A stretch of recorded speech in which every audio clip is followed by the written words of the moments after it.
The Shape of Things to Come. Selected Writings and Interviews. By J. Sakai. The Shape of Things to Come, Part I. 5. Beginner's Kata, Uncensored Straight Thoughts on Revolutionary Organization, 2018. 45.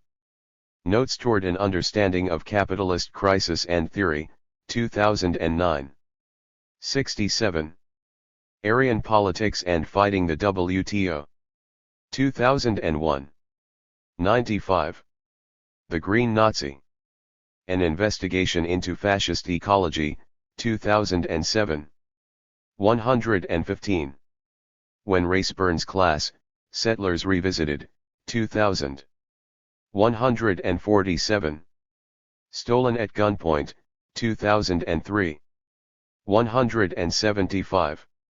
Beyond Mercantiwar, Notes on Finding Our Footing in the Collapsing Stage Set of the U.S. Empire, 2005. 196. Theory Mao Tossed to Us, 2017. 223. Pseudo Gangs, 1983. 233. From South Africa to Puerto Rico to Mississippi, 1983. 259. What Happened to the Zimbabwe Revolution, 1984. 265. The Shape of Things to Come, Part 2. 299. Marginalized Notes to the Shape of Things. 366. The Shape of Things to Come, Part I. An interview with J. Sakai, conducted from mid-2020. Kursplea Badeb, we've got a lot to discuss. But maybe first some context. Your work is grounded in Marxism, you clearly have some special affection for Mao, and at the same time you have been accused of being an anarchist, amongst other things. How should younger radicals today approach these legacies of politics from the 19th and 20th centuries? What pitfalls should they be looking out for? J. Sakai. Questions of how to handle inherited ideologies and politics are important now, as a new generation of revs comes onto the torn-up chaos landscape that is our 21st century. It's not so easy to understand as it's supposed to be. And it really is a deeper matter than if you've just joined Team New Green Deal or Team Social Democrat. As a whole, hard-won pieces of knowledge that revs put together in past tides of struggle to scrawl out a strategic map, and then hopefully a tactical guide, however tentative, are valuable. Thought-provoking, with interesting hints, both positive and negative, of what was really thought about, really tried. Yet are always being erased and forgotten, because they were never written in permanent ink in the first place. No more than we ourselves can be. We're always just for right then, though women and men never thought so. Are always receding deeper into memory as generations and the world itself turn. Even if saved in some unchristian holy text, they can only become gradually distant from their once sensuous context of immediate life and death class struggle, and thus are often now too faded to be easily read. That previous scientific knowledge, that theory and practice, is so precious for us precisely because it keeps disappearing and has to be constantly repatterned and stitched together all over again. Every new generation must learn to apply revolutionary science themselves, rediscovering fire all over again. Which is why the scraps of basic scientific theory we can hold onto against the tidal pull are so practically important. And, yes, those pitfalls. Knowledge isn't something academic or abstract and made only by some intellectual elite. Michael Rianoel died all alone at night in Lacey, Washington, not knowing how to give himself a chance to stay alive against a right-wing U.S. government assassination squad. Yet the revolutionary movement right here has had extensive, painfully learned practical knowledge in living memory on just this bitter-to-swallow situation. But it was scattered and lost to him as though it never had been. I believe that revolutionaries have to take studying and using theory very seriously, the good and the bad of it. On the deepest level, we all need theory to help give understandable order to the waves of disparate cries and mass explosions streaming across our receivers. But if revolutionary theory can be an invaluable tool, that doesn't mean that any given practitioner using the tool knows what they are doing. That's two very different things. The best roller chest of chrome snap-on tools is no help if the mechanic working on your car has only an uncertain idea of what the problem is. Or is just faking it, which is infuriating but happens. Left theorists aren't any more scientific than auto mechanics, you know. Maybe it would be good to see how that ideas side of our struggle has worked here. Or hasn't, because failed left theory isn't rare, either. This is a hard vagabond science to capture in a bottle. It humbles you, or it had better.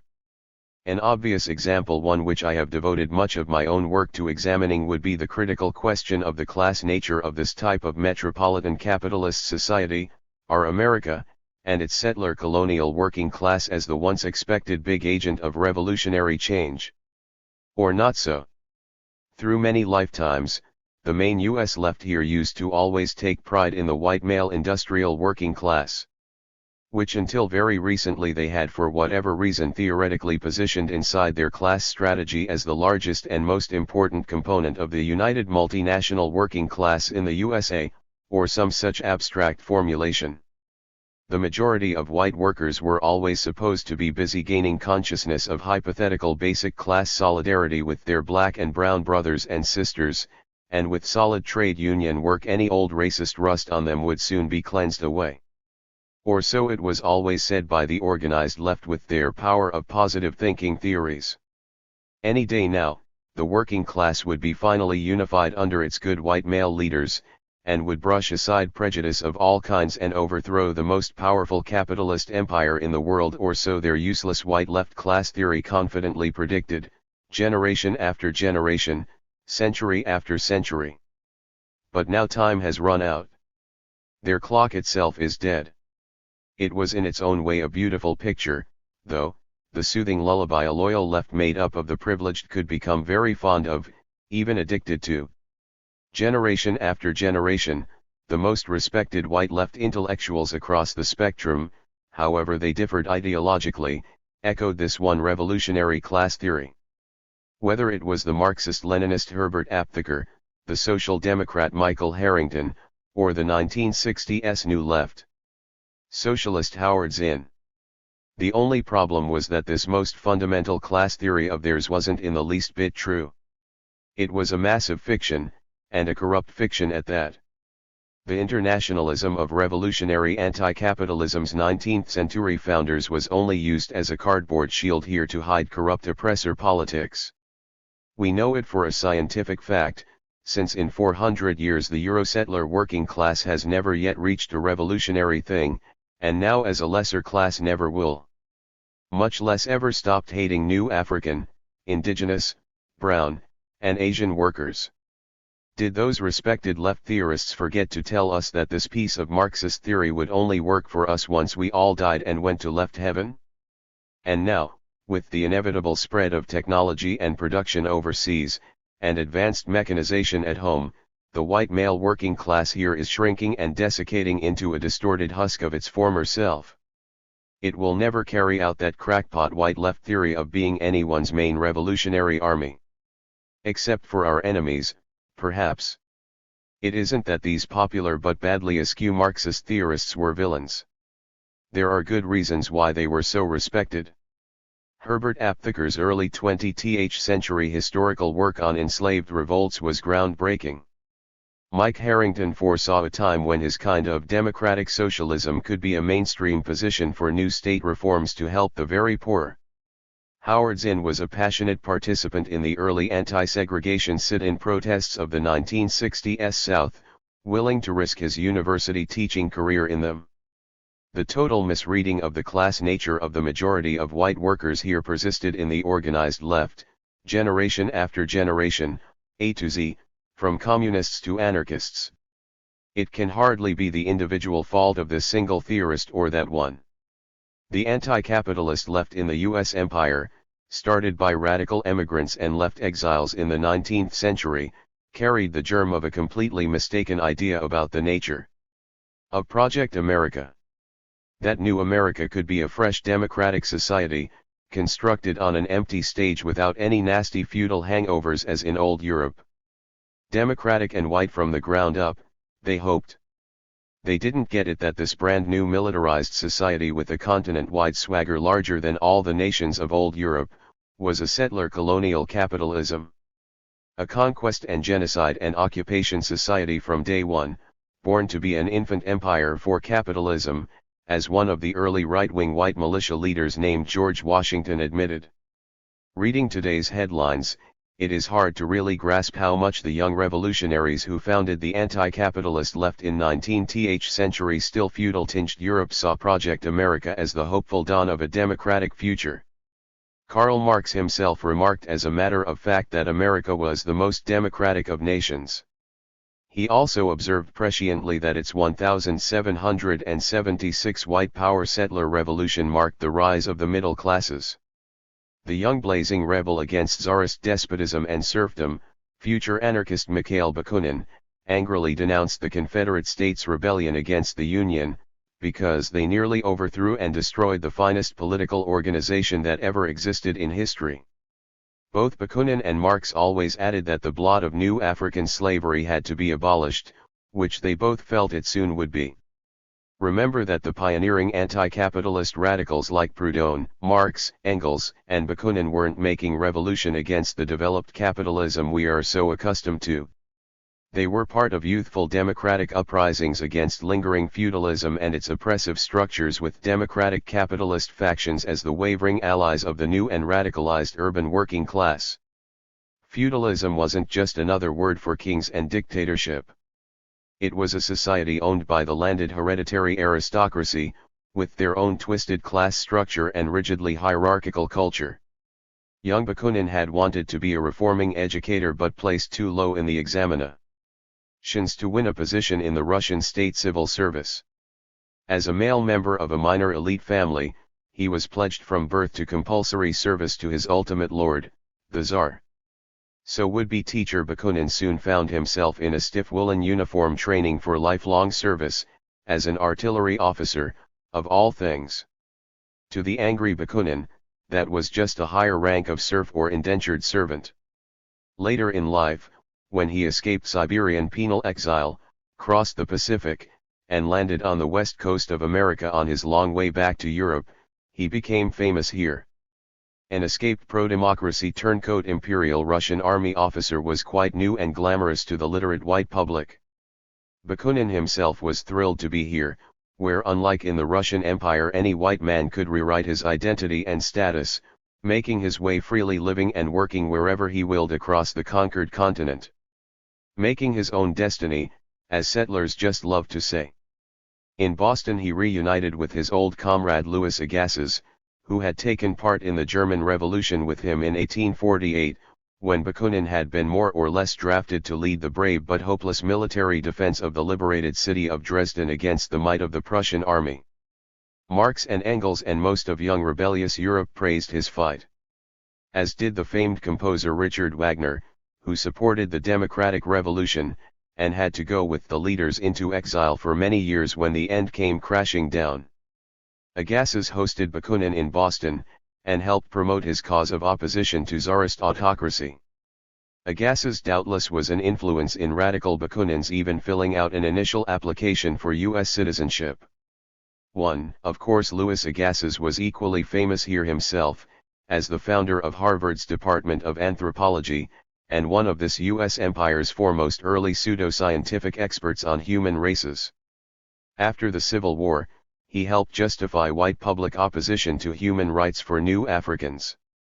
They should have recognized non-enslaved status, but without voting or political rights of any kind. Agassiz testified before Congress. Since they were by their basic nature as a race, he said, too subservient and inferior to be trusted with any weapon of power in a white man's society. Just like women, some manly white men in the debate pointed out negatively. Even way back then abolitionists raised a storm of protest to this kind of hate ideology. Right now at Harvard today, Black Lives Matter wants to finally take his dead white name off their anthropology department door. It all comes round.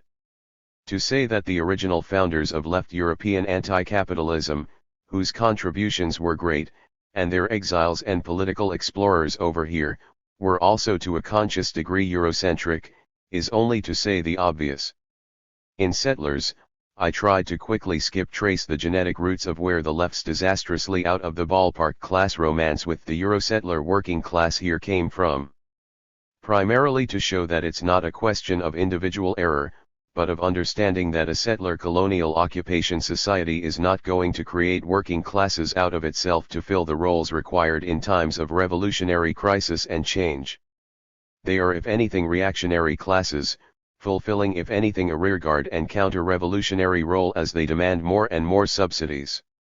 Thus did America in real life foreshadow and be the later conscious model for both Hitler's early 20th century European fascism and today's trend of traditional industrial classes in the imperial Western metropolis skewing sideways off the turnpike towards far-rightist political movements.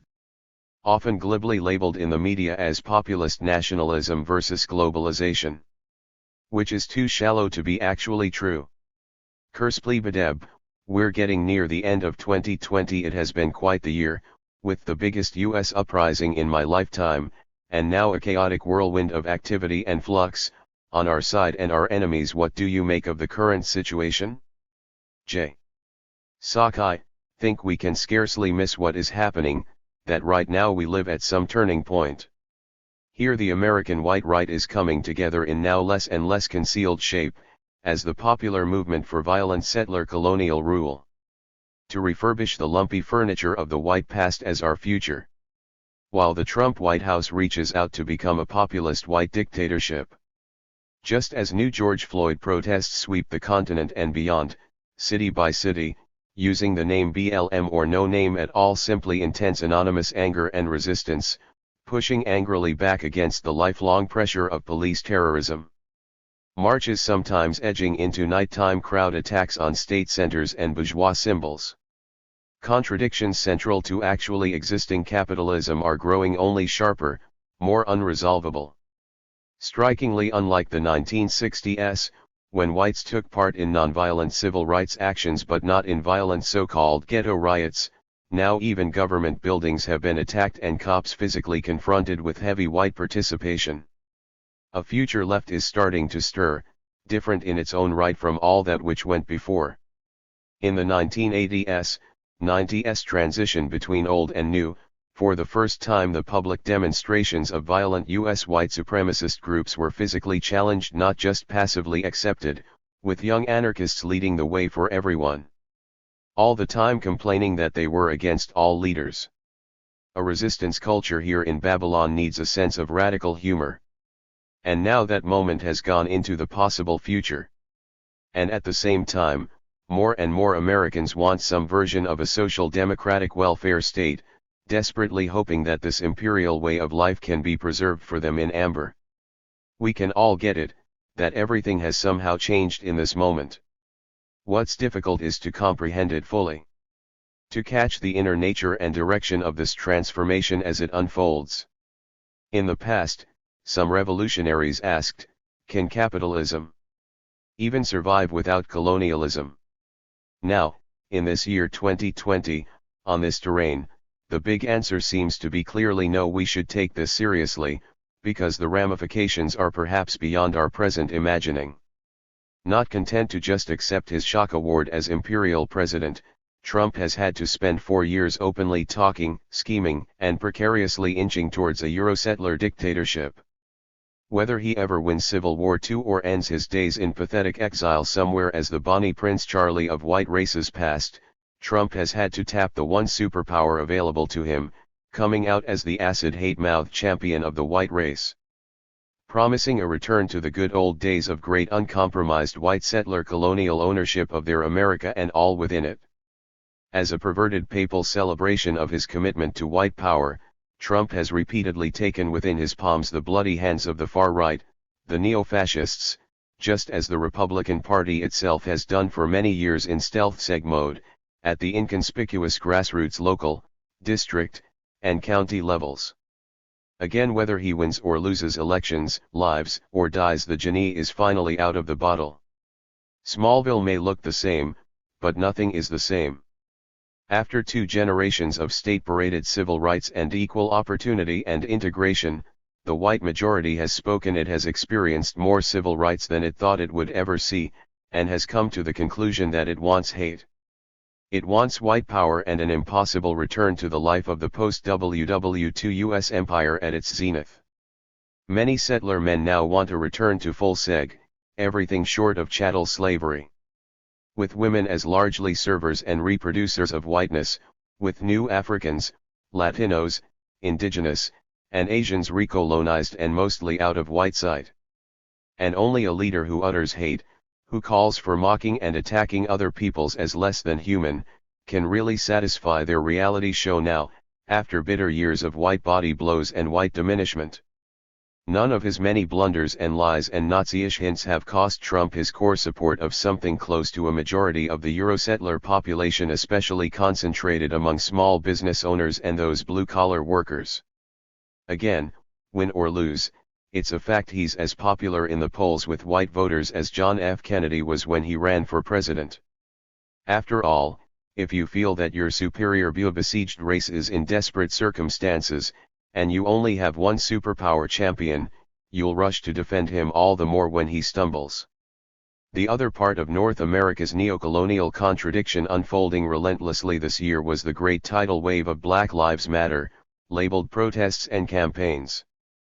But how different from the now classic 1960s rebellions these have been, and in so many ways, both positive and problematic. How right from the start the class contradictions came forward, where the now decaying term civil rights no longer has any positive meaning for anyone, but only stands for opposing lies, where both white and black Americans pretend to believe there is some future within sight where they are not enemies. One part has been the heightened leadership role of new African women. Starting from the original Ferguson protests in 2014, where inexperienced young black lesbians were central to the organizing, young leadership and queer leadership has come out. The same new leadership also has more problematic sides, as all things do, much more than just the Derai McKesson model, which was like my faith. ER's Oldsmobile. We've watched the living dead, only they don't know it themselves, emerge both from the hustle and from professional NGO managers and would-be liberal politicians. By odd coincidence, black zombies are currently in with filmmakers. As usual, the real changes, the long-range mass transformations, are occurring below the choppy police surface. Whole cities are packing up and moving. Last year, an acquaintance who casually takes in various new African women's talk sites remarked to me that the number one subject right then was race war, and that there was both lots of agreement and lots of disagreement, contradictory as that may sound. People are arming up individually, person by person, in an incoming tide, but seem also not finished yet working out what that means. Also flaring at the edge of vision has been the role of a determined minority of white women in the protest wave. What was particularly visible was their role in less promising places to organize. In the white suburbs and small towns, and even in some Klan-friendly white big city neighborhoods. There were over 10 demonstrations in predominantly white Chicago suburbs last summer, not just in the city. Mostly small and organized by young white women who were new to this all. In Western Springs, a high school junior organized a demonstration and march through town, fists held high by other young white women her age, a small but brave group declaring to locally amplify the voices of the big city black marches that seemed so far away. This chemical reaction isn't a new thing. As every other time that there has been a major wave of black struggle in the U.S. empire's long history, a white women's struggle has taken up its own feminist politics in a synchronous wave, standing ambivalently next to the light of black freedom now. Because many know that every step ahead for the white far right will produce more and more patriarchal ownership over their own bodies and their own futures. The enemy who wants to gradually reintroduce full colonialism always has to include their own women and children. Because women have always secretly been the first colony. This isn't only a home-brewed political war of the settler colonial white right versus today's sudden broad liberal democratic coalition, which involuntarily includes the handcuffed left whether anybody likes it or not. This is that, but is also much larger than that. Both sides know that we are somehow parts of larger global forces which are clashing all over. In a way some would like a world war. Maybe that's what we will become. The largest transnational corporations and capitalist structural institutions are now also present in our backyards. Signaling away, if only in meaningless hand gestures, their support for the BLM protests, and implicitly disavowing anyone's right-wing nationalism. Maneuvering to protect the new worldwide culture of cosmopolitan multiculturalism so necessary for the transnational corporations and financiers working in orbit high above our now parochial passport nations and politics. On one level, the tsunami panic of transnational capitalists' attempted simultaneous clumsy warding off of and co-optation of BLM had an instant unpleasant taste all its own. Hilarious mixed with ominous. From the cover of Vogue magazine to the FedEx Corporation to Netflix. While Facebook's Mark Zuckerberg declaimed in a preposterous lie, "We stand with the black community," just as Amazon improbably posted a Black Lives Matter banner on its homepage. The CEO of Coca-Cola said that, "Companies like ours must speak up as allies to the Black Lives Matter movement," while Sprite, which has campaigned to be the soft drink of the world hip-hop subculture, announced its Give Back program to hand out $300 million to the new African community. Reconditioned Democratic Party politicians in flocks and all manner of white executives from coast to coast selfied themselves wearing Black Lives Matter t-shirts. And this was a long hesitant minute after the historic Ford and Carnegie Foundation's announcement that they were pledging to raise $100 million for perpetually unspecified Black Lives Matter bribes. Oops, sorry. I mean activities. Personally, I am waiting for the US Army to roll out a new Black Lives Matter heavy tank. Kersplee-Badeb, settlers and your work on this question have been attacked in questionable terms like racist, defeatist, dishonest. Not to mention the truly hallucinatory crackpot dismissal circulating, and the weird role this plays as a negative symbol for various flavors of racist white revanchism. Do you think that the significant white vote including of the white working class for Trump will temper such bullshit in left circles? J. Sakai, that would be nice, but I doubt it. Our settler colonialism is not mainly about some crude distant past that now can be taken for granted as a done deal, as is always implied. It can't be dealt with superficially as only some historified moral debt, in unequal exchange for an unchanging settler colonial totalitarianism of the land. Settler colonialism here is about our very present conflicted lives and about the unseen future hurtling blindly towards us. This theoretical controversy over the Euro-settler working class, which the white elite-centered left always tried to dodge, or suppress, particularly since settlers appeared in 1983, is in one sense now resolved. Now everything factually is crystal clear. Not that the multitude of left political trolls and bare-ass preachers will stop yelling insults and complete nonsense, since that is all that they have left to do. A hidden aspect of this question is that it isn't about the Euro-settler working class and its left apologists not being revolutionary enough. That it isn't about the Euro-settler left trying to do radical class struggle but falling short. The nature of classes isn't about aspirational metrics of improvement, as in Oprah losing weight or Biden hoping to become more presidential than Obama. It's about the fundamental nature of a class and where it finds itself on the firing line of the actually existing class war. How can any of this be a surprise, unless you stepped into the pitfall of this false working class theory and were completely detached from America's everyday reality? That as we talk a real majority of the settler colonial working class here in the 21st century are wearing red caps actual or metaphorical, but not with Lenin's baseball team logo. Voting for far-right hate with worn-out but actually true excuses of forcing America into being what it used to be all over again. Even willing to be bloody deer hunting buddies with fascism. Which says a lot today. The Euro-settler working class here never hesitated to join the slave patrols of the Old South, or their 1776 Revolutionary War counterpart in New England, the white patriotic committees of correspondence, which patrolled the night roads to capture and execute new Africans trying to escape northern Eurosettler enslavement by reaching the desperate sanctuary of British military lines. Or ever fought against people joining in the local settler colonial men's gangs and militias to raid and rape and loot and try to kill indigenous people. The Eurosettler working class supported every capitalist war of conquest and expansion, from the start-up settler invasion colonies to U.S. imperialism raising itself high above the rest of the capitalist world as the temporary lone superpower with military boots of crumbling clay. The historic U.S. left was always a house built on a foundation of shifting bone fragments and sand, always divided against itself. Trying to live out our beautiful revolutionary dream of replacing the violent exploitation of capitalism with a liberated world which would freely give to each according to their needs.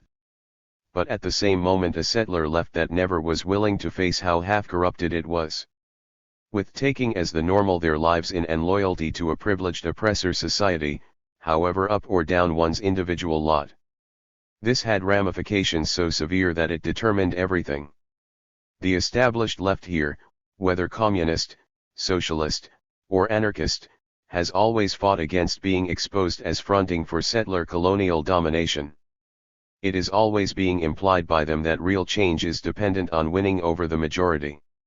Which happens to mean a pro-settler white majority here, to no surprise.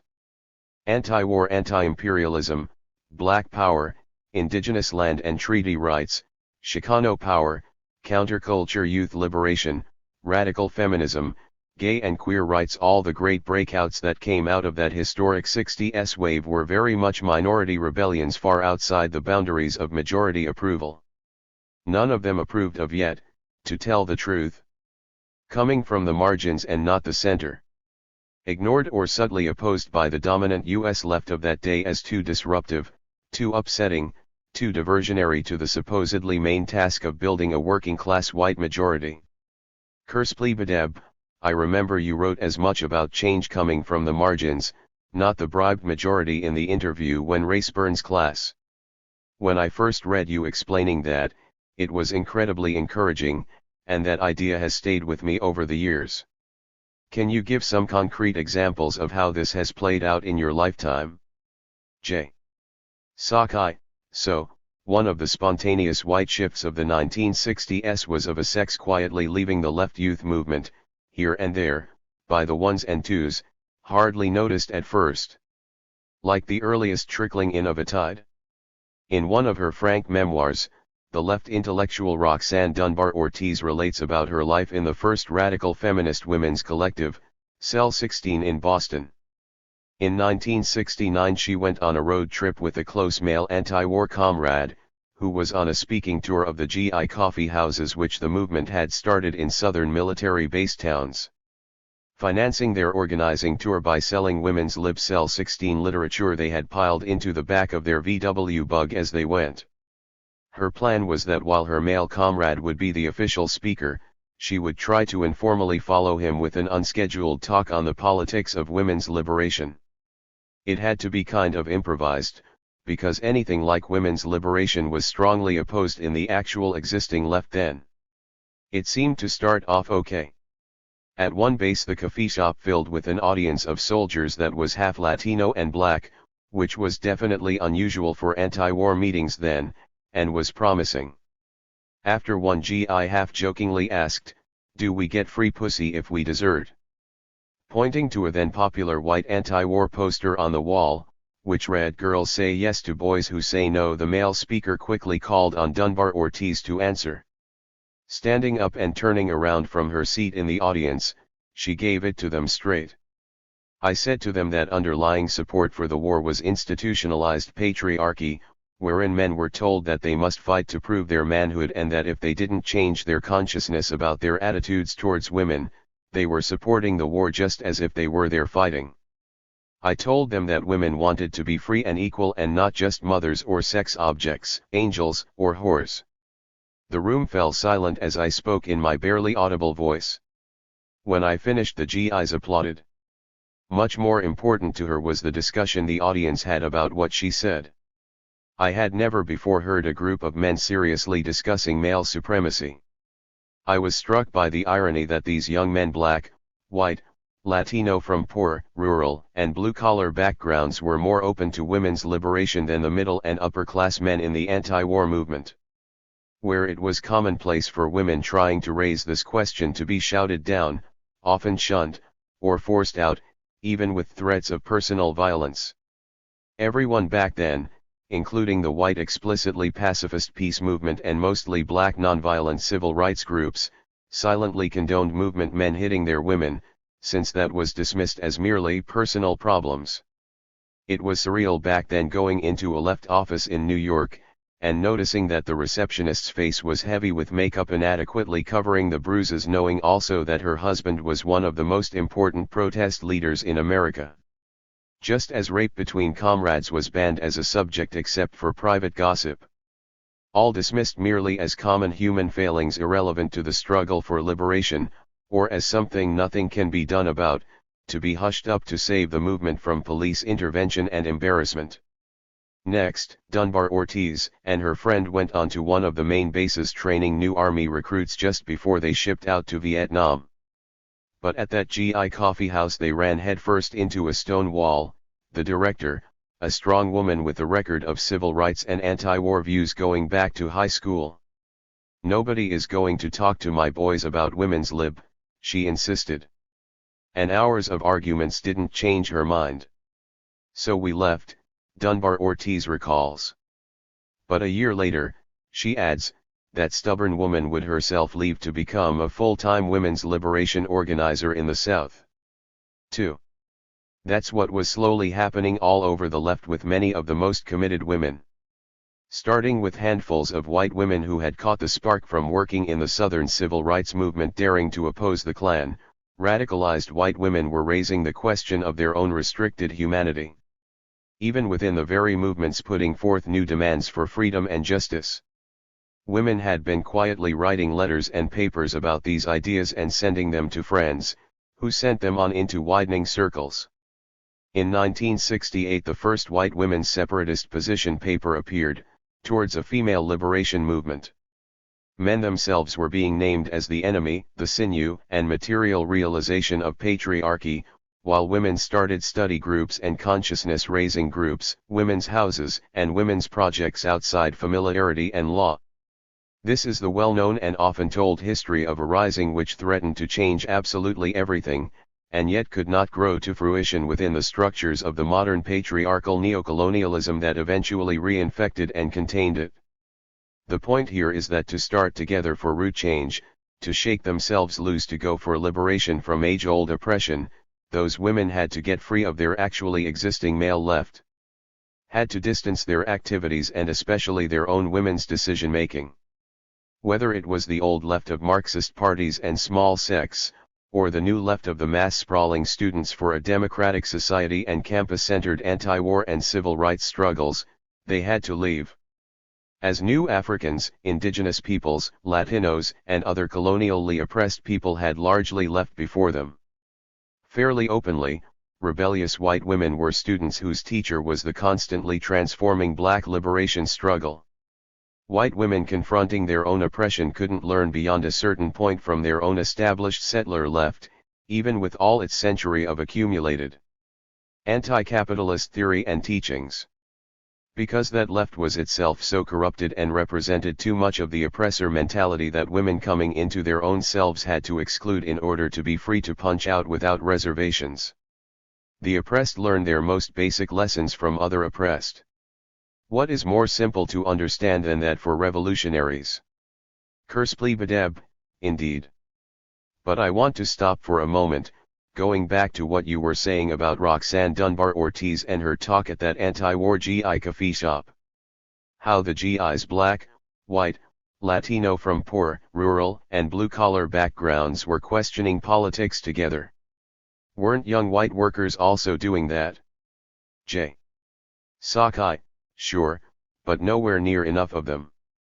There were great moments in the 1960s, 70s, like sudden lightning strikes and sheets of rain politically, when the long-anticipated political and cultural rebellion turning old imperialist America upside down and inside out was being embraced by so many people from every area of society.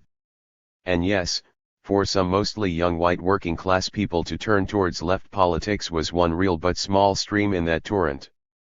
I'll never forget anti-war white working class comrades like young Ed B., a German-American U.S. Marine veteran, a father, and a new union construction worker, sitting in and going to jail with young black teenagers, putting his life into their struggle. Nor the militant GI using the pseudonym Joe Smith, in the AF Ket Up 4th in Vietnam. Or much more famously, Peggy Terry, who ran for vice president with Eldridge Cleaver from the Black Panther Party on the Peace and Freedom Party protest ticket in the 1968 elections, and who never left the poor working-class hillbilly community she came from. Whether Cleaver's leap into electioneering was a good or bad move, it was heavily criticized then by many Panther Party members, for serious reasons. Terry was trying to follow black revolutionaries into a new wider breakout of the struggle. She used to say that she first started figuring out about racism when the Ku Klux Klan showed up to try and terrorize her and other workers when they were organizing a union in their southern factory. It's important not to romanticize all that, though, or to take it out of its material context in the class war. When cautiously edging into the middle class and upper class left, white working class men and women could be like pepper in the mix.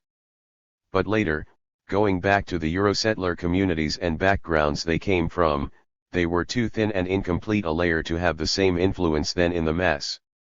They had also, and this is critical to understand, been politically abandoned by the middle class and upper class US left. Mistaught that the big revolutionary change would finally come when their white working class majority soon joined us, and then they were left to go back into their conservative settler communities. They knew were not going to do anything like that. It wasn't malice or anything deliberate. That 60s young student left that had spontaneously created itself into a mass dissident subculture didn't know any better. No one had anything better than the worn-out old failed theory about the united working class or similar such reformist garbage. There's a big price we pay in the real world, as revs, for corrupted revolutionary theory. But they left their mark, all of them, though we don't see it. Kerspleebedeb, so much seems to have changed since that time. For one, just the idea of that level of sympathetic organizing within the US military. J. Sakai, indeed. While the lingering public impression of military service is still one of poorly paid enlistees from lower working class and rural backgrounds taking risks for little reward, like in an old Hollywood movie, the reality is that US imperialism's military is now qualitatively different. Regrown from gene-altered DNA, the US military today is primarily their world mercenary corps. Today there's no universal draft, which turned out to be a two-edged sword for us, too. Instead, they have an all-volunteer, more selective military that tries to be an elite mercenary global intervention force. With special exotic superhero fighting units which are noticeably advertised as almost completely Eurosettler in composition. With layers of technology and a shifty role with which they hope to distance their very costly US soldiers from the point of the spear. Now you might join the imperialist military to live out single-shooter video games, but more often it's still to try hands-on, paid while you get an education and a new career. Sure, there's many young GI households living by payday loans and food stamps, or being ripped off by a car dealer in the neon McRetail strips outside bases, but then again, that's just blue-collar life in America. Things have changed from that old movie cliché, however. 21st century US military recruits don't primarily come from the white working class anymore, the majority are now from the middle classes.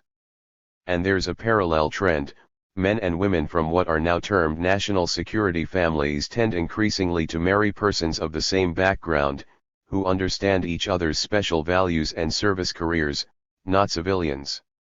Almost like in their many millions they would be some embryonic new ersatz loyalist ethnic group for imperialism. Like the old armed frontier settler Cossacks became under the bygone expanding Russian Empire of the Tsars.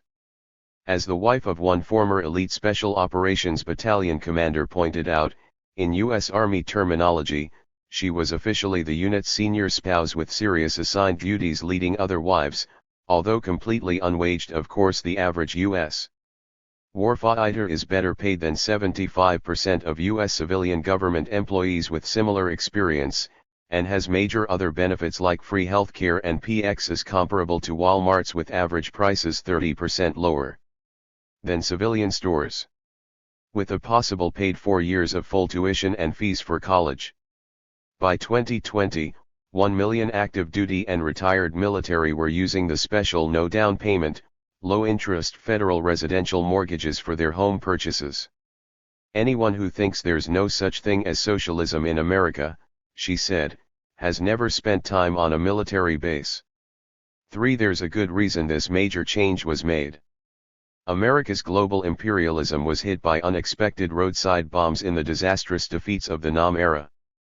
Not only trend-setting Vietnamese revolutionary military victory, but even more crucial, unprecedented levels of resistance not just at home but even inside the empire's armed forces.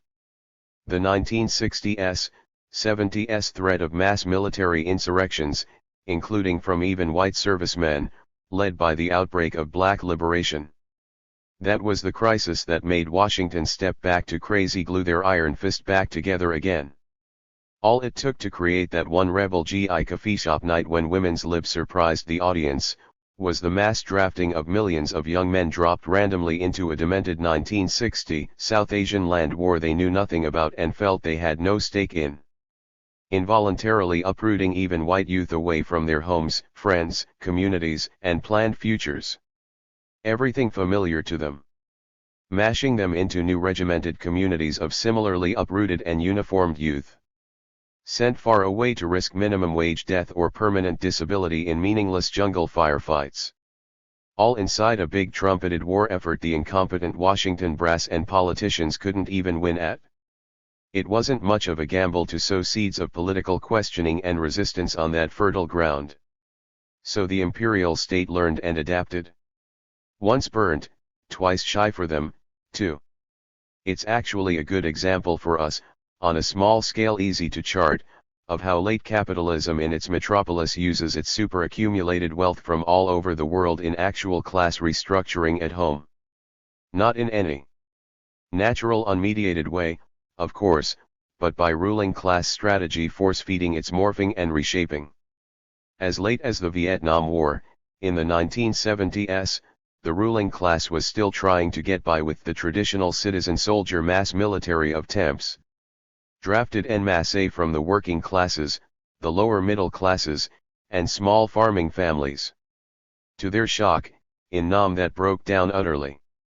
So much so that the Vietnamese communists at the time privately expressed being really disappointed with us young revs over here in America. They'd seen drug using, shoulder boombox carrying, soul and rock playing at top volume, U.S. soldiers clumsily penetrating the jungle, who were child's play to dodge as hometown guerrillas.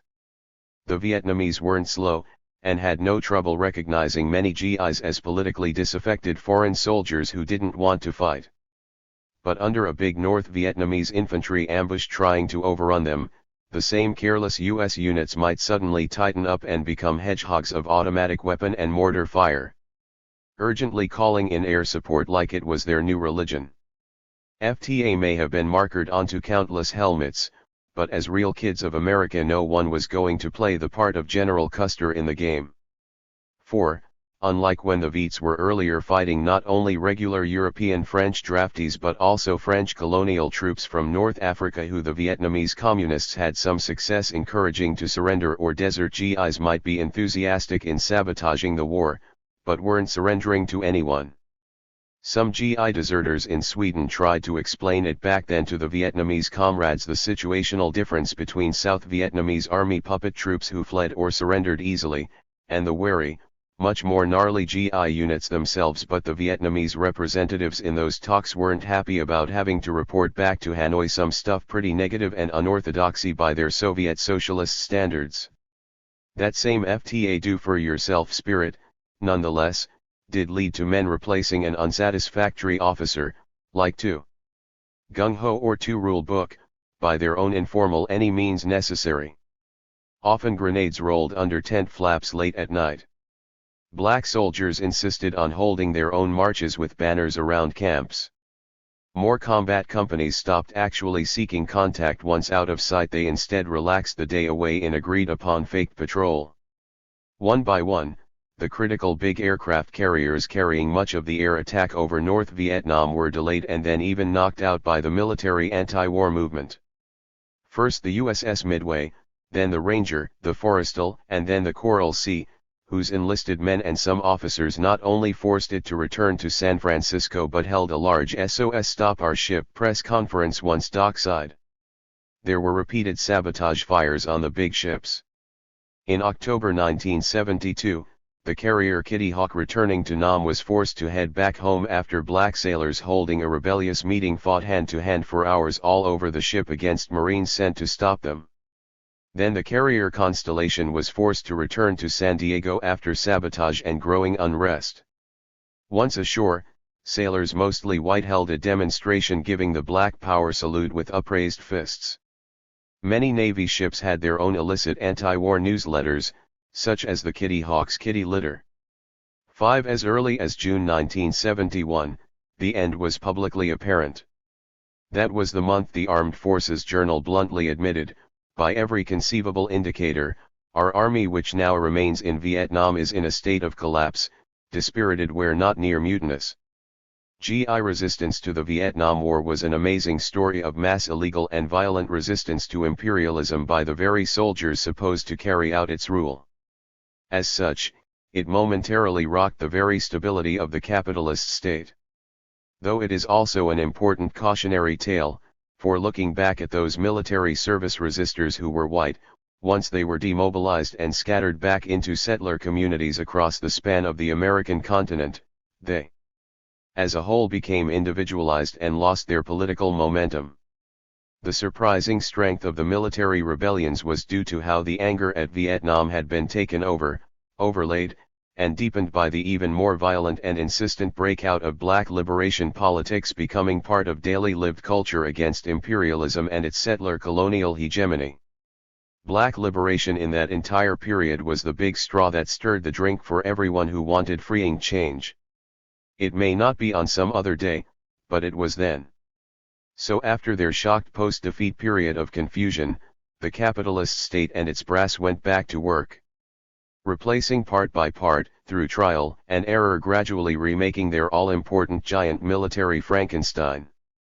Of course, as we know from the strange case of America's forever war against Muslim peoples, no matter how well equipped and trained, there's lots that this costumed superpower military can't do. Like, it doesn't seem able in the final conclusion to win any wars at all. That's an important enigma for us to think about. Kerspli Badeb, we will come back to that question, but right now I want to return again to this thread that keeps on coming up in this discussion, of the role of class in what you are describing. Class features centrally in all of your work.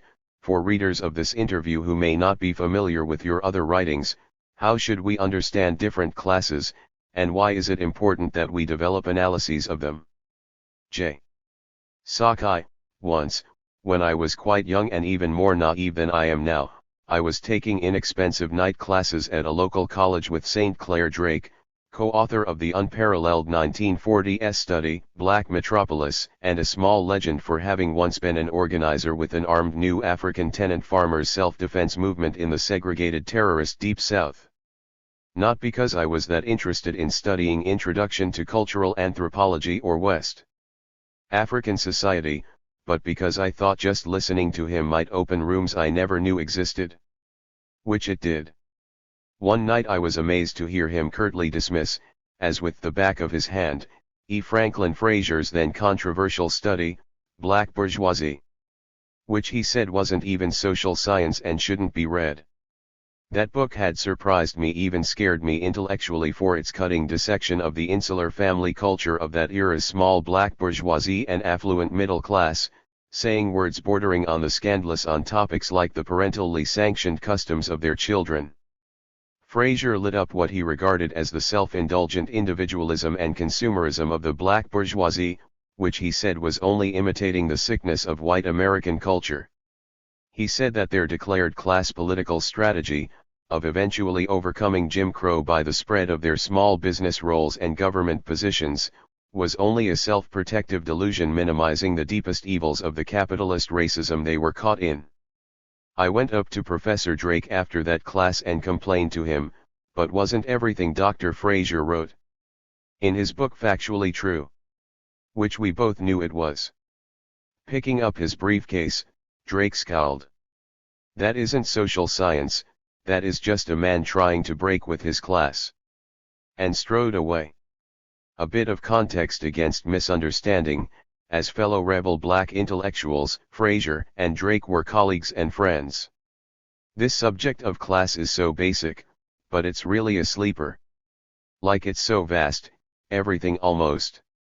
But basic isn't the same as simple, as so many think. Class is deeper and more complex than we can cover right here, on the run as we are in this interview. We all know your damn love life isn't simple, and raising your kids is too fraught and joyful to be simple, so why the hell should something as all-encompassing as class be the only human thing to be simple? I'm going to just lay down some road signs and warnings. Class identity is real, but its reality is more complex and particular than just rote characteristics or obvious roles. Like the dark blue suits of the corporate manager and the crisp denim overalls of the millionaire farmer are more or less true like all capitalist work uniforms, but also front for layers of deeper roles and identities. Here, as much as in any other life and death subject, we need a concrete analysis of the concrete situation to analyze any class situation down to its useful conclusions. Class societies like in global capitalism are made out of building blocks of classes, to the overarching structure of a mode of production and distribution. Classes are the collective identities of people bound together by their common roles and interests and lives in economic production and distribution. People fight for advantages within society as classes. Advance or retreat as classes. All the time people leave their old friends or family, but being disloyal to your particular class is so much harder to even think of. It's important practically to know that there are many different kinds of working classes in the world, not one just as there are many kinds of capitalist classes. With varying cultures and differing experiences in their class character.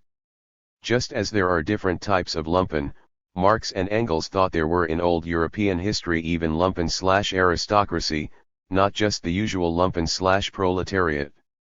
Like in our capitalist Babylon of today's mass affluent classes, we find thrown into our mix relatively so many lumpen/petty bourgeois as well as lumpen/capitalists.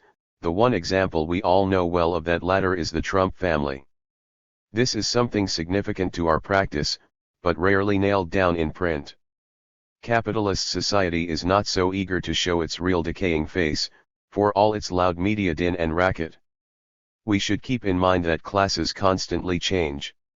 No matter how carved in living stone they seem, capitalist class structures are always evolving, sometimes drastically changing shape, morphing as human life itself surprisingly always does.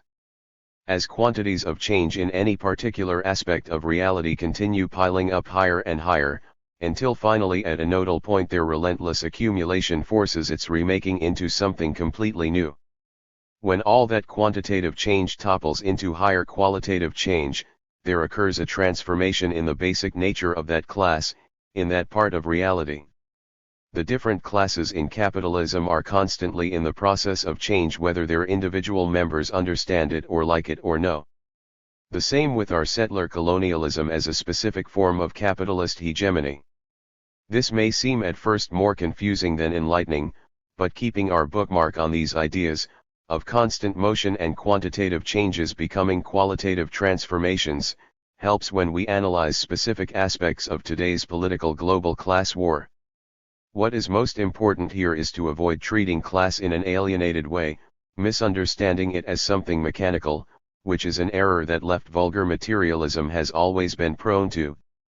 As though something called the economy forms and reproduces prepackaged class as impersonal products over us, uncontrolled and above ordinary human life. Like it is often implied to young radicals by vulgar Marxist ideologues that they have only to wait around and the greedy profit needs of capitalism will inevitably shape and mass-produce capitalism's own hangman, the pre-packaged takeout proletariat ready-made to do the final revolution. Yeah, about when pigs fly by. As we have said, capitalist society is never eager to show its real decaying face.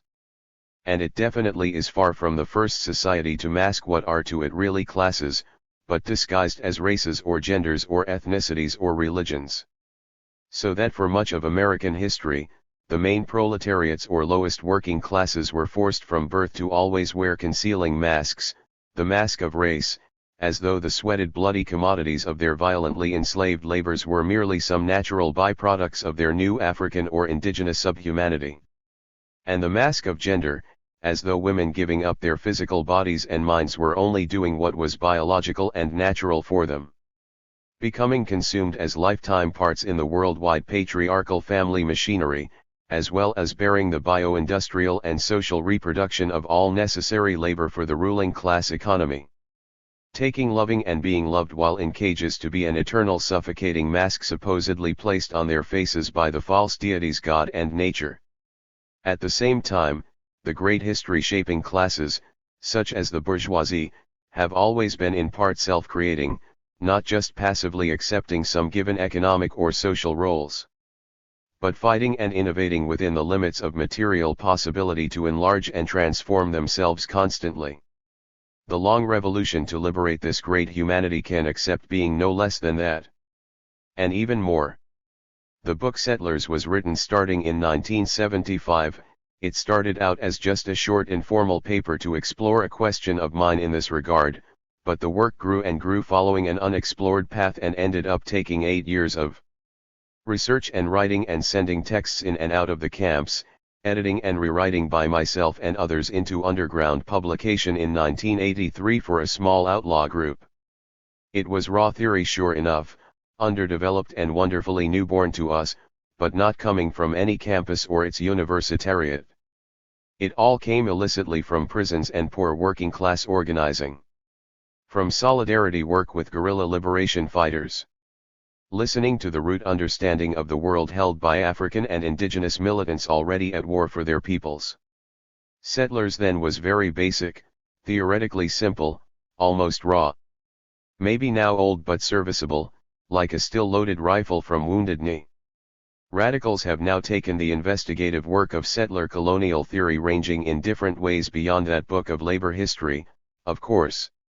Which would have happened whether or not we had ever had the fortunate chance to do our work, so countless many of the oppressed had just this same insight but were silenced, muffled in blood, trampled under, never had the chance to be heard. It was never our unique idea. So this is a politics that is still an outlaw coming as an outside threat to established reformist oppressor ideology, from the viewpoint of the oppressed.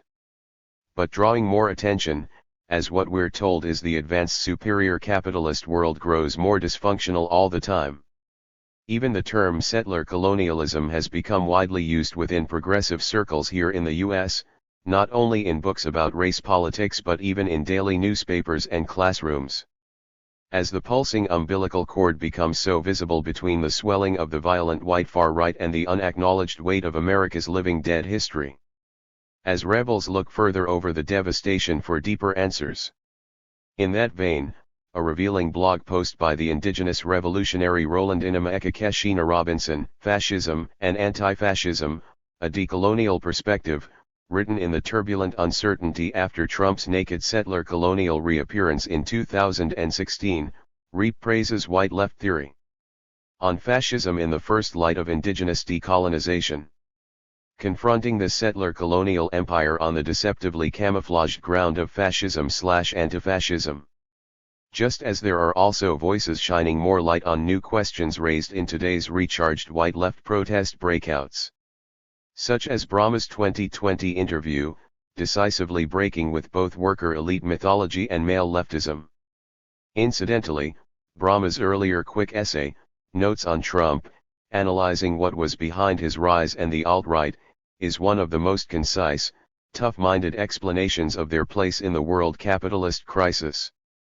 So there is still more to do, to deal with taking on the hegemony of entrenched settler colonial capitalism here. Several examples from young scholars are also significant.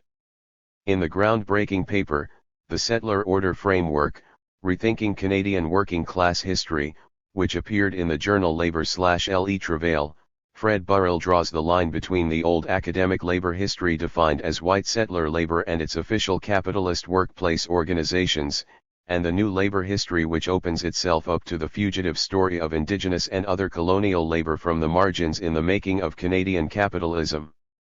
Imaginative and reminding us of settler colonialism's reality in a different appearing setting, Zachary Samuel Gottesman's The Japanese Settler Unconscious, Goblin Slayer The Ice-Sky Frontier, in the online journal Settler Colonial Studies, shows how the colonial invasion and conquest mentality that created what we know as Japan, is reenacted over and over again in surrogate form, in a popular Japanese video game set in the usual male fantasy cartoon universe. As more and more comrades are taking up the investigating and the teaching which strengthens strategic understanding to bring it back into the struggle again. Kerspli-Badeb, in terms of understanding the political moment we are in globally, the main contradiction is often described as being between globalized neoliberalism and right-wing populist nationalism. Above you criticized this view as being overly shallow. J. Sakai, indeed, though certainly that's how journalists and consultants are paid to explain it. So many of us have to follow those loud-speaking establishment guides right now, temporarily while we wait to find out what's going on. That doesn't make it true, though. Usually contradictions don't only have one outward form, after all. They present their essence in myriad ways, just as a person can wear different clothes. To describe the clothes helps describe the person, but the clothing isn't the person. It is closer to what's true, to say that the globalized capitalism of the transnational corporations has grown so extremely successful, so vast, that they have begun involuntarily ripping away from and moving above the nations that once birthed them. They no longer fit within them. So nations are in part still ruthlessly needed and in part tossed aside. By no means are they over, they are still very necessary but invisibly lessened, coming apart, left with dysfunctional societies and economies no longer corresponding to the lived locations of the old class society that once provided the territory for these capitalist beings in earlier life. If that makes sense. So when Trump went on his would-be historic tirade or trade war with designated wrestling villain Kung Flu China, both sides had an unspoken agreement that many outsized capitalist beings like the Apple Corporation or Tesla had to be exempt from the match. Otherwise, that would have merely been a public BDSM hookup. Since Apple, just for example, may be a world-famous US company, but as we know in its years of global rise its famous iPhones were produced first in its own low-wage, prison-disciplined production metropolis in Shenzhen, China, and now also in Shenzhou and other Chinese industrial cities. Where almost all iPhones still come from, manufactured by Apple's large Taiwanese production partner Foxconn Corporation, and their even larger silent partner, the Beijing Red State capitalist dictatorship. Both Chinese and US capitalist empires are gaining a lot from this. And if the USA is Apple's largest national market, China itself is number 3 right behind the number 2 multinational EU. With a value this year reaching $3 trillion and jostling shoulders with Amazon over being the number 1 corporation in the world, Apple was left to profitably watch the imperialist mud wrestling match from comfortable Chinese migrant worker, skin seats on the sidelines. It was way too transcontinentally sprawling and too awkwardly shaped, in either side's understanding, to fit inside the ring of their weirdo pointless nationalist trade war. Will this imperialist flexing and shoving come in some near future to theatrical conflict, or even some pointless actual miniature war in one gender of armed activity or another? It's always possible, since Red China has always had plastic container take-out military conflicts with many of its smaller or weaker unhappy neighbors. Russia same. As one smart-ass poet once wrote, socialism is not a country whose neighbors curse geography. While the US empire itself hasn't won a real war since 1945 but is still forever actively engaged in many warfare in dozens and dozens of unknown countries on any given unpublicized day. In this new neocolonial period there are no longer clear dividing lines between what is military and what is civilian, between war and peace, commerce and crime, each of which take on the other's properties. Asymmetrical or surrogate military or financial or cultural actions can always happen every day, to gain some advantage or to disadvantage another within the ceaseless creative destruction of capitalism. Any way it goes, it incidentally settles the left controversy of whether the era of imperialism which began over 100 years ago at the end of the 19th century and persisted through two devastating world wars has been replaced by a fabled era of globalization and peaceful world capitalist unification.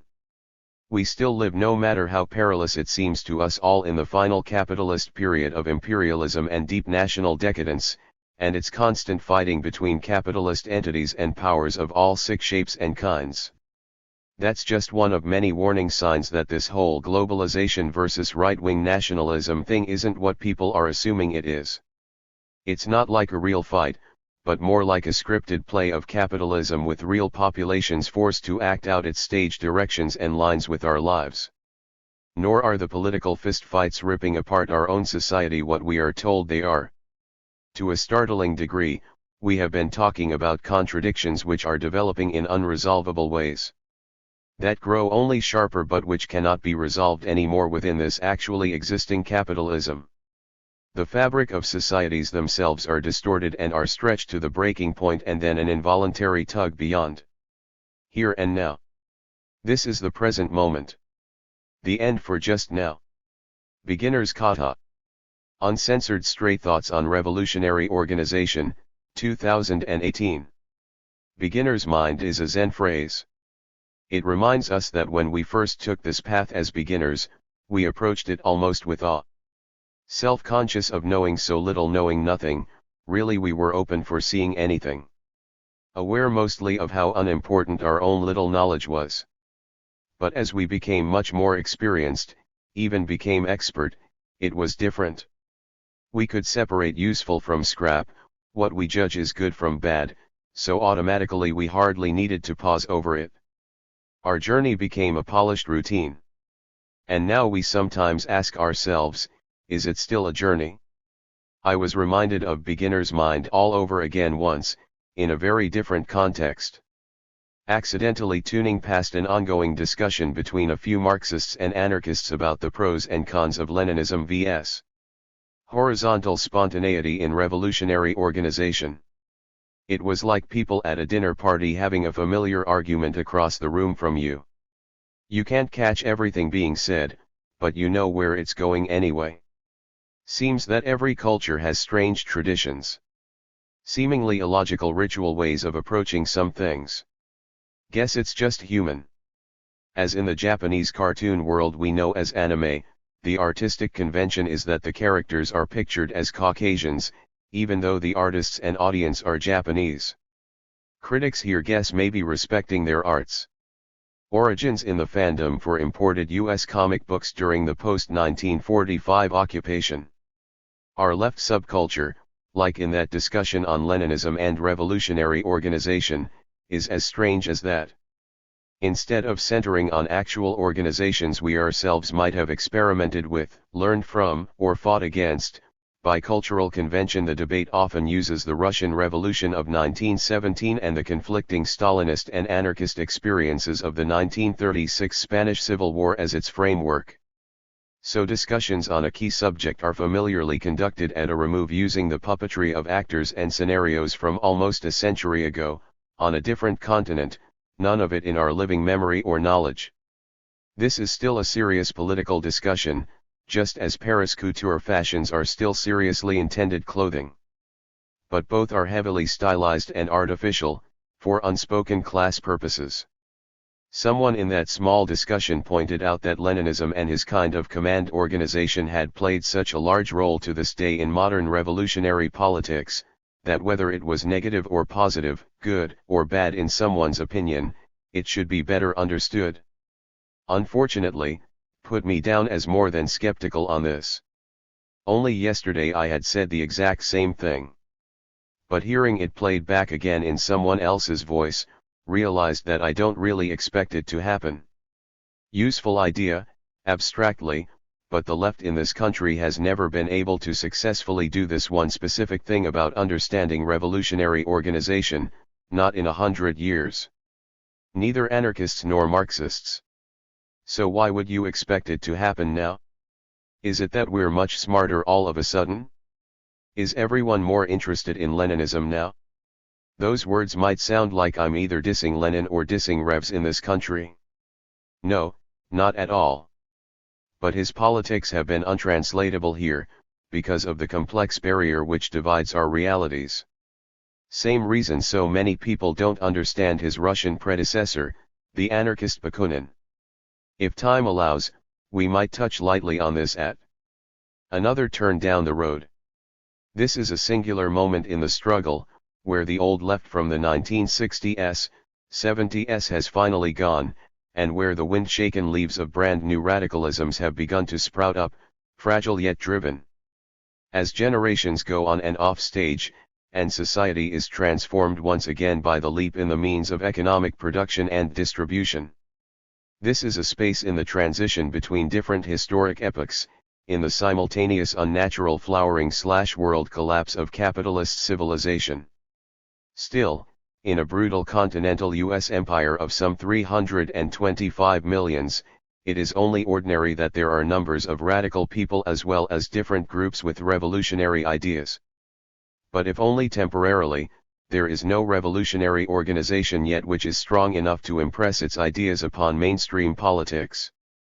Everyone who has been around radical protest activity for a while has heard left organizational ideas: anarchist, social democratic, old Marxist-Leninist, Maoist, eco-survivalist, whatever.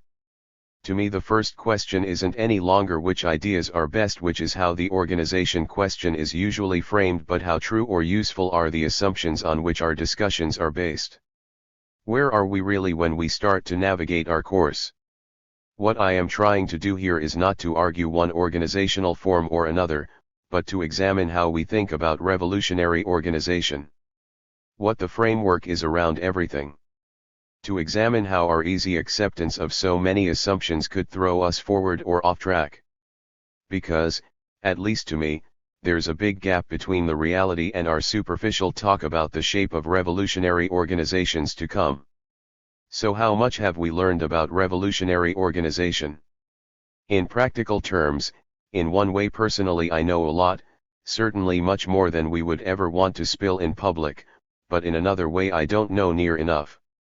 Maybe like the backyard guy you know who fixes cars, but isn't good enough to get a real mechanic's job at the dealer ship. So, not nearly enough. But here's a handful anyway, right or wrong, tossed into the pot, my share towards what we need for starters. I know that Marxist-Leninists here are supposed to know so much about this subject, but don't. In my political lifetime I've seen what felt like dozens of primarily middle-class, white, and Asian ML collectives, organizations and so-called parties started in the metropolis, this U.S. empire, and none of them to my knowledge have been successful. That's a zero. At one point almost the entire ex-college Asian American movement on the West Coast and New York City emptied itself into fiercely warring Marxist-Leninist Mao Zedong thought party-building organizations and collectives of one kind or another. All long gone now. Most 1960s, 70s ML organizations quickly disappeared. A few Trotskyist sects unfortunately lasted, it felt like forever, like those fabled cockroaches briskly going about their business immune to the glowing levels of radioactivity in a post-Holocaust world. When I think of those groups, there's a reason a mental picture of radioactive cockroaches comes into my mind. If you started early enough way back then, we even saw pragmatic social democratic organizations with their yearning for the wealthy welfare state of nice civilian mice sharing the cheese, come and then go in the blink of an eye. Their coming on in the late 1950s was the little stirring before the much larger wave of radical rebellion in the 1960s. Historically more a European than a US empire phenomena, but with globalization's merciless neoliberalism, More and more people are wanting a full frontal welfare state as their best alternative to mass middle-class flight to Canada. In the 2016 Bernie breakthrough, that utopian socialist capitalist reformism became a progressive happening. Yeah, been there, done that. Although for this particular discussion it actually lies outside our map, outside the actual combat zone of decisions about revolutionary organization. I think that we all know scraps of things, but in practice today don't know enough to do anything successful about revolutionary organization. Which is one good reason why we aren't doing it. One big obstacle to us learning more is our habit of covering up our ignorance. Uncle Mao used the term invincible ignorance to identify the self-protective reflex of too many leftists. Shying away from bluntly analyzing the political things that they needed to experience. Clinging to the polishing and repolishing of classic politics in order to avoid the humbling uncertainties of the ever-changing struggle. A typical old example to me was when famous poet Amari Baraka and co formed their would-be Maoist party, the LRS, League of Revolutionary Struggle. One of my Asian comrades was a member, and pressing me to join up. So I asked her why their would-be party would succeed, when Bob Avakian's RCP, and the Beijing officially endorsed October League, and most of the other 1970s Maoist pre-party groups had fallen face first into the pavement. Hard as it may be to believe now, many thousands of young activists had poured into these ML party building groups, which had then promptly evaporated in one of the most striking radical happenings of the 60s generation. I mean, Charles Manson left a bigger footprint. Because they had bad politics and we have good politics, my Asian comrade simple-mindedly answered me, completely confident. That sort of left me speechless. Is mercy killing allowed in the movement, I wondered. Guess not, or I would have been cold stone buried ages ago. Sadly, it isn't true that there's a special goddess to protect the clueless. The old Marxist left here was like an aircraft manufacturer, whose elite, university-educated engineering teams with great theoretical flourish developed 60 or 70 different airplanes. All of them unfortunately crashing on takeoff.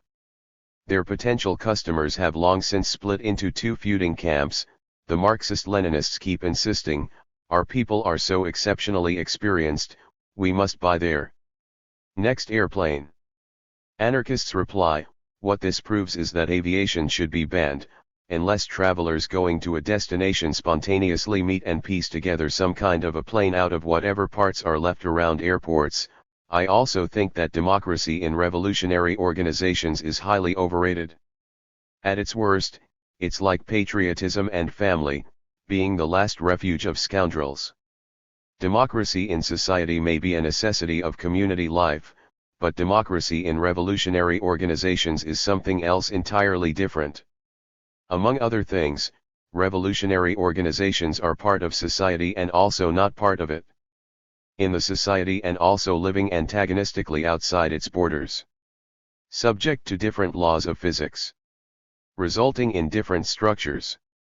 Most discussions of revolutionary organizations right here in the garden of the imperialist metropolis, assume and insist on some variety of democracy. It's definitely something sacred. What does this usually consist of? Something learned from our capitalist bosses. Usually something resembling their bourgeois democracy. In which the Marxist or anarchist or socialist group is democratic because there are meetings in which all members have the theoretical right to speak, vote, or consent on its politics and activities. Usually, the handful of leaders have met or communicated privately before that meeting, to decide what the members must do. Often, everything is scripted as much as possible. There's nothing strange about this. It's organizational democracy as we know it in the world of the imperialist center, like suburban village government, state-regulated trade union locals, or the board of trustees for whatever NGO. It's a certain form that comfortably clothes institutions in this decaying capitalist culture. As such, this democracy isn't anything that I'm up in arms about, either for or against. Why shouldn't an anarchist organization or a Trotskyist party operate like the local bridge club if it wants to? It's just our cultural norm. but the complete absence of this democracy isn't necessarily a loss, either. Sometimes doing away with democracy can be even more democratic in real terms. In fact, stripping away unnecessary people and organization has worked better than leftists here like to admit in many situations. One reason that so much of what has worked well are individual or small group projects, seriously committed to getting things done on a particular issue or function. As one example, I like the old Prison News Service, PN's, newspaper project, done in the 1980s, 90s by the late Jim Campbell and friends up in Canada. For many years, PN survived as a very open political forum, primarily written by many different prisoners, and read by thousands of prisoners. Particularly for new African prisoners in the USA, it became a rare meeting place to talk politics with each other, spread news about the ongoing skirmishes between the brothers and sisters versus the prison authorities, and generally make themselves known. Jim Campbell mostly financed it himself out of his wages, and although he had a handful of co-conspirators on the project, from what I could tell back then Jim basically made most of the decisions. If Jim didn't think that your letter was that important, flip it went into the dusty files. Yes, that happened to me, too. Have to laugh about it now. Not only was this close to one-man rule, without any democratic structure, but it was one white man rule to boot. How about that for taboo? Why should one white anarchist up in Canada de facto control so much of how prisoners of color in the US Gulag talk to each other? Because no one else wanted to or could do it. The Black Liberation Army Coordinating Committee, to be sure, had its own quite serious political discussion scene, but it was both closed and more specifically defined. Truth was, neither black nationalist organizations nor white ML groups wanted to have that much to do with prisoners except to exploit a few famous names, who might have been hailed in speeches but were privately considered too troublesome, too hard to control, and too needy. During those years, the National Committee to Defend Black Political Prisoners was also a small but useful source of political linkage for some of those inside, but that was really done by one dedicated older Asian woman, who stayed up late at night licking the stamps and sending out mailings paid for by her thin wages as a waitress in Harlem. She told me she took the job partly so that she could act as a message center, where guys who might be ducking the enemy could pick up kites from comrades and to slip hamburgers to hungry rads without cash. So Jim wasn't alone, but was one of a thin line of advanced explorers.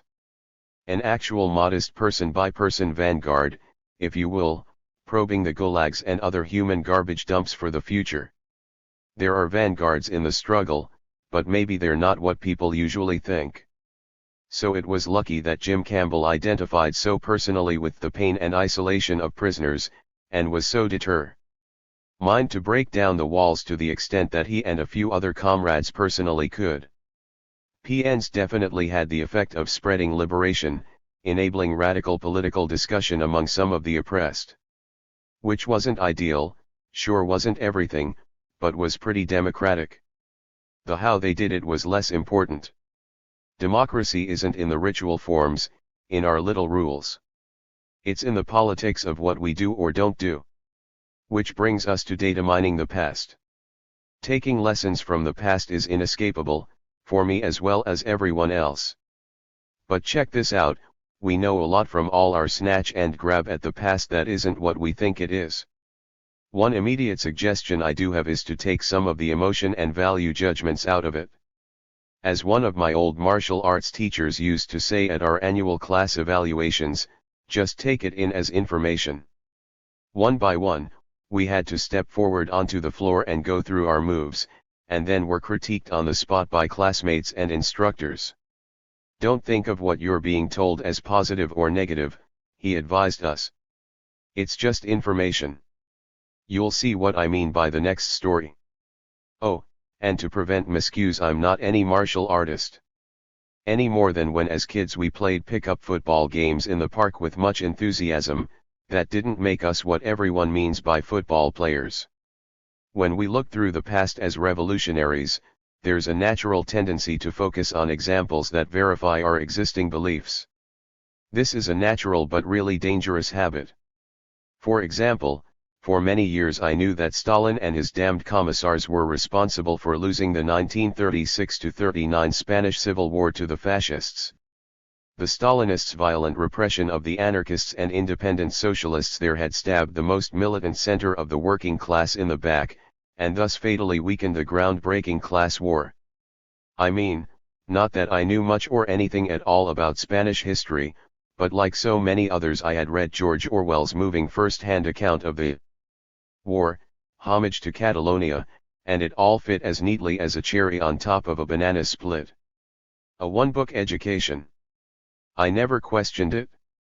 By karma, back then I knew an older Maoist comrade who actually had been a young soldier with the international brigades fighting in that Spanish Civil War. Thinking it strange that up to then we'd freely talked about our own confused 1960s movement politics, but he had never brought up his war experiences in Spain. One afternoon I asked him what he thought of Orwell's book. My friend jumped to his feet and started cursing. He thought that Orwell was a dishonest asshole, and his self-serving version of the anti-fascist Civil War a fabric of clever novelistic half-truths and distortions. The way this older comrade described his war came from a completely different angle than any I'd thought of before then. It really took me aback. He told me, in the field hospital I saw wounded die for nothing, freezing to death in the cold overnight without blankets, because someone had fucked up the supply list. Do you think Stalin had blankets withheld to increase his power? My Maoist friend's angry sarcasm had a sharp point, that the whole war was fucked.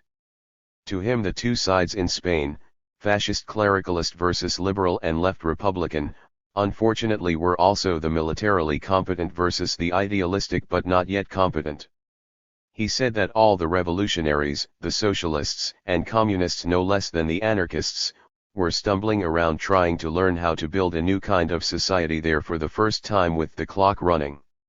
While with the other hand also fighting a new type of total war against an advancing, experienced mercenary colonialist army, with plenty of guns, artillery and air squadrons. To him this was a tragic loss in a far deeper way than abstractly our team versus their team. It was his experiences in Spain, my friend said, that made him an early Maoist sympathizer. Since it was a sign of real hope to him and his comrades in Spain that while their flickering progressive republic was being inexorably crushed by the fascists, in remote regions of China that Red Army was solving the problem of survival in combat against even the largest capitalist armies. No small thing to my friend, after losing so badly, with more real-life casualties he knew than he wanted to remember. He also said that contrary to what Orwell wrote about, anarchism was a real military problem in Spain. To my surprise, he wasn't talking about the Durruti column or other legendary anarchist workers' formations. He was talking about what he considered latent or basic anarchism within the international brigades, which was Stalinist, remember. Like most wars, that one was fought by the young, in many cases teenagers no older than 15 or 16 years old. The Canadian naturalist R.D. Lawrence had enlisted as a Spanish anti-fascist infantryman back then when he was only 14. He was so short that his rifle slung over the shoulder kept almost bumping the ground, but as he said, no one cared how old you were if you could shoot a gun. Whenever a fascist offensive somewhere would start, many of the eager young volunteers would spontaneously desert to the front, taking their rifle and hitching rides on supply trucks or trains to wherever the most intense fighting was, abruptly leaving their own units short of soldiers. Training plans and readiness and new moves on its own front upset. Since it is hard to successfully plan an overall war that way, deserting to the front was quickly banned. Soldiers were talked to about revolutionary discipline, etc., etc. Nevertheless, just like with sex, when romanticism and adrenaline flood the heart, young dudes aren't always thinking ahead to the larger picture. And the men who did this felt that no blame could be attached to any individual who decided to just go off more bravely by themselves into the fighting. Spontaneous soldiering just went on. Finally, the commanders decided that a sobering line had to be drawn. The next time it happened, a pretty blameless but undisciplined young American revolutionary was selected for charges, court-martialed, and then executed by his own buddies. Their shooting was understandably bad and the condemned comrade was badly wounded, not cleanly killed. So their unit's commissar, a young tough guy from Brooklyn, my comrade recalled, had to step up, draw his pistol and finish him. Then the commissar wrote the soldiers' parents a letter of condolence, saying that their son had died bravely fighting the fascists. But when their unit returned home, the working-class Stalinist commissar used his pistol once more and committed suicide. The whole thing was hushed up by the movement. Isn't it always? Yes, I know that there were probably a dozen better ways to handle that problem politically, not by coercive authority, but that's the kind of thing many normally confused macho men did right then or even now. Was that first-hand view all true, or just my friend's stretching memories to defend the integrity of the revolutionary band of his youth? He had only one person's experiences, but think he had an important part of the truth, anyway. I don't know about the whole deal, but I do believe that the Moscow-directed repressing of so many of the most militant Spanish workers was textbook Stalinist anti-revolutionary maneuver 101.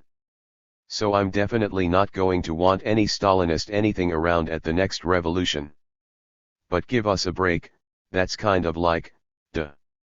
Maybe hot shit as an insight in 1929 or 1939, but pretty small change as a lesson about revolutionary organization now in the 21st century.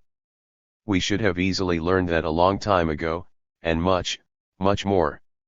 The question isn't whether the Stalinists or the socialists or the anarchists were right or wrong or in what ways in the 1936-39 Spanish Civil War. That's one series of questions, but is that the main lesson we can learn from that past?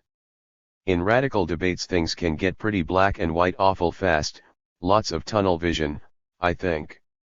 But in the actual struggle with millions of real people freeing themselves, rushing around trying to do things they themselves have never seen before, there are always layers of reality. I mean, not just one true thing, but many true factors of varying meaning, shifting in time. To me what my older comrade said struck a note that went towards the practical heart of things. Sometimes we can be technically right about something and still miss the main point. One very smart anarchist comrade that I told this to, about Spain, came back immediately with, no, it was the arms. The lack of arms. See, France and Britain wouldn't sell arms to us. And Stalin cut us off. He wouldn't give us enough arms. Actually, I've heard that line more than once as an explanation. Which only sounds reasonable until you start to think about it, in terms not of liberal fairness but of revolutionary organization. This is something my friend was obviously just repeating from someone else, not something he ever had to work out bit by bit for himself. Let's see, the anarchists and independent socialists back then in Spain were saying that Stalin was running a bloodthirsty dictatorship which needed to be overthrown, with the Stalinist sycophants and criminal bureaucrats needing to be put before workers' courts and firing squads. And yet, they really expected that the same lumpen Joe Stalin was going to pour shiploads of weapons into their hands like the hip-hop insane Santa Claus? How unreal was that as strategy? That's like some homeless dude sleeping rough under a bridge, but expecting every freezing night that Obama's limo will soon be pulling up to take him to his lush bedroom in the new mansion. The problem in this kind of thinking goes deeper still than that. Whether the anti-capitalist forces in Spain didn't get enough arms because of Stalin or Wall Street conspiracies or because the boat was late, or whatever, the net practical effect was the same. That the Progressive Republic was outgunned by the mercenary forces of General Franco and his eager German and Italian fascist mentors. Skip past the backstory and get to where the rubber meets the road. Let's say that they were outgunned 2-1, 3-1, 58. Or even worse. So, what's the big deal? I mean, it's a nice sounding civilian excuse, but it doesn't mean much in terms of revolutionary practice. We Revs are always way outgunned and outnumbered by the mercenary forces of the capitalist state, until the final stages of the struggle. In old China way back then, the communist Red Army was outnumbered and outgunned more like 5 or 10-1, by both the rightist Chinese armies and the Japanese invaders, for many harsh years. True everywhere for anti-capitalist guerrillas, too, not just that particular Spain. It's not an excuse, it's just the usual violent environment of capitalist hegemony everywhere that we must to learn to survive in and grow in. Everything we do, our tactics and strategies, our organizations and subcultures, all assume great imbalances in strength between us and the capitalist ruling class. Whether of mainstream propaganda, numbers, experience, money, guns, whatever. If it were only a contest of morality and justice, the capitalists would have been kicked out long ago. We all know all this, too. We just don't always absorb the full meaning. The lesson that really strikes home to me from that experience back then was not only the brilliant courage of those people overturning backward oppressive society, but also our own lack of revolutionary development in the broadest sense. And tragically what it meant when we had to put it to the test in real life, in real time, with the lives of millions involved. Right now we are used to laughing at the incompetence of big capitalism, reeling from setback to setback, from Trump the reality TV government to their hopelessly lost but unbelievably lethal misadventures in the Muslim world. But we conveniently forget how even this crumbling chunks falling off of it big capitalism has accumulated within its structures centuries of learning by experience knowledge of how to run society part by part their way. Too often, we think that criticizing them well is equal to having enough know-how to design up and successfully operate our own oppositional countercultures and societies. While in practice these two things are many miles apart. Acknowledging that we anti-capitalist revolutionaries are only beginners, are in historical terms still a young culture, still just starting to learn how to build, is to me a healthy first step in better revolutionary organizations.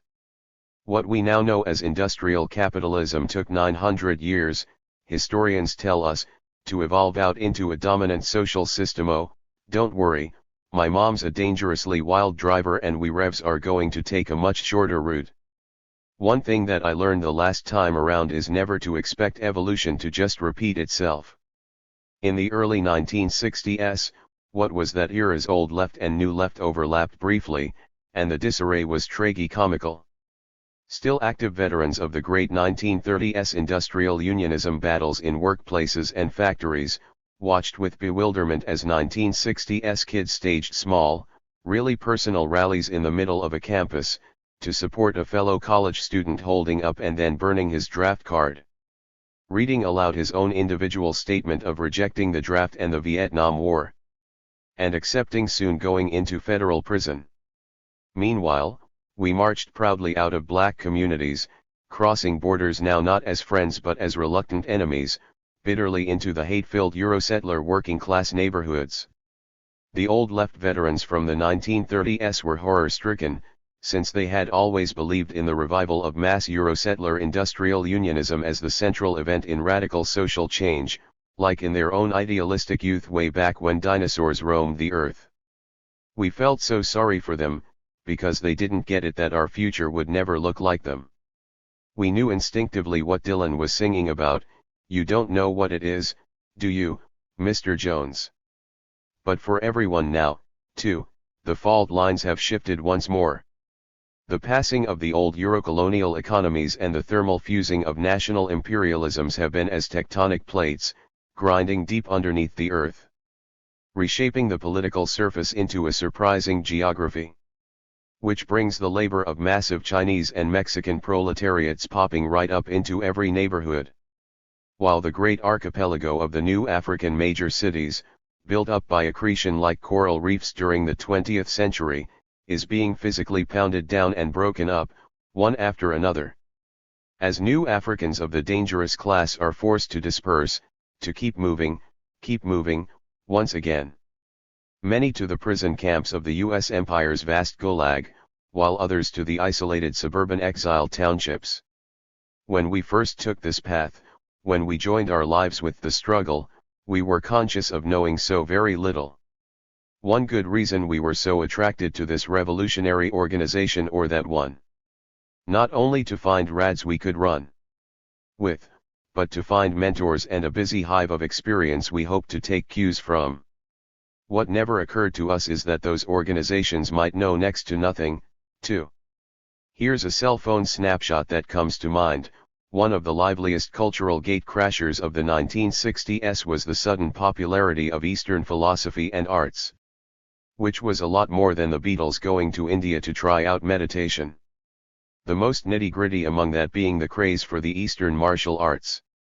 Even before Bruce Lee's great Enter the Dragon, young guys black and Latino as well as Asian were haunting the cheap rerun movie theaters that showed the Hong Kong martial arts flicks. My dumpy baby sister became a changed teenager, as angular and menacing as the praying mantis forms she would train at day after day. All good. This enthusiasm swept through revolutionary organizations and protest movements as well. Whether it was the desire to help protect our marches from street attacks by the white racists, or just the pull of wanting to be strong physically in the struggle, this was something everyone understood. It was a pretty pathetic new revolutionary organization which didn't have its martial arts class on the side. Or at least its favorite local dojo where its people tended to go. I knew it was really cresting when an enthusiastic white friend told me he had decided to join a rapidly growing local Marxist group, because their karate class is so good. You should come and try it out. You get the contradiction, the slightly crooked picture. On the one hand, we had so many young revolutionaries sworn to tear down the old American way of life, and most especially all the old left crap. Pushing forward with new radical organizations that were formed next to spontaneously, on the fly, shaped by the dynamite blast of the latest page in the struggle. Often more or less blessed only by a quick papal reading of some heavy left text or another. It didn't matter which one, really, since most of us hardly understood any of them. But when it came to serious business, to being personally able to really fight, many of the same youth eagerly embraced the legendary training of Eastern martial arts, which is more traditional and top-down in its teaching than death, with students in the dojo learning forms and sparring painstakingly developed and then tested over generations. Overseen and directed by the black belt instructor, whose every decision was law on the class floor. Nothing spontaneous or doing whatever new you felt like there. To me the double message was definitely signaling something. While youth were in revolt against old oppressive authority, we were hungry for authority in the other sense. For finding empowering knowledge that came from the doing. Learning from those who had actually done it and learned to do it well. Like, you wouldn't want to learn plumbing from a person who read to you out of some textbook, but who themselves had never picked up a wrench or gotten shit all over themselves. One thing was for sure.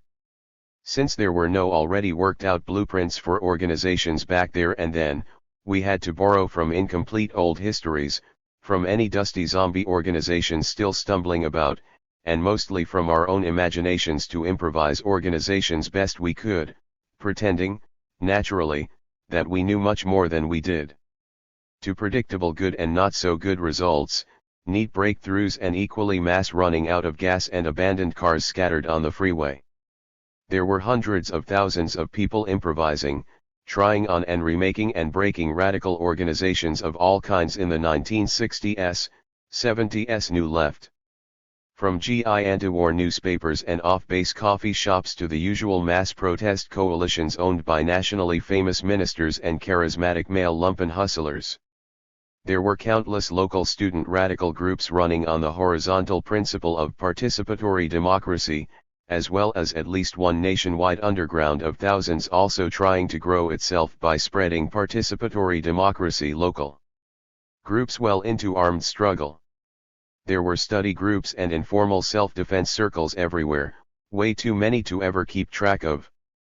There were socialists replacing their college dormitories with a party form in which they rented large apartments together in inner-city neighborhoods, functioning as community activists together while using their group homes as busy political theory schools. And always there were new seemingly spontaneous grassroots direct actions happening.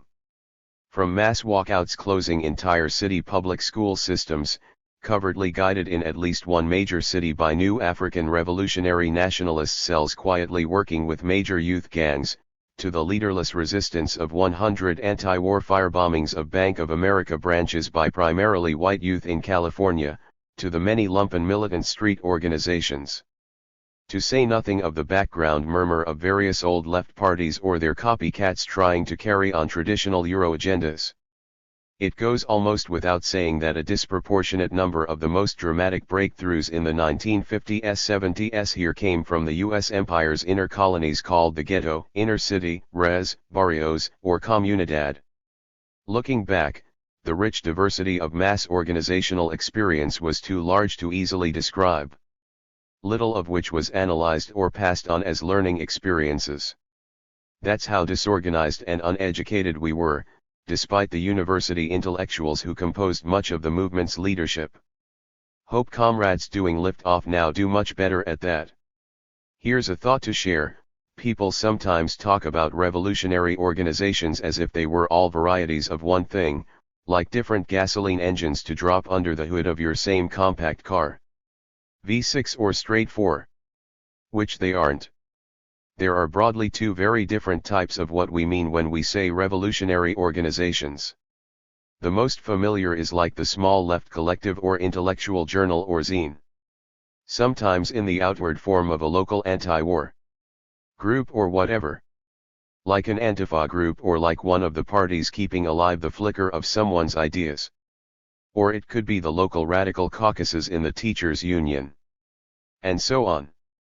These are what we are used to seeing sprouting here in the garden of the imperialist metropolis. In other words, meaning revolutionary organization as an organization of revolutionaries, promoting anti-capitalist ideas and activity.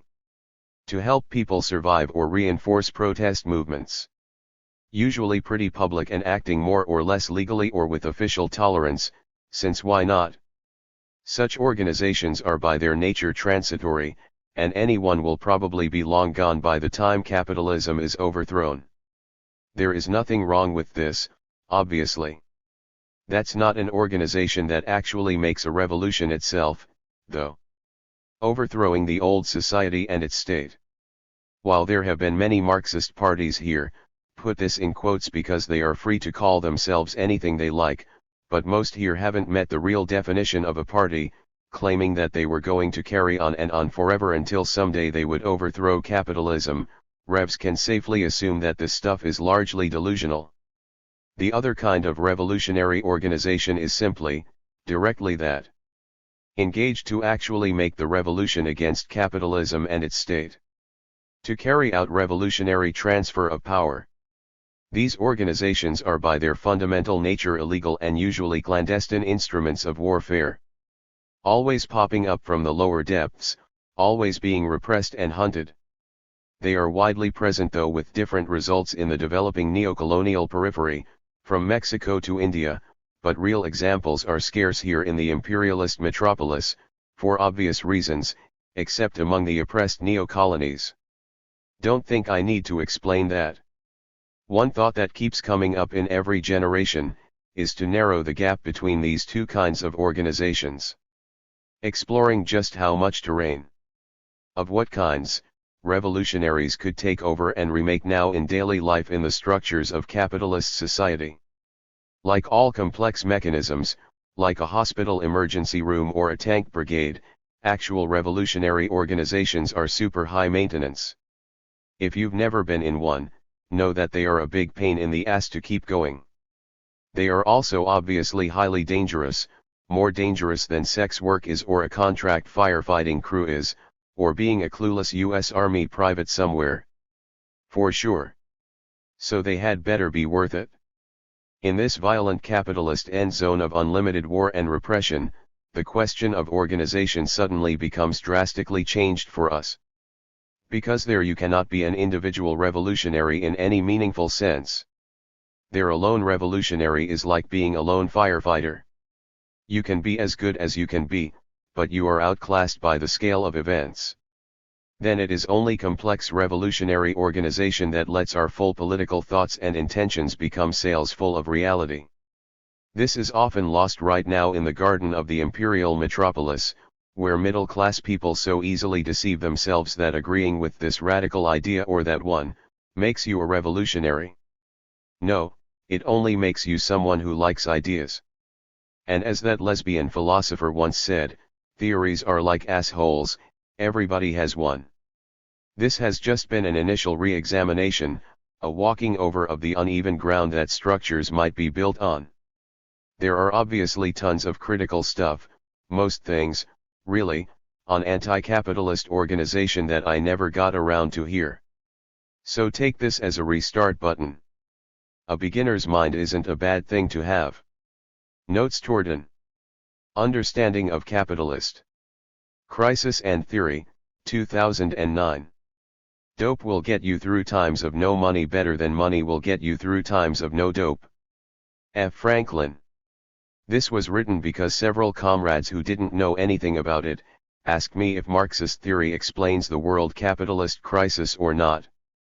This is such a good question that I found myself pulling together these notes for them. And for myself, it turned out I don't have any brilliant thoughts here. Compared to some other papers on the crisis, this is pretty simple. But if it only opens a door, that is good enough. The world capitalist crisis has produced many radical papers analyzing the 2007-08 crash from widely different points of view. There are also many new voices among them. This is definitely healthy, starting a discussion that has not been routine for anyone. One interesting side of these radical papers is the role of theory. Some papers confront the crisis ad hoc, as it were, using little theory besides the bare recognition that there is a class antagonism in society. Others, both liberal and leftist, explain the crisis as one of the business supply-demand cycle, which even Bush's former Treasury Secretary and Federal Reserve Chairman conceded is part of the basic nature of the capitalist market. Some papers make passing reference to the law of value or the crisis of overaccumulation, but don't explain just how this Marxist theory relates to their analysis of the crash. And while some writers boldly predict the final end of capitalism in this crisis, others more cautiously see the full cyclical recovery of capitalism but with sharply reduced working-class living conditions paying for the recovery. What I want to do here is to explore how useful anti-capitalist theory is to us in lighting the path ahead. Twilight capitalism is an expression common on the left now. Even as vanilla a social democrat as Cornel West speaks of our twilight civilization. But what does it mean? Do we use it just to reassure ourselves at a time when the left in the metropolis has weakened so greatly? Is this crisis a stage in the protracted fall of capitalism as a world system? We will come back to this. To start, we should keep in mind Marx's comment that there really is no such thing as economics. There are only human beings working to sustain themselves, tied in daily life to each other through social relationships of production and distribution. Capitalism alienates this activity from its living matrix, and calls the object economics. Capitalism's top economists and corporate managers could not predict this present general crisis. Those who mocked Marxism for not being able to predict crisis well enough, proved themselves far more clueless. It isn't just that the well-funded, full-time economics departments at Harvard and Yale failed to see this crisis coming, just as they also famously failed to do in 1929. Economist James Galbraith of the University of Texas says that of 12,000 professional economists in the U.S. today, only 10 or 12 predicted this crash. Perhaps for the same reasons that fish canneries and supermarkets can't predict when massive overfishing will create marine deserts out at sea. The loudest liberal criticisms of Wall Street and its obedient government regulators conceal within them new untruths, which only disorient people all over again. One is the often heard, Barney Frank line that speculation financial gambling is at the center of the crisis. But looking at it another way, speculation wasn't so much Wall Street's problem, but Wall Street's attempt at a solution. The other misunderstanding being peddled is that the 2007 to 2008 collapse of the biggest world financial centers proves the failure of conservative economics. It is understandable to believe that, but what this general crisis really proves is the failure of Keynesian economics. This brings us to the area of anti-capitalist theory. Our political toolboxes are jumbled with theoretical tools old and new. Some we don't use because they appear non-functional, obsolete now if they ever worked. Many of us don't use theoretical tools at all, approaching politics with bare hands, because we have been taught to distrust tools in general. But it's basic that a tool has to be grasped the right way, which is another way of saying that perhaps our cultural handle is wrong. That the approach we use on radical theory like Marx's on capitalist crisis is wrong. Not so much the theory but how we take it. Marx is a big case in point, usually exceptionalized either as some improbable thinker far above us or dismissed as a monumental relic, another piece of dour Victorian mental furniture. In the first case he is like a genius too complex to be understood by the rest of us, and in the second case he is someone to be politely ignored lest we set off his worshippers. He is rarely accepted as just another revolutionary against capitalism, with his own contribution, albeit one shaped by a different time than ours. To me, it is better to simply take his analysis of capitalist crisis as the insights good and bad of another revolutionary. Like the thoughts our own contemporaries exchange right now, it may be wrong in ways but still give us an unexpected insight into the crowded reality of capitalism. The question of capitalist crisis is bound up with that of business cycles, of boom and bust. Cycles that we are used to without even thinking about them, as an inescapable part of capitalist life. Bush's last Treasury Secretary Henry Paulson even admitted that he personally expects such economic downturns every 5 to 10 years. I don't think any regulatory system is going to change that. Unconsciously echoing what Marx wrote long ago, the characteristic life course of modern industry, which takes the form of a 10-year period of moderate activity, feverish production, crisis, and stagnation, this cycle comes from a basic imbalance between business production and consumer production. Between supply and demand. It isn't what kind of product that determines this, but to which side of the economy it belongs. For instance, a power drill owned by a home remodeling company is part of business capital, while an identical model power drill owned by a consumer as part of their hobby equipment is a part of consumer production. During the boom upsurge of the business cycle, both production for business growth, new factories and mines, full inventories, expanded transportation, research and development, etc., and production for mass consumption are growing side by side. But at a certain point, business expansion has reached the limits of the current market, or beyond. For example, for years automobile industry financial analysts have been warning that global truck and auto production capacity is at least 1/3 more than the number of vehicles that can actually be sold. Soon capital investment in new production slackens, which inevitably leads to lower levels of employment and income, leading to a lessening of capital investment in consumer production and distribution. Consumer demand declines in a downward spiral with falling employment and income. This crisis manifests itself on the surface then in the form of a crisis of insufficient demand. Which is why the search for the holy grail of capitalist economic planning is the Keynesian belief in fine-tuning the economy, in which state intervention alternately cools down or adds economic demand to a rocketing or stalling economy. In reality, at least since the Reagan administration, conservatives no less than liberals have acted not only by fiscal measures, raising or lowering bank interest rates and the money supply, but by Keynesian massive state deficit spending to boost economic demand.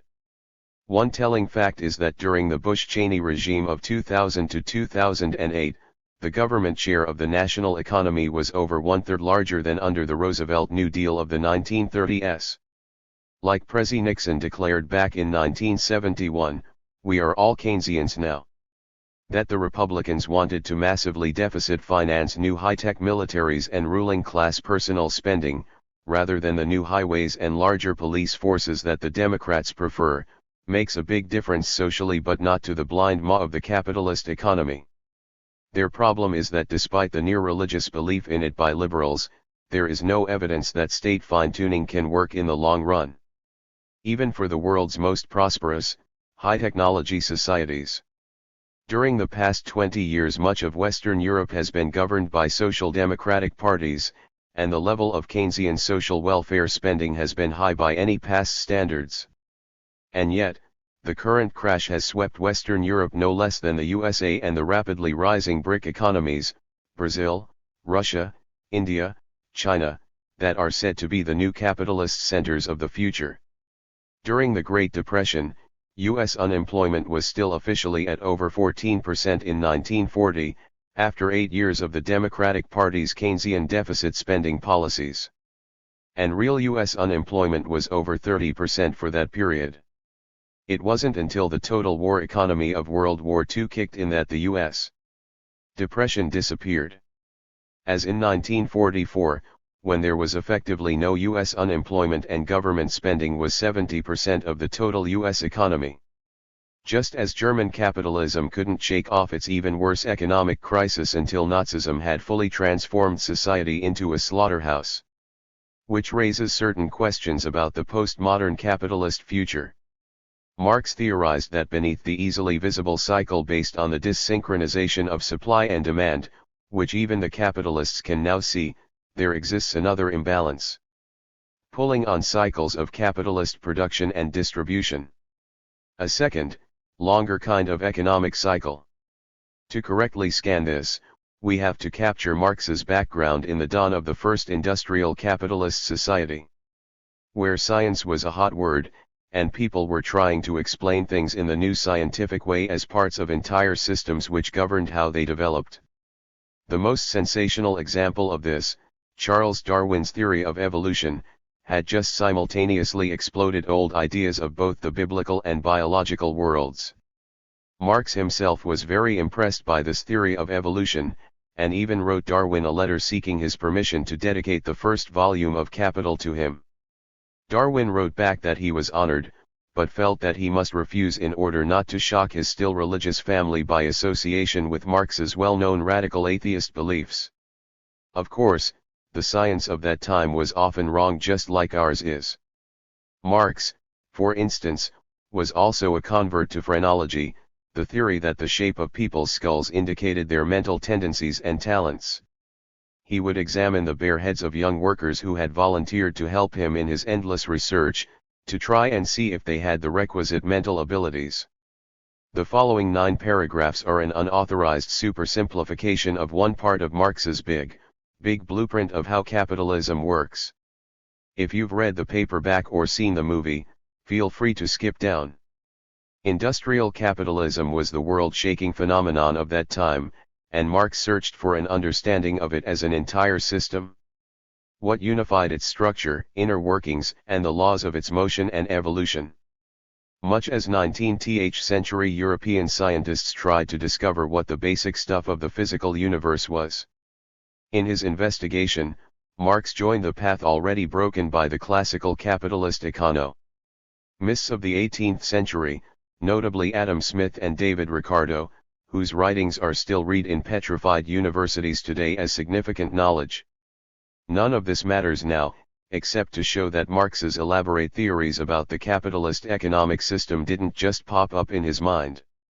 It was part of the whole intellectual fabric, the cultural approach of his time and place. The classical capitalist economists had already dispelled the primitive belief that there was some inherent value in specific money or precious metals. As one society may use seashells or bits of copper as a currency, while other societies may judge these items worthless. Still other societies use livestock or printed pieces of paper. David Ricardo posited that the value in all commodities or products in the capitalist marketplace really came from the human labor that went into their making. The young Marx and Engels were also inspired along this line by the idiosyncratic French anarchist pioneer Proudhon, whom they praised in this regard. Proudhon makes the human element decisive, while in the previous political economy this role is given to the material power of capital and of landed property. From this starting point, Marx developed his economic theories. In Marx's analysis, the exchange of commodities is the fundamental relationship in capitalist society. The term commodity is used by Wall Street today to mean raw materials or products contracted for in undifferentiated bulk lots, such as wheat, or beef carcasses. In Marx's terminology, however, A commodity is anything that has both use value, that fulfills a human want or need, and exchange value, is a product of human labor for the marketplace. So the life-giving oxygen we breathe every minute has use value but no exchange value, since we take it ourselves from the atmosphere. But the same oxygen in a medical oxygen mask has been separated, compressed, packaged, and transported by human labor, and is very definitely a commodity. The most important commodity of all is the labor power of workers, which is the commodity which more than reproduces itself once in the hands of the capitalist. This value of commodities eventually expresses itself indirectly on the workaday surface of capitalist life as price. While that share of value which is neither consumed in production of the commodities nor returned to the workers as wages to sustain or reproduce their labor power, is termed surplus value, which eventually surfaces as capitalist profit. Marx cautions that there is no direct, one-to-one correlation between the value and surplus value created by a given worker or even a certain factory, and the amounts of prices and profits that result. The process is more indirect and averaged out. To Marx, this was not the kind of discovery to predict the stock market with, but a tool to radically understand the inner workings of the system's dynamic. It's tempting to compare Marx's concept of value and surplus value to the invisible particles and matter that have conveniently filled in theoretical niches in the history of the European physical sciences. Once, centuries ago, European scientists theorized that a transparent substance that they named ether must fill in the vast stretches of the universe between the stars and planets and other solid heavenly objects. Or today it is accepted in physics that there are many subatomic particles often given whimsical laboratory names such as gluons or right-handed snarks, which are not only necessarily invisible but in some cases only exist as a useful piece of theory without any scientific proof of existence. To a degree, Marx's invisible particles of value and surplus value might be thought about like that. Marx specifically says that value and surplus value are not material properties of commodities, but rather properties of the social relationships that really constitute capitalist economics, which our daily life of the constant exchange of commodities dialectically both manifests and conceals under frenzied and fetishistic activity. A fetish is a non-living object that is thought of as having living characteristics, the typical examples of which are voodoo charms or the wafer and wine at Catholic communion services. In Marx's cultural criticism, the dead objects which are exchanged in the market, like money, real estate, or corporations, are given lifelike power and vitality under capitalism, while the people whose work produced them are not only subordinated to commodities but are also forced to take on themselves the aspects of non-living things. This is frustrating to many readers, because it's so elusively non-material. Marx is saying that value and surplus value are essential parts of everything economic, from syringes full of penicillin to automobile tires, but don't have any definite, fixed quantitative form in or attached to these things. They don't even have any physical existence you can find, but seem to exist in, like, a dimension of philosophical reality, which Marx says is more real than what we appear to see. Since value and surplus value are supposedly aspects of the social or societal relationships that are production and distribution, it may be strange to just ride with this, but it's easier to not worry temporarily about whether it's true and just follow its logic step by step. The central pivot comes from the disequilibrium in commodity production between the increasing role of mechanization versus the production of human labor power. This to Marx was the second type of contradiction, beneath the more surface one of supply and demand. Both aspects of production, both that of machine technology and that of human labor power, churn out commodities and thus capital. But in Marx's insight, only the part coming from human labor power produces surplus value, and thus profits. So the total of the combined capital from both machine production and human labor power must always increase more rapidly than the total of profits, which originate in human labor power alone. In a gradual cycle that is built into the DNA of industrial capitalism, there is an inherent tendency for the overall rate of profit to fall as profits are gradually outpaced by the faster growth of capital from always increasing mechanized production. The rate of profit is squeezed by the sheer mass of capital that has accumulated. According to this theory, when the mass of capital has grown so disproportionately large compared to the sum of profits, business activity cannot find adequate profit rewards and falls off. Stores and factories slow down, layoffs spread, the value of stocks and other investments go down, the system is plunged into crisis and a period of stagnation. In Marx's theoretical analysis, no matter how modern our capitalism becomes, the eventual cycles of economic crash rooted in the very fact of that technological modernization only deepen. Foretelling the future endpoint of this capitalist mode of production and the coming of an entirely new mode of production and distribution, a new type of society. But Marx's vision of capitalist crisis and the fall of the system itself never happened, or is it gradually taking place right now? Up to now we've been laying out this very stripped-down version of the core of Marx's theory. But is any of it true? More to the point, is it useful? It seems to me that Marx's theories on political economy can't be proven in any usual sense of the word, being that they are more like a brilliantly arcane cultural criticism. I have only read the thick volumes of Capital once in my life, and it wasn't an experience I would urge on the innocent, only on the guilty. Parts threw light on capitalism, but on many pages my eyes glazed over with non-comprehension. I tend to agree with the anarchist Michael Bakunin's unhappy thoughts as he was trying to earn rubles translating Capital Volume 1 into Russian for a publisher. Capital was a frightful work, he confided to a friend, although he also said that it was extremely important, learned, and profound, if very abstract. As an experiment, we can take this one theoretical insight and see if applying it helps us to better understand the path of this crisis. After all, even clues at a crime scene don't have to explain everything or be some final truth, in order to help an investigation advance. How does the landscape change when we look at it this way? It is easy to pick up things in the present crisis that fit the jigsaw puzzle shape of what Marx was theorizing. Last year a business journalist said that in a global perspective, this crisis could be seen as a crowd of Asian capital chasing each other around the world in search of profit. In other words, this crisis that has suddenly paralyzed country after country into depression is a crisis of profitability, not primarily a crisis of insufficient demand. Last year statist economies such as the Arab Emirates or China had many hundreds of billions of dollars piled up as investment capital with shrinking choices of where to profitably land it. As we know, there has been an overflowing of investment capital for skyscraper office towers and luxury condominium complexes and multi-billion-dollar hedge funds without end.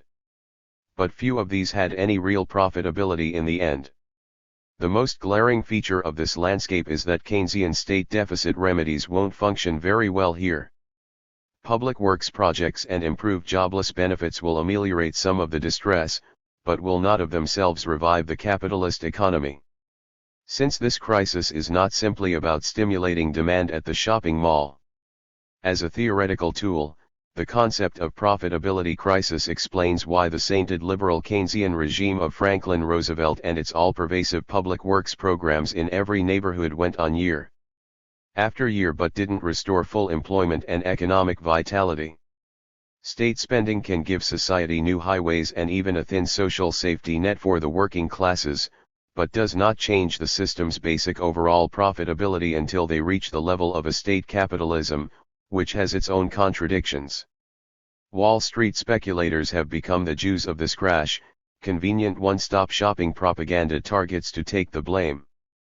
But speculation was not so much a furtive excess of the few as an entire stage of world capitalist activity.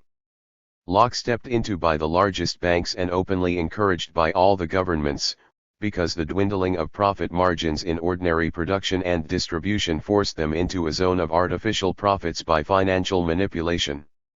We could say that speculation didn't cause the crash since it was the other way around. The underlying crisis in profitability forced capitalists to jump towards speculation as their desperate solution. Of course, nothing is free, as the capitalist saying goes.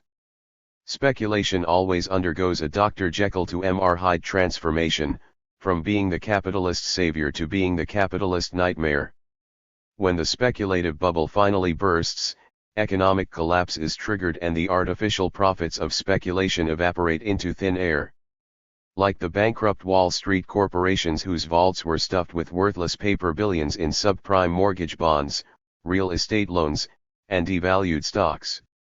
This all turns out to be the normal progression of crises of the falling rate of profit. Financialization is the term for the shift of capital from ordinary production into the fantasy of a purely financial civilization. And this financialization took over the center of the U.S. economy, which was the central economy in the capitalist world system. By the start of the 21st century, financial institutions accounted for nearly 30% of total U.S. corporate profits, a near doubling in one generation. Although they produced nothing of human need in the real world. Financial employees earned nearly 1 out of every $10 in all U.S. wages and salaries. In the financial center of New York, Wall Street employed but 5% of the city's workforce but accounted for 23% of all personal income in 2008. Financialization grew past these road markers, infecting and replicating itself within all other business activity. Without the artificial profits from speculation, today's capitalist economy would have crashed long before this. It has been held aloft by successive waves of speculation, such as the dot-com bubble, the housing bubble, the oil and commodities bubble, and the underlying credit card debt bubble. The point is that far from being a mistake which must be prevented, speculation is capitalism's life raft to artificially extend their boom beyond its natural sinking. It will never not be used. Time after time, no matter that each shipload of capitalists pledge like Boy Scouts to never touch it again. But life rafts of themselves seldom reach shore. Later in life, Marx and Engels came to believe that the tendency towards the falling rate of profit was working very differently than they had originally predicted. The economic depressions that were so devastating and regular in the early decades of industrial capitalism, had leveled out near the end of the 19th century, becoming much further apart. Marx and Engels' analysis was that like any living organism, capitalism had developed defense mechanisms to cope with this potentially fatal cycle.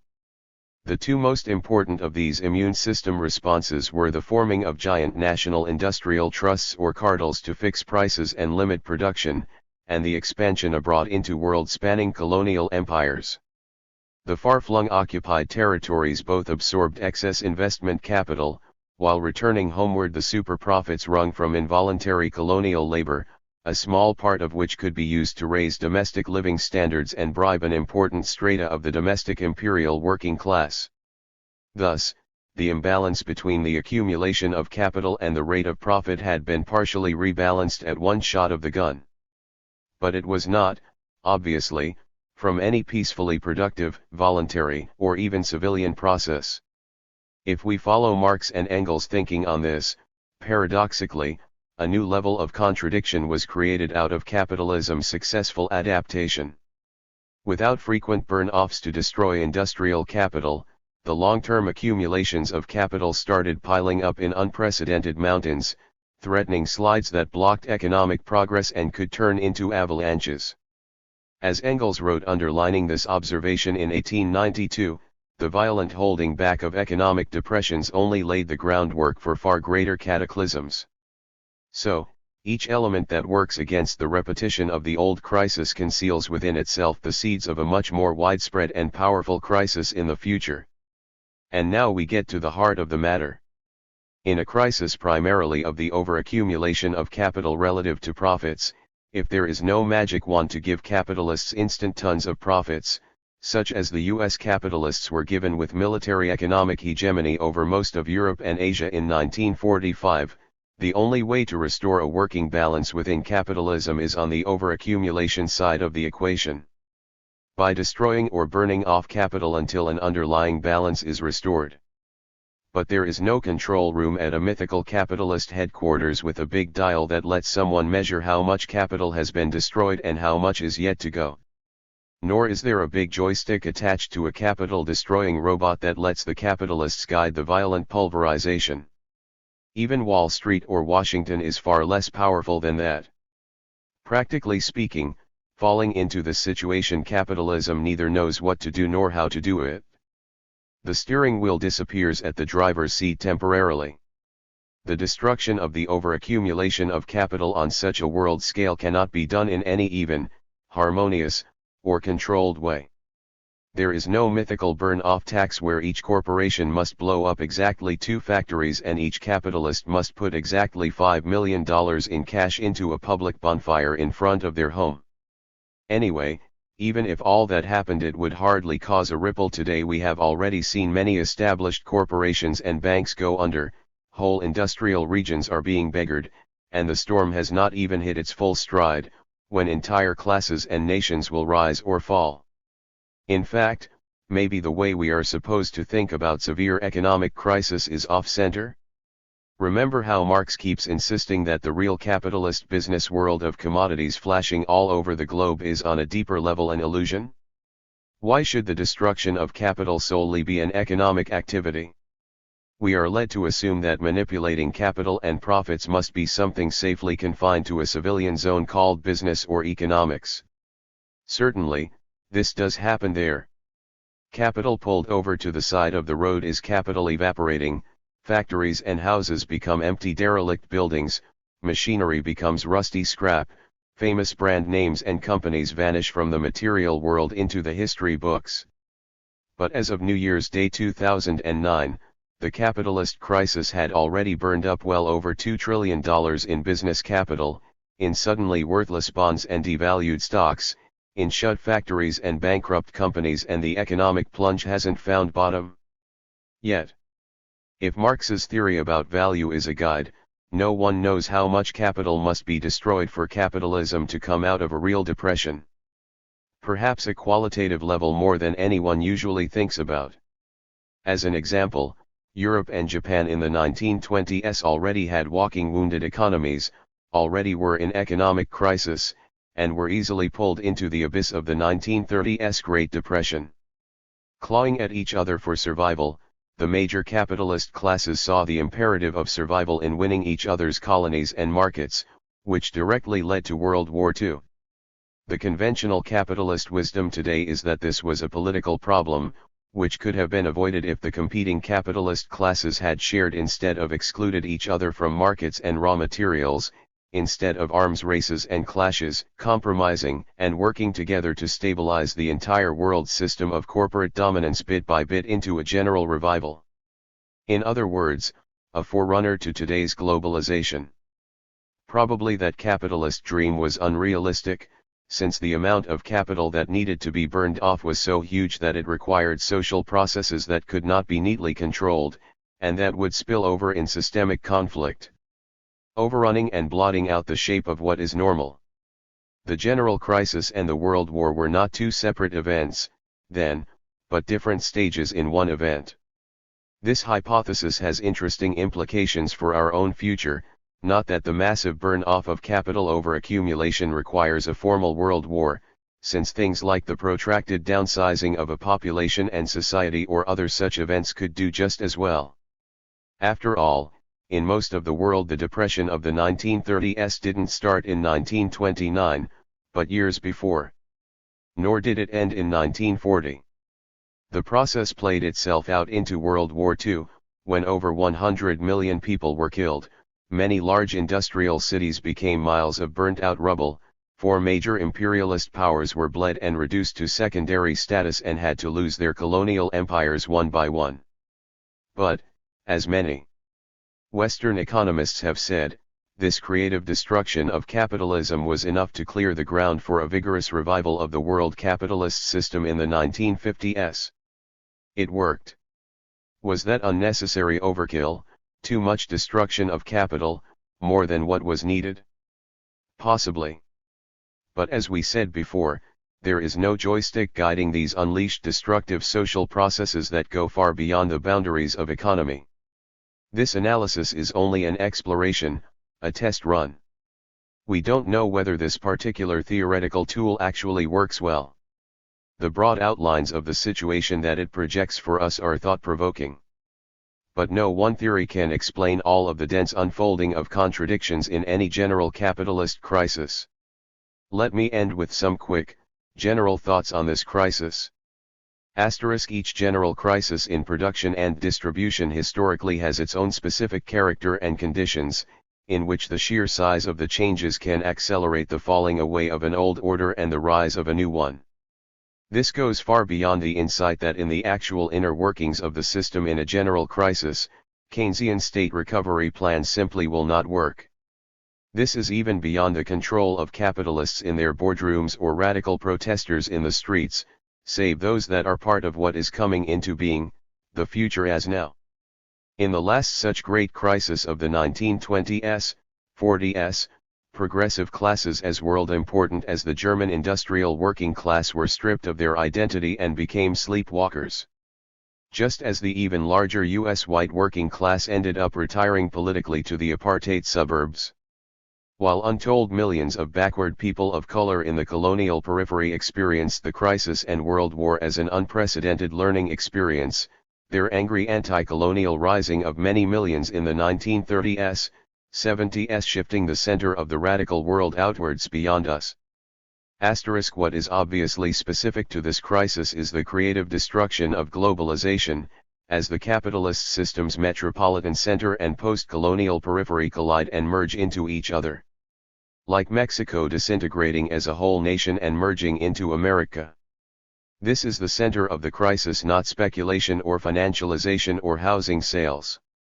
It's like the IBM building or some corporate skyscraper awkwardly doing brisk business as usual, only with one side blown off and in shreds. Whole sections of classes in the metropolis are being torn off and disintegrated, only to rematerialize abroad. If US capitalism must on pain of death transport large chunks of its production and its production roles to Mumbai or Shanghai, then the roles for managers, supervisors, engineers, designers, white-collar workers, must eventually be transported there as well. The explosive growth of middle and upper classes in the former periphery is the explosive decompression of middle and upper classes in New York and Cleveland. As Budweiser becomes a Brazilian business and the venerable New York Times must ask Mexican capitalist Carlos Slim to rescue it and become a major shareholder. So the national class system here is partially collapsing into itself, and then reforming again to a seemingly discordant world rhythm.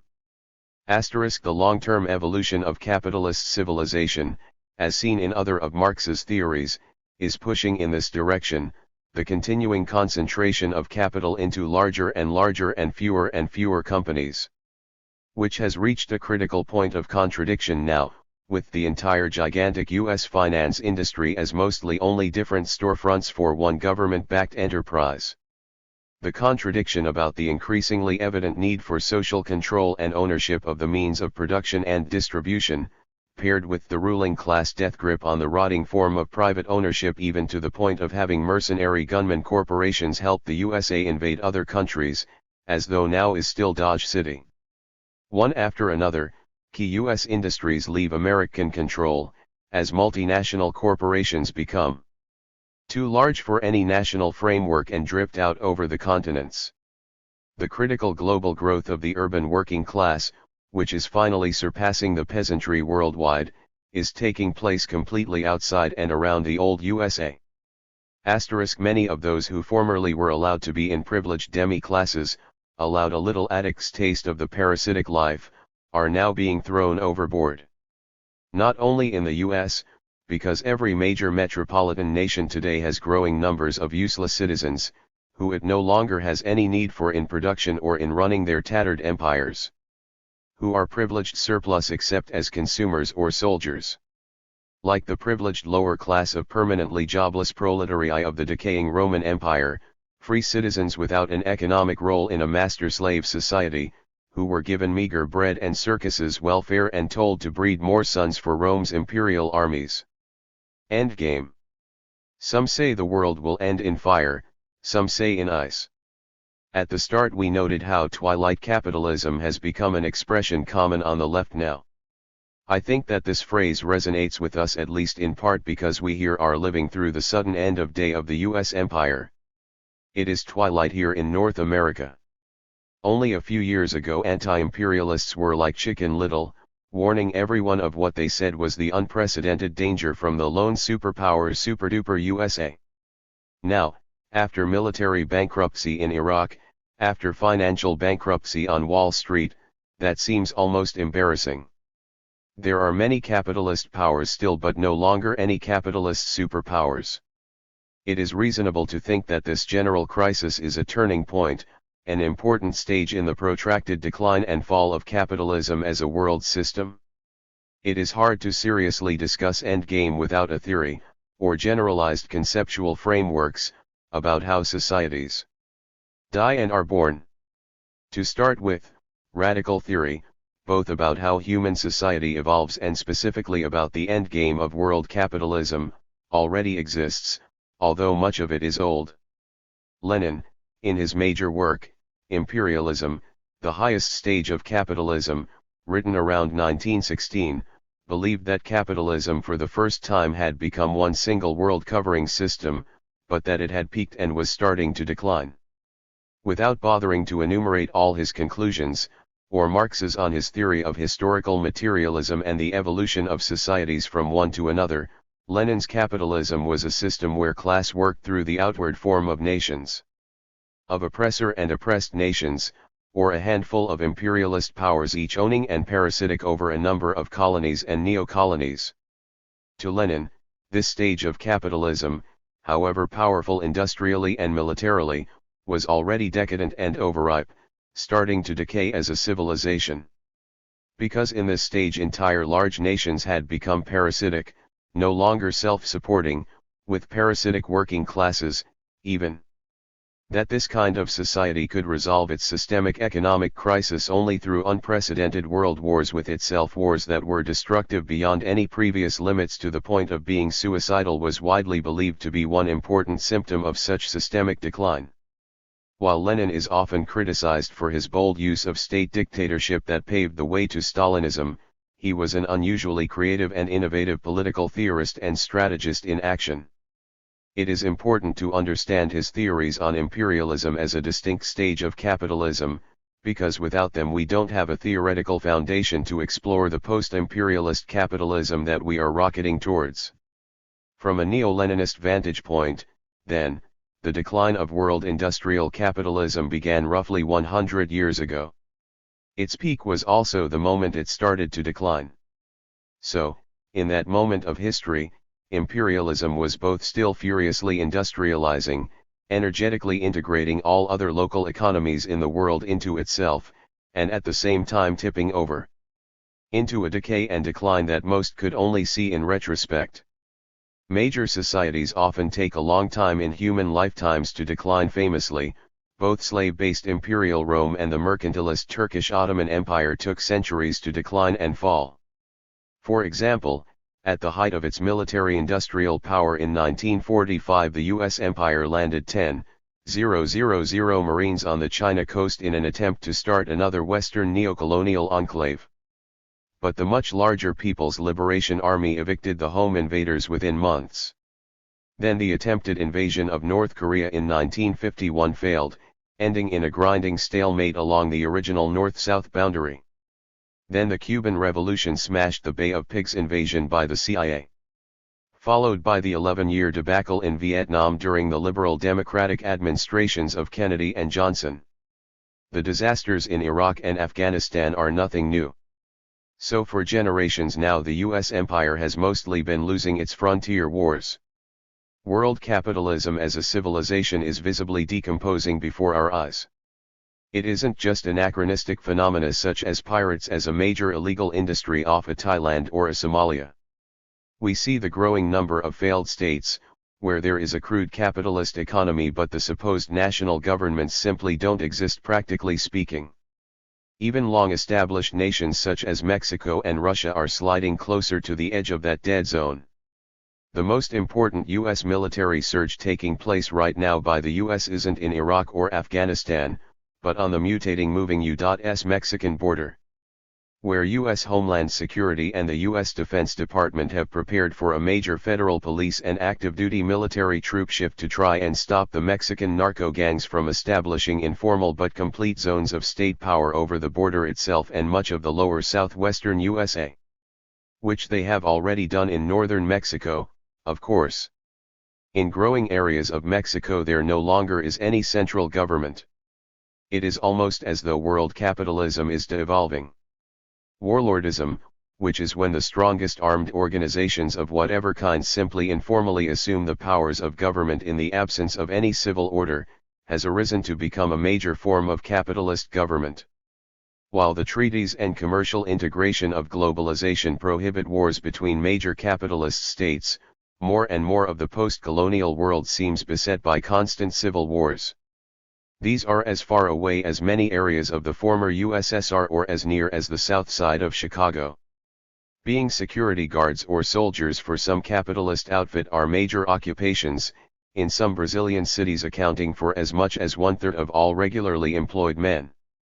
Much of the discussion we've heard around this world economic crisis assumes that the capitalism that is being remade is going to be just a poorer version of today's society. That the struggle will obediently follow the familiar painted lines on the street of civilian society. In other words, business as usual, only a bit less of it. Nero and Tupac Shakur will sing together at the Met before that happens. So radicals like the words, twilight capitalism.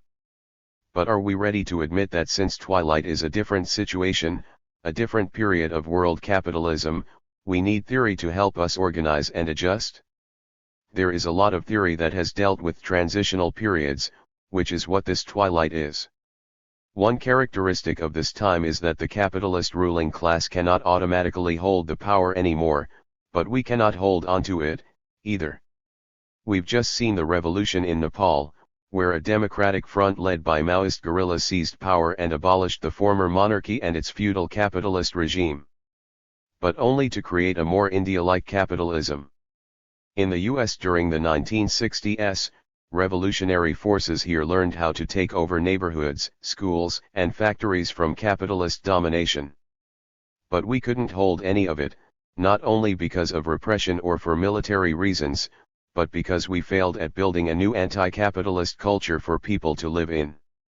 Just like anti-colonial revolutions in Africa, Asia, the Middle East and Latin America forced Western colonialism out of the capital, but completely failed to build liberated societies yet. The battle line keeps shifting from one side to the other. As you can either sharpen or dull a knife against a stone, this crisis makes certain we will either sharpen anti-capitalist theory or blunt it. One or the other will take place. Postscript. Some radicals are saying that this crisis is an emergency situation, and therefore we must help lead massive new working class movements to force economic concessions from the ruling class. Or a big united front to fight back against the imminent threat of a major white fascist offensive backed by the capitalists. Or some such talk.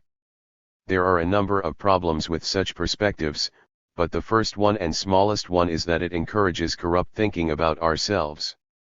In the actually existing America, when the newspapers or television say left, everyone knows that they mean Nancy Pelosi. Or maybe Howard Dean.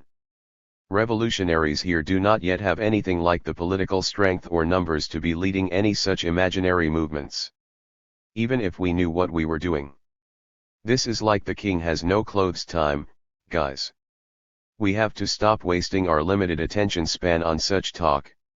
We know that the general crisis affects everything that is happening politically, but too many people have stopped thinking about other things.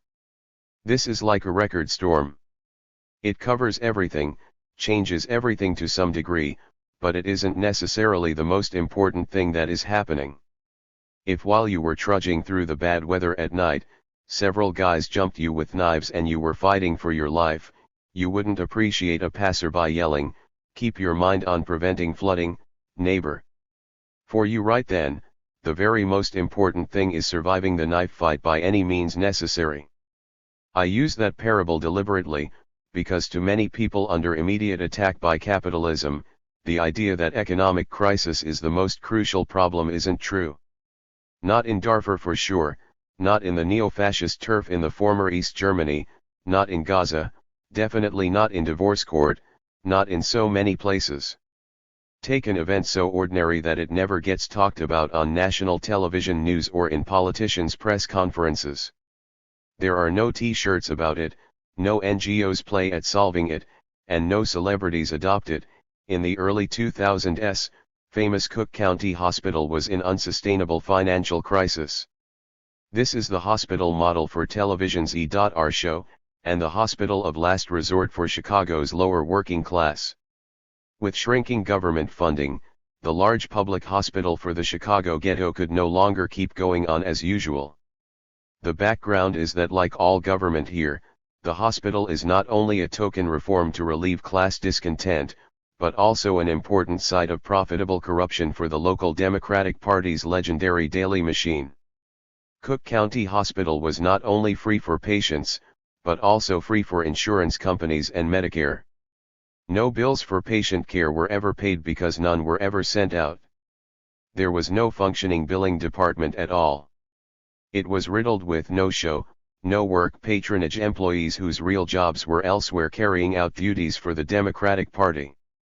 Mayor Daley's solution was to pass the hospital over to public control of the Striger family, one of the three great black political clans enforcing imperial rule in neocolonial Chicago. Then Cook County Board President John Striger pushed through a puzzling new plan, in which the old county hospital would be replaced by a brand new one next door. How could throwing up a dazzling new building be an answer to a financial shortfall? Needless to say, the construction of an expensive new hospital provided the daily machine with a festival of rewards and contracts and bribes and corruption. Most important of all, although the shining new hospital looked as large as the old one, it was a Potemkin village. Like a Hollywood stage set, the new building was impressively wide and tall, but behind that big facade physically very shallow.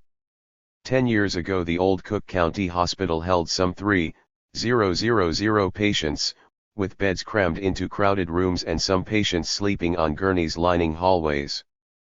But getting needed care of some kind. Today, John H. Striger County Hospital, yes, before he died and passed his county neocolonial chiefdom on to his young son, Striger modestly named the new hospital after himself, accommodates only slightly more than 300 patients.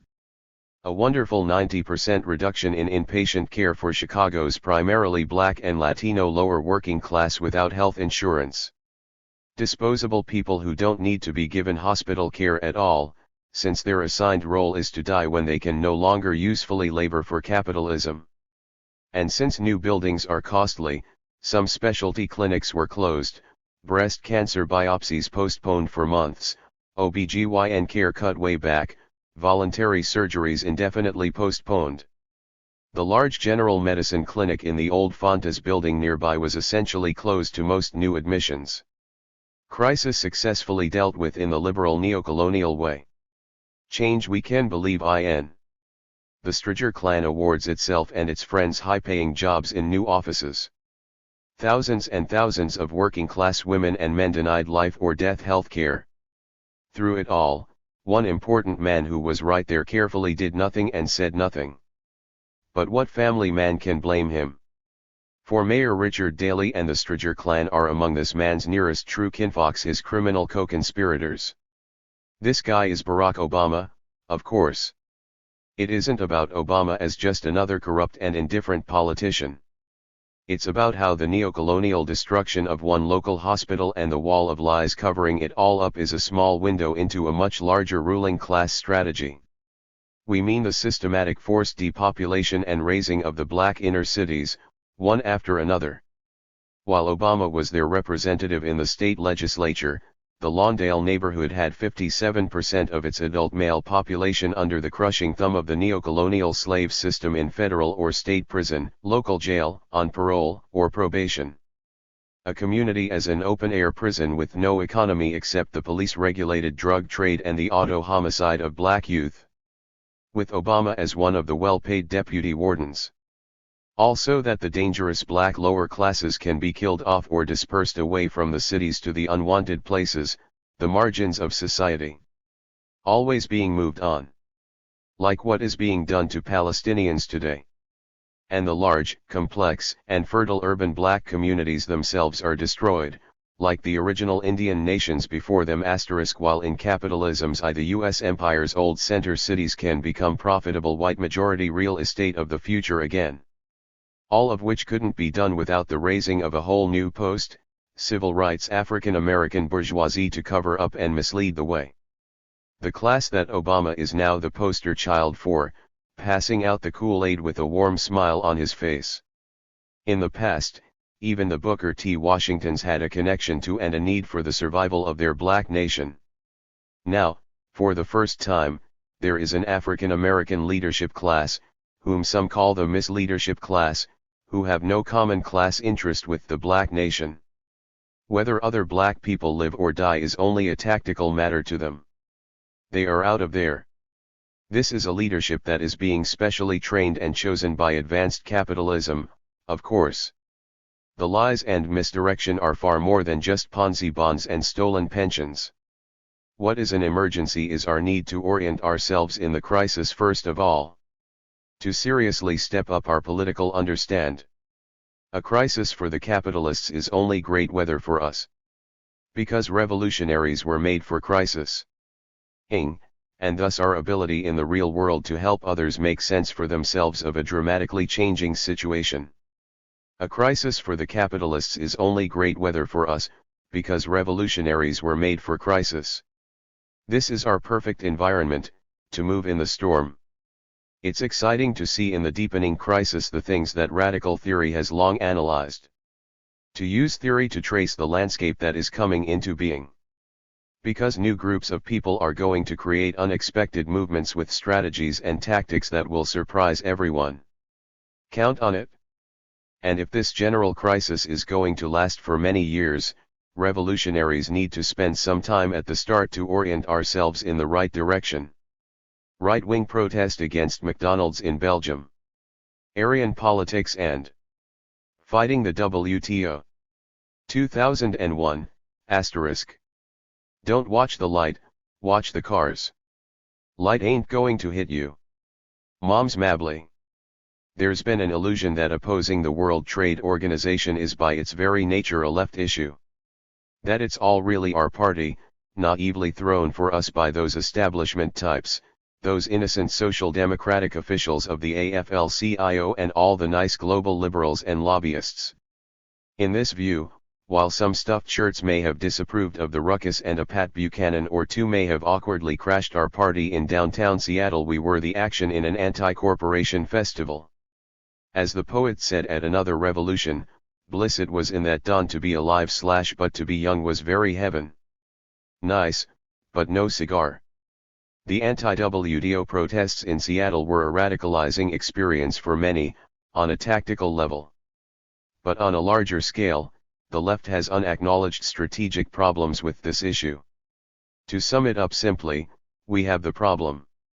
Written for the book My Enemy's Enemy, first published by Anti-Fascist Forum in 2001, and subsequently by Kerspli Badeb in 2003. The political context at the time was one in which the militant protests against the World Trade Organization in Seattle in 1999 had kicked off a new cycle of struggle in North America, known somewhat problematically as the anti-globalization movement. That we may be helping to fuel the explosive growth of the right and neo-fascism. And we have to think of refocusing to fight the far right in the anti-WTO struggle just as we need to on every other contested terrain. There are three political currents opposing the WTO here, not just one. In basic terms, center, left, and right. The right wing wasn't partying down in Seattle that week only because they didn't want to be. Believe it, if Pat Buchanan or a David Duke had really wanted to bring thousands they would have. But why would they want their followers to unite with Jews and anarchists, mix with topless lesbian Avengers by Trotskyist banners? And they definitely didn't want them clashing with the same cops they're busy educating and recruiting. No, they've got a different game plan. Remember, we're not the only players.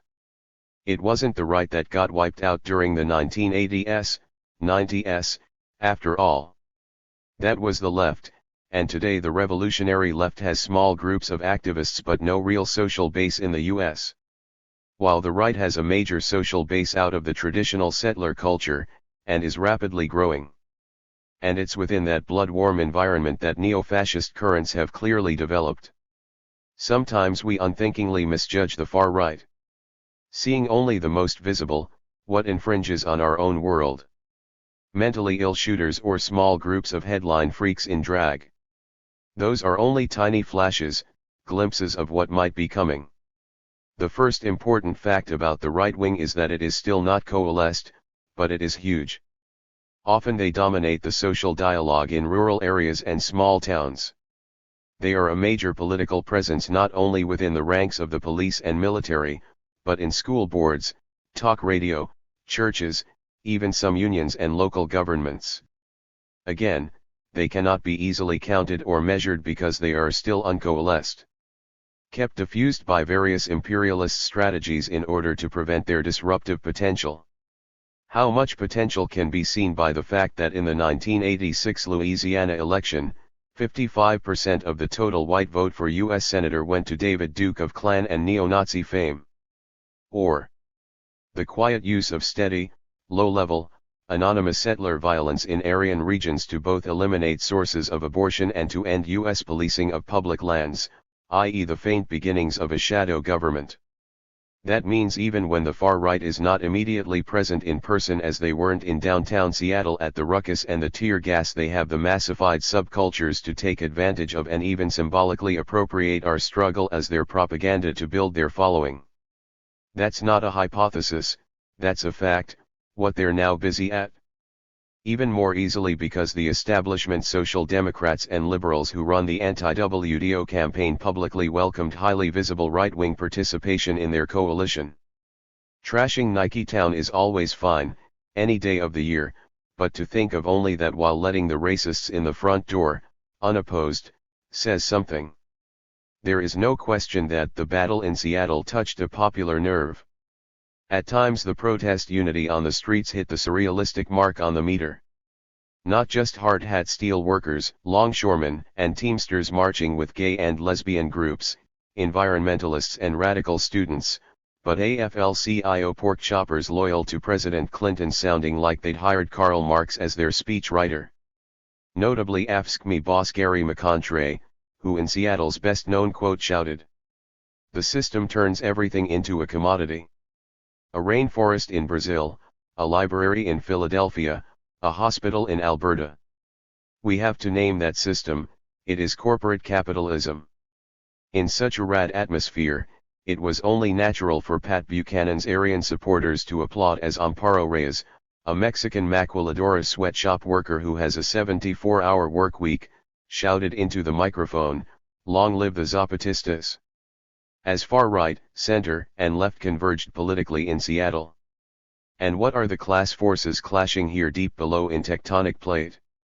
So this anti-WDO movement is, in strategic terms, very different from what we're used to. After all, if you march on City Hall to protest racist police brutality, you don't expect the Ku Klux Klan to be marching alongside you chanting "No justice, no peace." But that is the exact situation here. The anti-WDO movement is extraordinarily broad, ranging from the revolutionary left to the centrist liberals and social democrats who manage it all the way over to the neo-fascists and far right. The anti-WDO movement is also deceptively asymmetrical on a world scale. On paper it is a global unity, of grassroots anti-corporate forces of North and South together.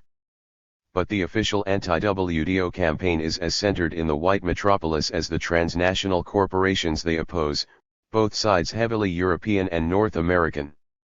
While the actual anti-WDO struggle, as opposed to the official campaign, is at its highest tide, and is most furious, in the third world periphery, where it is a matter of life or death to those involved.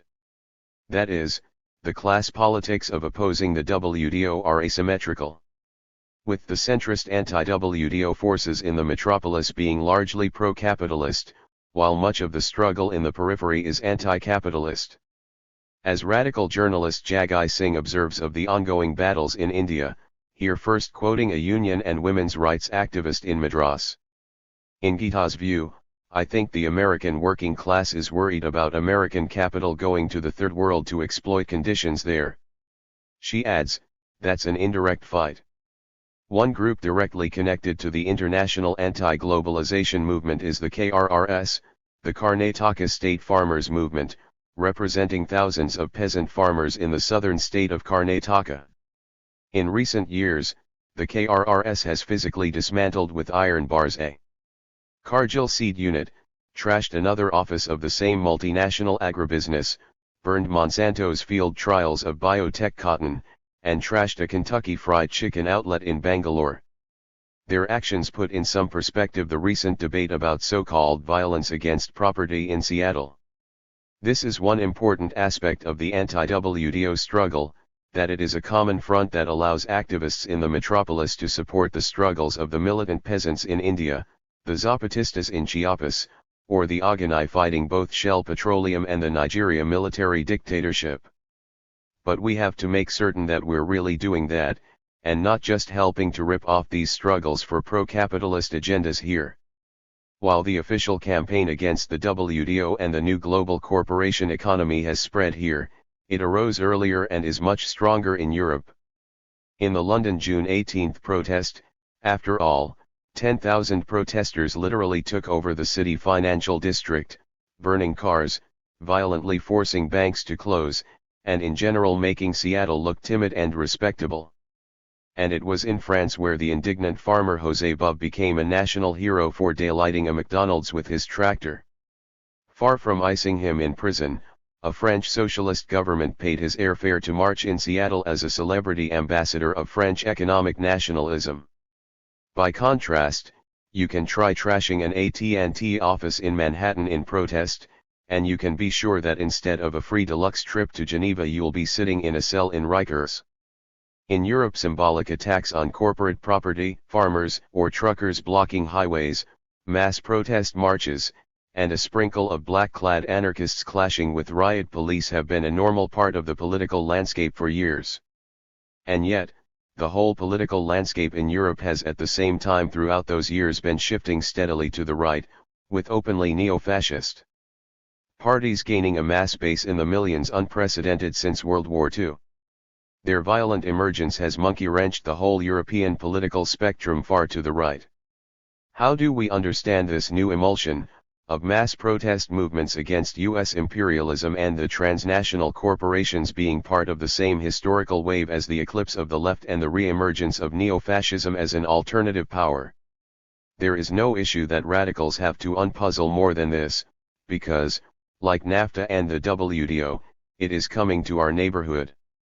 We can see how part of this plays out in real class politics by zooming in for a moment on the trade unions, which played such a large role in Seattle and 30. While the unionized major industry labor of the imperialist center is a working class, it is not on a world scale the working class. That is, it is a special labor aristocracy that is a class above the oppressed proletariat of the world. And has politics to match. A labor aristocracy that today is shrinking in importance in the metropolis. And, as an old middle class, is maneuvering with desperation against classes above and below it. For example, the West Coast longshoremen, who are now both women and men, of the ILWU, AFL-CIO are in the thick of the fight against NAFTA and the WTO. Not only did they march by the many hundreds in Seattle, but they demonstrated on the job that day by closing down ports up and down the coast. These ILWU members are for real about halting the WTO and all this global neoliberal reorganization because they have so much personally to lose. The average West Coast longshoreman earns about $60,000 to $80,000 a year. It's not unusual for highly skilled longshoremen or clerks who push overtime to hit $125, 000, $150, 000 per year. With income guarantees and a full benefits package. This is the kind of income that lawyers, accountants, corporate middle managers, and successful small businessmen make. And union longshoremen have the vacation homes, boats, multiple cars, stock portfolios. and rental properties that are common for the U.S. middle classes. How can capitalism pay blue-collar workers $75,000 and $100,000 per year? Because the big chalupa is only for a microscopic handful of strategically located workers in an increasingly mechanized and neoliberalized transport industry. On the entire West Coast there are only 7,000 union longshoremen, with another 3,000 clerks and foremen, which is less than the number of airline pilots just at United Airlines. We are talking about the labor that handles the vast Pacific Rim trade in automobiles, electronics, grains, clothing, timber, ores, people, etc. for this continental U.S. empire of 250 millions. There are less union longshoremen on the entire West Coast than waterfront truckers just in Los Angeles. But these truckers are forced to be independent contractors who must furnish their own trucks, have no benefits or income guarantees, and are hired only daily by the task. After job expenses, they often earn 1/3 or less of what the longshoremen make. And we're not even dealing with the much larger numbers of minimum wage messengers, cargo handlers, and delivery men in major cities who are primarily Black and Latino and immigrant. Like the African immigrant men who deliver for the German-owned A&P, Waldbaum, and Food Emporium supermarket chains in Manhattan. According to the labor law violation suit just filed by the state attorney general, these workers earn a Nobel Prize-winning 87 cents to $174 an hour for 69-hour work weeks. Bet they didn't jet to Seattle. The ILWU may protest the WTO now, but it has spent the past 50 years actually fighting the working class that is really below them. For decades it kept most Black and Latin longshoremen as casuals, who had to show up daily in hope of work, and out of the union itself. Only federal court civil rights rulings forced it to stop being a small white men's club. Ironically, while the union has changed a lot in race and gender with many Latino and New African and WOM members, its class politics haven't changed at all. It still pushes American nationalism, partnership with the shipping companies, and fighting the workers below them. ILWU leaders openly refer to the largely Latino waterfront truckers even in print by the racist slang term, JIPOs. And tacitly support the shipping companies in keeping them down. This isn't class conflict in the form of race anymore, but openly about class conflict. For class is everything. Unlike managers or accountants, if union longshoremen lose their footing on the capitalist mountainside, they can't simply transfer their highly paid skills elsewhere. There's no waterfront at the 7 to 11. Just as U.S. merchant seamen are highly paid, but have mostly been replaced by miserably paid third-world seamen on flags of convenience ships, the state agencies and shippers want to reorganize labor in a more profitable way on the world's docks. This is the onrushing wave of the capitalist future that these unions and others of the old middle classes are trying to hold off. And for some this may be something to resentfully protest about, but others are thinking that their countervailing leverage can only come from the power of their old nation-state. This past February, some 2,000 union longshoremen on the East Coast packed a NY government hearing to shout down and threaten their enemy environmentalists protesting the ocean dumping of dredged-up sludge containing mercury and other toxic metals. Longshoremen were worried that halting the dredging might hamper seaport business expansion. Working in the political hotspot of world trade, the ILWU bureaucracy has always used political camouflage. In what appeared to be a display of radical sympathies, last year the ILWU had a mass one-day work stoppage on the West Coast to support the radical death row prisoner Mumia Abu-Jamal. What do you think the vote was like in the locals, particularly among white and Latin workers? Well, there wasn't any vote. Nor was there consultation or even much advance notice from what we heard. The grapevine has it that there even was a lot of resentment, especially from young black longshoremen, that the union had dictatorially ordered them to give up hours over some guy on the East Coast who they didn't even know. It's all part of the ILWU's historic strategy of looking very progressive and even radical as a propaganda cover, while they pursue business unionism. These public relations political strikes are privately worked out with the shipping corporations and the government in advance. Of course, military cargoes, passenger ships, and freight designated as priority by the corporations were handled by Union crews under the work stoppage. What was encouraging news in the stoppage was that the Mumia campaign had achieved such moral prestige and support that such opportunistic elements wanted to associate themselves with it, much as numerous bourgeois politicians already have. These classes in the metropolis most bitterly up in arms against McDomination and the WDO are not the oppressed, not the proletariat, who are quite capable of organizing themselves without any white help whatsoever. 250,000 Mexicans, Chicanos, and Central American immigrants marched in Los Angeles against Prop 187 on October 16, 1994. A year later, 1 million new African men gathered on the Washington Mall. And after that some 400,000 black women came to Philadelphia from all over the U.S. for the Million Women March. But not in Seattle. It wasn't their protest. Because those mass Latino and black mobilizations were fighting the same old nationalism that is at the heart of the anti-WDO sentiment in the U.S. It is the old middle classes of the imperialist center that are in motion here politically. Commercial family farmers, small retailers, the labor aristocracy of highly paid craftsmen and unionized industrial workers, that stratum of intellectuals, more than a few of them liberal or socialist, tied tit to mouth to the old welfare state. Plus the marginalized white lumpen petty bourgeoisie, bitter at their social exile from paradise. These are middle classes whose privileged but also precarious existence is bound up with successful national imperialism, and who look for security from their old national economy and the insular national culture of the good old days. In a word, who deep down consider themselves rightfully part of the capitalist winners, not the oppressed losers.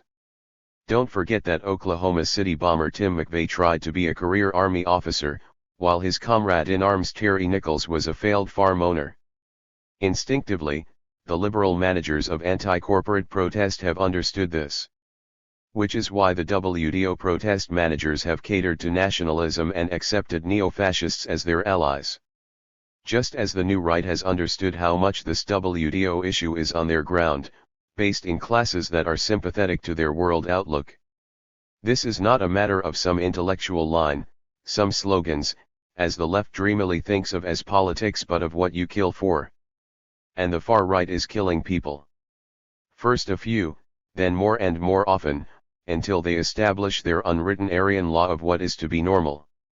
Assassinating pro-choice doctors or torching buildings full of immigrant laborers. In Western Europe, the foundation for the WDO fight was laid by years of anti-NATO, anti-U.S., and Green campaigns. Throughout the 1970s and 1980s, mass protests regularly shook European cities, with the black-clad masked ones regularly darting out of the crowds to hurl their own missiles at the riot police. But the only result of all this by the 1990s was the Europe-wide re-emergence of fascism into the daylight as a political force. In Britain, the neo-fascist British National Party for the first time crested 100,000 votes in last year's elections, gathering strength in smaller industrial cities. In Austria, the openly pro-Nazi leader Jörg Haider has led his Freedom Party into a groundbreaking election victory. Like their French, British, German, Swiss, Italian, etc. counterparts, the Austrian neo-fascists make opposition to the WDO, globalization, and immigrant workers the main issues in their popular campaign to save their Aryan way of life. And as they tip the social atmosphere, daily violent attacks on Africans, Asians, Turks, Arabs, and other non-Aryans become ordinary and normal. Not even news.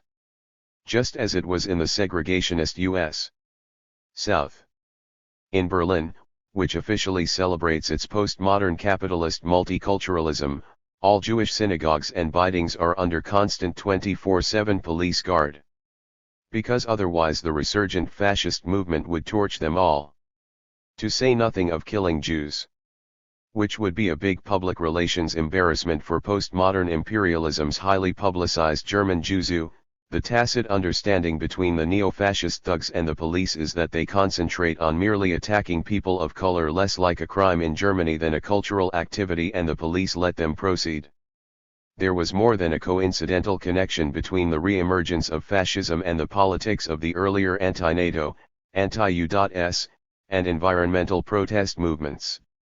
In Germany, for example, this link was not unknown. It had been sharply pointed out even then by the RZ, the underground anarchist guerrilla network of the autonomous revolutionary cells, which highlighted the way that these protest movements had pandered to a sentimentalized nationalism in order to gain wider public support. This approach was, of course, just as popular in Germany then as it is today born in the USA. What German radicals didn't want to face was that their popular brew of shallow anti-Americanism was really only another form of German nationalism. Left policies actually tilled the ground for fascist regrowth. In 1982–83, a series of violent attacks on individual off-duty GIs was blamed on the RZ and other underground radical groups. Both the left press and the security police talked about this as though it were obvious fact. Although it was finally revealed, as the police had known all along, that it was neo-Nazis who had done the attacks. The RZ pointed out in their Easter 1983 message Beethoven versus McDonald's that as internationalists they were neither anti-American nor pro-German, as the liberals, social democrats, conservatives, and neo-fascists were. While they had attacked US military bases and officers, they had never been for attacking individual enlisted men or women off-duty. Further, that the RZ condemned the racist feeling among Germans depicting GIs as animals, rapists, etc., and the exclusion of black GIs from many restaurants and bars. Correctly, they linked this type of anti-GI sentiment not to fighting oppression, but to the hatred of foreigners, immigrant workers, and other non-Aryans. The RZ were even sadder that the German left press itself was also promoting this nationalistic racism, in an opportunist strategy which quite naturally the far right only fed on. The political responsibility of the anti-American attempts does not fall on the armed left groups, but rather on a certain part of the peace movement which practices a diffuse nationalism. Which disseminates the absurd idea that the Federal Republic of Germany is an occupied country. Which is awakening a German patriotism and is abandoning left politics while it equates the question of missile deployment with the question of national identity. Those who make Coca-Cola a synonym of genocide and consider it a principal form of cultural imperialism, and place it on the same level as the American government support of all military dictators, remove from themselves the possibility of understanding the fascist origin of nationalist or anti-American actions. And this is the way in which the will of the peace movement alliances led in part consciously, in part with naivete, to nationalist or fascist positions. The occurrence of fascist groups, of anti-Semitic actions, is not surprising. In the first place they operate on only one line, racism and hatred of foreigners. The key understanding is that to gather mass support those anti-NATO and Green movements kept playing the chord of Germans as victims, while Germans are really among the oppressors and beneficiaries of global imperialism. This resonated popularly in the racist nationalist psyche, along with the ever-pleasing nostalgia for the supposedly better local capitalism, like Old Dixie, and the nationalist culture of the good old days. And this is more than a little like today's mass anti-WTO united front between progressives and the far right. No one is saying that those protest movements were the cause of the regrowth of fascism. They were but one element in a much larger reaction. However, those policies had a double importance, of keeping the left entranced in a cinematic fantasy of mass popularity, while much of its energies were being bled off to feed the growing far right.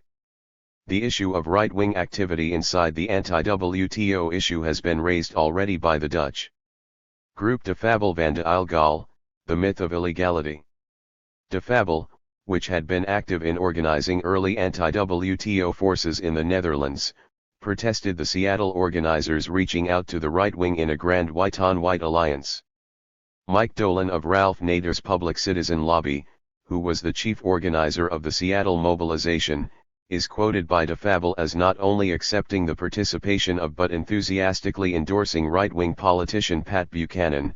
Whatever else you say about Pat Buchanan, he will be the only candidate in the 2000 presidential sweepstakes who will passionately and unconditionally defend the legitimate expectations of working families in the global economy. DeFable adds, as long as they are conservative and obedient, and not unemployed, black, gay, woman, lesbian or Jewish. In DeFable's analysis, the problem is not so much the Buchanans as it is the international lobbyists and opinion makers of the anti-WTO campaign. While student activists, grassroots environmentalists, and white radicals created the militant action downtown in Seattle, it was the NGO, non-governmental organizations such as Nader's Public Citizen, leaders represented in the elite think tank of the International Forum on Globalization that built the alliance in the first place and set the overall politics. And they are largely conservative behind a thin humanitarian veneer, in DeFable's view. This WTO shoot-up has more going on than anyone can discuss at any one time. Everyone's got moves, everyone's got cover stories. The left as well, we should see. On her way to Seattle, a prominent European feminist who works with Third World women's groups stopped off to give a speech. It was thoughtful, zeroing in on the WTO as both a special new menace to people everywhere and a rallying point for anti-capitalist unity against the race to the bottom. She emphasized how workers in the affluent North now have real common cause with the oppressed of the South. We stand to lose everything we have gained since the war, World War II. The so-called family wage, where one person's salary can support the whole family, sick leave, medical benefits, subsidized childcare, union protection, all our rights. Everything is in danger of being lost. Our audience of almost entirely white middle-class intellectuals nodded in a wave of agreement.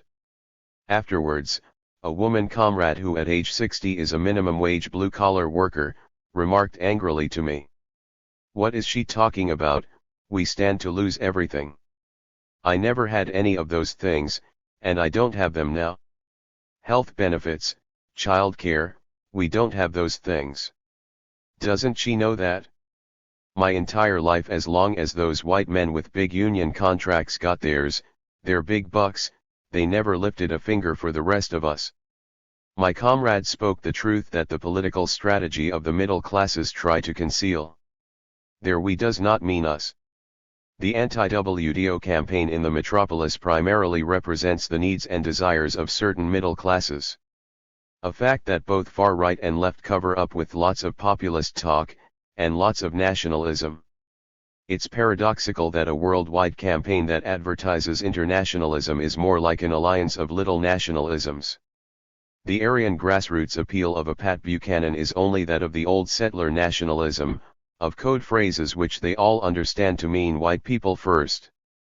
His program demands that government, trade laws, and corporate policy all place, as his slogan says, American workers and people first, just as Austrians first is Jörg Haider's slogan. The AFL-CIO unions have this same program, and had it before Buchanan did, which is why they supported the Vietnam War down the line, but put liberal talk on top of it. So the unity in practice is not really around any kind of internationalism, but around the decaying old nationalism. How else could the far right and the establishment liberals work together? But the right's influence extends far beyond its own followers. There is an almost palpable distortion in the political field from the suddenly magnetic attraction of retro-capitalist nationalism. Seattle's town hall debate on globalization that week, sponsored by the IFG and The Nation, featured pro-capitalist views on both sides. Figures like David Aaron, U.S. Undersecretary of Commerce for International Trade, and Ralph Nader. But in his report on the debate, Left Business Observer's editor Doug Henwood was clearly most surprised by the line of Indian physicist and well-known eco-feminist author Vandana Shiva. Shiva, rightly denouncing the WTO as an agency of imperialism, urged a return to the national decision-making which we control, apparently not noticing that the nation-state itself was an imperial inheritance, nor disclosing just when it was that we, whoever that is, controlled its governance. Her India seems like one consisting almost entirely of displaced peasants. She spoke of it as a single thing, as if unriven by class, ethnic, and regional differences. She also claimed that business was once limited by ethical concerns, but with the WTO, the logic of profit maximization has taken over a strange version of capitalist history indeed. It wouldn't be unusual in a nation where Hindu right-wing nationalist gangs murder with impunity and the rural police are well known for raping and torturing women, for an activist to seek some protection by sheltering her work under the umbrella of a vague anti-colonialism or a loyal nationalism. But we still have to say clearly how misleading this nostalgic talk about our own nationalism is. And you have to be in a delusional state of mind to believe that there ever was anything ethical about anyone's national capitalism. These two words don't even go together. The reality is that the anti-WTO issue is in danger of being pulled onto the terrain of demagoguery and nationalism. Just as earlier anti-US, anti-NATO, and Green movements were in Europe. This is a natural environment for the far right, one in which they are strengthened and will grow 100-fold. They are past masters on this ground. Even in Vandana Shiva's India, where the grassroots anti-WTO movement of workers and peasants is radically anti-capitalist, Jagai Singh has reported that the Hindu neo-fascists have mounted their own anti-WTO protests. They're not unaware, they're in tune with new neo-fascist strategy worldwide. When Hindu right-wing union, farmer, and student organizations angrily confronted WTO Director Mike Moore during his January 2000 visit, they condemned Western corporate bureaucracy and a global system, which actually protects and supports the rich and the powerful. In other words, they are utilizing a certain kind of radicalism which stirs up popular anger at what is foreign, appropriating the language of anti-colonialism. In their case, of course, the foreign enemies to be killed or driven out include Indian Muslims, Christians, socialists, feminists, anarchists, lower castes, and indigenous tribal peoples. A program they have well underway, as we can tell by the body count in the thousands already. By demagoguery we mean the depicting of the WTO as some vast foreign conspiracy which steals our supposed local or national capitalist democracy. Was it the WTO which placed a major sewage treatment plant right in Harlem, knowingly pushing up air pollution levels just as an epidemic of Black and Latin childhood asthma was starting? No, that criminal act was committed by our very local capitalism. For NY anti-WTO protesters, it might be that Seattle is much closer to them than Harlem, if you know what I mean. Was it the WTO that has killed and is killing thousands of Navajos by radioactive uranium or waste poisoning? No, that was the Democratic U.S. government. Which is why Pat Buchanan attacks the Jewish lobby and immigrant labor, why neo-Nazis have come out in public applauding the angry white people who shut down the Jew world order at Seattle, and why the right wing is pretending that the WTO is as alien as the X-Files, when it's really just Pat and Jurg's cousins. Beyond the street scenes, the far right may be less visible now, but they are investing heavily in this campaign. Part of their remanufacturing of themselves not as defenders of corporate America but as populists fighting for their own nation and its workers against the sinister forces of the New World Order, sounds like the left, doesn't it? On the front page of the December 27 issue of Spotlight, newspaper of the right-wing Liberty Lobby, the headline reads "Populism Gains Momentum Around the Globe." Under it is a big photo of an anti-WTO banner at Seattle, over smaller photos of four anti-WTO populist leaders that the Liberty Lobby specifically applauds as nationalists: Pat Buchanan, Jörg Haider of Austria, Christoph Blocher of Switzerland, and Mahathir Mohamad of Malaysia. The fact that the right wing has a major social base is one reason that the anti-WTO campaign leaders are so eager to enter into an alliance with them. While the left has preoccupied itself post-Seattle with a debate on trashing Nike Town, the anti-WTO campaign itself is being used in propaganda to legitimize and popularize world neo-fascism. It's only a natural consequence of this that major anti-WTO campaign leaders are now calling for more U.S. police arrests and repression of radicals. Don't take it lightly. For this is one anti-WTO demand that imperialism is sure to take care of. For us, fighting neo-fascism and its new friends seems to the immediate point in the anti-WTO campaign. It's telling that there have been many social democratic criticisms of the Black Bloc etc. for trashing stores, for undemocratic violation of the N30 nonviolent pro-capitalist official strategy. But who got to vote on the top? Down legitimizing of Pat Buchanan and racism. Who should be accountable for this? There are many important sides to the anti-WTO campaign which have not been discussed here. Not because they aren't urgent, but because we felt it necessary to focus on a strategic question that has not been brought into full consciousness yet. We know that we've raised more questions than were answered. But this is only one contribution among many. One last thing. We have to deal with the truth that the revolutionary left has no social base of support in the metropolis right now. To say this is simply facing reality. Because we don't, there is a natural tendency to seize on get-rich-quick schemes. To look for magic bullets or some issue we can jump aboard that will magically gain us a mass following. This is like furiously mining fool's gold. For reasons in the basic class structure, left politics have been marginalized in the metropolis, certainly in the US. We exist on the far edges of society, politically speaking.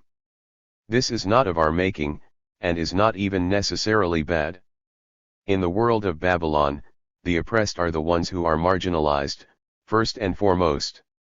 Undocumented workers, classes of disposable women, exiles, third world workers fighting even to survive.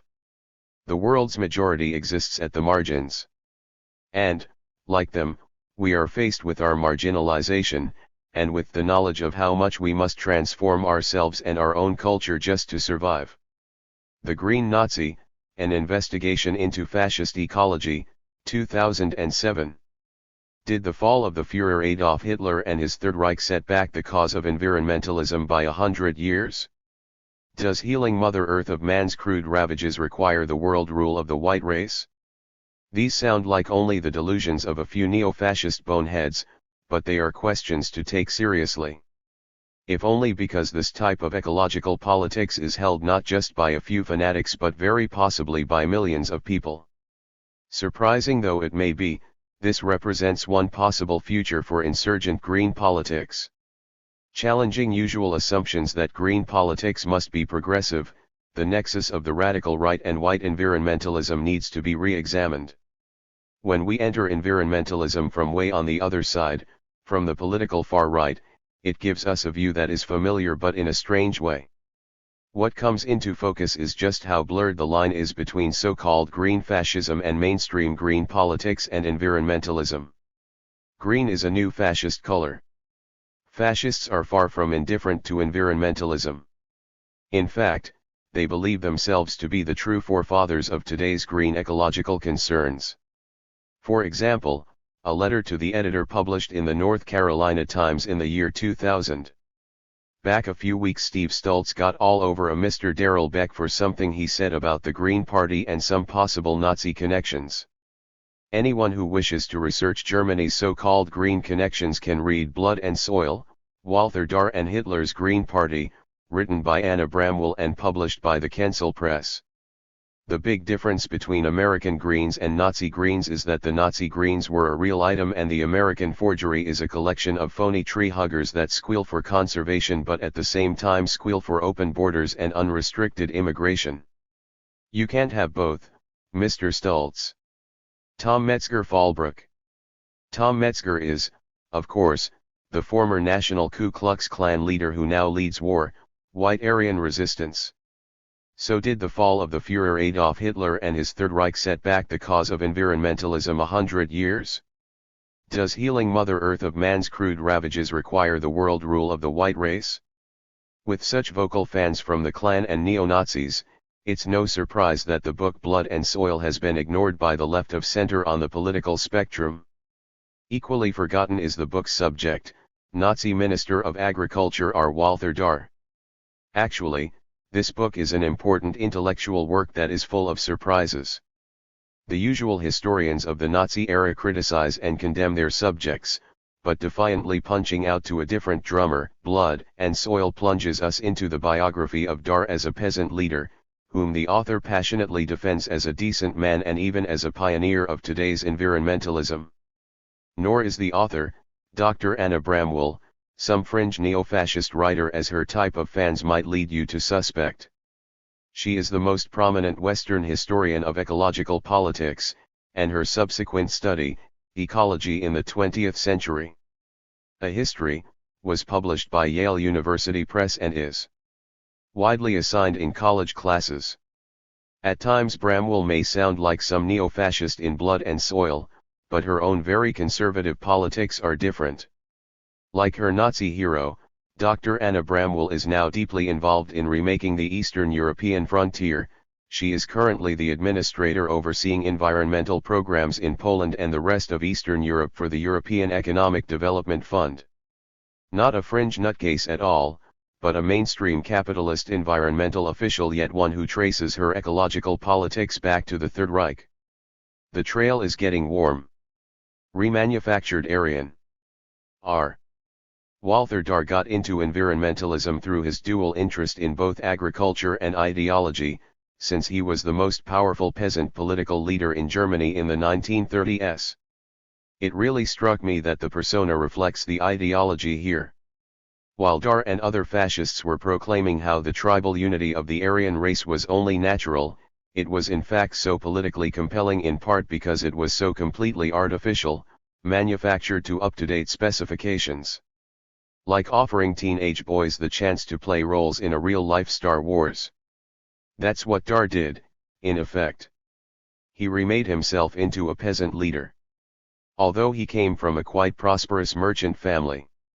He asserted his German nationalism although he was educated at an English prep school, and was Latin American. Just like Adolf Hitler or Nazi propaganda head Goebbels, Dar was not a native German. He barely knew where Germany was until he was sent to Europe at age 10. Coming from a prosperous German immigrant merchant family in Argentina, Ricardo Walther Dar is pictured by Dr. Anna Bramwell in her biography as an accidental Nazi. He had decided to become an agriculturalist, even obtaining his PhD in farm management during long unemployment in the turbulent 1920s depression years of the Weimar Republic. Gradually drawn into politics, Dar became known as an independent Nordic racial theorist trying to lead North German farmers. He first popularized the memorable slogan "Blood and Soil" in his writings, putting it on everyone's lips for use by future Nazi propaganda. When Adolf Hitler made his stretch drive towards control of the government in 1930, the fascists were a South German urban party with insufficient support in the countryside. Hitler decided to offer the long unemployed Dar an important salaried position as the party leader for the Aryan peasant class, what became known as the Imperial Peasant Leader, Reichsbauernführer. So at that relatively late date Dar first joined the Nazis. After the Nazi Party won state power in 1933, Dar also became Hitler's first Minister of Agriculture for the Third Reich. It was only then that he opportunistically dropped his inconvenient Latin first name and finally gave up the security of his native Argentine citizenship. Like many other Nazi leaders, Dar was a self-manufactured German Aryan. He chose it. Green and the National Socialist drive to power. Imperial peasant leader Dar may be completely unknown today except among loyal fascists, but he was a key player in the National Socialist drive to power. Like many other Nazis, he was a hardened soldier of capitalist race war. Like his Führer, Dar, too, was a proud nationalistic veteran of the German Imperial Army. Both men had survived intense combat in the trench warfare of World War I, been wounded, and had been awarded the Iron Cross. Like Hitler, Dar always spoke of his army service in World War I as the happiest time of his life, and after being discharged Dar eagerly joined the Steel Helmets, the rightist veterans organization. He was to speak bitterly of how he and other right-wing veterans were afraid to wear their uniforms, as any who did were being physically attacked by gangs of Reds on the streets. Even among military veterans the fascists were far outnumbered than by those in left veterans associations. Dar was never just a thug. His value to the fascist movement was that he had racialist class politics in green populist clothing and strong class vision. It wasn't an accident that he was the one who popularized the racist slogan "Blood and Soil," for Dar was a radical right-wing leader of the North German peasantry, those family farmers who worked their own small plots of land. As a middle property-owning class, these farmers can swing to either the right or left in times of economic crisis, often being successfully mobilized by the right as a mass force for rearranging capitalism. As happened in 1920s fascist Italy, in settler white America against the Indian nations, in Canadian support for the social credit movement, or in Japan during the U.S. occupation. Just as significantly, in the Vietnamese, Chinese, and many other anti-colonial movements, the peasantry became the main force for revolution to the left. An Austrian urbanite and bohemian like Hitler knew nothing about peasant organizing, but Dar knew enough to lead the entire party in the countryside. For it was in the northern countryside that the Nazi movement put on its most radical face and became the strongest as a revolutionary anti-bourgeois movement. Conservative political parties, such as the Catholic German Center Party of the Weimar era or the Republican Party in today's USA, are pro-bourgeois supporters of the existing capitalist order. Fascism is pro-capitalist but anti-bourgeois, and this is a critical difference. The Nazis called for violently purging Aryan society of everything they considered bourgeois, and Hitler explicitly used that word as identifying an enemy order. Bourgeois meant a culture preoccupied with the dirty quest for money, ruled by decadent aristocrats and bankers, the swarms of useless intellectuals, the blurring of the primary biological differences and different missions of men and women, and, of course, the unnatural mixing of different races and peoples on sacred Aryan land.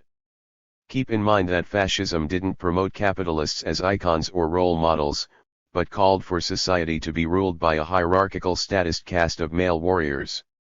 What Dar's career exemplified was the Nazi populist backing of the Aryan peasantry, small farmers who owned their own little plots of land against the big aristocratic landowners.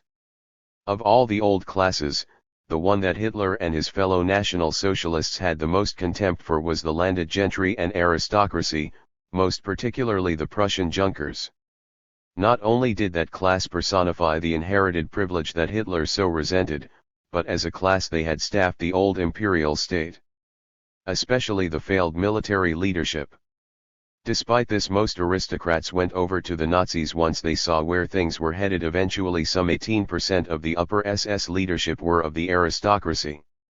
We can see one side of fascism as a partial revolution within the body of capitalism. One that leaves the bourgeoisie in possession of production and distribution, but temporarily no longer in control of the state and nation.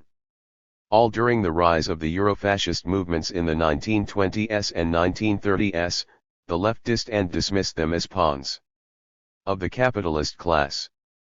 Whether in the brilliant German communist photo montage posters of Hartfield or the pronouncement from Moscow that fascism is the terroristic dictatorship of the big bourgeoisie, there was a constant message that Italian fascism and German Nazism were only lifeless puppets for the big capitalist class. This was fatally off-center and produced an actually disarming picture. Today we think of fascism so much in terms of its repression, that we forget how much Nazism built its movement by campaigning against big capitalism. One famous National Socialist election poster shows a social democratic winged angel walking hand in hand with a stereotyped banker, with the big slogan, "Marxism is the guardian angel of capitalism." Hitler promised to preserve the good productive capitalism of ordinary hard-working Germans, while wiping out the bad parasitic big capitalism of the hidden finance capitalist Jewish bosses. In fact, tens of millions of Americans, and not just white folks, would support such a program right here and now. Fascism blended together a radical resentment against the big bourgeoisie and their state, together with racist nationalist ideology, into a political uprising of the local small bourgeoisie, the lower middle classes, and the déclassés. The déclassés, or lumpen, are those who have fallen out of the working class or the middle classes and no longer have a relationship to economic production and distribution. New Nazi leader Dar threw himself and his party followers into the political war for the countryside. There the brown shirt tide came to run so strongly that Dar once even offered to use his peasant stormtroopers to just seize the government for Hitler. A measure of Dar's importance to fascism was that his new agricultural organization overrode all previously established Nazi party structures and hierarchies in the rural areas, cutting across provincial and specialized party departments. He even took control of the Land Post, the party's rural journal, away from Goebbels' powerful propaganda department. In those years, as imperial peasant leader, Dar reported only to the Führer himself.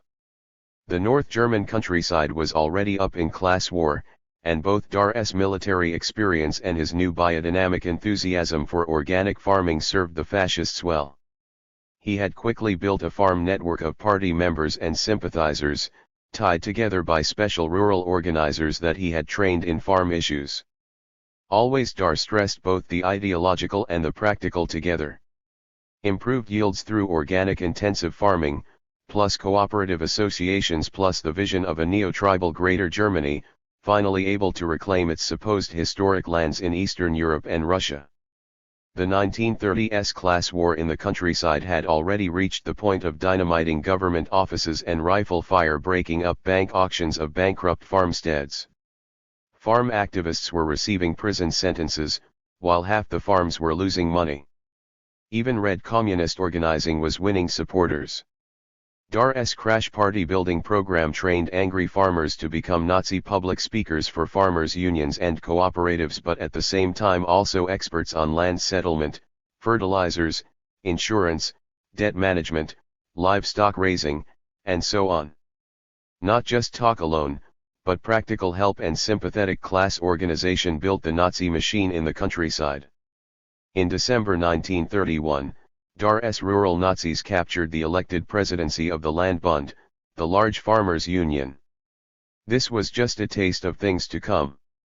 As Bramwell notes, in July 1932, Hitler's party attracted the largest vote it was to have before gaining power, 374% of the vote. In a system of multiple minority parties, it was an overwhelming victory. The North German Protestant farmers and villages and small towns had voted for Hitler, averaging some 78.8%. In some areas of the Geest, Nazi votes were 80 to 100% of the total. The smaller the village, the larger the proportion. Reichsbahrenführer Dar had, essentially, in only a few years led in swinging an entire class to join the Nazi move. Meant a stunning feat. Not just votes, remember, but whole villages as fascist eyes and ears, and new thousands of stormtroopers who could be trucked into the cities at critical moments. No wonder a proud Dar could offer to seize state power for the Führer. This wasn't just déclassé fascists being thugs for the big capitalists, as the communists endlessly shouted to no effect. It was a different dissenting class politics, and for a while, until the long-awaited war began, the Aryan peasantry was seemingly rewarded with new preferential policies and laws. Dr. Anna Bramwell claims that what Dar argued for in writings and promised through his Nazi peasant movement, he actually did once installed as Reichsminister. He was already under the influence of the naturalist, biodynamic agricultural theories of the white supremacist nature romantic Rudolf Steiner. Organic farming, Nazi-sponsored marketing cooperatives, new inheritance laws preserving small farms, as well as forested green belts and other soil conservation measures were at first promoted. With difficulty, Dar attempted to get measures adopted by the new regime favoring small peasant family farms over the large aristocratic estates. When ecology is really ideology. I think that the subject here for Dar as well as for us is really more fascist ideology than ecology. A confession, I really like Bramwell's book. Instead of bland academic abstraction, she really was unafraid to challenge the whole tilt of existing historical work on this subject. Her work doesn't allow us to just nod along, but presses us from out of ambush to re-examine and defend our own views. This is simply a book from hell. And not for the politically faint of heart. There are always books that slip through the cracks, go out of print, but still have a fevered cult following, and Blood and Soil is right up there as one of those cult books. The kicker here is that for good reasons this book's loyal fans tend to be of the neo-Nazi persuasion, as we will discuss later. So this is a political biography of a Nazi leader, but it is definitely not what we're used to. The author defiantly praises and identifies with her subject. Bramwell tells us, Dar was to write before his death that he had been a fool to think that the Nazis could have repaired the broken link between man and soil, nature, and God. It is the core of my argument that one should not let the existence of the uniforms and swastikas interfere with the evaluation of Dar's attempt to watch over the inviolability of the possible. He was guardian of a radical, centrist, Republican critique which predated National Socialism, and which still lives on. Bramwell definitely uses every ideological trick her steely mind can think of to defend Reichsminister Dar's honor and politics. That is, she gives us a cram course in white racist and capitalist evasions, justifications, and half-truths. Oh, please don't be so narrow-minded as to let the SS uniforms and swastikas influence your opinion. I mean, she's really bombs away on this, and her mad reactionary diva performance alone would be worth the price of admission. But there's much more, including serious political discussion of a reactionary class point of view. Far from being deferential to her former Cambridge University colleagues, the author is open in her hatred of socialist intellectuals. On this point her opinion is much too timid and conformist for me. Bramwell, noting the death toll of Stalinist crimes, suggests that being a fascist while a mistake is not nearly as bad as being a socialist. So at the very least, Blood and Soil gives us a workout, exercising us against the skewed worldview of half-truths used to justify the Nazi experiment at ending humanity. And this book gives us much more than that, for it carries the understanding that fascism is not conservative but anti-bourgeois, violently radical. This is the radioactive element at the heart of fascism's continuing danger to us in the mutating world. In author Anna Bramwell's eyes, Reichsminister Dar was no racist criminal but a true popular leader and ecological visionary. Bramwell convincingly details how awkward he was at inter-party intrigue and politicking, how he never understood the power games of his party rivals, refusing to make friends while indifferent to his growing intra-party enemies. Of course, being a bad fit as a party animal didn't make Reichsminister Dar any less of a fascist, and this is typical of Bramwell's sly uses of half-truths to advance bigger lies. Trying to reposition Dar as a centrist, not a member of the far right, as a Republican although he was a leader for 10 years in a fascist movement that openly despised democracy and promised dictatorship, war, and terror. Reichsminister Dar's Oxford biographer uses his agricultural career, his interest in defending German family farmers, even his non-conforming racial theories. Some of Dar's early racist comrades ended up as Gestapo suspects for being enemies of Hitler to the ultra-racist right. All to push forward a picture of Dar as a peaceful radical idealist trying to help the poor and forgotten of the countryside. Like a more nationalist Che Guevara, he opposed capitalism and the town, is how she clumsily tries to reposition him. This is a bit over the top. Speaking for himself, Dar made it clear that his big problem with urbanism wasn't capitalism but black people and Jews. Dar's fascist idealization of pastoral living, small family farms, and rural life wasn't a plan for peace. Under his guidance the SS developed a concept of master race-forward settlements, whereby German peasants would be soldier farmers who would grow their own food, rule their own households of women and children, and band together in armed Aryan militias under the SS to gradually cleanse the frontier of the inferior natives. This was modeled on the experience of white American settlers on the western frontier, only for him the white frontier was the east, and the natives. Useless to civilization weren't Indians but Poles, Latvians, Czechs, Romani, Ukrainians, and Russians. As Dar said, the German people cannot help coming to terms with the Eastern problem. The Slavs know what they want, we don't. We look on with dumb resignation while formerly purely German cities Reval, Riga, Warsaw, and so forth, are lost to our people. The German people cannot avoid a life or death struggle with the advancing East. Our people must prepare for the struggle. Only one solution for us, absolute victory. Furthermore, the concept of blood and soil gives us the right to take back as much eastern land as is necessary to achieve harmony between the body of our people and geopolitical space. As is so often the case in fascist politics, bloody plans for genocidal aggression are justified as only self-defense, as only restoring what is natural, and by the maudlin self-pity of oppressors. Invading and conquering other nations is justified as taking back land. Unlike Hitler, Dar's kind of expansionism would have been more gradual, incremental, always talking of the right of ethnic regroupment on the sacred tribal land, much like Sharon's genocidal policies in Israel. And like Israel's steady, violent squeezing of the Palestinians back further and further off of their lands, Dar, for all his natural talk, would have used the machine gun and the tank as his main agricultural tools. The conquest and genocidal absorption of Poland, Czechoslovakia, Latvia, Estonia, and the rest of the East was a major tenet in Nazi doctrine. Reichsminister Dar was right on the same page as Adolf Hitler in depicting the other peoples of Eastern Europe as somehow advancing on poor innocent Germany, while demanding that cities like Warsaw be ethnically cleansed into German cities in the name of restoring what was natural. Dar also always insisted on Germans' right to seize as much territory as they wanted from other peoples.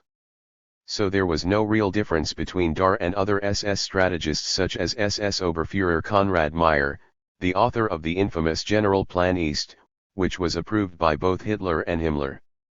Under General Plan East, at least 31 million of the then 45 million inhabitants of Eastern Europe would have been eliminated. They used the word deported. Jews were not included in these numbers, of course, since it was assumed that they would already have been exterminated. Then the annexed lands would have been thoroughly Germanized. Bernd Engelmann, in his account of being in the anti-fascist underground during World War II, quotes from a conversation then with his Nazi cousin Gudrun. She had married an SS Gruppenführer and police lieutenant general serving in the fascist government general of Poland. The government general, as it's called now, is just sort of a colony. The Poles are being trained to work for us. Horst Eberhard told me the Führer wants to give the whole country to the SS as a present. Then they'll build fortresses, and every deserving SS soldier will get his own estate and a few thousand Poles as workers. It sounds boring to me. I'd rather be in Berlin. Naturally, in this violent solution, a favorite word of Dar and his Nazi comrades, since it implies a prior problem where none existed, there was no geopolitical space for the millions of Jews in the East. Dar the agriculturalist referred to Jews as weeds and essentially parasitic. We certainly don't have to guess what that meant. Yet his biographer claims that Dar was not a real anti-Semite, and wasn't involved in the Holocaust. Of course, in researching her book she couldn't find one word or act by Dar opposing the attacks against the Jews of Europe. The very idea that someone who was a top Nazi leader wasn't for racist crimes and genocide stretches belief way beyond reason. That Dar may have been more wisely discreet on this subject doesn't mean that he had any significant differences with Hitler, about whom Dar wrote privately that he was in awe of, or with his party ally and one-time friend Heinrich Himmler of the SS. We've arrived at a point here. Reich Minister Dar's kind of love of nature could not simply be, was not just itself, but was a romanticized part of his ideological racism nationalism. Just as his idealized vision of the peasantry and uncomplicated village life had its roots in his fear of contamination by inferior races, who must be physically removed. He denounced the cosmopolitan cities with their danger of uncontrolled introduction of inferior blood with natural children. One thinks of the large towns, where the dark-skinned student, the colored artist, the jazz trumpeter, etc. feel perfectly at home. If there was a foredoomed quality to Dar's white pastoral fantasies, it was not only because a resurgent fascist capitalist Germany would demand air fleets, panzer divisions, and a heavy petrochemical industrial base for oppressor civilization.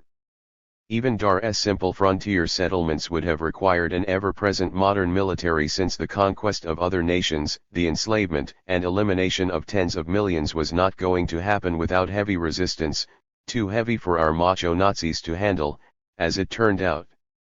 Even beyond that, the very idea of imperial peasant leader Dar as an ecologist strikes a false note. We're running into a good case of deceptive advertising for Aryan politics.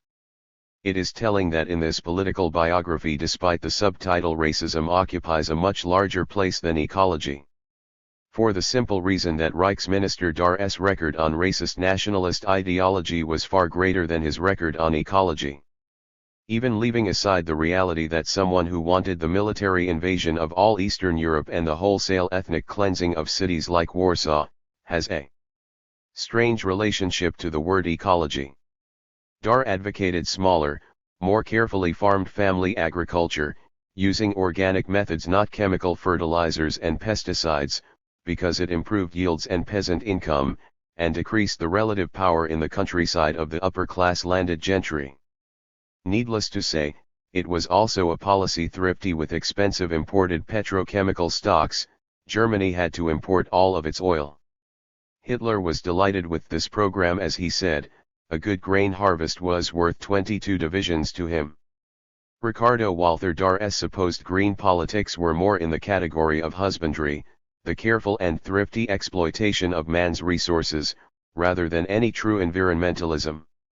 Which shouldn't be any big news, since the same better living through more commercial management philosophy soaks through contemporary capitalist environmentalism here, as species disappear and the earth is sterilized. Not going down with Adolf. An important point in Bramwell's defense of Reichsminister Dar is his break with Hitler, which she uses to disassociate him from Nazism's moral trajectory. Again, this is an inspired use of a half-truth to promote a larger lie.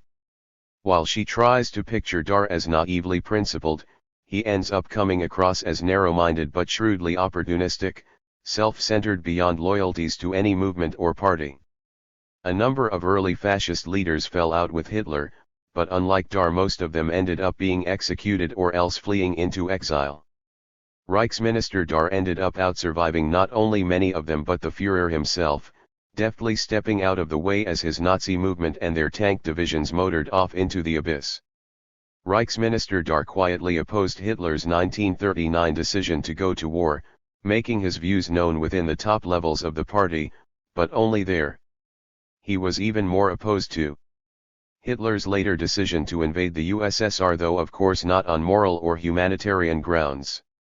Dar judged that the earlier Hitler-Stalin Pact of 1937, trading Russian oil and minerals for German military technology while agreeing to divide Finland between them, had allowed the Red Army to grow too strong. This part of his opposition to the war was really just tactical, although his pessimistic judgment proved to be accurate. Reichsminister Dar's broader objection was from the ideological imperative of racism. That such new conquests changed Germany from an ethnic empire into a colonial empire, diluting the foremost goal of a racially pure Germany.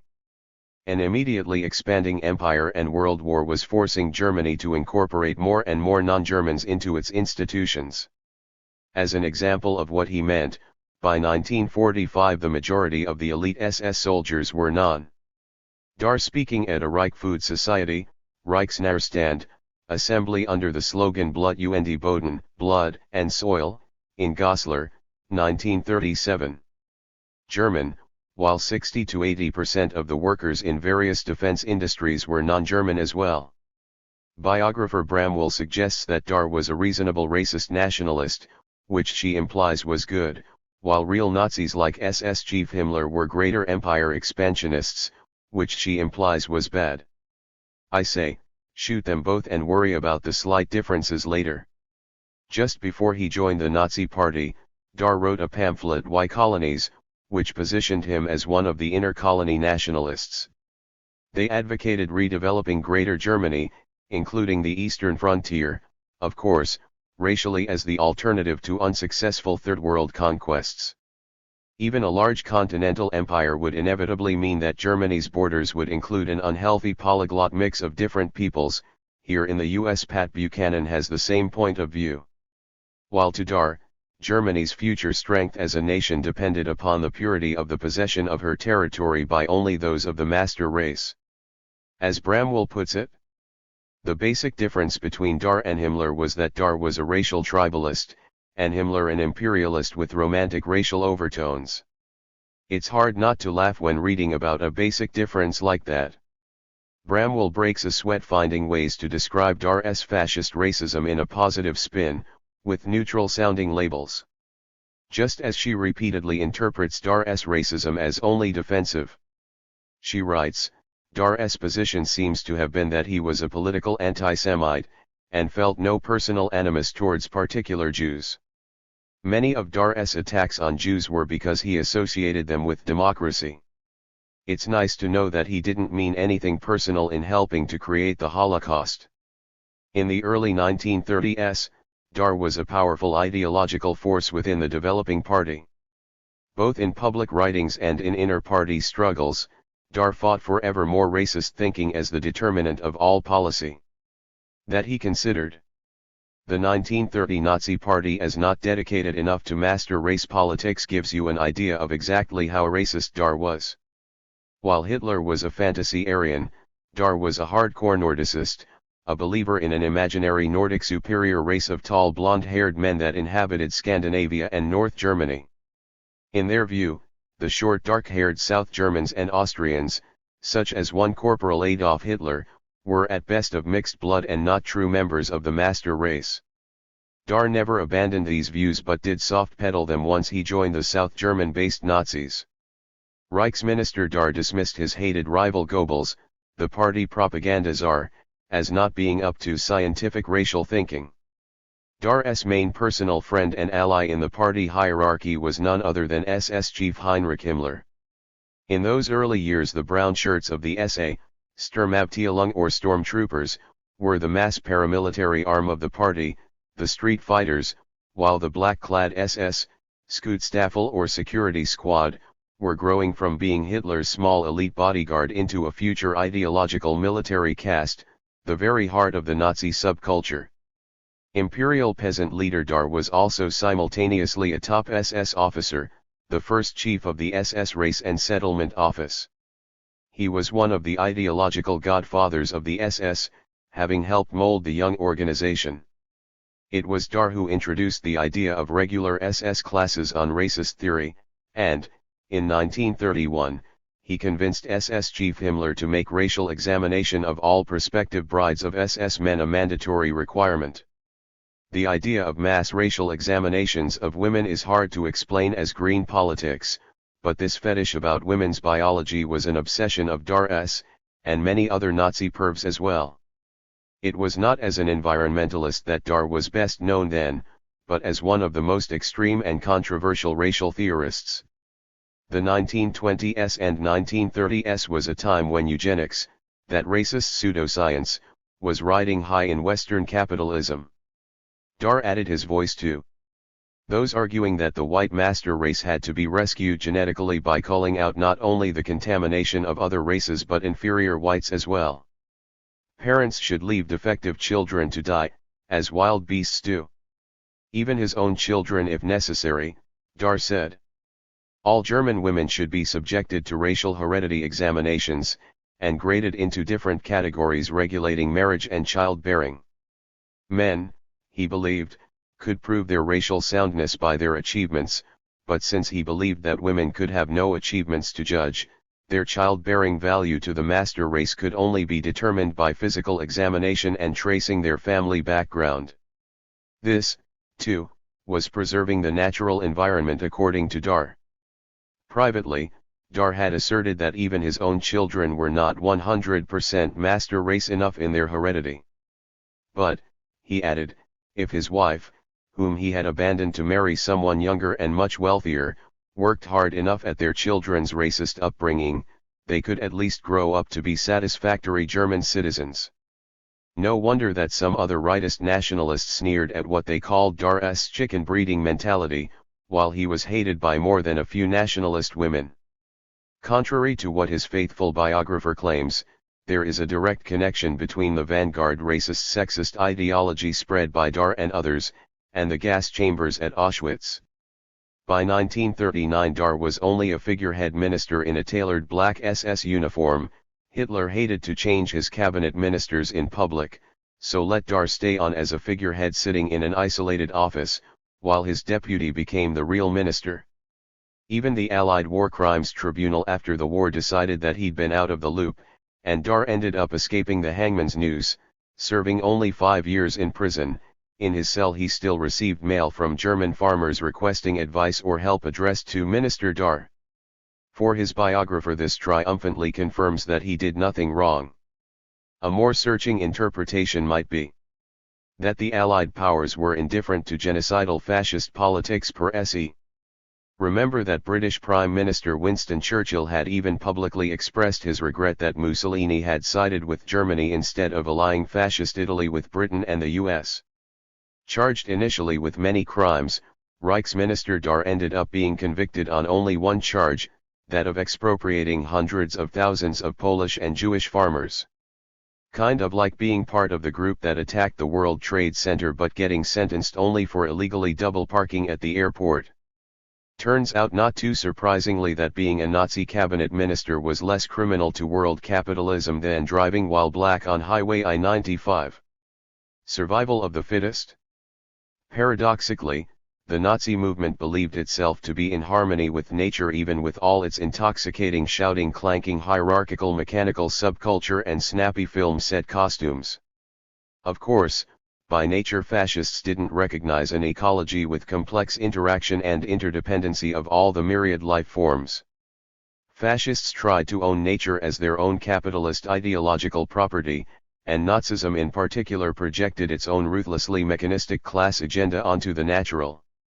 Ernest Lehmann, a Nazi professor of botany, declared that fascism was only politically applied biology.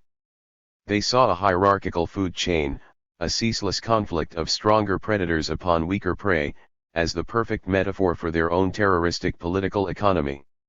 It was only nature's law to Hitler and Dar for one biological group, a species or a race, to totally unite under its strongest males to compete with other species or races for territory and resources. For crows to war with wrens, wolves to dominate elk, and master race civilization to rise up on the conquest and slave labor of the inferior races. Some Nazi leaders even mused about a fantastic science fiction repopulation of Africa by millions of Aryans, supported by vast labor armies of slave black workers. Peter Staudenmeier perceptively remarks, such arguments have a chilling currency within contemporary ecological discourse. The key to social ecological harmony is ascertaining the eternal laws of nature's processes, Hitler, and organizing society to correspond to them. The Führer was particularly fond of stressing the helplessness of humankind in the face of nature's everlasting law. Echoing Haeckel and the monists, Mein Kampf announces, when people attempt to rebel against the iron logic of nature, they come into conflict with the very same principles to which they owe their existence as human beings. Their actions against nature must lead to their own downfall. The authoritarian implications of this view of humanity and nature become even clearer in the context of the Nazis' emphasis on holism and organicism. In 1934, the director of the Reich Agency for Nature Protection, Walther Skinniken, established the following objectives for biology curricula. Very early, the youth must develop an understanding of the civic importance of the organism, i.e. the coordination of all parts and organs for the benefit of the one and superior task of life. In the Nazi worldview, the superior being was a predator. This supposed recognition of nature's laws is just capitalist culture with a biological wrapper. In life it isn't true. The lofty eagle isn't any more successful than Mom Sparrow. If anything, less so. If survival and dominance were everything, cockroaches might get Olympic gold. Ecology is endless diversity, unending change and development and interdependency of life forms that is complex beyond man the manager. Again, there are class issues hidden in these man-made pronouncements about nature. Although the Nazis always claimed to be a workers' party, and at their electoral peak in 1932 received about 25% of their votes from workers, primarily the long-term unemployed, this ideology of nature's iron laws was profoundly anti-working class. The so-called German National Socialist Workers' Party had intractable problems with the German proletariat. Which is why both Hitler and Dar wanted to do radical surgery and actually eliminate the German proletariat as a class. Which was done. For even political conquest hadn't eliminated National Socialism's constant clashing with its own industrial working class. As the party's German Labor Front reported in 1937 over mass resistance to speed UPS and Taylorism. Workers, whether of National Socialist persuasion or not, still hold on to the Marxist and Union position of rejecting criteria of production. Controls over individual achievement are rejected. Therefore they resist all attempts to time them. Remember that until well after 1933 the Nazis could venture into hardcore proletarian neighborhoods only in large groups. As we've discussed, imperial peasant leader Dar wanted to deurbanize German society, limiting industrialization. Which would have automatically shrunk the proletariat. They would have become a useful niche class, in a society dominated by militias of racist militarized peasants, just like the mythic US frontier that Dar admired so much. Instead, the Nazis pursued Adolf Hitler's evolving strategy, which was to simultaneously promote both techno-industrial development and the Aryan reorganization of classes spilling over frontiers. After all, if it is the superior race man's destiny to be both a fierce soldier and ruler over others as the Nazis held as a core belief, then how can he at the same time be shelving groceries for women at the supermarket or bucking production on the assembly line? Fascism deproletarianized Aryan society. Or to put it more precisely, it created an Aryan society that had never existed before by deproletarianizing the former German society. By the millions, Aryan men were shifted into military service and into being labor aristocrats, supervisors, straw bosses, and minor bureaucrats of every sort. In 1940 Nazi Labor Front leader Robert Ley said in a speech, "In 10 years Germany will be transformed beyond recognition. A nation of proletarians will have become a nation of rulers. In 10 years a German worker will look better than an English lord does today."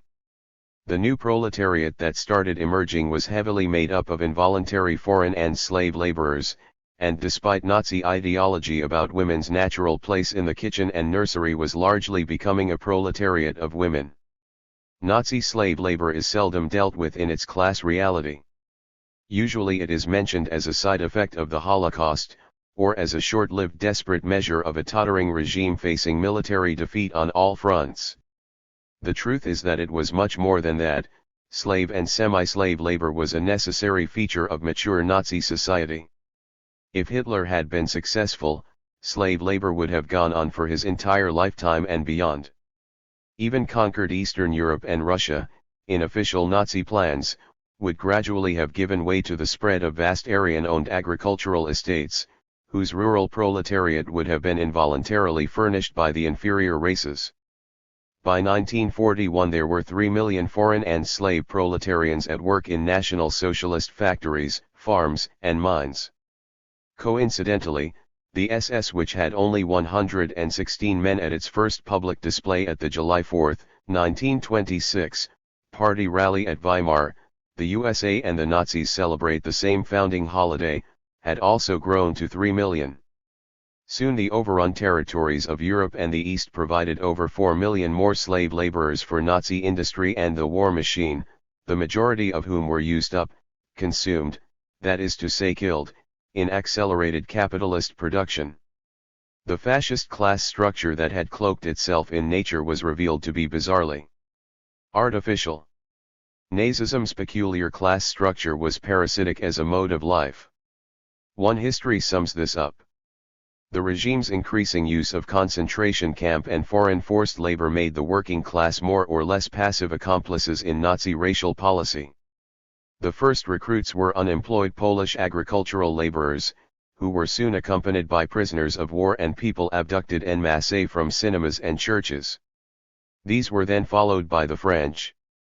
By the summer of 1941 there were some 3 million foreign workers in Germany, a figure which mushroomed to 77 million in the autumn of 1944.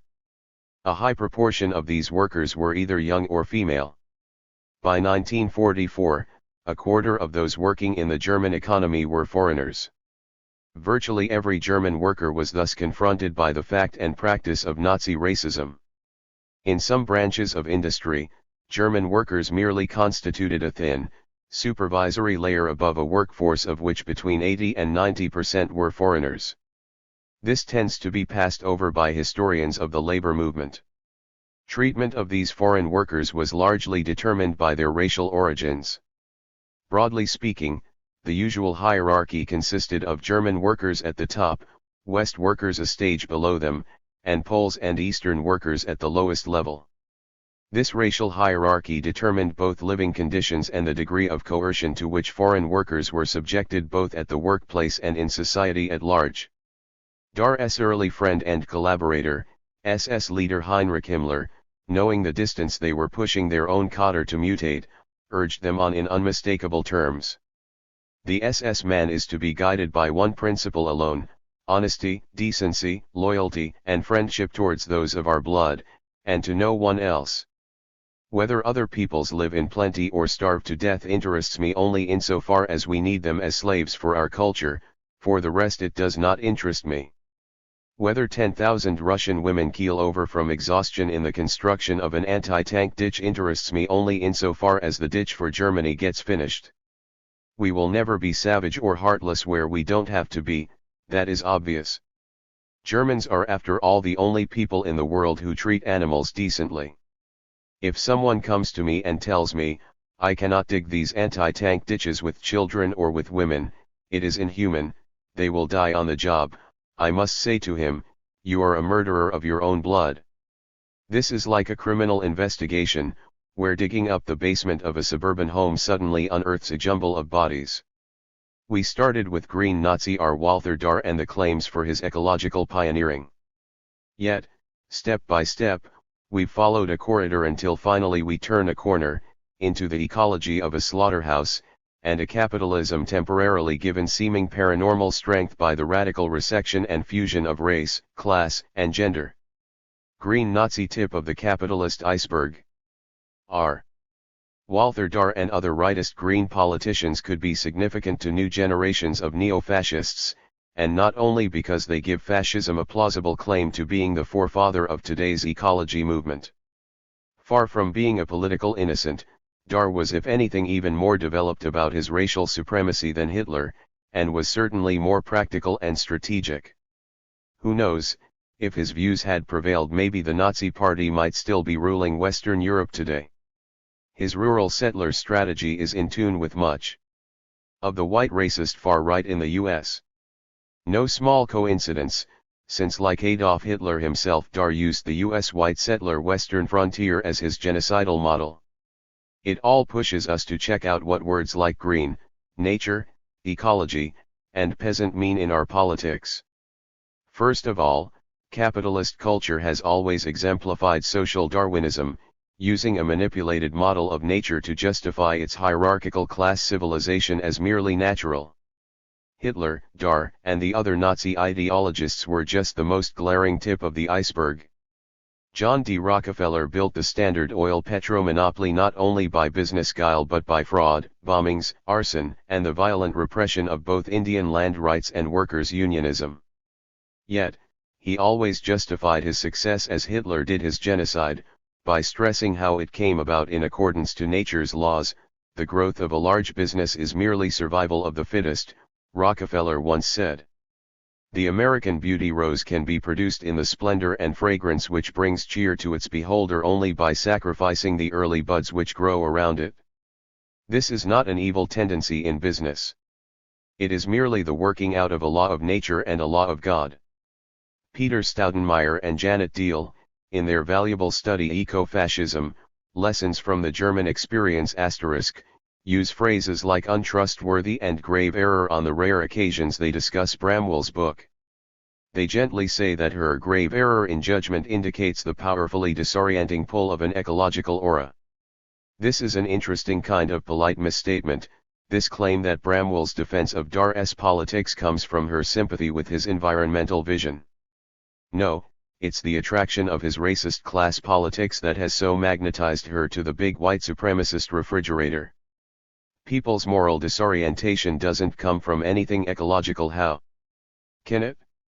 That's just the cover story, but from the continuing attraction of capitalist racism. That's true whether we're talking about Reichsminister Dar or Ralph Nader. The London Telegraph of September 3, 2000, reported, British neo-Nazi groups are attempting to hijack the animal rights campaign by infiltrating protest groups. The neo-Nazi groups are frequenting animal rights demonstrations in an attempt to capitalize upon the tensions and controversy generated by the issue. Many of them subscribe to Adolf Hitler's original doctrine of a vegetarian, chemically untainted agrarian society in which vivisection is outlawed. Their template is the so-called blood and soil doctrine drawn up by Hitler's agricultural minister Walther Dar. Their adherence to racist doctrine is, however, only thinly veiled. As useful as it is to blow away illusions about green Nazis, it is even more useful to understand how these lessons apply. It's not about the past, it's about the future. The Dar type of green policy with its airbrushed romanticizing of nature and similar stage props is very popular right now. As we know, labels are so important in capitalist mass civilization. Every shoddy product seems to say new or natural on the box. Same with green politics. Trying to shrink down environmentalism so it could fit inside Reichsminister Dar's steel helmet, Dr. Anna Bramwell basically defines it as organic family farming, conservation, and better technology. On the whole, ecologists do not call for a return to pre-industrial ways of life as such. They tend rather to stress research into new forms of technology which are more suitable to small communities, and which would avoid damaging the balance of nature to the extent observable today. It is not widely known that similar ecological ideas were being put forward by Dar in National Socialist Germany, often using the same phrases and arguments as are used today. She is correct, but only when we turn her meaning upside down. There is no question that if anything she understates her case.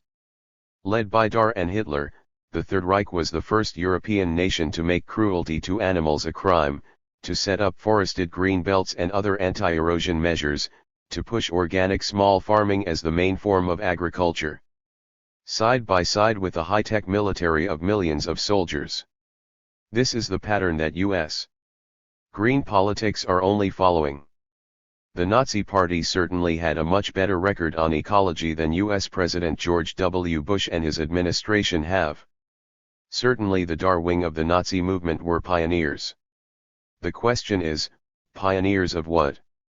We're running head-on into that popular illogical notion that being for something healthy somehow means that you are a good person.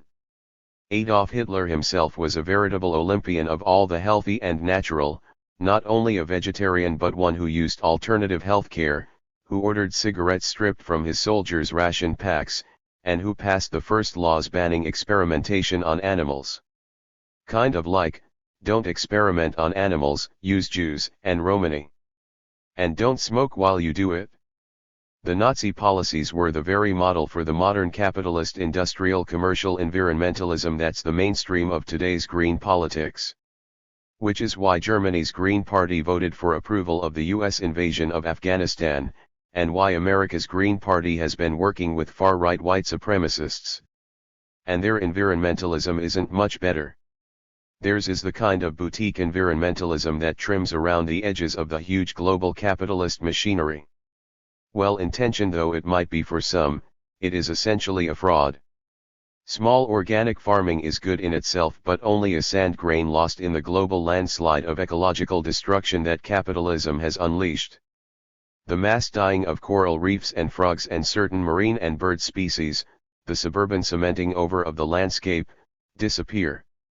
Ants of mature forests and marshlands to say nothing of wilderness, spreading desertification in Africa and Eurasia, new epidemics claiming millions of lives, biogenetic industrial agriculture with compulsory ingestion of hormones and antibiotics, huge skyscraper cities being expanded without any natural water resources, global warming, loss of the ozone layer. These are capitalist ecological disasters on a scale difficult to grasp. But they are now just ordinary things we know and live with. Today in America everyone is for the environment. It's just that no one wants to give up their white-collar job in some air-conditioned officeplex, their right to travel the concrete highways in their air-conditioned SUV on the way back to their air-conditioned suburban home, which is filled with consumer electronics and closets packed with clothing imported on container ships across oceans. Does everyone on planet Earth have the right to such a distorted lifestyle? What happens as the billions of Asia, Latin America, Africa, and the Middle East start to reach for this advanced capitalist life? They are being aimed there, that's for sure. Now that researchers have discovered that jet airplane exhausts are the principal cause of the thinning of the ozone layer, what country will be the first to give up air travel? Would Americans vote for abandoning JFK and LAX? To realize that industrial capitalism is the deepening negation of all healthy ecology is not just to criticize corporations, but to see the real price of actual capitalist civilization as a whole.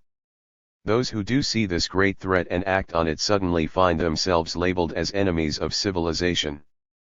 The late Judy Bari of Earth First, who not only organized against destroying first growth forests but also defended timber workers and mountain communities, was car-bombed with obvious FBI complicity and then was herself arrested as a terrorist. Meanwhile, some white defenders of the environment have decided that reducing the bus load on planet Earth through genocide is both necessary and natural, another supposed eco thought that the Nazis had anticipated.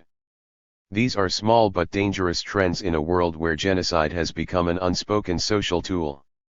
Because it represents a reflexive response within contemporary capitalism to crisis of the social environment, the publicized quest for natural purity is the visible symbol of a deeper hunger for a certain kind of repressive social purity, just as the German nationalists yearned for.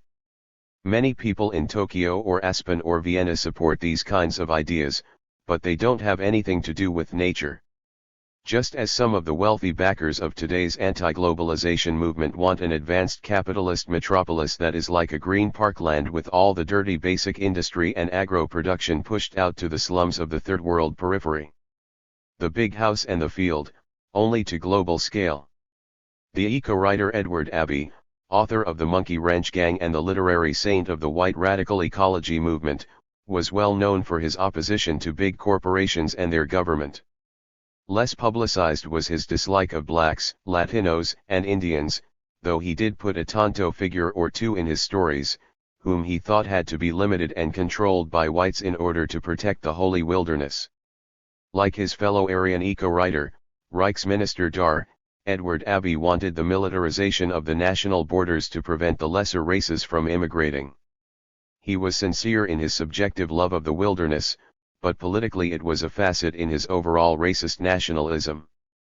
Just as those suburbanites worried about the fate of mountain gorillas in Africa push for Western-style military controls over the local populations there.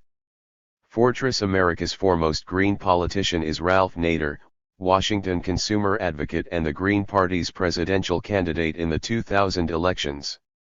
Nader has for years been in a tight alliance with various white supremacist figures, notably far-rightist Pat Buchanan, who like Dar and Abbey also calls for militarization of the border to keep out the inferior races, and racist textile Bill.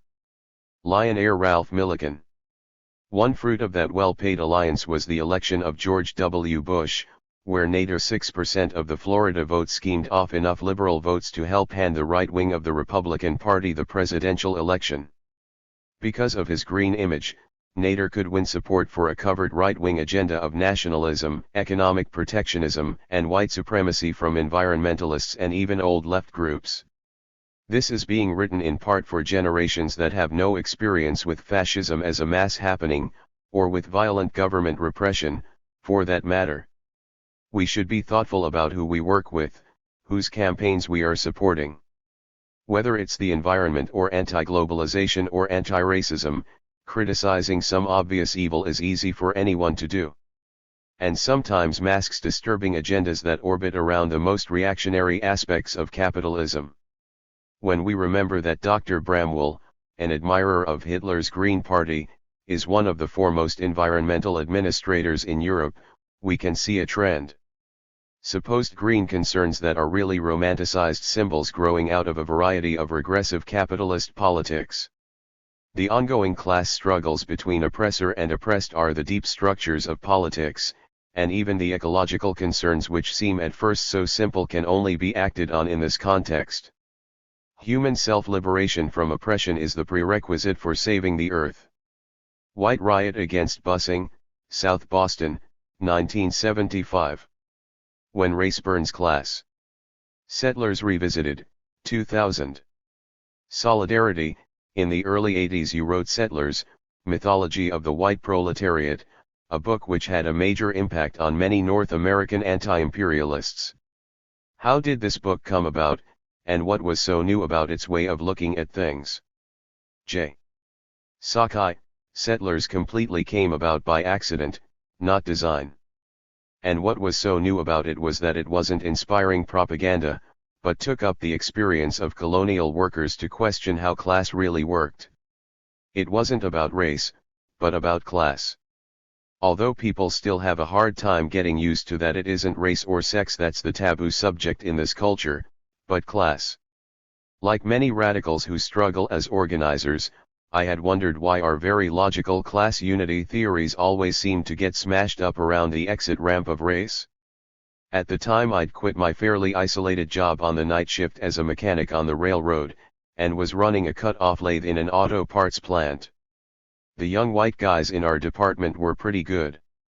In fact, rebellious counterculture dope-smoking nom-vets. After months of hanging and talking, one night one of them came up to me and said that all the guys were driving down to the Kentucky Derby together, to spend the weekend getting drunk and partying. They were inviting me, an Asian, as a way of my joining the crew. Only, he said, you got to stop talking to those blacks. You got to choose. White or black. Every lunch hour I dropped in on a scene on the loading dock, where a dozen brothers munched sandwiches and had an ongoing discussion. About everything from the latest sex scandal to whether it was good or not for third world nations to be getting A-bombs. Some said it was good ending the white monopoly on nuclear weapons, while others said not at the price of endangering our asses. Plus the guy from the League of Black Revolutionary Workers in our plant area had recruited me to help out, since he was facing heavy going from the older, more established black political tendencies, various nationalists, the PUSA which had great veterans, good shop floor militants etc. And why would I go along with some apartheid agenda anyway? Needless to say, the white young guys cut me dead after that, though they later came out for me as shop steward, which shows you how much BS they thought the union was. That kind of stuff, familiar to us all, kept piling up in my mind and got me started trying to figure out how this had come about in the US working class. So for years after this I read labor history and asked older trade union radicals questions whenever I could. Finally, an anarchist veteran of the auto workers' historic 1937 Flint sit-down strike told me that the strike had been Jim Crow, that one of the unpublicized demands had been to keep black workers down as only janitors, or out of the plants altogether. This blew my mind. That's when it hit me that the wonderful working class history that the movement had taught us was a lie. So I decided to write an article, Famous Writer's Delusion, on how this white supremacy started in the US working class. I didn't know maybe it was in the 1920s, I thought. So Settlers was researched backwards. I knew what the conclusion was in the mid-1970s, that white supremacy ruled the white working class except in the self-delusions of the left. No politician can ever be too racist to be popular in white America, is an amazingly true saying. Settlers was researched going back in time, trying to find that event, that turning point when working class unity by whites had solved into racial supremacy 1930s, 1920s, pre-World War I, Black Reconstruction, Civil War, 1700s, 1600s, I kept going back and back, treading water, trying to touch non-white supremacist ground. Only, there wasn't any. By then it was years later in our lives, and I'd been recruited into doing national liberation movement support work. And was reading black nationalist writings. One day I caught a speech in which US whites were referred to as settlers, meaning invaders or interlopers, as in South Africa and Rhodesia. Of course, white history always talks about settlers with the non-political connotations of pioneers or explorers or the first people to live in an area. Native peoples didn't count as real people to Eurocapitalism. They were part of the flora and fauna. This was a moment of the proverbial light bulb turning on in my mind. First chance I got, I asked the UN representative of an African liberation movement if he thought US whites as a society, including workers, were settler oppressors in the same way as Rhodesians, Boers, or Zionists in Israel. He just said, of course. Upset, I demanded to know why he didn't tell North Americans this. He only smiled ironically at me, and I won't even bother telling you what certain Indian comrades said. So settlers didn't involve any great genius on my part, just finally listening to the oppressed and what the actual historical experience said about class. Finally. From there it was hard research work, but no conceptual leap at all to see that in general in US history the colonized peoples have been the proletariat, while the white working class has been a labor aristocracy. This has been camouflaged in capitalist history by retroactively assigning white racial membership to various European immigrant peoples who weren't white at the time. For instance, when leading US capitalists started the Interracial Council to promote patriotic nationalist integration during World War I, the races they wanted to bring together were the Irish race, the Welsh race, the Polish race, the Lithuanian race, the Hungarian race, the Sicilian race, the Romanian race, and other Europeans that we now think of as only nationalities within the white race. Shows you how a race is another capitalist manufactured product. So groups who we think of as white today, were definitely not considered white in the past. Like in the Midwest steel mills just before World War I, when native-born American WASP men were all foremen and skilled workers, what was called white man's work, while the backbreaking laboring gangs were made up of hunkas, Eastern Europeans. Like immigrant Finnish workers, who weren't citizens, didn't speak English, weren't considered white but Mongolian, who were oppressed like draft animals in small-town mines and mills in the northern Midwest, and who made up something like 60% of the total membership of the early Communist Party. They wanted armed revolution right then, just like against the Tsar, and most of them were actually imprisoned or deported. Wiped out as an oppressed class and national group. It's a long distance in real class from those oppressed revolutionary women and men to the middle-class pedants and would-be commissars of today's left. Settlers goes through this real class history. Solidarity, how is settlerism different from racism? J. Sakai, this is a useful question, because people are confused about the two. Some people think that settler is just a fancy way of saying white people, and that it's all just about racism anyway. Racism as we know it and settlerism both had their origins in capitalist colonialism, and are related but quite distinct.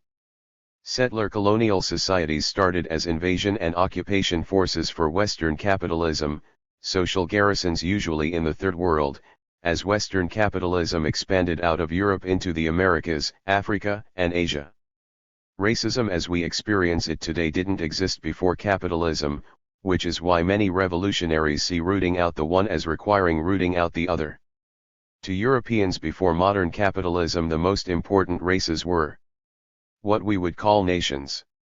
Indeed, until well into the 20th century it was widely assumed by Europeans that even different European nationalities were biologically different, and had different mental abilities and propensities. Slavs were thought to be biologically different from Nordics, and Jews were thought to be an exotic race all by themselves. Pre-capitalist and even early capitalist Europe was a lot different from our racial stereotypes. It wasn't that oppression and bigotry didn't exist. Obviously, for example, there was a long tradition of anti-Semitic and anti-Romani persecution in Christendom. But the whole context of race was unlike what we usually think of. I was astonished to learn that in early 18th century Germany, a leading philosopher, Anton Wilhelm Amo, who lectured at the University of Halle and the University of Jena, was a black German, born in Africa. He also signed his name in Latin as Amo Guinea Africanus or Amo the African. Or that Russia's greatest poet, the 19th century aristocratic Pushkin, was black by American standards. And nobody cared. And in the time of Marx and Bakunin, the major leader of early German radical unionism was also very visibly black, and his part African heritage accepted. Well, what we've been saying all along is that race in modern capitalism was originally changed from an undefined difference into a disguise for class. Capitalism, after all, always prefers to restructure class differences in drag of some kind, all the better for their manipulations. Like Northern Ireland, where there is supposedly a religious or ethnic bloody conflict between Catholic Irish Republicans and Protestant Loyalists. Actually, this has been an upfront class conflict between British capitalism's historic settler garrison population, the Prots, and the historic colonial subjects, the Catholics. Both sides European, both white.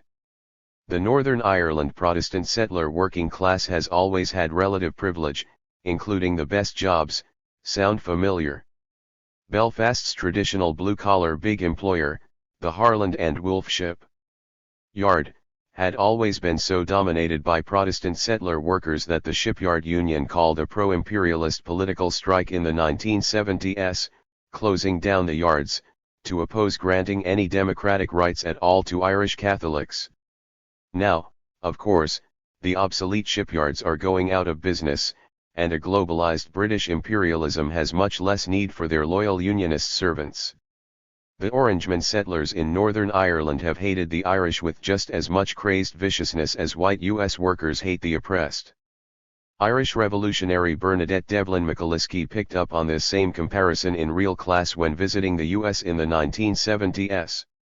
She said afterwards, "I was not very long there until, like water, I found my own level. My people, the people who knew about oppression, discrimination, prejudice, poverty, and the frustration and despair that they produce were not Irish Americans.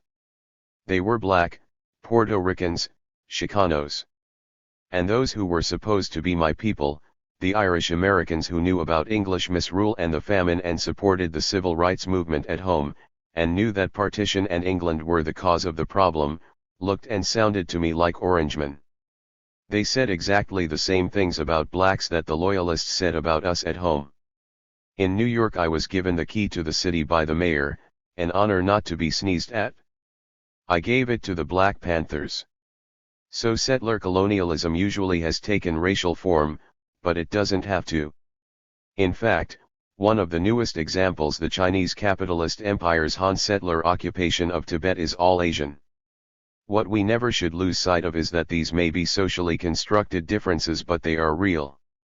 There's a certain trend of fashionable white thought that claims that race, or nation, is nothing more than a trick, an imaginary construct that folks are fooled into believing in. So we even find some middle-class white men claiming that they've given up being white. I can hear my grandmother saying, "More white foolishness," with a dismissing head shake. Needless to say, they haven't given up anything. Race as a form of class is very tangible, solid, material, as real as a tank division running over you. Tank divisions, after all, are also socially constructed. About another form of this same white racist game, white New Age women deciding to play at becoming Indian. Women of all red nations used to wearily suggest that if they really wanted to become Indian, they should live on the the US colony without running water or jobs, without heat in the winter or education for their children, with real poverty, alcoholism, and violent oppression. So both racism as we know it and settlerism each had their origins in capitalist colonialism and are related, but are also quite distinct. Settler colonial societies have a specialized history, because they started as invasion and occupation forces for Western capitalism. Usually as social garrisons in the Third World, as Western capitalism expanded out of Europe into the Americas, Africa, Asia. Solidarity. Some critics have argued that your book suggests that racial issues should take precedence over class issues. J.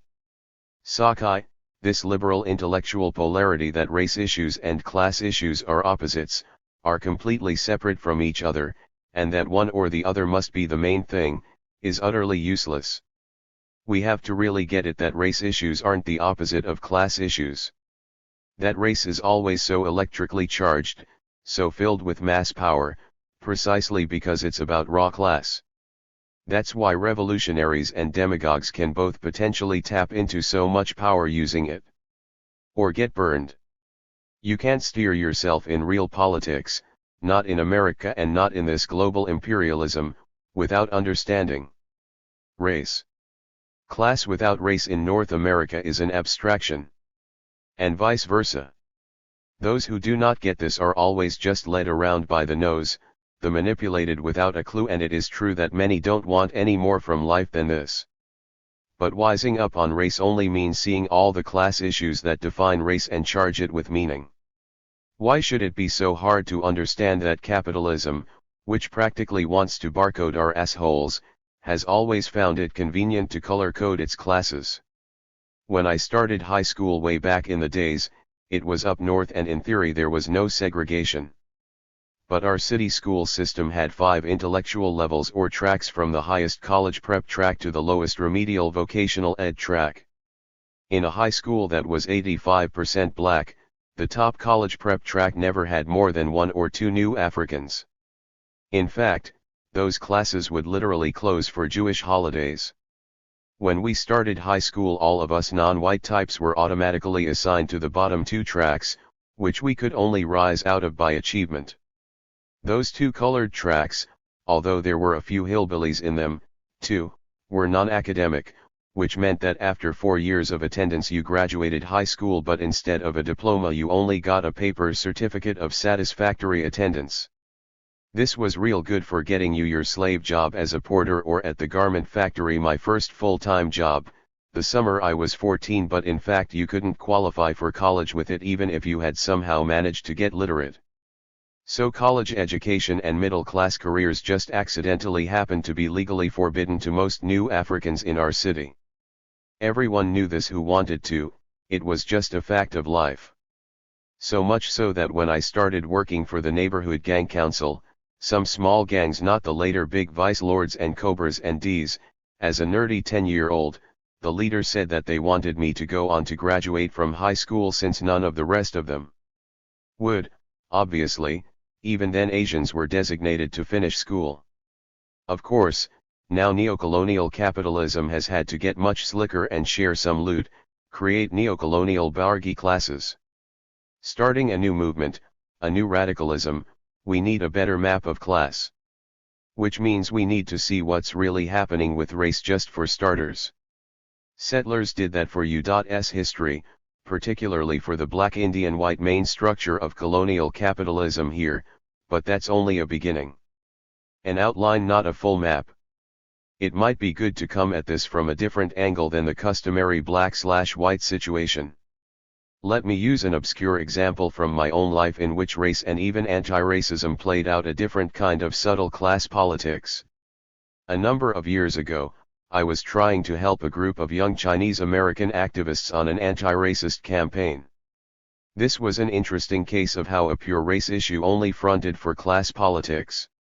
Now, these folks were paper Maoists in every worst way you could think of, and all my friends know that I'm someone who has warm feelings for the old chairman.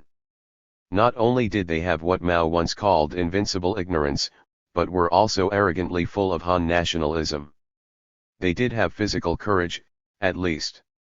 Their project was to protest the sports racism in the famous industrial town of Pekin, Illinois, which was originally named in the 19th century after Beijing, and whose high school sports teams were colorfully named the Chinks. Capitalism, what an ever-amazing civilization, what next? Auschwitz. The perfume. Every week a few carloads of young Asian protesters would arrive in Pekin to picket the high school and city hall, hold television news conferences, and keep the issue simmering in the news. You see, the small flaw in the campaign was that all the protesters had to be imported from New York and Chicago. There were only 8 Chinese families in town, and all were refusing to have anything to do with the anti-Chinks campaign, not wanting to lose their livelihoods, homes, and be driven out of town by the controversy. By accident, not in any political way, I had casually met two vaguely liberal young white guys there. One was a teacher in that very high school.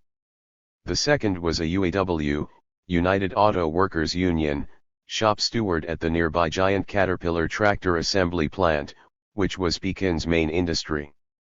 So I thought maybe they could be persuaded to get some local people to take a moderate wishy-washy public stand, anything just to give the Chinese families some local community cover if they wanted to speak out. There was zero local support of any kind, including all the unions and churches of course. When I suggested it to this Maoist group, there was a moment's startled stony silence. Then the leader barked, "We do not work with white people." Discussion over. So, is this a good example of that error of racial issues taking precedence over class issues? I know some radicals might think that, but they'd just be getting faked out. First off, to those activists running it, race was not what was central to their thinking. After all, if those Asian American dudes had really been into either race or anti-racism, they might have started by organizing and working with the local Asian families. They might have tried to help find some survival strategy for these families, who couldn't just drive off into the sunset after each press conference. Being an isolated Asian family in a heavy white racist scene is no joke, obviously. This is just a normal problem in anti-racist work, which folks had to deal with all the time in small towns in 1960s Mississippi, for instance. It also wasn't true that those Chinese American leftists didn't work with white people. They did that all the time, when they wanted, and these Han nationalists even argued for the revolutionary nature of the white working class. What I came to realize was in that situation they didn't want any broad community support for the Chinese families there, or to let others into their issue. Because they had a really different agenda. Which was to get sole public credit for this and other anti-racist issues, so that their little Maoist party could vault into political dominance over the Chinese American communities. Later, when they thought it necessary, they even used physical violence and death threats to drive other Asian groups away. They intended to be the people in ethnic power, in effect like replacing the Tongs. These paper Maoists had a pure class agenda, all right, only it was a bourgeois agenda. Although they themselves might have honestly believed what they did was revolutionary, they had anti-working class politics hidden by anti-racism and left people of color talk. And this Maoist group really did get their Andy Warhol-like 15 minutes of fame, becoming large in part because the more dishonest and destructive their anti-racist maneuvers became, the more support they got from white middle-class liberals and progressives, coincidentally. I mean, from many white social democrats, those white anti-repression experts, academic leftists, etc. Those types that subject us to those endless droning lectures about the working class, which they aren't in and don't get, of course. As a sage comrade of mine always says, like is drawn to like even if their outward appearance is very different. This is a more difficult, easy to slip and fall on, even dangerous way of seeing things than radicals here are used to. But either we learn it well or we're lost in this postmodern decaying civilization. That dead left way of thinking about race and class not only isn't radical, it's corrupt and anti-working class. Why the giant United Auto Workers local down there near Pekin never saw anything wrong with Asian children being forced to go to school in a white supremacist haze, surrounded by constant references to the Chinks, was just business as usual for the labor aristocracy in America. In the 1960s and 1970s all those government-regulated American unions fought even elementary civil rights tooth and nail. Including the most liberal, including those run by white socialists like the East Coast Garment Workers and West Coast Longshoremen. Many dissenting black longshoremen in the 1960s and 1970s were literally barred from the industry for life by the dictatorship of the settler socialist labor bosses of the ILWU. As outrageous as it may be, those socialist union dictators could just issue orders that this new African or that Chicano was not to be allowed to work on the docks again ever. Oh, they loved Martin orating and marching nonviolently far off in Washington, but they fought civil rights inside their industries and unions every bitter step of the way. It's also true that in places, in Detroit, San Francisco, Flint, New York City, there were small handfuls of maverick white socialists and anarchists who sided with the black and Latino workers even against their own white left. The funny thing is that for all the constant Marxist blah blah about government unions as main roads of the class struggle, in our lifetime the AFL-CIO unions have been on the wrong side of just about every major mass movement. That's why they have been backslapping with Pat Buchanan and helping to legitimize white racism in the current anti-WTO campaign. I guess because that's their job. Many people conveniently forget that these business unions were rebuilt to conform to tight capitalist laws, are constantly US government regulated and monitored, have involuntary membership, and are about as democratic as the USSR, which had elections, reforms, and repairs, too, before it broke down under the mismanagement of primitive capitalist empire.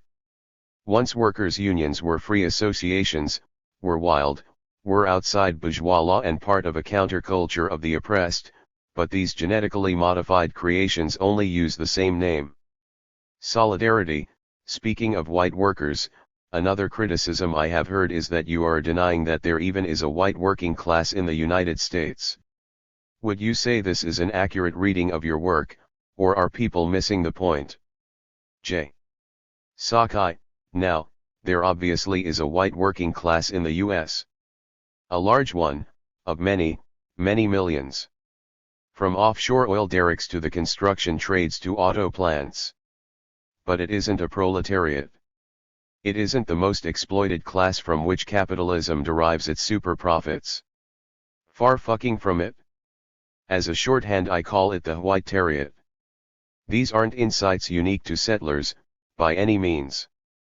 Unfortunately, whenever Western radicals hear words like unions and working class, a rosy glow glazes over their vision, and the Internationale seems to play in the background. Even many anarchists seem to fall into a daze and to magically transport themselves back to seeing the militant socialist workers of Marx and Engels' day. Forgetting that there have been many different kinds of working classes in history. Forgetting that Fred Engels himself criticized the English industrial working class of the late 19th century as a bourgeois proletariat, an aristocracy of labor. He pointed out how you could tell the non-proletarian, bourgeois strata of the English working class they were the sectors that were dominated by adult men, not women or children. Engels also wrote that the bourgeois sectors were those that were unionized. Sounds like a raving ultra-leftist, doesn't he? Which he sure wasn't, so that this is a strategic and not a tactical problem, that it has a material basis in imperialized class privilege, has long been understood by those willing to see reality. The fact that we have radical movements here addicted to not seeing reality is a much larger crisis than any one issue. Solidarity. Don't some of the benefits of living in an imperialist metropole trickle down even into some of the internal colonies, causing some of the distorting effects of settlerism to be replicated within, for instance, the non-white working classes within the United States? J. Sakai. Yes, absolutely. Radical workers themselves have often understood this, although the official Marxist left has always worked to silence them. Way back in the 1970s, two Detroit auto workers wrote a short pamphlet about politics, addressed to fellow workers who have begun to wonder whether they are going to spend the rest of their lives just hustling for more money. What was so striking about this was the authors, James Boggs and James Hawker, who between them had over 50 years' experience in the plants.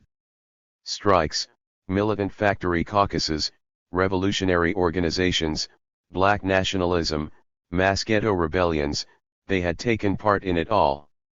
One of them, James Boggs, had been a close comrade and co-author of the Pan-African Revolutionary Historian CLR. James Boggs was one of the leading working-class theoreticians of the 1960s Black Revolution. The role of the white racist construction trades unions back then, who were used by the US government as their unofficial goon squads to beat up anti-Vietnam War protesters, was infamous. But Boggs and Hawker don't let their fellow factory workers escape responsibility, either. They remind them, and the rest of us, that all the AFL-CIO unions, even the liberal ones, completely backed U.S. military aggression in Asia, the Caribbean, and Latin America.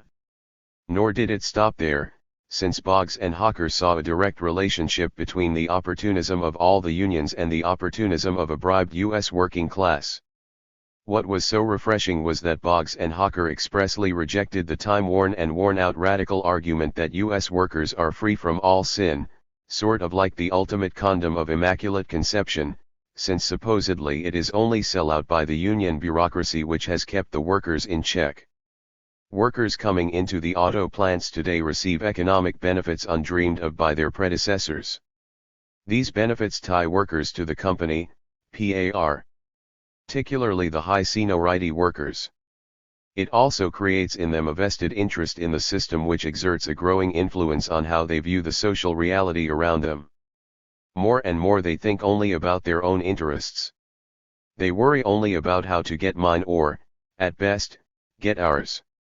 The two pointed out how auto workers in Detroit refuse to fight for better mass transit, because, although they know how much poor people need this, they also think that adequate public transportation might mean fewer jobs for them. This opportunism is clearly demonstrated in dealing with the most important issues of our time, such as the war in Indochina and the inflation caused by the war.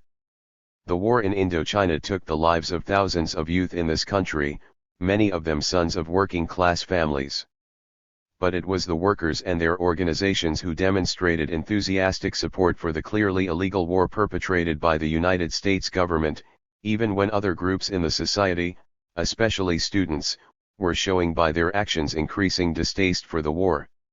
Many workers, when challenged individually, would deny that they supported the war.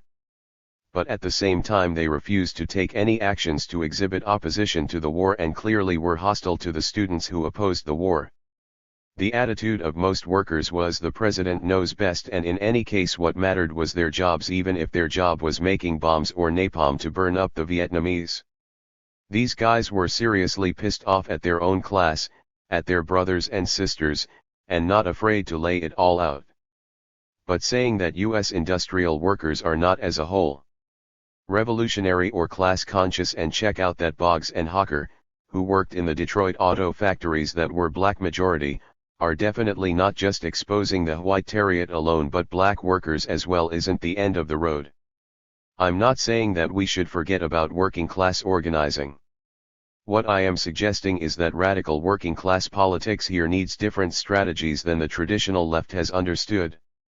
Everything that we've discussed just clears away all the middle class left underbrush, so people can see the actual path before us and get down to work. Settlers didn't directly deal with all this, naturally, since it's historical analysis of the oppressor class structure and history. Solidarity, would you say that organizing within the present-day white working class is hopeless? J. Sakai, we need to talk about how people unthinkingly objectify the working classes. It never occurs to anyone to believe that the metropolitan middle classes are going to overthrow the system that privileges them. No one says, the white doctors and professors and managers are the revolutionary class. Yet, without any big fuss or posturing, middle-class radicals just organize in those classes when and where they can, all around themselves. Students just form issue groups in even the most elite universities. Teachers try to open minds to social justice, while even some doctors volunteer to serve in refugee camps or argue with the majority of their criminal profession about being healers, not rip-offs or stock market addicts. For better or worse, success or defeat. No big political deal, it's just living the life, the meal that's set before us. But when it comes to the working classes, whoa, then it's all this ideological caca. To believe what we're told, no one should want to organize or educate workers unless they can be sure that the entire class is bound for glory as the main force for revolution. Which you won't see here in this life. Time, trust me. So the white workers as a whole are either the revolutionary answer, which they aren't unless your cause is snowmobiles and lawn tractors, or they're like ignorant scum you wouldn't waste your time on. Small wonder rebellious poor whites almost always seek out the right rather than the left. There's an underlying assumption that revolutionary movements worldwide share, that's always there for us, that we are part of the working classes. That we live our lives in these communities, hold those jobs, try to live productive lives, not just do capitalist bullshit, struggle within these class situations. We're talking in a wide arc here, maybe, but to a point, to how we need to build movements that have the learned skill of the recognition of reality. That understand revolutionary politics as more than abstract ideology, in more than an academic or reform movement way. If radicalism can build small countercurrents of liberation in the overwhelmingly corrupt middle classes, why should similar work be questioned in the white working class communities? What I am fighting is the slick Marxist or anarchist opportunism, which sees aligning with the white settler majority and reform politics as the absolute necessity. Malcolm X and Women's Liberation, ACT UP, and Wounded Knee 2, Anti-Vietnam War draft card burning and radical ecology, were all shocking to the majority of North Americans. Radical threats to the American way of life and loudly condemned not only by the majority but more specifically by the white working class. These political offensives by the few turned everything upside down. Because in the metropolis, radical and democratic change can only come against the wishes of the bribed majority. That may be tough to swallow for white folks, but reality is just reality. This obsession with needing a social majority has nothing to do with being practical. What it has to do with is bourgeois and defeatist thinking. This is like the left thinking that could not build a practical anti-fascist movement in Weimar Republic Germany during the 1920s and 1930s. 165. Although millions hated Nazism and wanted to do something, because that German left was too preoccupied with fantasies of either seizing or getting elected into state power for itself. That left was too lost in delusions of success almost within their hands, delusions of maneuvering together a majority, to bother even really understanding fascism coming up fast in their rear-view mirror. The urgent need was to organize a working minority to counter fascism in a much more radical way. Not by trying to defend liberal bourgeois rule. All the real things that had to be done by scattered German anti-fascists later after the Nazis were put into power, such as to survive politically, to significantly sabotage the war effort, to rescue Jews and Romani and gays, to build an underground against the madness of the Third Reich. All these things were attempted bravely but largely unsuccessfully, because they had to be done too late from scratch. This is a much larger subject, too large to dive into now, but it is on the horizon, like the smoke of a distant forest fire. Solidarity. Are the settler societies of North America different from the racist and imperialist countries in Europe in any kind of fundamental way which should be important to anti-fascists? J. Sakai, which takes us into somewhat different ground. I'm not knowledgeable enough on European politics or on Canada so that I could do a list of point-by-point comparisons. What I'd like to do instead is to talk about US society, and readers themselves can see if the comparisons make any sense. And, yes, I've run into young fascists of the stormtrooper variety, with their grey semi-Waffen SS uniforms, open veneration of Hitler, open talk of mud races, etc. I still think that fascism here has been very influenced by its birth within a settler society, instead of being just some lame copy of the German experience. Just as Israeli settler neo-fascism has a very different language and public look from that of their Nazi tutors, taking a religious fundamentalist form. The most conspicuous difference between Europe and North America was class in the outward form of race.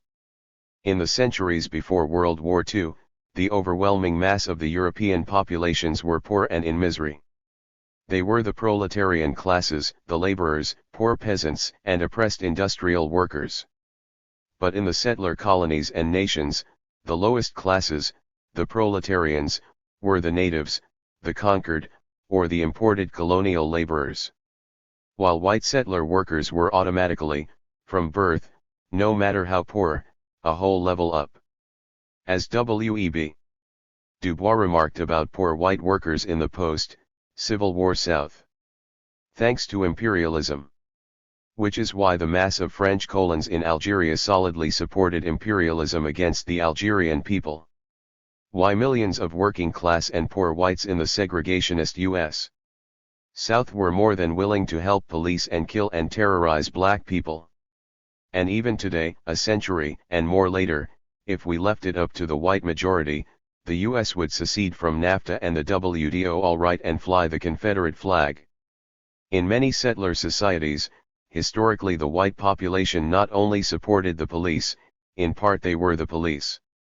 Unlike in old Europe, where in general the masses of people were kept disarmed and landless, in settler colonies often the entire Euromale culture revolved around common and cheap access to land and rifles and the bodies of the oppressed.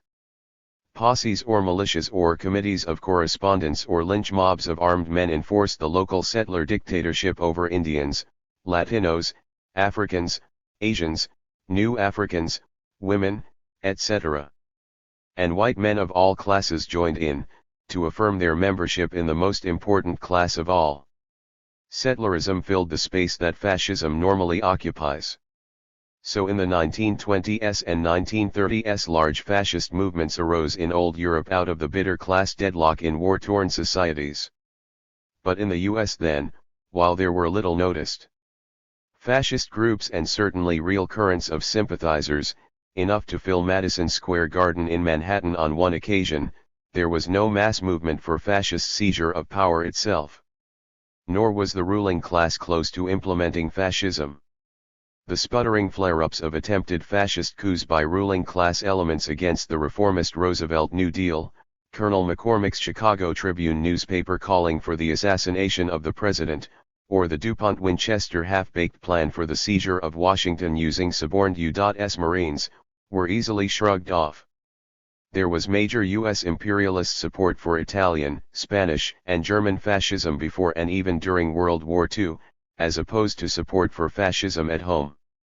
Fascism was distinct from racism or white supremacy, which were only as American as apple pie. Neither the ruling class nor the white masses had any real need for fascism.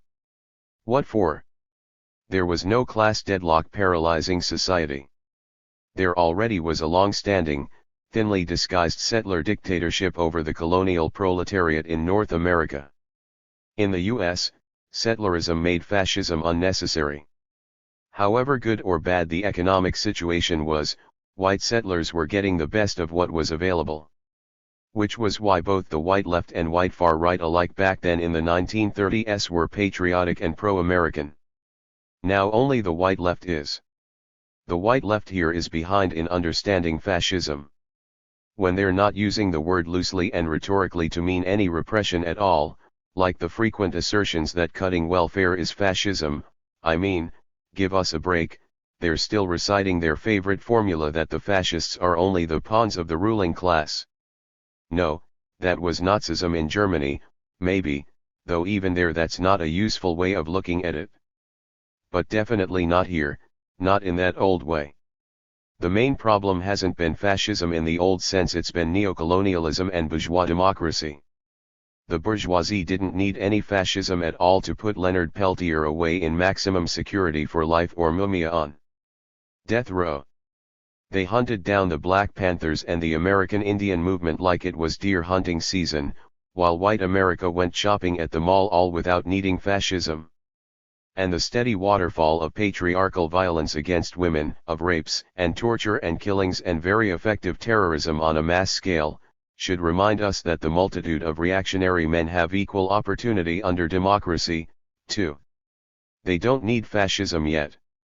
Right now under neocolonial democracy, the system of patrolling and confining the black nation is at a fever pitch. Every known narcotic is being shoved and shoveled onto the streets of the nation like it was confetti at parade time: coke, heroin, malt liquor, bud, crack, commodified sex, you name it. The huge 2 million inmate U.S. prison system contains the largest single black community of all. 1 out of every 4 black men in Washington, D.C. is in jail, prison, on parole, or probation, or awaiting trial, i.e. under direct supervision by the law enforcement system. Even Ronald K. Noble, the new Secretary General designate of Interpol, has written that he regularly gets stopped, questioned, and sometimes even searched by U.S. police, in Europe, too, of course. And if the top law enforcement official in the capitalist world gets routinely stopped as a black man for US racial police checks, guess what happens to the unemployed, to young working-class black men? The old black industrial working class has been largely wiped out, and warlord armies and gangs given informal state permission to rule over much of the inner city at gunpoint. A few years ago I went home with a comrade. When we got off the bus, all the passengers started walking home down the middle of the street. My friend explained that all the sidewalks were owned by one or another dope gang or dealer, reserved for their crew and customers. You walked in the street or you got taken down by a 9mm. While the new black middle class takes itself out of the game, flees the old communities and disperses itself into the suburbs. Why would capitalists need fascism? Democracy is doing the job for them full gale force, and let's not forget that North America has at the same time become the conscience of the world, lecturing everyone else on human rights. How sweet it is. Guess Leonard Peltier must be a prisoner in China. But I am not saying that the situation is static, or that past history isn't being raised and rebuilt. All variants of capitalist metropolitan societies are becoming slowly but surely more alike, Quebec and Raleigh, Tokyo and Frankfurt, as capital expands, develops and merges. While Western European farmers complain about McDonald's and agribusiness, they willingly accept the most significant Americanization, the replacement of Western European labor with Algerians, Turks, Albanians, etc. Throughout Europe the proletariat has been pushed outside of national boundaries socially, just as Eurosettlerism once did in the Third World, and is being redefined as Arab, Filipino, Algerian, Turkish, Albanian, African, and so on. And, as Argyri Emanuel has noted, imperialism is gradually abandoning its own kith and kin, its settler societies. We first saw this in Kenya in 1960, where the British settler colony was unceremoniously dumped after the Mau Mau rebellion in favor of an African neocolonial regime. Then in Algeria, where French imperialism gave up on what had by their laws been an actual province of France and left 1 million French Algerian settlers to lose their farms and homes and possessions, to flee in a frenzied mass evacuation. Capitalism has no loyalties, after all, only interests, to paraphrase a famous statesman. It was only then that the colons and their military sympathizers sought an end to French bourgeois democracy, to start a new fascist interlude. Even in North America, settlers are being told by imperialism to move over and make room for new immigrants from Asia, Latin America, the Middle East and Africa. To pay the bill as the state gives back some land and reparations and tax concessions to native nations. And they certainly hate it. So there is a certain convergence of settler and non-settler metropolitan societies becoming more alike. In the US, the increasingly global ruling class has no need of domestic fascism so far. But white mass politics is not confined to taking phone calls from the ruling class. Far from it. Solidarity, how do you view the rise of the far right, specifically the American far right? J. Sakai, we can see that neo-fascism is a growing factor in US politics. Still marginal, but already more significant than, say, white Marxism. The far right is politically strong enough, represents so much mass sentiment, that its momentary electoral champion Pat Buchanan has become the hero of some trade unions and the closet ally of white socialists and anarchists in the anti-WTO campaign. And again, to understand this dynamic we have to lay aside 1930s political formulas and take the social reality in a fresh way. Were Timmy McVeigh and his comrades tools of the ruling class when they dusted the federal building in Oklahoma City? Does finance capital and the big bourgeoisie pull the strings behind the militia movement as it spreads doctrines of tax resistance, seizing federal land, and targeting the imperialist state as white man's main enemy? You'd have to be nuttier than they are to believe that. The old pawns of the ruling class 1930s analysis of European fascism does not apply right here in the old way. This is too big a subject for me to go into fully here, but the broad outline is obvious. The far right is growing steadily, moving on the offensive, as white settler society itself is fragmenting and being forced to gradually give up its old national form under immense pressures from the new global imperialism. In this fragmentation, some sectors and classes of the old settler society are now more open to neo-fascism in their desperate search for a new civilization for themselves in which they will still be masters of the land. While in Europe the much larger fascist current has manifested itself by violent attacks on immigrant labor and on defending the concept of the old nations, in the US the new right is primarily concerned with attacking the US state itself, using both armed struggle and mass political organizing, and founding new self-governing cults and societies. That is to say, it is an emerging revolutionary movement, albeit still a small one. The left has little daily contact with the fascists, because they are in different classes and live in different geographic areas and are in diverging societies. In the best guerrilla fashion, this new right is bypassing the major cities, with their massive third-world populations, corporate economies, and large state machinery. Rather, their focus is on winning de facto power inside the marginalized white male populations. Romeoville, Illinois rather than Chicago. Prisons rather than Ivy League colleges. Theirs is a restatement of the early settler vision, of setting up independent outposts of a racially cleansed culture, on repioneered white land. With heavily armed bands of once again masculine white men pushing out the mercenary U.S. authorities. For a period of time we could see both white fascist right and the white left working in geographically separate cultures on this vast continent grow without impinging on or really clashing with each other. Both mostly white freemumia campaigns in the old major cities and the quiet ouster of federal agents from western lands. The old right of the 1920s Klan or 1960s White Citizens Councils or Minutemen or Jewish Defense League were patriotic and pro-U.S.A. They saw themselves as saving the traditional America, and often cooperated closely with and were led by local business, police, the FBI, and government officials. In a major reversal, the new far right is radically anti-American. It sees their white male settler empire of America from sea to shining sea as really lost. Its cities taken over by the subhuman millions of the mud races, its economy drained by the Jew banks and the alien corporate economy, its culture polluted by hostile genetic contaminants, its once proud citizens increasingly without rights and dictated to by the shell of the former U.S. government which is now the Zionist occupation government. And while the masses of conservative Euro-Americans are not yet fascist, neither are they anti-fascists. And the hardcore of the new far right is very fascist, since neo-fascism represents the basic ideology that the aspiring white lumpen bourgeoisie need to restart and reorganize a part of settler society as their own private fiefdom. The US Constitution just doesn't work for them.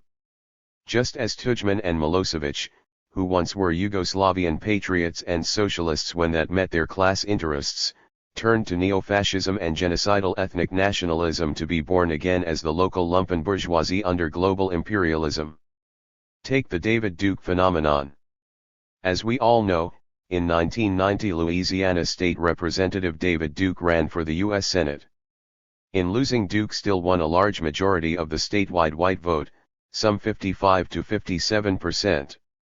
His highest percentage of votes came from white workers with incomes under $15,000 a year. This despite the fact that Duke was and is notorious not merely as a racist, but as someone who has spent his entire adult life as a very public neo-Nazi organizer, propagandist, and leader. He was opposed by both Republican and Democratic parties, and the churches, civic and business organizations. The entire media machine kept exposing and criticizing him, repeatedly running old photos of him in his American Nazi Party uniform. Yet, if it wasn't for the black voters, David Duke's naked fascist agenda and all would have emerged as one of the most powerful politicians in the U.S. Senate. You can see why granting black people the vote was so important to U.S. imperialism and why the white masses were carefully never given a chance to directly vote on it. For sure, the growth of fascism here has many class contradictions of its own, and their Aryan future is far from certain. But it is significant that while the masses of Euro-Americans are not fascists, being neo-fascist is quietly acceptable to many of them.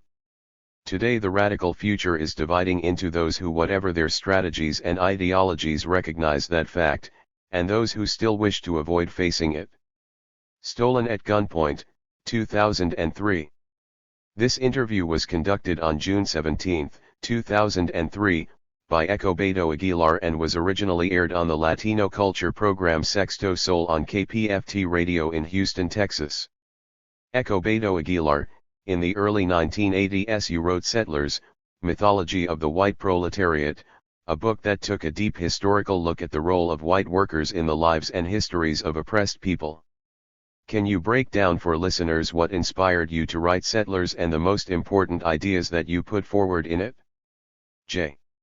Sakai, well, I wrote it because at that time, and we're talking about the mid-70s when I started working on it, it seemed to me that every time there was a struggle or an outbreak of something, or an act of injustice happened, racism, there were always more and more calls to study people of color.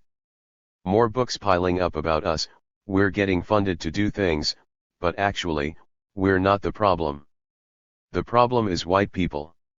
So I said, what about them? The other thing, of course, is, at the time, I was working in an auto parts plant.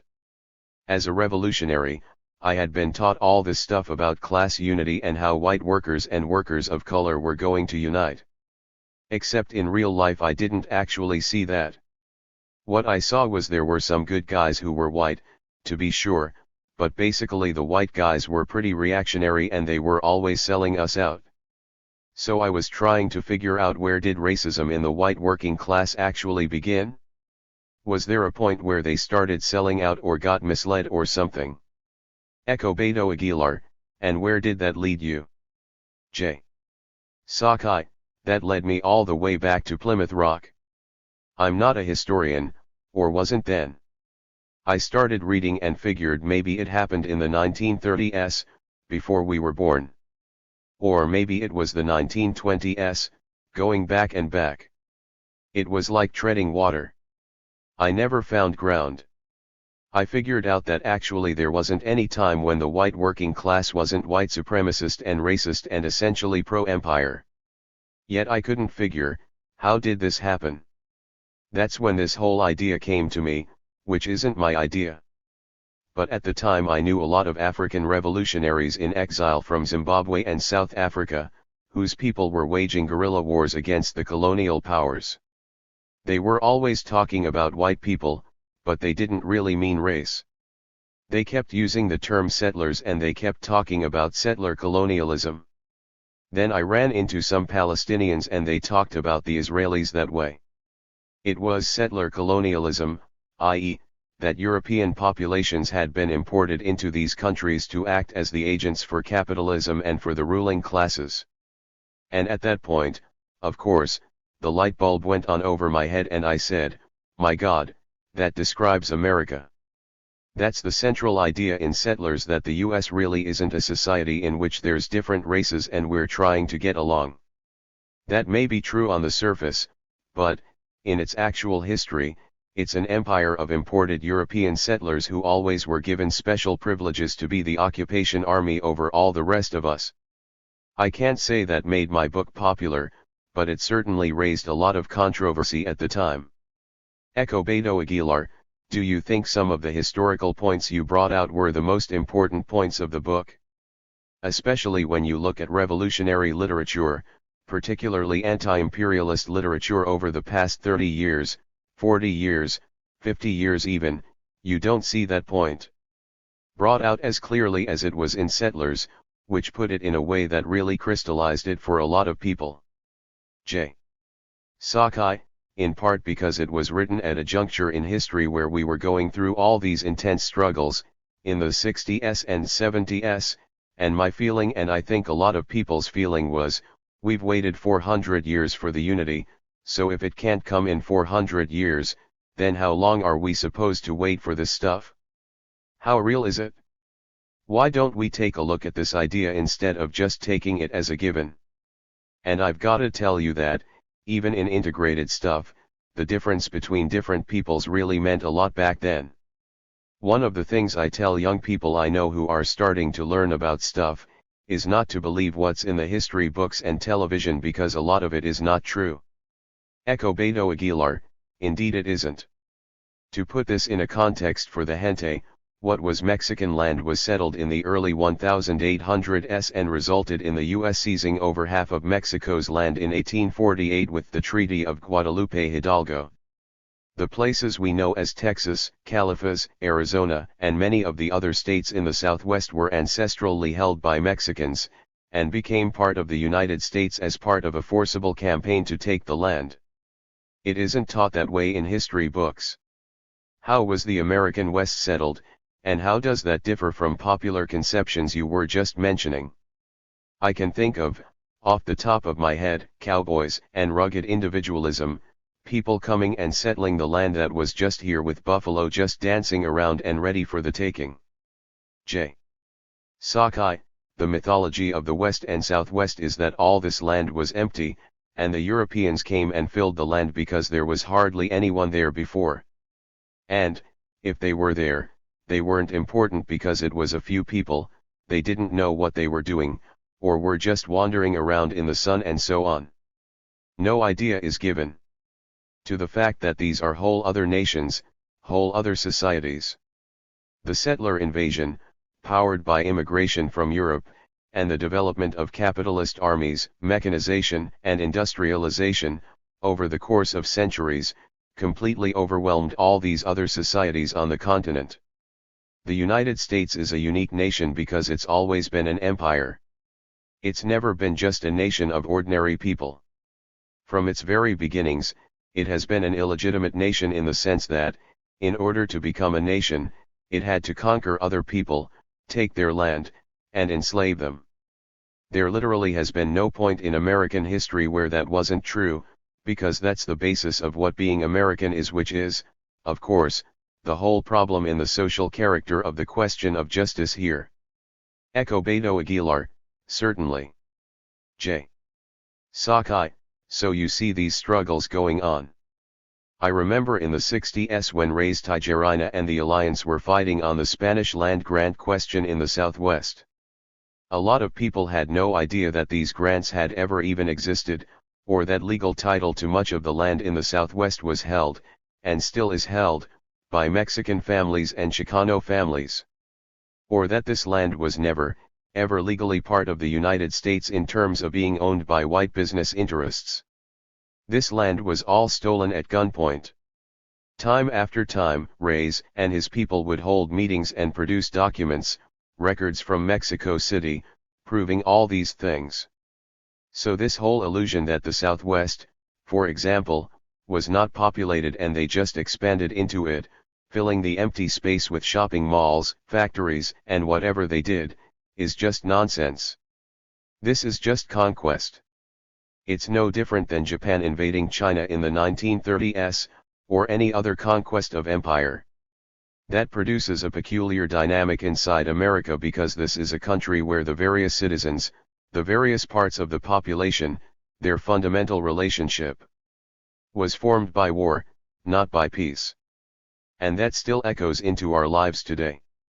Echo Beto Aguilar, one of the important things about Reyes Tijerina's work around land grants, was that it exposed to a lot of Mexicanos that a lot of the grants and treaties were violated. Not that it's much of a revolutionary concept to a student of history to see that the United States violates land grants and treaties. But it exposed to a lot of young Chicanos and Chicanas that the US doesn't have a good track record at all. I know we're getting into topics of settler colonialism and its implications. Just so we're clear, how does settlerism differ from racism and white supremacy? J. Sakai, that's a good question. Certainly racism is a phenomenon that's worldwide, you have it in Japan and France and Russia and so forth. But what's different here, and in countries like Canada, Israel, South Africa, and other places, is that the European population is not indigenous. The European population actually was imported as part of the process of colonization, to be an army of occupation over the conquered territories and peoples. And that's formed the essential character of the United States as a settler country, so that the question isn't just racism.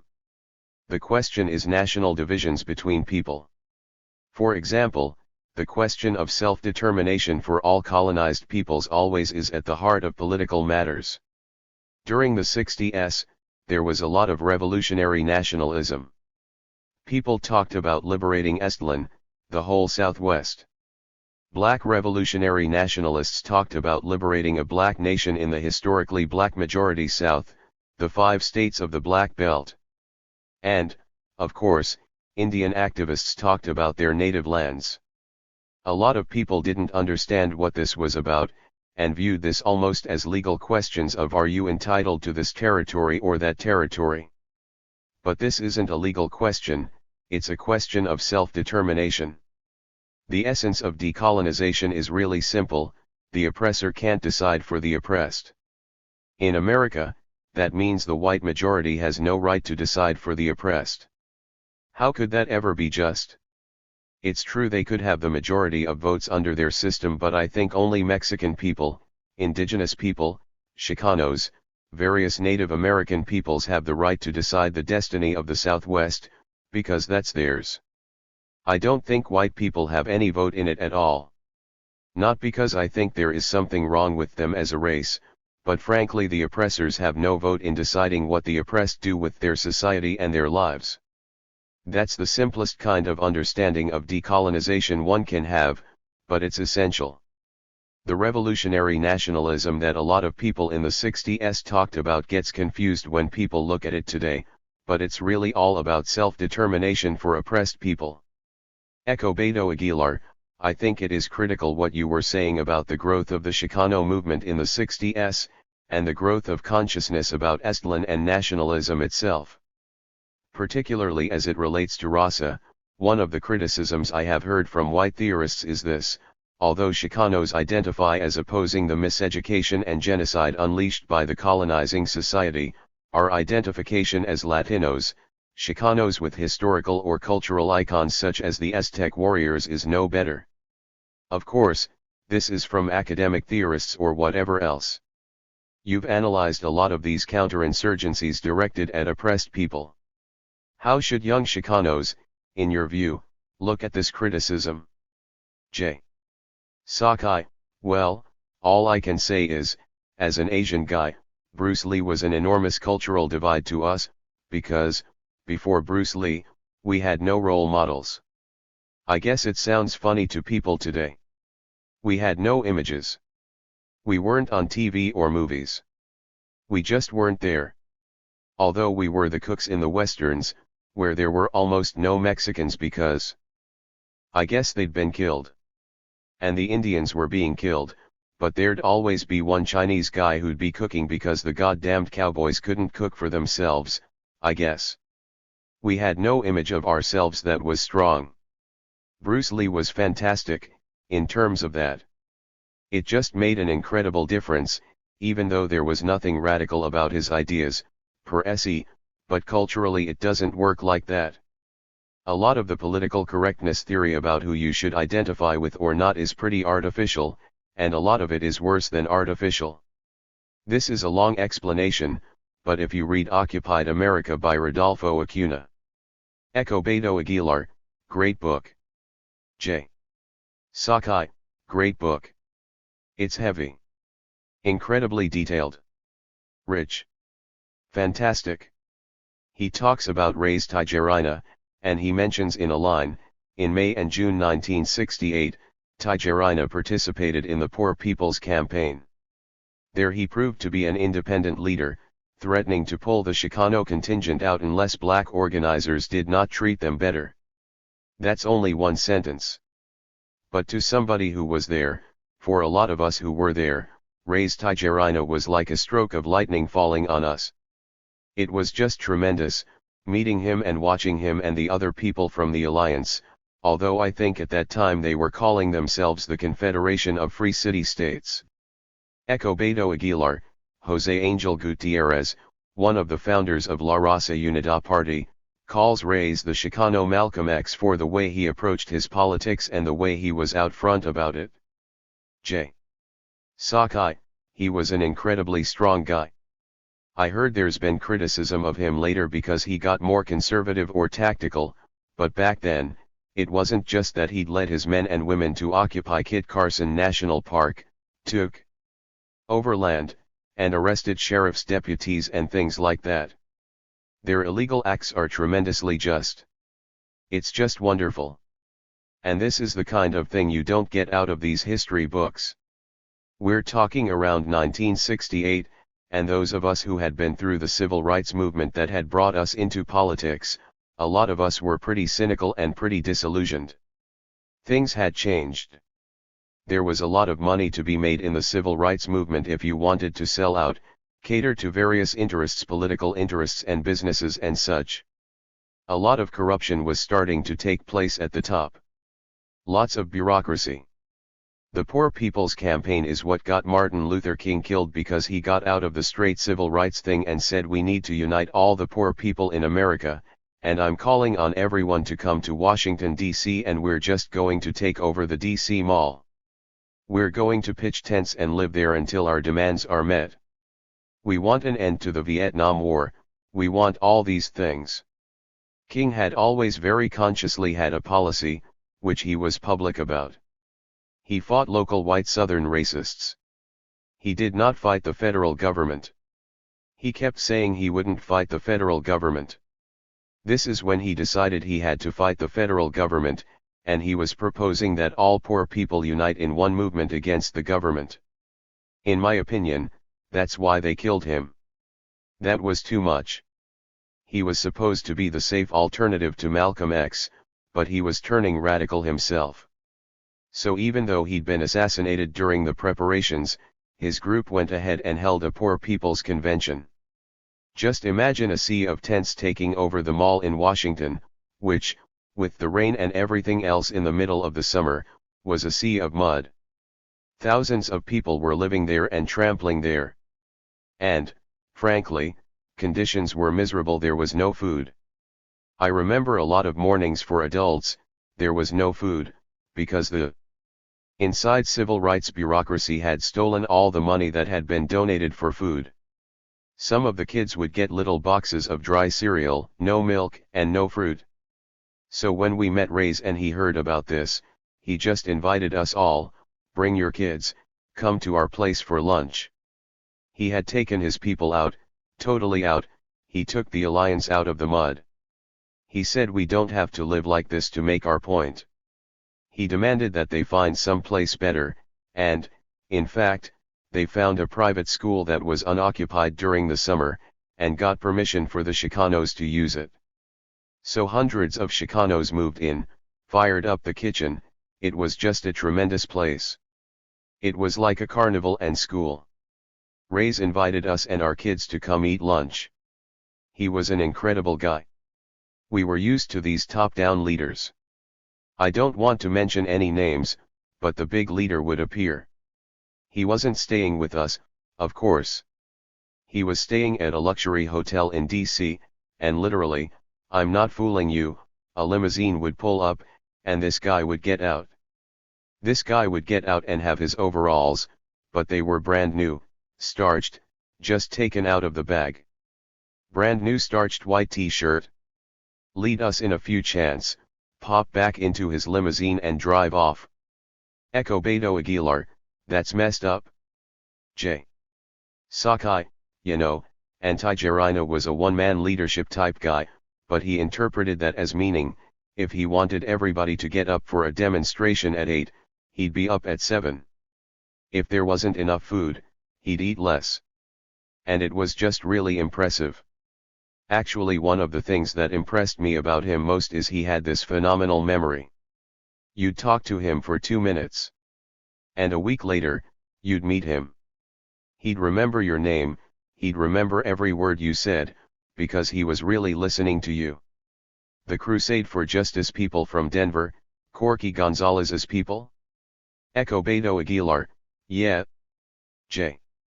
Sakai, they were really impressive. There were about 400 of them. They were about half Chicano, half black.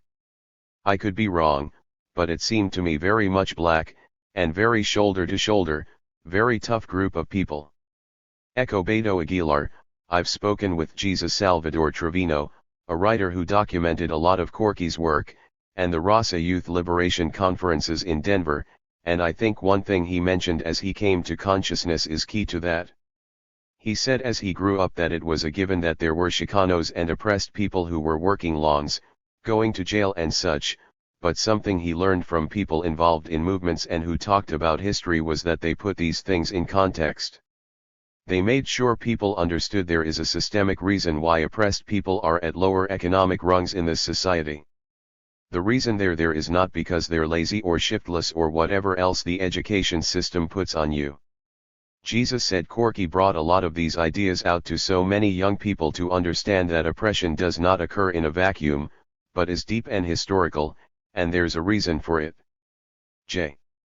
Sakai, the other thing is, and I really remember this about the Chicano movement of the 1960s and 70s, people really practiced solidarity between oppressed peoples that you hear some people talk about, but sometimes it is more lip service than real.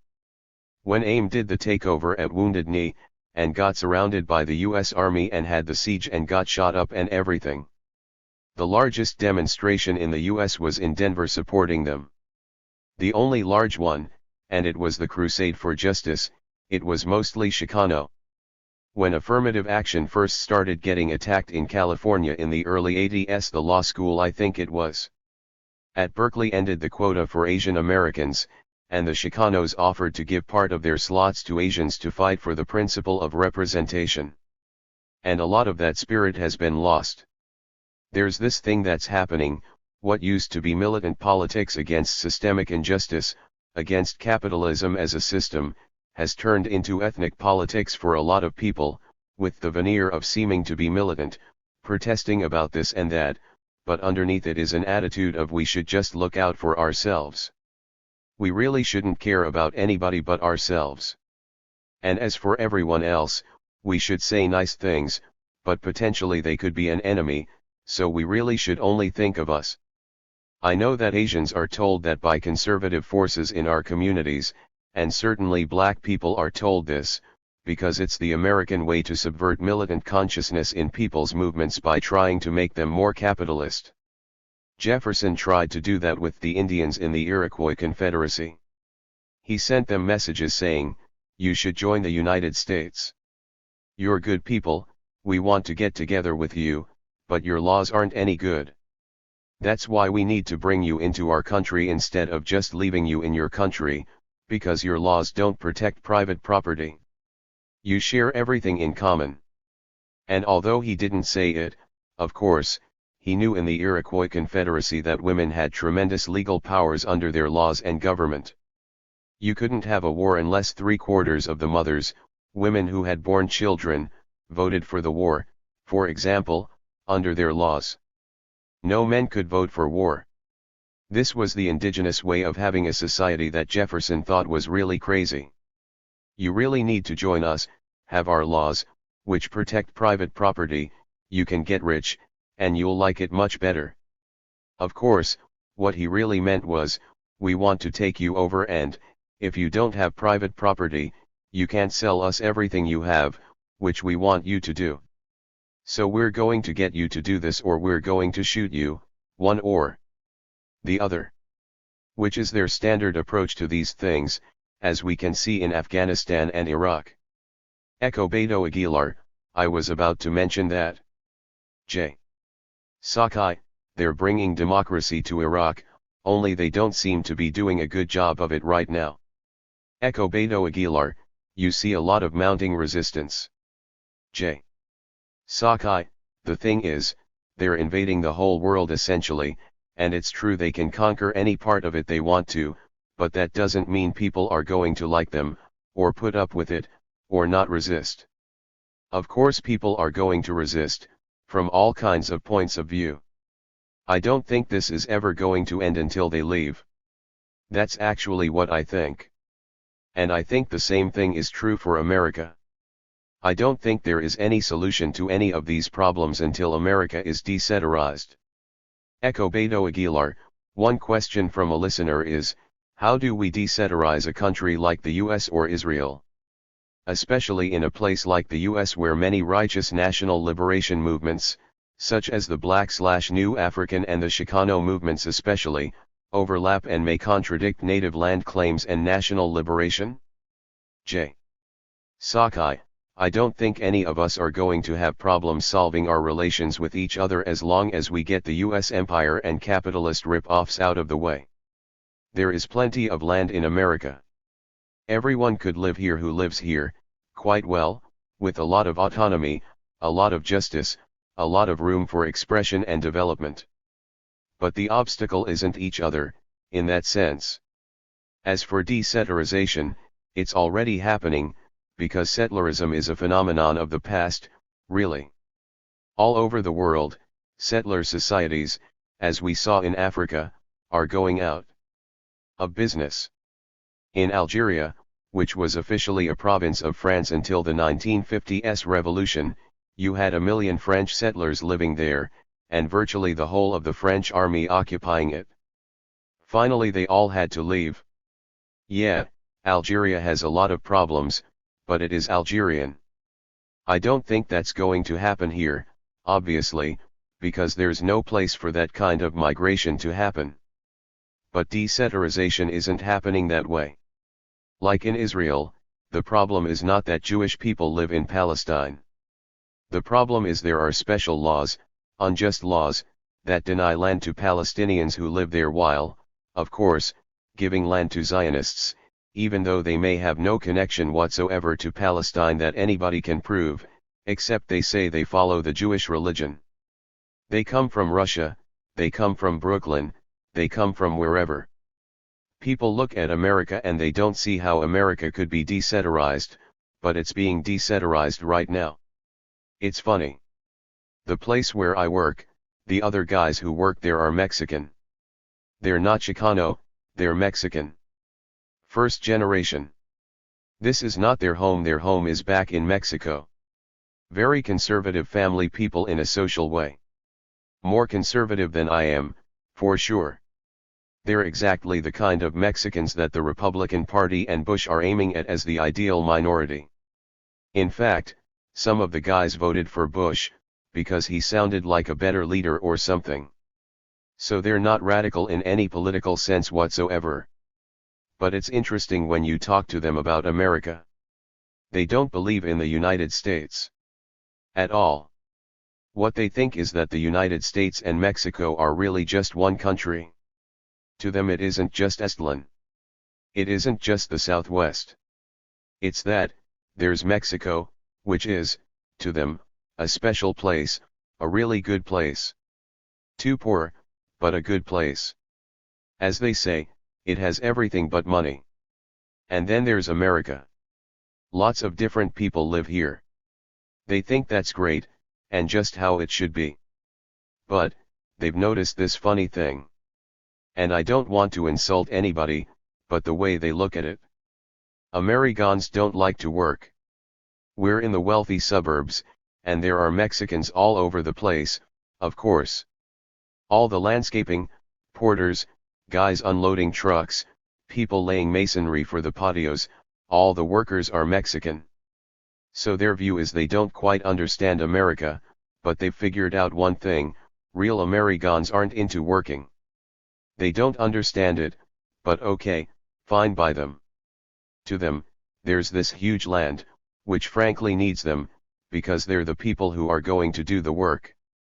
They actually don't believe in a separate United States in any real sense of the word immigration laws, borders. They think that's nonsense. It isn't just because of the legal history, but really, to them, it's their country as much as it is anyone else's. And they're not nationalistic in any narrow sense about it. They talk about the fact that, yeah, Mexican guys live here. One guy knows a guy who married a Polish woman, who immigrated from Poland, and he thinks that's great. But to them, America doesn't belong to the people who call themselves Americans. That's where they differ from the Republicans and George Bush. They're part of the actual reversal of the Treaty of Guadalupe Hidalgo that's going on, only it's happening in a very postmodern way. It isn't simply reversal in terms of the Southwest. Clearly the whole character of the Southwest is changing year by year. I'm in the Midwest, and when the Mexican consulate said it was going to issue ID cards so that people could get bank accounts and everything else, we literally had a traffic jam. There were 10,000 people lined up on the main business street. Completely bizarre. And all the right-wingers are having fits. They're writing letters to the newspaper saying, "This Mexican ID card is as good as an American birth certificate. How can we let this happen?" But the logic of modern globalized life is that they have to. The banks want bank accounts with this money in it, so they want these people to have consular IDs, which aren't American in any way whatsoever. You can just see, year by year, the whole shift starting to happen socially, culturally. It has to happen in a political sense, of course, and it hasn't yet. But you certainly can see the underlying migration that is a migration not just geographically, but is changing politics just as surely as when black people left the South and immigrated to the northern industrial cities, or when we Asians came to Hawaii and the West Coast in the 19th century. Echo Beto Aguilar, is that how you see decentralization working, where you see this migration of peoples? It sounds like that is how it is working in practice in the Midwest, and historically how it has worked in the South as well as the Northeast. Would you say that is how decentralization will happen in the United States over the next few years? J. Sakai, that's the underlying historical thing that will happen, but it isn't going to deal with the whole political struggle, which we're now engaged in, because, of course, the white settler population has essentially had a historic 400-year pact with capitalism, which is that they will get the best of everything. Maybe that won't be a lot, but it will be the best of the little. They will get the best of everything that is available in return for supporting capitalism and the US empire and its conquest over other people, as well as its exploitation. Well, frankly, globalization and the decentralization of North America is threatening that. How long can you have a population in which more and more people don't actually work? I mean, you say the word welfare in America and everybody's supposed to picture a black woman in a housing project. But the real welfare is for white middle-class people. You have entire office buildings and cities full of people who don't actually produce anything. They move paper around, they bill people, they do things, but they don't actually produce anything. Everything that is produced somewhere else by somebody else. And the question is, how long can that be maintained? I would say it's breaking down even now.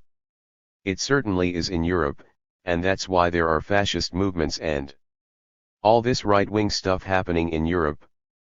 Because the social compact is breaking down, and it's going to happen here too. And the political struggle is not going to happen peacefully, in the sense that it's not going to be some gradual social process. The underlying economics are one thing. The political struggle over who gets what out of that and whether there will be a just society or not is a whole other question. Echo Beto Aguilar, another question from the audience: what are some of the biggest misconceptions about your writing, and how do you respond to some of the critics who have written about your writing? J. Sakai, actually, although I've heard a lot of criticism, there hasn't been a lot of writing criticizing it. I always tell people I don't have a problem with criticism, just write down factually where the mistakes are and we can argue about that. At that point, people disappear, because they can't seem to locate those things. I'd say the biggest misconception, though, is that people think I'm talking about race alone, that everything in America is determined by race, and that's not really what I'm saying. What I'm saying is that race in America has been used as an identifier for capitalism to form and control classes, that race is not just a metaphor for class, but an identifier of class in real terms. So that everything is upside down. Things that are racial are really about class. Like affirmative action. The real affirmative action is the enormous built-in advantages that white middle-class people, particularly from the suburban school systems, have, that get them into universities, and getting corporate jobs and networking. Everybody knows this. It's not a big deal. It's just a fact, right? So that's the actual affirmative action. These other programs are really to compensate for that, and are just the warped forms that the civil rights victories of the 1960s forced upon the society. I mean, I don't personally view them as significant. The fight over them really is, in a funny way, a fight within settler society, within imperialism itself, over how it's going to manage itself. In the University of Michigan case, where Bush supposedly on the advice of Condoleezza Rice, his African-American advisor weighed in on the side opposing the university's affirmative action policy. All of a sudden, the three former Joint Chiefs of Staff, former heads of West Point and the Naval Academy, as well as General Motors, Microsoft, and dozens of other major corporations all filed briefs supporting affirmative action. So we're not in this fight actually. This is a pure ruling class fight, having it out with each other. That's what's interesting about it, it's their problem. Since it originally arose over law school, not something I would ever myself want to do, nor would I urge any sane person to do. I really couldn't care less. Echo Beto Aguilar, another question from the audience: to what extent does this analysis depart from traditional Marxism that reduces everything to class? Where does your analysis relate to or differ from anti-racist feminism as presented by people like Gloria Anzaldúa, who argue that all systems of oppression are connected in some way? J. Sakai, to the last, I really agree. All systems of oppression are connected. The difficulty is in figuring out what these connections are. Part of the problem I have with anti-racist feminism is that a lot of it is very middle class, and it's used to actually muddy the question of oppression, i.e., suddenly everybody's oppression is equal.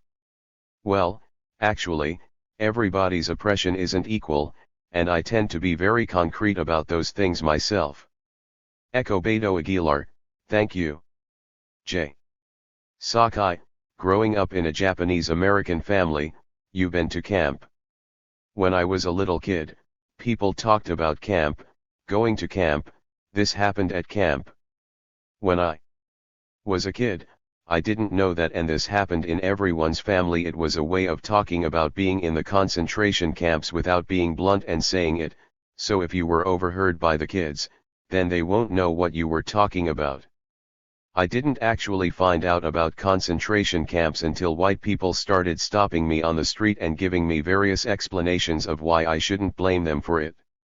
When I was a young kid, I can't count the number of people who told me, that wasn't a real concentration camp you and your family were in. That was the Jews in Germany. They got killed. That was the real concentration camp. You weren't really in a concentration camp. Oh, thanks. Actually, I would never say I've never met a Japanese American who said what we went through was anything like what the Jews in Europe went through under Nazism. Literally never heard anybody even hint that that could be true, because that would be crazy. You'd have to be a nut to think that. But it doesn't mean what we went through wasn't real. It doesn't mean that there weren't terrible human losses out of it. It doesn't mean that the reparations program that Ronald Reagan and Bill Clinton did isn't just a piece of junk, in my opinion, compared to what happened. And is not any actual reparations or justice. There's this funny thing where middle-class people are always inventing trendy ways to be oppressed, in which their oppression is somehow just as real as yours. I don't think so, but it's not my appointed task in life to argue with them. I do think, and this is true, that because the interconnection of oppressians is something we still don't understand real well. Like a lot of people were having this political fight over Oliver Stone's movie JFK.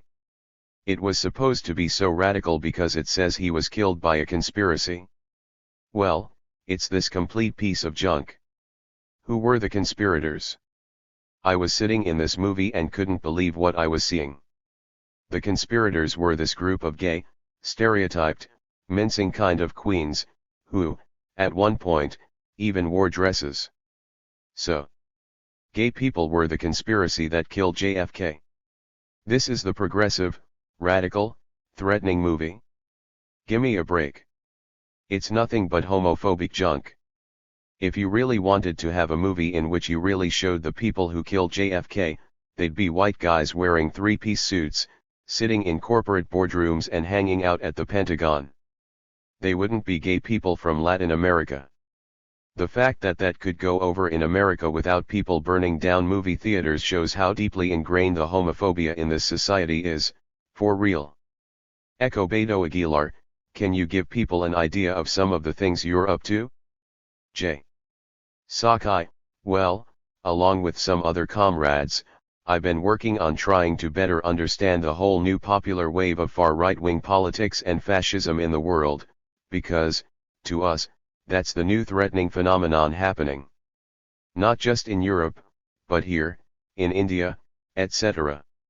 You've always got to watch the new semi-trailer coming up in your rearview mirror, threatening to drive you off the road. Beyond Makanta War. Notes on finding our footing in the collapsing stage set of the U.S. Empire, 2005. One conspiracy theories can be themselves the question. Ever since world trade came crashing down, conspiracy theories have been like the favorite beverage of men's protest politics.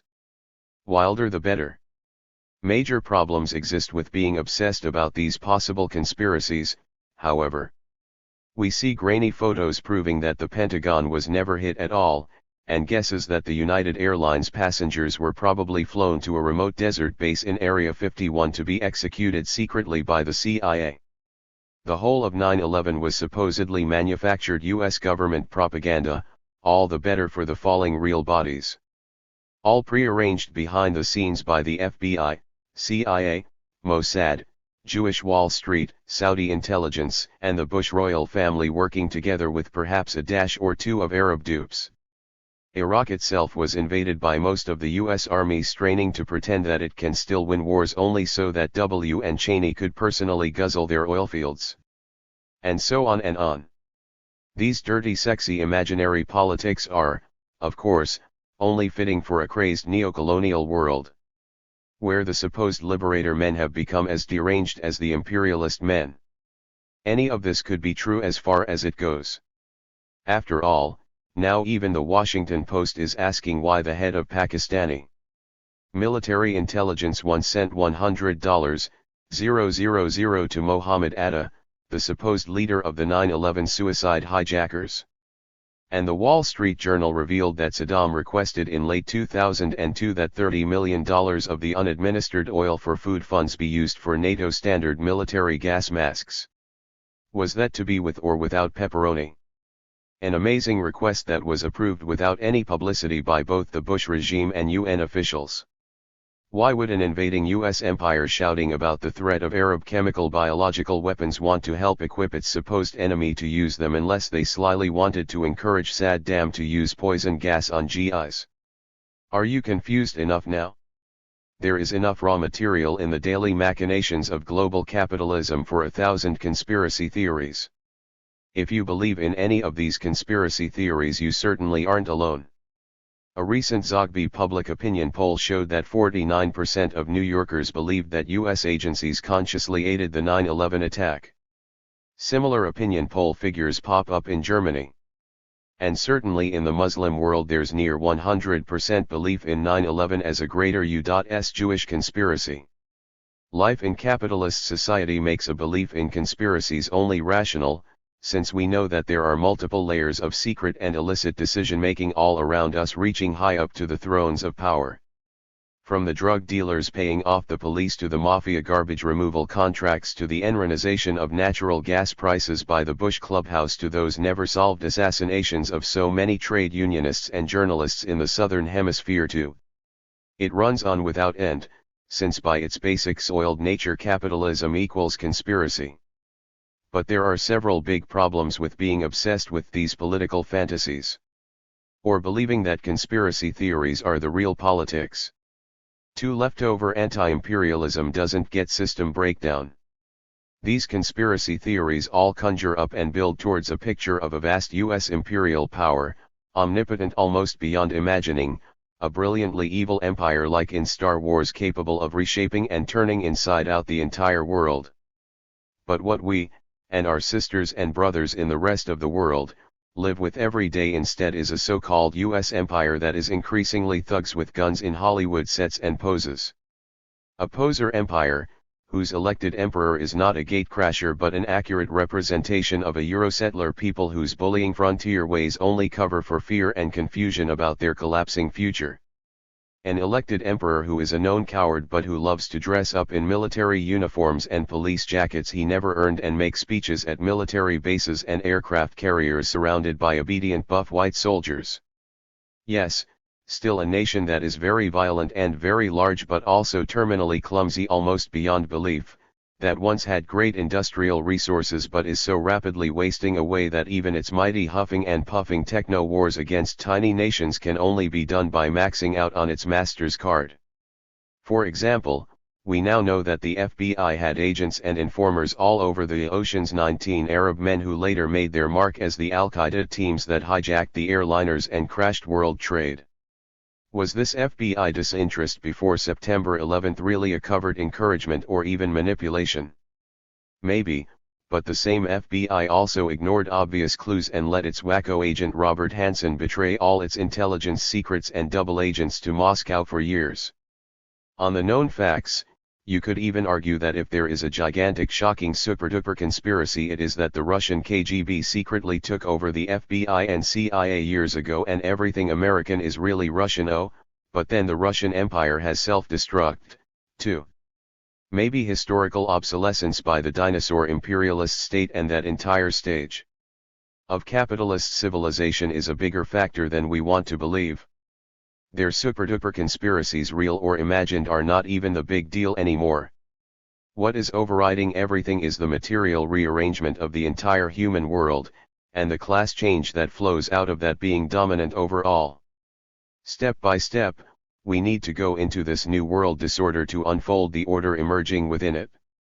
Destructive power now exists everywhere, after all, on all levels. That's why W had to secretly fly into Baghdad on Turkey's Day 2003 with his jet's lights off and maintaining radio silence for a handjob of a media visit that never got further than the airfield hangar itself, because the Mr. Mighty of this mighty empire has to zigzag in fear of any 19-year-old unemployed former Iraqi army private with an old Russian missile. You can catch the wave, but not by standing on the shore. While the US empire has since its birth sent arrogant military expeditions into other lands and continents, the natives have seldom been able to retaliate before. To be sure, Cherokee warriors angry at the sellout treaty signed by bogus chief slipped into US President Andrew Jackson's inaugural party at the White House and assassinated a pro-US chief, thus starting the whole agency of White House security, which hadn't existed among the white settlers before then. After World War I, Pancho Villa's Army of the North led cross-border raids into the Southwest, and in the 1950s Puerto Rican Nationalist Party activists shot up the U.S. Congress and the VP's home to protest the murderous wave of U.S. political repression in Puerto Rico. But while the anti-U.S. resistance of the oppressed has always spilled into Smallville, 9/11 marks a qualitatively changed level of war. So when those real Oceans 19 with a budget of only thousands and some box cutters brought down the world trade, killing thousands of affluent Eurosettler men, 80% of those killed were upper-middle-class white men, and blew out part of the Pentagon itself, it set off a worldwide shockwave. Fuck Bush, Cheney and Rummy, this was real shock and awe. It was a smack so devastating that many couldn't really believe that it was the lowly Sand NS, as the GI guards at Guantanamo so charmingly refer to the Muslims there, that had stuck a cap up Captain America's ass. To this day millions of confused people of color are convinced that only the white man is sophisticated enough to have pulled off this fantastic scheme. Confused conspiracy theories proving that the CIA or the international Jewish conspiracy staged it all are mostly just pathetic, showing how a slave-like inner awe of white power and feelings of inferiority still infects many nationalists of color, and socialists for that matter. But that sure isn't what Osama and his boys are feeling, because they are the wave. On the ocean's edge old refuse and different dead things drift closer and closer on the tide to be washed up together side by side on the shore. Similarly, dead white left propaganda and black cultural nationalist propaganda on the US empire are coming together now, washing up and decaying together in the backwash of world events. Theirs are only scare tactics, in which the overreaching dying US empire is pictured as the world's boogeyman, as everyone's greatest threat. American empire, not if but what kind, is a typical headline in the liberal NY Times. Noam Chomsky, white America's favorite anarchist, titles his new book, Hegemony or Survival, America's Quest for Global Domination. Or the same dead ideas recycled and dyed black in cultural nationalism, like the well-meaning Frontline hip-hop zine editorial which warns of Jewish domination of the media in 9/11, and says, we must understand the objectives and goals of those in power to control your mind, body, and soul. A so-called conscious black man or woman is not necessarily keyed in on the European objective white supremacy. This beast wants to control this planet and everything in it. Yon been there, done that. These kind of stances are just flickering late-night movie reruns of faded 20th century events and ideas. European capitalists actually took over title to the entire planet and its planetary population, including, as my comrade Butch always says, not only all humans but every animal and plant down to the last seal and tree and stalk of grain, in the Berlin Imperialist Conference around 1884 or so.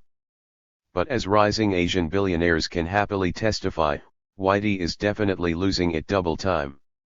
In this real new world order, militarily victorious Vietnamese communism is begging for more Nike sweatshops. Post-colonial Ethiopians and Eritreans with their own tanks and artillery aplenty slaughtered their own people in black and black border shoving matches in numbers like the US military in its Muslim wars. Remember that funny black cultural nationalist line from the 1980s that Africans are the supposed sun people, genetically predisposed to be more humane and civilized than those admittedly nasty ice people from Northern Europe? Clowns don't always make you laugh. Speaking of which, right now the Hindu ethno-nationalist fascists of India's Bharatiya Janata Party, who openly styled themselves after the Nazis, should have become international pariahs for mass slaughters and pogroms attacking Indian Muslims, but have only found new allies like the US empire and the Zionist Sharon regime of Israel, which loves anything anti-Muslim, which has itself been applauded as Allah's chosen true owners of Palestine by none other than our own minister Louis Farrakhan. Why aren't the super-duper conspiracy addicts shouting about this? It's all less like a CIA conspiracy and more like a capitalist interracial circle jerk.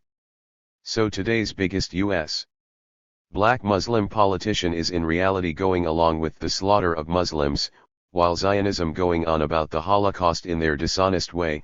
They soon will accomplish the once impossible, making even the Holocaust seem only like an ordinary capitalist commodity, are backing other people's fascist pogroms and schemes for genocide. Simple-minded politics can definitely get a person's ass killed in this world. Compared to the rush of the real, those obsessive 9/11 conspiracy theories are timid entertainments at best. Even if one or another part of these theories are true and patriarchal capitalism is a gigantic conspiracy by its very nature, they can be used in a misleading way because they aren't about the main thing coming down the road. 3. Yesterday's world empire not expanding but crashing. Televised pictures of US soldiers repossessing bad boy Saddam's unused Scud missiles and empty palaces. Gloating white men in suits speaking publicly of ruling the first true world empire since the days of imperial Rome. One that will nakedly command the known world by force, caring nothing for the wants or views or laws of others. Yet the slanting light that now shades Washington is not dawn but twilight. For we are living in the age of the decline and fall of the bubble empire. And the final ending of America as we've known it, beyond good or evil. This war may or may not be down stream by the time you read this, but it's useful to break down the inner development of how the world is changing for us all and by us all. We can use imperialism's wars as our gauge of its historic decline. 2 generations ago the US empire fought a great World War II against other industrial capitalist powers.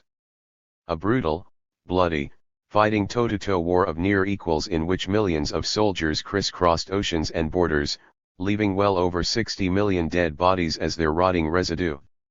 In one single European battle alone, in 1 week in a forgotten Luxembourg forest, 33,000 white GIs died in combat, with another 10,000 dying from exposure and disease.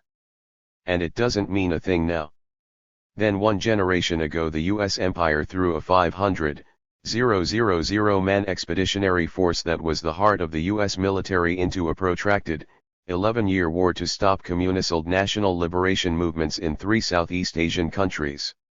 To their white surprise, they lost big time and 58,000 GIs and Marines and sailors and airmen lost their lives as well, though to be sure they each got an engraved line on that spiffy black wall in Washington, 'cause in America there's always a prize in every box of Cracker Jacks. And it doesn't mean a thing now. Today, in contrast, the US bubble empire, with its heavy technology stormtroopers, struts and preens itself in decadent ecstasy whenever they can recapture any small, poverty-stricken third-world capitalist neo-colony, often done in a fake war, as in Afghanistan and Iraq, with cooperating bribed warlords and generals. Hollywood invasions of Haiti, Afghanistan, Panama, tiny Philippine Islands, or dysfunctional oil field dictatorships mark the true level of their beat power now. But if a few hundred or a few thousand of its mercenary techno-legion GIs get whacked, then the whole society is weeping and wailing. Privileged America is too soft to slug it out anymore.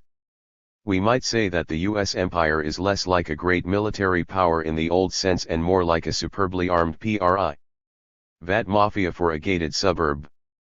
Its power is very dangerous on a tactical level, like a SWAT team blowing down your front door will really put some concern on your mind, but strategically it is more and more dysfunctional and immobilized. To be the lone superpower left is not necessarily to be super duper nor even to be on the rise.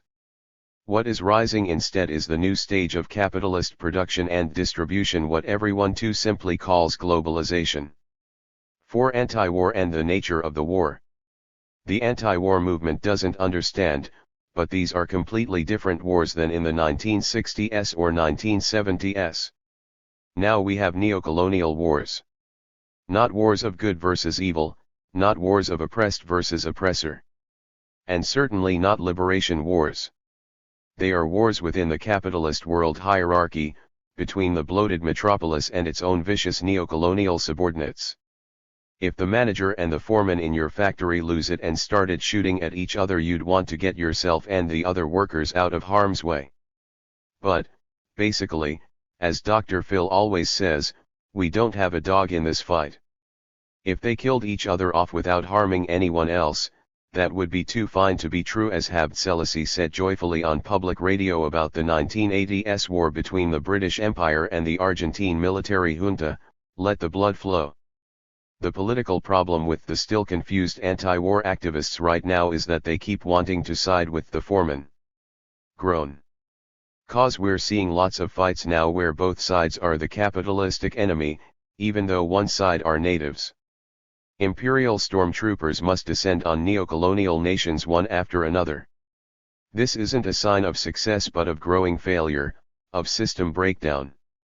Their own barely launched neocolonial states, many hardly older than your local used car lot, like, I'm older personally than the nation of Pakistan or the Republic of Iraq or the Israeli Fourth Reich, for that matter, are crumbling. Often these nations have lost much of their artificial inner cohesion. As the hundreds of millions of dispossessed without real jobs or agricultural land keep rising, as capitalist exploitation screws tighter and tighter on the very poorest, as capitalism itself forcibly breaks up all the old ways of life while state parasitism is protected with death squads and torture chambers, social upheaval can no longer be contained within limits or borders. To be able to control any square mile of territory you want anywhere in the world by crushing weight of military hardware, but to control less and less outside of that, is not victory. Globalized capitalism is also pirates with speedboats and AK-47s attacking freighters and oil tankers at sea. Thousands of ships have been captured in the last decade, quiet as it's kept, and Brazilian cities where 1/3 of regularly employed men are security guards. Pakistan's pro-Western military regime admits that its own intelligence and security agency cannot be trusted because it is infiltrated by Islamic fascist sympathizers. Nor can they rely on their corrupt and ineffectual police. So the hunt for Al-Qaeda and Taliban cells in Pakistan is being led by FBI agents, who are emerging as the main secret police in third world nation after nation. This is beautiful, a capitalist recall even better than Ford and Firestone having to admit their murderous rip-off and eat their bogus SUV tires. The US empire is having to recall their own bogus neocolonial states. Underline that. Because America has a global presence and is everywhere, it can also be attacked anywhere, from Kenya to Colombia to Afghanistan, and can no longer actually be defended. Just as with the importation of labor and mass travel, no enemy can be kept outside the national walls. Not Central Asians out of Moscow nor anyone at all out of New York City. That's why airport security is such an elaborate pantomime, like the changing of the guard at Buckingham Palace or the appearance of Democratic presidential candidates at the NAACP convention. It's just for the show. The white middle-class anti-war movement that sprang up spontaneously here was both very new and very familiar, bad politics and all. Many thousands of all ages came into dissenting political commitment for the first time. One 16-year-old who was arrested by police in the mass illegal blockage and occupation of Chicago's Lakeshore Drive highway during rush hour said after getting out, "This is the greatest thing that's ever happened to me." We were laughing, but we really understood that it's one thing to hear about history but a whole different experience to be breaking rules and making a little history yourself. That in a white movement just born, without the years of shock and awe that the old anti-Vietnam War movement went through, without black revolutionary teaching, today's black cultural nationalism and liberalism is just the empty box without the cereal. Stale liberal politics are only to be expected. No need for us to go into any details or indictments. No, the political problem isn't with new anti-war activists starting their cycle of reinventing the training wheel, it is with the shallow discount anti-imperialism that prevails. The anti-war slogan "No blood for oil" has been so useful because it points the finger at selfish capitalistic motives in a broad cartoon way that folks from many different viewpoints can feel comfortable with. Like "Make peace not war" or "One man one vote" or "Have it your way." But being catchy and convenient doesn't make any of it true. This is an example of how an essentially misleading idea first crafted by the capitalist right was happily swallowed by the white liberal Marxist anarchist crowd. There's as much or as little difference between these three brands of the same thing as between Coke, Pepsi, and RC, without them noticing what was up. This is an idea planted by the capitalists themselves, so it can hardly be a bold exposé on our part to use it in propaganda. In the build-up to the first Gulf War, it was the Bush Sr. administration and the captive U.S. media who kept broadcasting how much control of the world's oil was at stake. As Bush 41 said, he wasn't going to let 25% of the petroleum needed by civilization be left under the control of some little dictator. Unlike the Kuwaiti dictatorship or the dictatorships in Saudi Arabia or Nigeria. Ever since, it's all been wars for oil, according to the unthinking left of the metropolis. If you could believe that the US once invaded Vietnam because they wanted to own more white rice, or that the CIA invaded the Bay of Pigs because they wanted more sugar cane, then this petromania is the vulgar materialist conspiracy theory made for you. White anti-war activists don't really understand what the words capitalist world system mean, or that Iraq has always been an integrated part of it. Arabs never created Iraq, which was constructed as a pseudo-nation by the British Empire after WWI. So long as oil was a commodity, it belonged to world capitalism, not to Saddam Hussein. Was Saddam going to eat the oil with his morning cornflakes? Or refuse to sell it so he could not equip his regime with porn videos and tanks and palaces and Mercedes?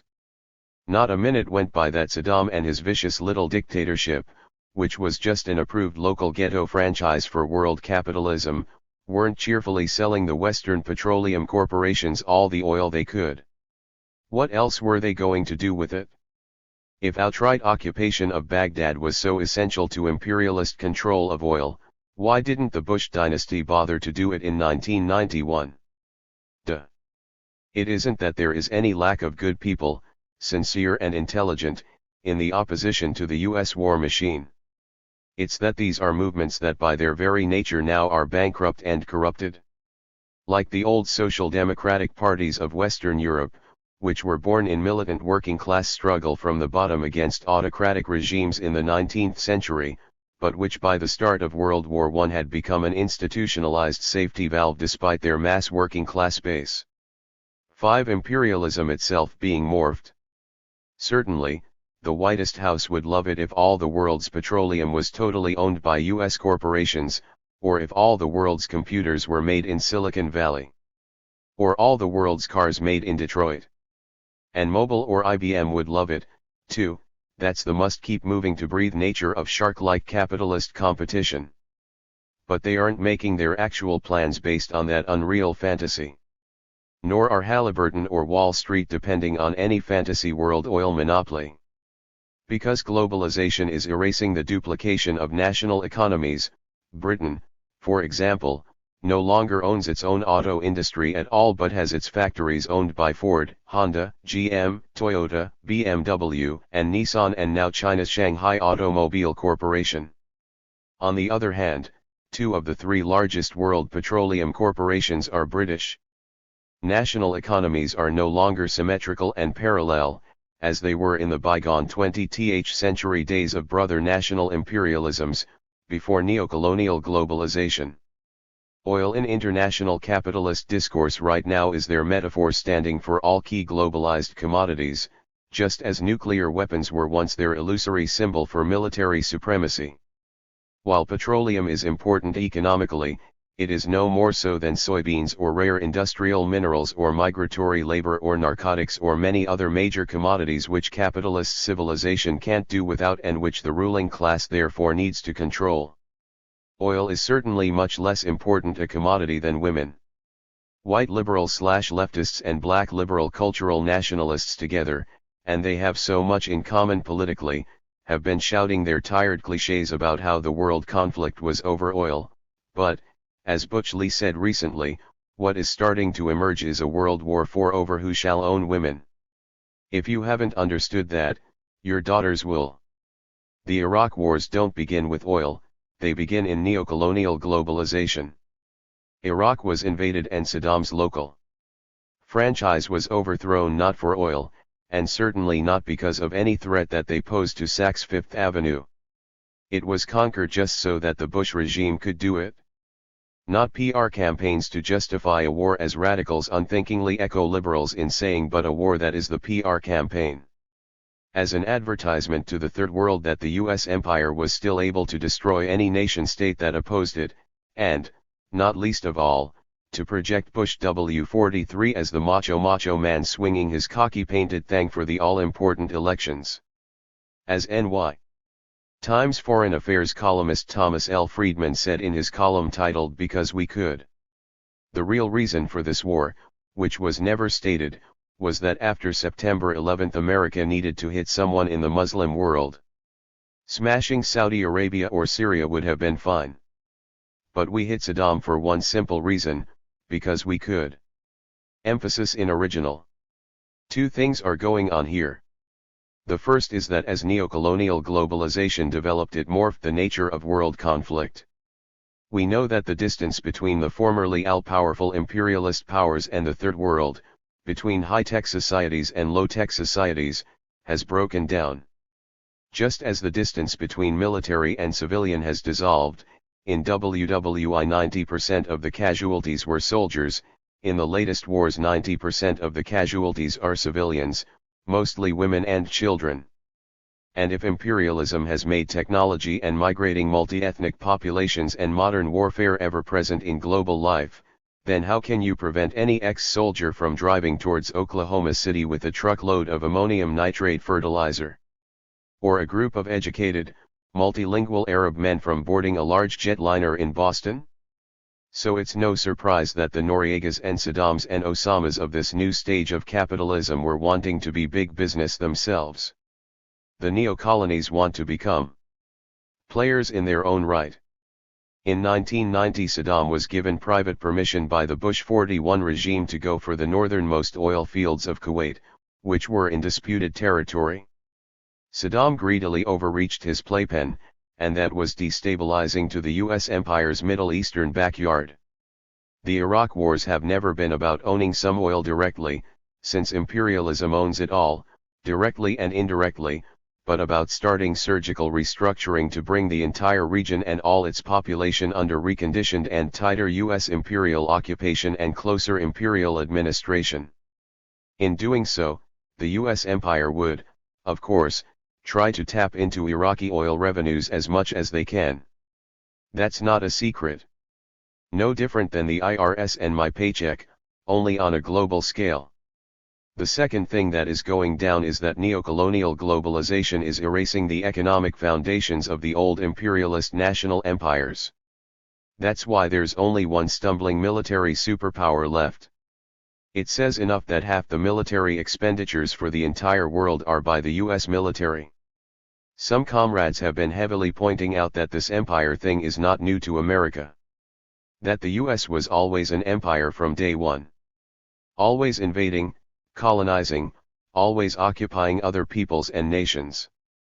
But we have to be careful that even with this valuable insight we don't get misled by the past, that an old truth doesn't accidentally obscure our vision of the new situation. The old white Euro-settler society that was America is being ruthlessly torn down and remade, still stubbornly rooted in its stolen lands but no longer dominant on a world scale or even necessarily in North America. Like every other capitalist power, America is contributing its DNA to a world capitalism of a new type. We need to explore what the declining US empire is evolving towards, and where the firing line is. The old national imperialisms of the 20th century great powers Britain, France, Germany, the US, Russia, and Japan were profit-making machines for their national ruling classes. Each jealously held various territories, home nations, colonies, and neo-colonies, which were both captive markets for its industries and exclusive suppliers of raw materials.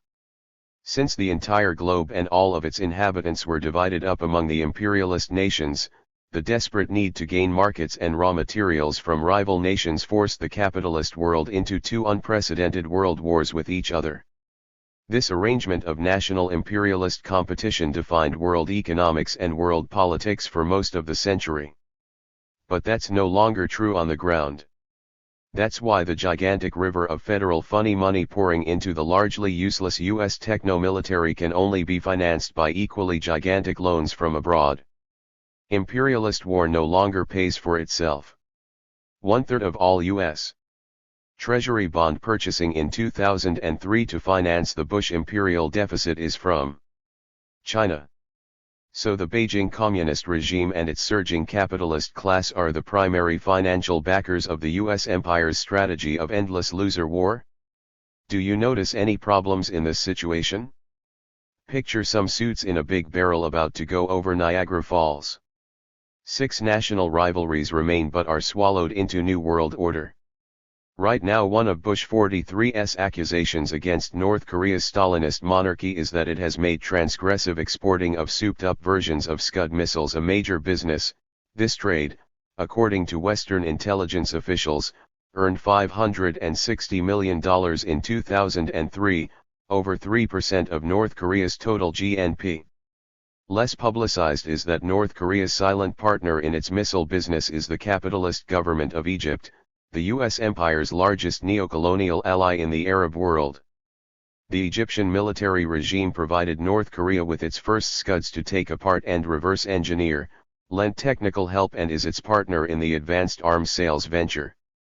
The friend, the Egyptian regime is the second largest recipient of US foreign aid, and the enemy, the North Korean regime is rogue state number 1, and is under constant threat of US attack, aren't worlds apart but are working together on the same side.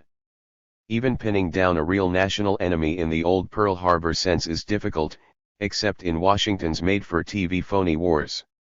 Since with neocolonial globalization the US empire and its capitalist rivals and enemies interpenetrate each other and develop within each other. While the Republican Party right wing is screaming about China as the main threat to evaporating U.S. military hegemony over the Pacific, major defense contractors like Boeing and Hughes are also becoming key aerospace contractors in and for the new capitalist China. In that role, these two giant corporations accidentally gave their Chinese selves the technology of the advanced U.S. ICBMs, so that the Chinese military could leap into a new generation of nuclear intercontinental ballistic missiles.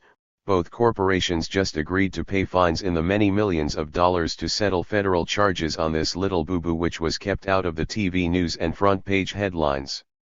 The Chinese and U.S. empires are rivals but also increasingly partners, like the US and France or Putin's Great Russia and the reunified Germany. For that matter, President Bush's younger brother Neil has joined Jiang Mianheng, the son of former Chinese Communist President Jiang Zemin, on the board of Jiang's new Grace Semiconductor Corporation in China, uniting a new generation of US and Chinese capitalist dynasties. Just as General Motors has asked China's Shanghai Automobile Corporation to be its partner in taking over South Korea's large Daewoo Auto Corporation. As that small possum peering out of the swamp observed, we have met the enemy, and they is us. 7. Now anarcho-capitalism and fascism as a world player. Is the imperialism which was formerly national in form, collapsing/consolidating into one global superstate or super-empire, as Tony Negri posits in his work Empire? And as the Bush regime wishes. The former Italian theorist of the Armed Workers' Autonomy Rebellion, now a Roman Catholic advocate of bourgeois democracy, sees a simpler, starker, more class-conscious world in which every little mass struggle must visibly be against one final world capitalist state. This sounds nifty, and some aspects of it are obviously true, but it's way too simplistic and vaguely optimistic. Many are drawn to this idea of a global superstate because unconsciously it reinvokes the familiar, only on a larger scale. But things aren't that stable. Not one unified world empire but, for the next period, anarcho-capitalism as a new order of disorder. Not one world meganation but many more small states, semi-autonomous areas, and many, many more armies and paramilitary mafias. Neocolonial globalization is taking a crowbar to the old capitalist class structure, that's for sure. The relationship between the big capital of world banks and transnational corporations, and their former home nations and former subject classes, is splintering. The growth in the economy is in these transnational corporations, who are constantly churning and shifting economic relationships, bankrupting many smaller capitalists and farmers and entire local economies. So smaller local bourgeoisies and petty bourgeoisies are now trying to recapture their abandoned regions and neo-colonies and are starting anti-imperialist campaigns and wars of morphed nationalism against global imperialism. These struggles, which everywhere attract mass support from the dispossessed male classes, can range politically from neo-fascist and clerical fascist to the authoritarian left, but are usually far right. These are intra-capitalist wars of local capitalist insurgencies trying to win back control of their nations from the great powers. So the US empire is actually being attacked in a series of conflicts by popular clerical fascist movements in the former Third World, as at the same time a growing neo-fascist opposition is being normalized within the Western bourgeois democracies. Two expressions of the same trend. You can see this legitimation of pro-fascist sentiment once lightly camouflaged in the U.S. anti-war activities, where joint demonstrations with far-right Muslim groups who advocate the enslavement of women and genocide against ethnic minorities is common, and where anyone who questions allying with Islamic clerical fascism is attacked as racist. This unexpected normalization and mass acceptance of widely different forms of neo-fascism is the most significant political development in current world politics. 8. The most important election of our lifetime. It's a symptom of the left's own system failure that we have not let ourselves understand even the largest elephants of political phenomena. Like the 2004 elections, we saw two main left-of-center lines. Many were pulled in by the sincere desperation of many progressives, into the electoral war to oust the Bush regime, into anybody but Bush or vote or die grassroots campaigns for Mr. Ketchup. If this most openly evil and warmongering and fascist administration couldn't be thrown out, many believed, then what hope was there for any humane future? Giving this election a strong drama of Armageddon. Others took the more radical line that Bush and Kerry were two similar heads to one imperialist monster. That supporting Kerry was just a well-meaning but futile detour, a waste of the time and energy of the working class. Both these sincere opposite positions contain trace elements of truth but are untrue, especially for revolutionaries. Moreover, although opposite in outward form, both positions come from the same viewpoint. Radicals still view the 2004 elections from the standpoint of civilians, as though their left were a consumer's report for better political supermarket shopping. The 2004 election was an important victory for revolutionaries here, the most important in many years, all the sweeter because in our very weak state we can only get the fruit that falls from the tree. It is axiomatic in war that success depends in large part on using the systematic mistakes and incompetence of the enemy. While civilians may wish hopelessly for the best capitalist government, we revolutionaries need incompetence in the seats of power, and the Bush royal family has raised hubris and incompetence to an art form. It is a sign, actually, of system failure, like Tsarnik in Russia lurching suicidally into World War I. Bush and Mr. Khrushchev are obviously far from the same, no matter what left rhetoric may say. The Gores and Kerrys are state managers, can more or less manage or mangle the sinking welfare state, but they can't build mass popular movements to save their lives, or as Maureen Dowd once wittily remarked, why be for Gore who can't even win when he's won? While Bush and his right crew can successfully ride the white Eurosettler majority despite shooting the bottom out of the US national boat, but couldn't manage a hot dog stand. If revolutionaries here could actually choose the general staff of our opposition, we couldn't dream up a better choice from our point of view. More years of stupid adventures, trampling over the loyal middle classes and mismanaged takeovers its political bliss, reminds me of the flip of that old black Muslim song, "Black man's heaven is a white man's hell." Actually, neither the Clinton nor Bush factions of the US ruling class are nationalists in the old sense. They both use populism, nationalism and chauvinism as political tools, but both camps have effectively abandoned the old America. Both have global political frameworks in mind to match the globalization of the transnational corporations. But while the Clinton faction are globalists, using trade and covert action to fuse nations and regions as in NAFTA and the WTO, the Bush faction has been truly bold in trying to force the global economy into one world empire by imposing a de facto world army and a single world ideology of their own. Despite the Frontier Act, this type of empire more closely resembles the old Ottoman Empire in approach than traditional US imperialism. While the good old USA is being drained of resources for this attempted world occupation like a disposable battery by rulers who obviously care nothing even about their own commercial airlines or industries or national parks or health systems.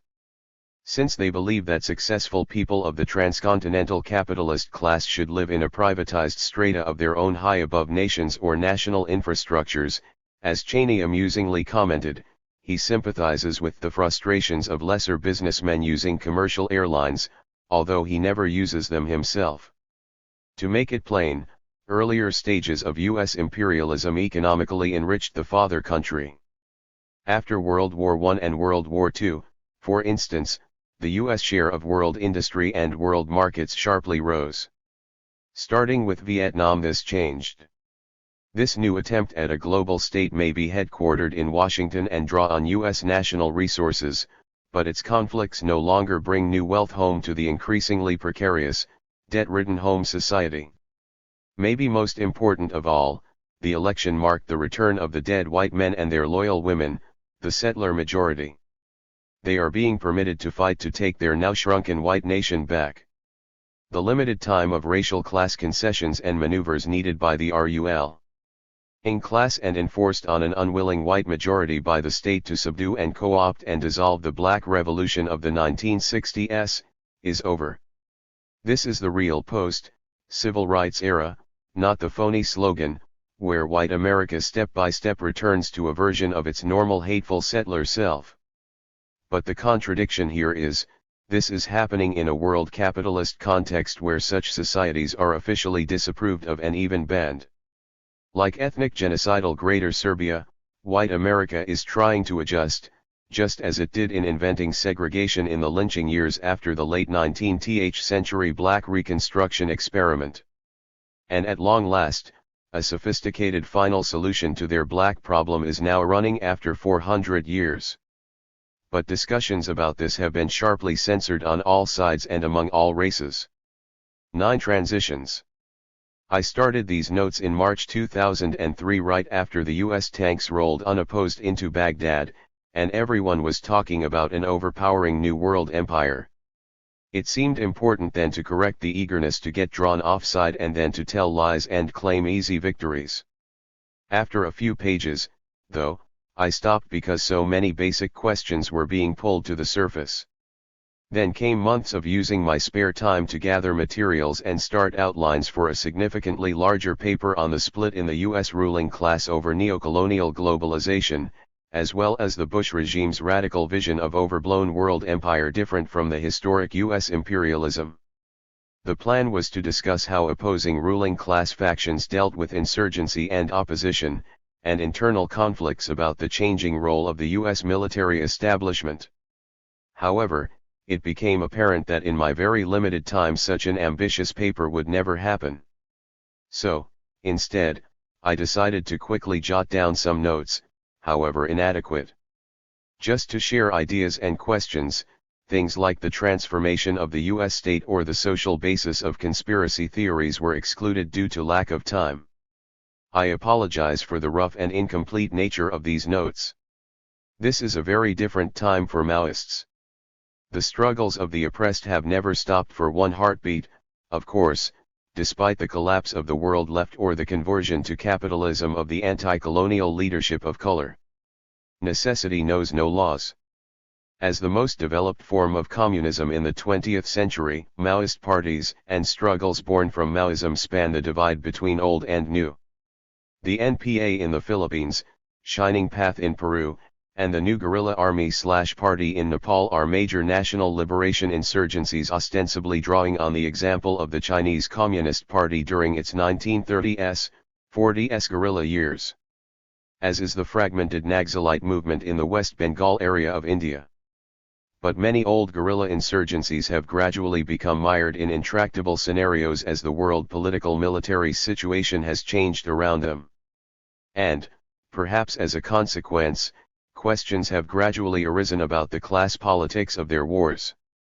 Old forms of revolutionary struggle, however valid in their day, are being replaced by new forms arising from the changing class awareness. The most influential new examples of insurgencies of the oppressed both come from Maoist party roots, the Zapatistas in Chiapas and the Revolutionary Association of the Women of Afghanistan. Neither is anything like a traditional Maoist ML party, obviously. But both are creatively rooted in the basic Maoist principle that the oppressed have the right to take the struggle and society itself directly into their own hands, as opposed to Stalinist papal hierarchies or social democratic legalistic reform movements. Lenin's strategic advice holds true: when there is a political problem we can't solve, we solve it by going deeper, further down into the classes of the oppressed. Everywhere in the periphery we see new horizontal struggles break out, as in the unemployed workers' movement in Argentina who are tired of being represented and sold out. Everywhere the oppressed are erasing borders and slowly remaking nations as surely as the capitalists are. It is in the global south, in the tumultuous neocolonial periphery of the Third World, that the new revolutionary experiments are being born. It is there that the strategic offensives will break out. Everywhere both the far right and the left are testing out power boundaries, building semi-autonomous zones of their own. None of this is in any final form, as the transition into a dramatically different world is underway. For Maoists, Yemen is far behind us now, and yet still lies ahead of us. Theory Mao tossed to us, 2017. Like a hand grenade of ideas thrown from the distance into our skirmishes, When Mao's iconic writings from the 1920s 30s were finally translated and widely disseminated here in the 1950s, 60s, revolutionary theory on the lumpen/proletariat underwent a major shift. We still haven't come to grips with the confusion of that change, even though the blast zone is far behind us on the highway now. While appearing to follow the form of the Marx and Engels class analysis of the stormy petrel of the lumpen/proletariat, Mao's theoretical take represented a big remodeling job. A sharper turn, in fact, than I personally could hold onto or understand back then. Mao Zedong most famously explained the ***. This is a very simplified and abbreviated version of the opening of Mao Zedong's revolutionary laboratory and the lumpen/proletariat, which is the only English language work we know of which traces and analyzes in useful detail Mao and his party's actual work with the lumpen, and how that evolved with their political theory. Mao Zedong's revolutionary laboratory and the lumpen/proletariat is short book length itself, but is the second part within a larger volume, The Dangerous Class and Revolutionary Theory, Thoughts on the Making of the Lumpen/Proletariat, Kurspli Badeb, 2017. Readers interested in following up this practical experience of millions of people in struggle over many years together, should definitely read the complete version in J. Sakai's The Dangerous Class and Revolutionary Theory. Lumpen/proletariat's difference from all other classes in his analysis of Chinese society in 1926.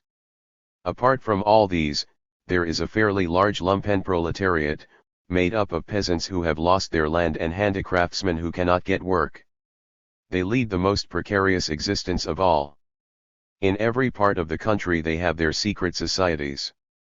One of China's most difficult problems is how to handle these people. Brave fighters, but apt to be destructive, they can become a revolutionary force if given proper guidance. 1. Influenced by reading Mao, electrified to recognize themselves in his terse description of the lumpen/proletariat, the Black Panthers used it to unlock the most radical advance of the 1960s wave here. According to the BPP's Huey Newton and Bobby Seale, the lumpen were politically leading the U.S. Revolution, while after victory the task of building the new socialist society would be taken up by the working class. Thousands of black youth poured into the extreme danger zone that was the party.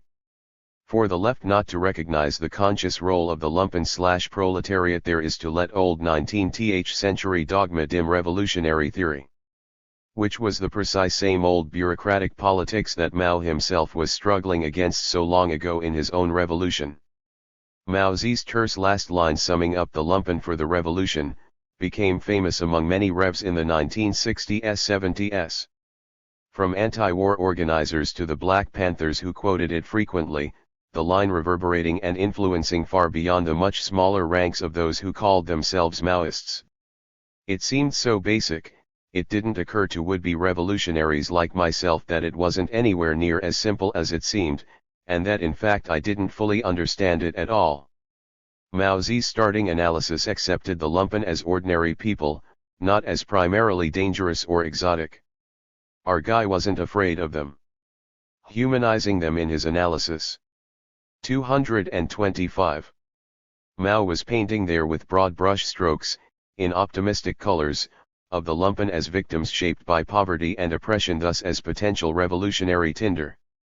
This concise, seemingly easy to understand explanation of Mao's was a pretty radical change of class understanding for Marxists back then. It reflected a newer understanding of realities out in the capitalist periphery. The other thing that many of us didn't grasp, is that Mao's words weren't just another theory like Marx or Bakunin had.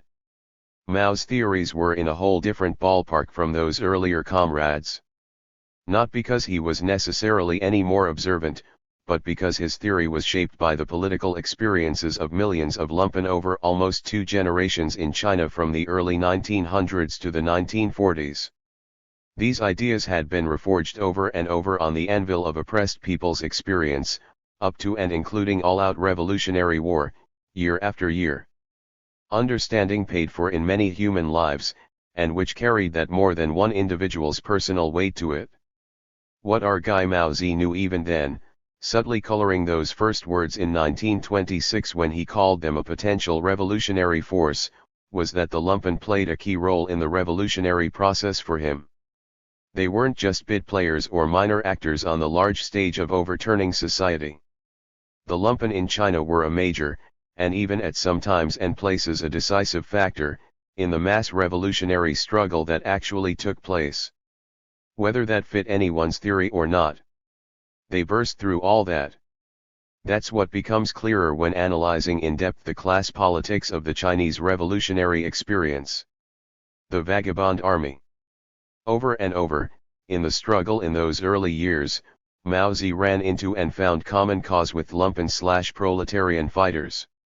Retreating after the disastrous, ambitious, 1927 autumn harvest uprising during the first year of the Open Civil War, the small corps of 1,000 revolutionary soldiers led by Mao took shelter upon the Qingkangshan mountain range, an elevated and remote plateau that was a traditional refuge for bandits and other fugitives. They were only a tenth of the forces that uprising had started with, and Mao Zedong had been disavowed by the Central Committee and stripped of his party leadership positions. Not that it had made much difference to those revolutionaries resting and regaining strength on the mountains. They were being schooled in learning how to survive as guerrillas. 101. The Red survivors ran into two bandit chiefs who were said to be Triad Secret Society members, Wang Tso and Yuan Wentisai, with their little armies. Both of them former bandits turned army unit commanders of the new modern capitalist National Army, turned back to bandit leaders. Their bands quickly became red and joined Mao's small army on the mountain, which increased then from 1 to 3 regiments. Later, after Mao's main force left the area, they were rumored to have reverted to banditry again. In any case, both chiefs were killed in the constant fighting of that time, as so many were. 2. Starting the next spring of 1928, other Red forces began converging with Mao's as the new Red Army began to take shape. General Chu Tai, Zuda in the new translation system, became the commander-in-chief of the rapidly growing Central Red Army, with Mao Zedong as the chief political officer, in a historic partnership that shifted the center of gravity of the entire revolutionary leadership to the distant universe of mass guerrilla war in the countryside. Chu Tai was then the more famous, as a noted mercenary general, and the force with its many tens of thousands of soldiers was often called the Chu Mao Army in the Chinese newspapers and by the public. A career military officer, in difficult circumstances Chu Tai had won battlefield promotion to general, and was a star in Chinese military circles. Holding powerful capitalist government offices that came with a high income from the customary bribes and graft, Chu Tai soon had a mansion, a harem with several wives as well as concubines, and a heavy opium habit. Before he conquered his long-time addiction to put everything else away and become a revolutionary. It's no surprise that Chu Tai was also a senior member of the lumpen/proletarian Elder Brothers, a tie he freely admitted actively sustaining and using in his communist guerrilla years. 3. The Elder Brothers were the dominant lumpen secret society in the Yangtze Valley region. Many members came to hold responsible positions in the local revolutionary movement and the insurgent Red military. In those first years of the Red Army, when the whole democratic movement was reeling on the defensive, retreating under constant attack, forced under that great repressive pressure to transform into an illegal mass movement of undergrounds and partisan organizers and rebel militias and soldiers by the many thousands or perish, the lumpen/proletariat were the indispensable social base for the revolutionaries. Not simply some useful people, but temporarily the key strata, maybe not according to anyone's admitted political doctrine but in the actual real-time situation. At the party's 1929 Gushan Conference, 2 years after the Red Army's founding, Mao Zedong's report on their political-military situation bluntly said that their military's roving banditism and other such political problems had their root in the reality that the lumpen proletariat constitute the majority in the Red Army, while in those years of rebuilding right after the autumn harvest uprising, Mao also had reported that the soldiers of peasant or working-class origin in the Fourth Army in the border region constitute an extreme minority. Lumpen/proletarian soldiers were the definite majority of the many thousands of revolutionary fighters under his leadership. Although neither Mao Zedong nor the rest of the party leadership were eager to broadcast this heretical and scandalous situation. 4. Peasant China throws millions into the game.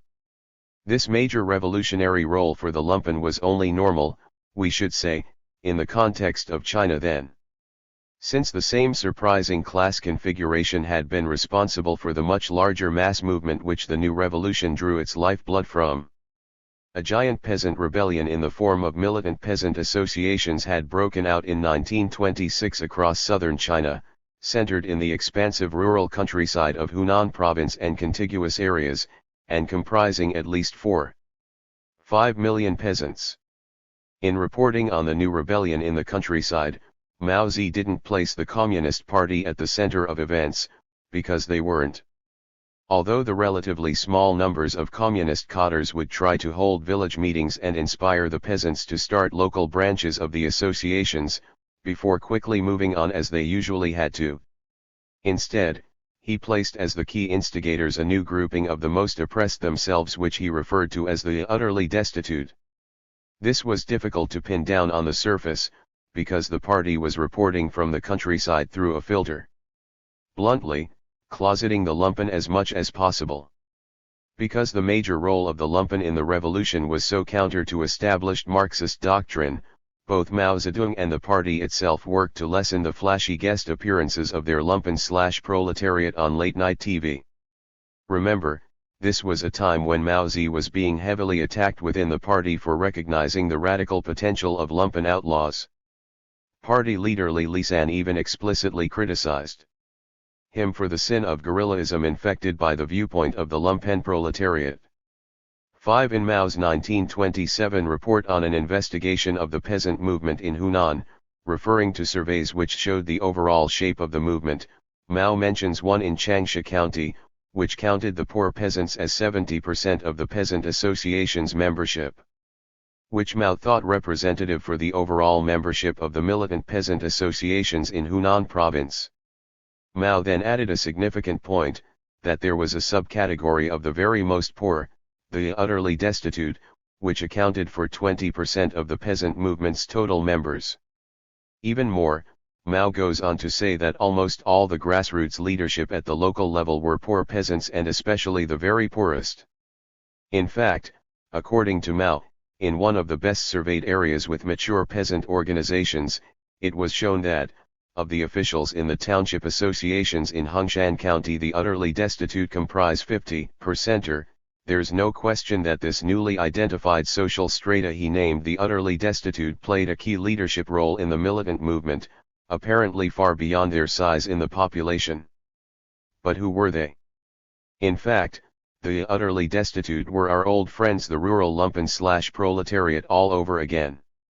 The Communist Party Central Committee editorial group supervising the later republishing of Mao's writings admitted that by the utterly destitute, Mao specifically meant two groups together, the rural lumpen proletariat and the rural proletariat. The second was only a tiny fig leaf. What was really happening was that the rural lumpen themselves were playing a big grassroots leadership role in the rural uprising that would transform all China. A good day for outcasts and outlaws. It seems that everywhere Mao looked in those early days of the 20th century in rural China, the lumpen/proletariat were involved when battles against the rulers broke out. That this was true of the most important mass movement in China's history, the peasant movement, which became the popular base of anti-capitalist guerrilla war and eventual revolution, only throws more fuel onto our theoretical campfire. 6. It was not all positive report cards. As the Revolutionary War developed, in 1939 Mao Zedong himself warned party cadres that it was in the nature of the lumpen to waver and vacillate between revolution and counter-revolution. At the same time, however, he reaffirmed that at the root most lumpen/proletarians still remained innocent victims of oppression who needed the revolution's help in liberating and reforming themselves. Less positively, he warned, while one portion is easily brought over by the reactionary forces, the other portion has the possibility of participating in the revolution. 7. Pseudo-gangs, S1, 1983. In war both sides must try to carry out bold plans. The imperialists as well as the guerrillas build with elements of surprise and deception. This is one part of gaining the initiative, life and death in military matters. On the tactical level we can see this in the heavy imperialist use of pseudo-gangs in counterinsurgency. Pseudo-gangs are small units of captured or surrendered guerrillas, who are turned by the imperialists and sent back into the underground to pretend at still being revolutionaries. The pseudo-gang sets up assassinations and traps, causes confusions, and also provides an ongoing depth of intelligence to the imperialists. It was during the Mau Mau Rebellion of 1952-56 in Kenya that the imperialist security forces first promoted this tactic in a major way. The leading imperialist theorist on pseudo-gang tactics, now famous Brigadier General Frank Kitson of the British Army, learned his trade as a young officer in Kenya. Insurgency in Kenya. The background of the 1952-56 Kenya Revolution shows the development of pseudo-gangs as one integral part of the whole imperialist counterinsurgency. The uprising was primarily based among the Kem peoples, Kikuyu and the related Embu and Meru peoples, in the central province. At the time of the uprising they numbered 1/3 of the African population of Kenya. These 1.5 million Africans in the central province had borne the worst of the colonial oppression. By the eve of the revolution the Kikuyu were increasingly landless, 1 million people pent up on 2,000 square miles of tribal reservations, called the reserves by the British, while the 30,000 European settlers directly occupied 12,000 square miles of the best farmlands. African workers earned an average wage of $73 per year, including food and housing. The contract laborers on the settler plantations were paid with a few coins each month and being allowed to raise their own food on a 1½ acre plot. In return each African family signed a 3-year contract obliging the entire family, including children, to give the settlers 270 days of work each year. No African could leave their area or be absent from the plantation overnight without his master's permission. For landless Kikuyu real income had fallen by 30 to 40% during the 50-year colonial period. By 1950 the African living standards in Kenya were going down rapidly as war-torn Britain needed more and more capital to re-industrialize, just like in the US empire today. The anti-colonial revolution in Kenya was a mass uprising by the hungry and oppressed. The goal was land and freedom, national liberation and the ouster of the European settlers. 2 events had also precipitated the uprising. One was the refusal of the new Socialist Labour Party government in England to grant independence to the African colonies. This ended the faint hopes that the colonial system could be non-violently reformed or that friends in Britain would give freedom to Africans. The second event was an attack against African children. The Beecher Report Plan, named after its missionary author, was being imposed despite universal African protests. Under this 75% of all African school children were to be forced out of school after the 4th grade. Another 18% would leave school after the 6th grade. This would have ensured the settlers a continued reserve army of semi-educated African child labor. This scheme stirred up deep anger among the masses, who had made great sacrifices to give their children what little education was available to them. The feelings were so strong that during the war African schoolmasters who followed the government plan were targets of assassination. While the imperialist propaganda pictured the guerrillas as bloodthirsty savages running wild, we can better understand the heart of the Kikuyu fighters by one of the popular songs they sung in the forest. Neither your unsatisfied wants nor your difficulties will kill you. Without eyes to see the tears of the children it matters not whether one is foolish or clever. If Mumbai's children are not educated then neither the European nor the Asian will lose sleep worrying about how to satisfy their needs. This is a time for sharing. Kikuyus arise. Let us help the children with their difficulties for they are the ones who will take our places. The need for a spear is gone replaced by the need for a pen. For our enemies today fight with words. The armed struggle had great mass support, perhaps close to the highest degree that could be imagined. This was necessary since the fighters had very little in the way of modern weapons or political/military preparation. At peak strength, the great majority of the guerrillas had only semis, the traditional Kikuyu sword. The homemade guns constructed from 1/2 and 3/4 inch water pipe and the sprinkling of precision, as they were called, rifles, pistols, and shotguns bought on the black market or seized in attacks equipped only some 20% of the guerrillas. Ammunition was initially so scarce that the Kikuyu women forced into prostitution by colonialism secretly charged puppet troops 1 bullet each, this slender supply being one necessary source for the new land and freedom armies.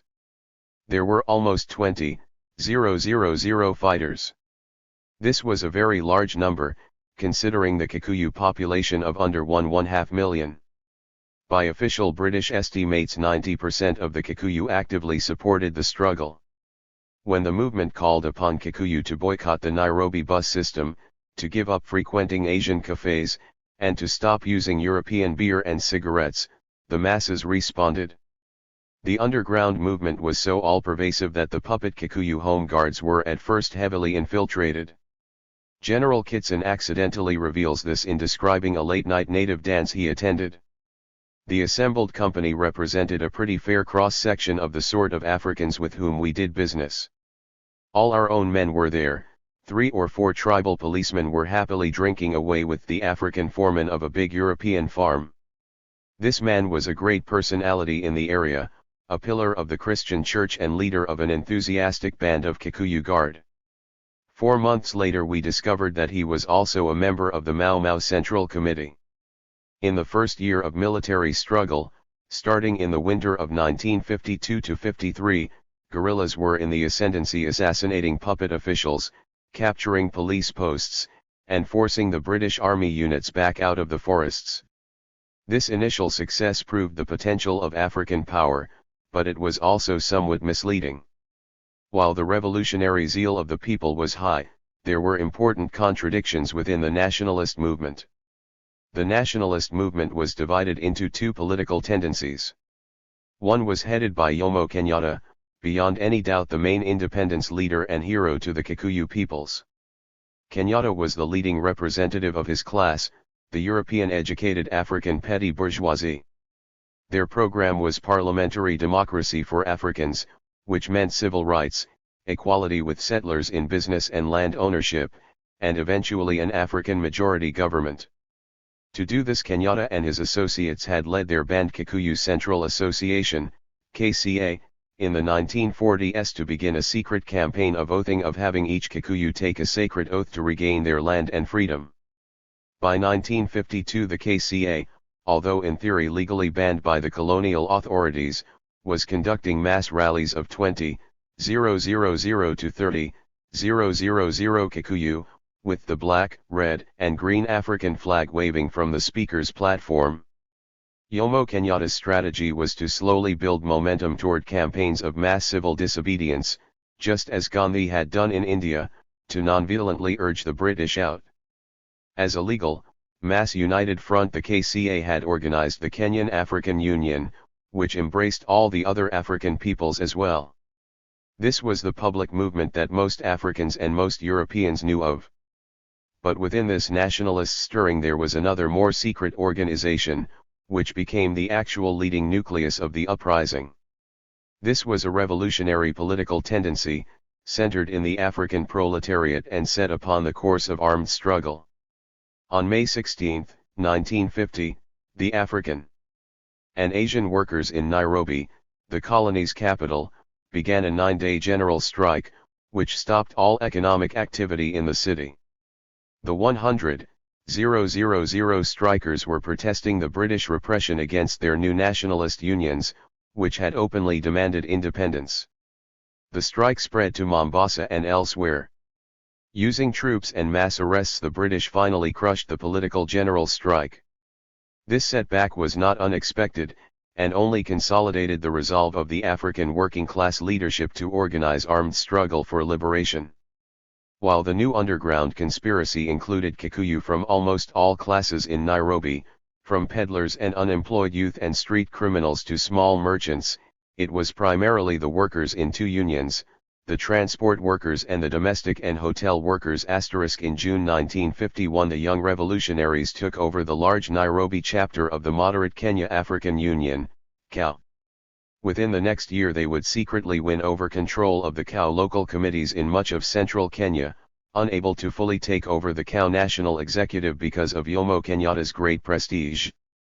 In the summer of 1951 the revolutionaries established their clandestine Central Committee as the supreme leadership of the rapidly growing network of underground cells. Small armed teams were started to provide security and eliminate informers. The Central Committee took Jomo Kenyatta's oathing campaign, which had been going on with rising response, and raised it to a new level with the warrior's oath. This new, second oath ceremony secretly pledged one to join the armed struggle as a fighter and was administered on a surprise basis. Once a Kikuyu was honored by being invited to take the warrior's oath, he had to either do so on the spot or be immediately executed. It was a selective national draft. This then was the armed movement that the British called Mau Mau, a nationalist movement initially led by the young African proletariat. Armed propaganda had started, most particularly in assassinations of prominent Kikuyu puppets. All this placed Jomo Kenyatta and the African intelligentsia in a difficult position. The British enforced collective punishment, seizure of livestock, etc., on Kikuyu villages where armed propaganda had been most visible. Kenyatta had been warned by the colonial authorities to join the puppet chiefs in attacking the Mau Mau terrorism or else. In the summer of 1952 Kenyatta and his petty bourgeois group of KCA leaders began publicly denouncing the Mau Mau guerrillas at large rallies. This was a serious crisis, since Kenyatta was the beloved hero of the Kikuyu peoples, and even most fighters thought of him as their ultimate leader. The Central Committee decided to try and hold together the political tendencies by coopting Kenyatta as the figurehead of their revolution. In a secret meeting Kenyatta was introduced to the Central Committee. To his surprise he found out not only that most were working-class leaders in his organization, but that the illegal Central Committee had drafted him as a member. Although angry, Kenyatta went along. His disagreement with the armed struggle was so evident, however, that his execution as a traitor was discussed later. Kenyatta's arrest and removal from Kenya by the British saved him, and preserved his public position as the #1 leader of the independence struggle. This is a sharp example of the incomplete political consolidation of the movement. In fact, Kenyatta's own class did not fully participate in the revolution, although they became its main beneficiaries. The British educated African petty bourgeoisie, while of course desiring civil rights and later independence, was in the main loyal to British imperialism. They clung to their precarious positions as minor officials, as clerks and school teachers. Those petty bourgeois who did give support to the revolution did so primarily for tactical reasons, to save themselves from reprisals and keep a foot in both camps. This had a strategic effect upon the struggle. There were almost no intellectuals among the over 15,000 fighters in the mainland and freedom armies in the forest. The most educated person among them had 2 years of high school. This mass guerrilla struggle was poorly armed politically, with no revolutionary science available to the fighters. The revolution as a whole was not socialist. While there had been a few socialists among the Nairobi unions, they were among the first arrested. Without revolutionary science, without the advances and lessons that had been won in the revolutions of many nations, the Kikuyu movement could make only the most improvised and spontaneous plans. This was decisive in their defeat, outmaneuvered both politically and militarily by imperialism. Events reached a turning point with the assassination of Chief Werahayu on October 6, 1952. He had been one of the highest-ranking puppets. That night spontaneous beer parties were held all over Central Province in celebration. Imperialist authority had been so clearly undermined that the British declared a state of emergency and began wide-scale repression. Local underground committees fought back, thousands of young men fled to the forests, and the war had been fully joined. The nationalist underground was reorganized starting in January 1953 to wartime roles. There were two sectors, the passive wing of support committees, buying arms, supplying food, etc., and the active wing comprising the 7 Land and Freedom Armies. Hope was bright in African eyes. The revolt was spreading, including to the Kamba, who were 12% of the African peoples. This was especially significant, as Kamba recruits were used by the imperialists as a main element in the puppet police and military.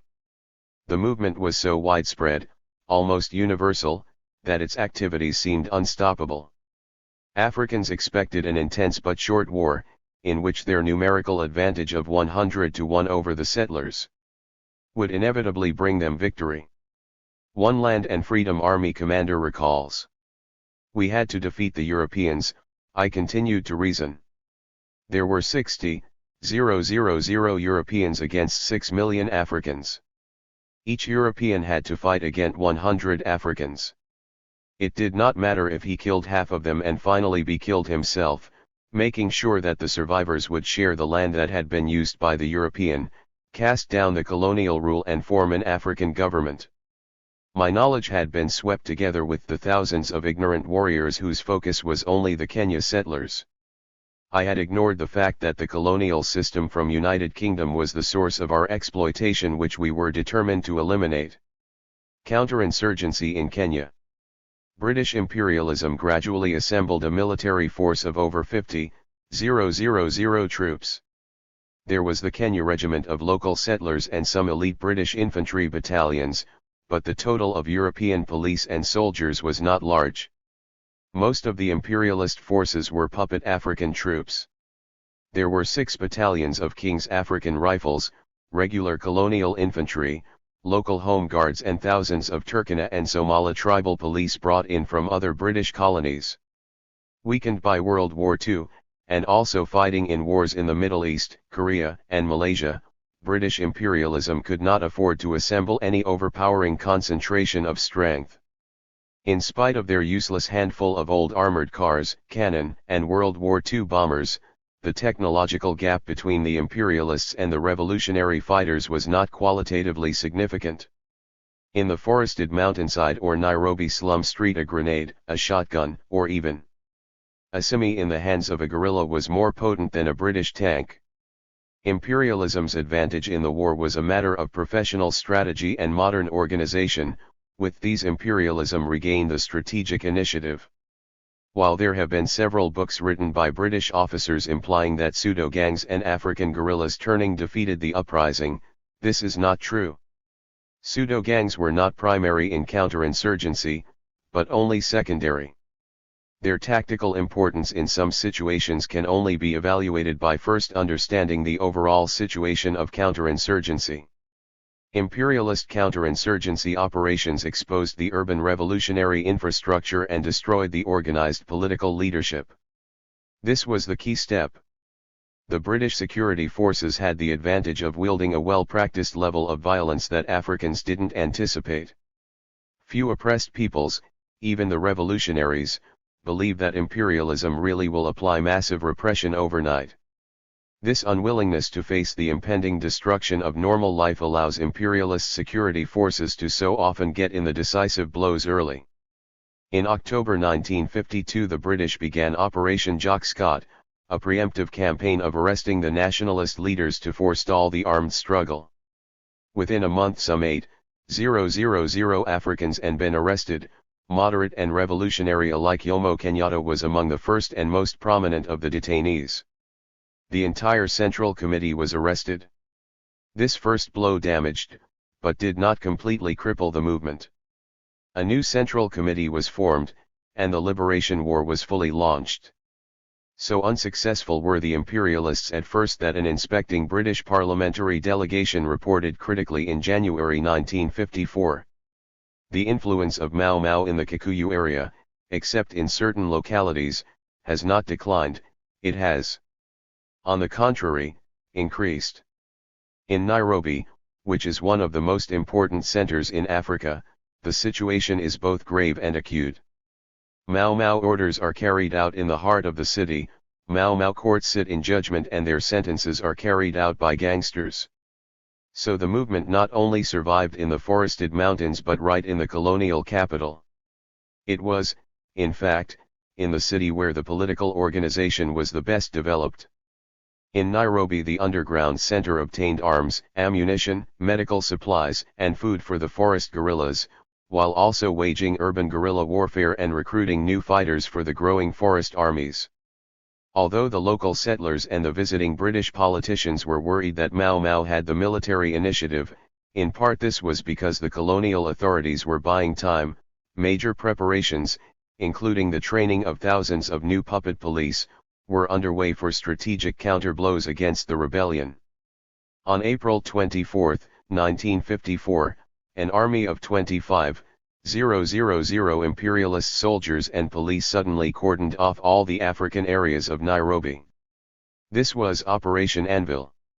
Sweeping each street and building, the security forces herded the entire 100,000-person African population before them into a large field, where they were held and individually screened. 15,000 Africans were then detained in concentration camps, including all suspected nationalists and even all known union members. Relatives of the detainees were forced to leave Nairobi. The entire new Central Committee was arrested, and the underground was effectively hamstrung by this operation. At one stroke the political leadership of the revolution was removed and the major center of organization smashed. Parallel operations took place in other urban areas. In the White Highlands, the settler plantation districts, over 100,000 Kikuyu were forcibly uprooted and expelled. General terror was used, since the imperialists had correctly concluded that the entire Kikuyu peoples were against them. Some 77,000 Africans were eventually detained in the coming months in concentration camps. Torture was casually and commonly administered. Prisoners were subject to severe beatings, rape, castration, and other mutilation. Over 1,000 Africans were officially tried in colonial courts and executed. In contrast, the British had executed only 8 of Begin's fascist Zionist terrorists in Palestine. It was in the countryside that the imperialists next demonstrated the effectiveness of massive force against the unprepared. In June 1954 the villagization program took hold, forcibly uprooting over 1 million Kikuyu in the tribal reservations. The entire Kikuyu population was forced to move into new guarded compounds. Under close confinement by the police, their subsistence farming was disrupted, livestock lost. Both men and women had to spend much of their time on unpaid, forced labor gangs, cutting down brush and doing military construction. This deliberately lowered food production below the minimum for survival, so that no surplus foods existed to supply the forest land and freedom armies. Thousands of Kikuyu children and aged died from starvation and disease. Puppet troops were encouraged to victimize the general Kikuyu population at will, robbing homes, seizing livestock, beating and abusing women. Thousands and thousands of Africans were shot down or hacked apart by puppet troops and local settlers, with the uncounted bodies simply being thrown away. The British claimed to have killed 11,503 guerrillas during combat, but the total of Africans killed has often been estimated as high as 50,000. These strategic counter-blows effectively defeated the 1952-56 revolution. The land and freedom armies were still thousands strong, but were cut off from both political leadership and from their base of support among the masses. In the heavily forested mountainsides of the Aberdale and Mt. Kenya areas, the guerrillas could temporarily evade the security forces, but were unable to replace their losses or resupply themselves. They had lost the strategic initiative. Efforts were made to recreate political structures in the forests with new mass patriotic organizations and new leadership bodies such as the Kenya Parliament. In the growing confusion, these could not work. Guerrilla armies were suspicious and independent of each other. Under the tightening imperialist pressure, these two kept breaking down for survival into smaller and smaller autonomous units. The capture in October 1956 of Dedan Kimathi, the leading military commander and one of the last of the guerrilla hardcore, marked the final end of the revolution. The revolution of 1952-56, even in defeat, profoundly shook up and changed East Africa. Local European settlers proved unable without major reinforcements to hold down the African masses, who were determined to struggle for national independence and justice. Rumors of new oaths and new preparations for guerrilla war arose. British imperialism could not afford an endless series of such escalating rebellions. The revolution forced the dismantling of the old British colonial empire in East Africa and the concession of independence. That this set the stage for the rise of the new neocolonialism in no way lessened the heroic accomplishments of the young fighters who had sacrificed so freely. Most of all, the Kenya Revolution was not an end but a beginning, a foundation on which all succeeding African liberation movements have built. The use of pseudo-gangs. Operation Anvil was followed in December 1954 by Operation Hammer, a classic imperialist annihilation campaign to destroy the cut-off land and freedom armies. The Aberdale forest was surrounded and bombed day and night, while a division of British troops searched through it in force. This big sweep was an admitted failure. Even in the thousands, the African guerrillas easily filtered past the lines of awkward European troops crashing through the forest. After a whole month of intensive forest operations, the imperialists had netted only 161 guerrillas killed or taken prisoner.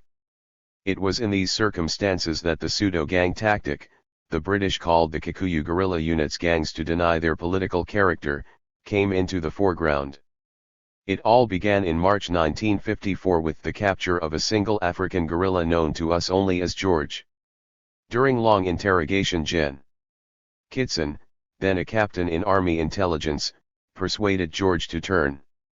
As Kitson tells it, after completing the interrogation, we took George out on a patrol and he pointed out several huts near the forest edge where his gang used to go for supplies. He went into one pretending to still be in the gang and the owner gave him some interesting bits of news. Over the next few days we did the same thing in other areas where George's gang was known to work. Operation Anvil. Making up a suitable story each time to account for George's presence. On one occasion, a contact made in this way told George that a supply group from his gang was lying up nearby. George went and met them and led them back to where we lay in wait so that we killed or captured all the members of this group. We had in fact done something far more important than that. We had at last broken through the Great Divide. Soon it became too difficult for George to explain why he was always alone. To be more convincing, he coached 8 puppet African police how to impersonate guerrillas.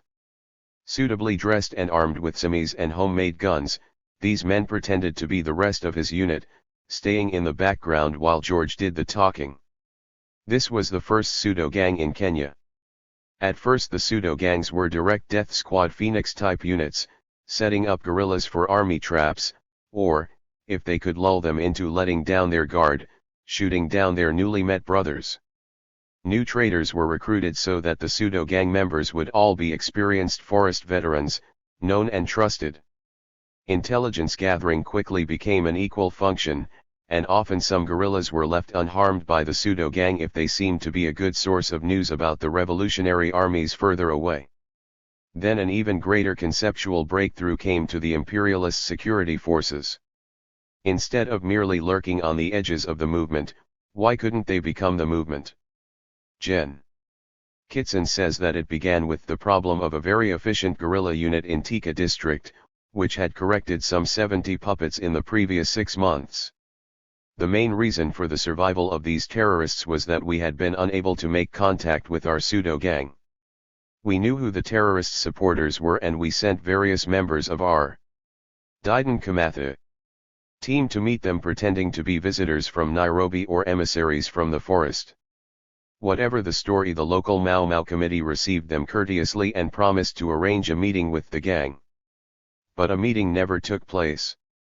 Eventually the military intelligence officer for Tika district devised a long-term plan. Near to the area in which the gang operated were a number of farms which had no Mau Mau committee on them because they'd all been arrested some months earlier.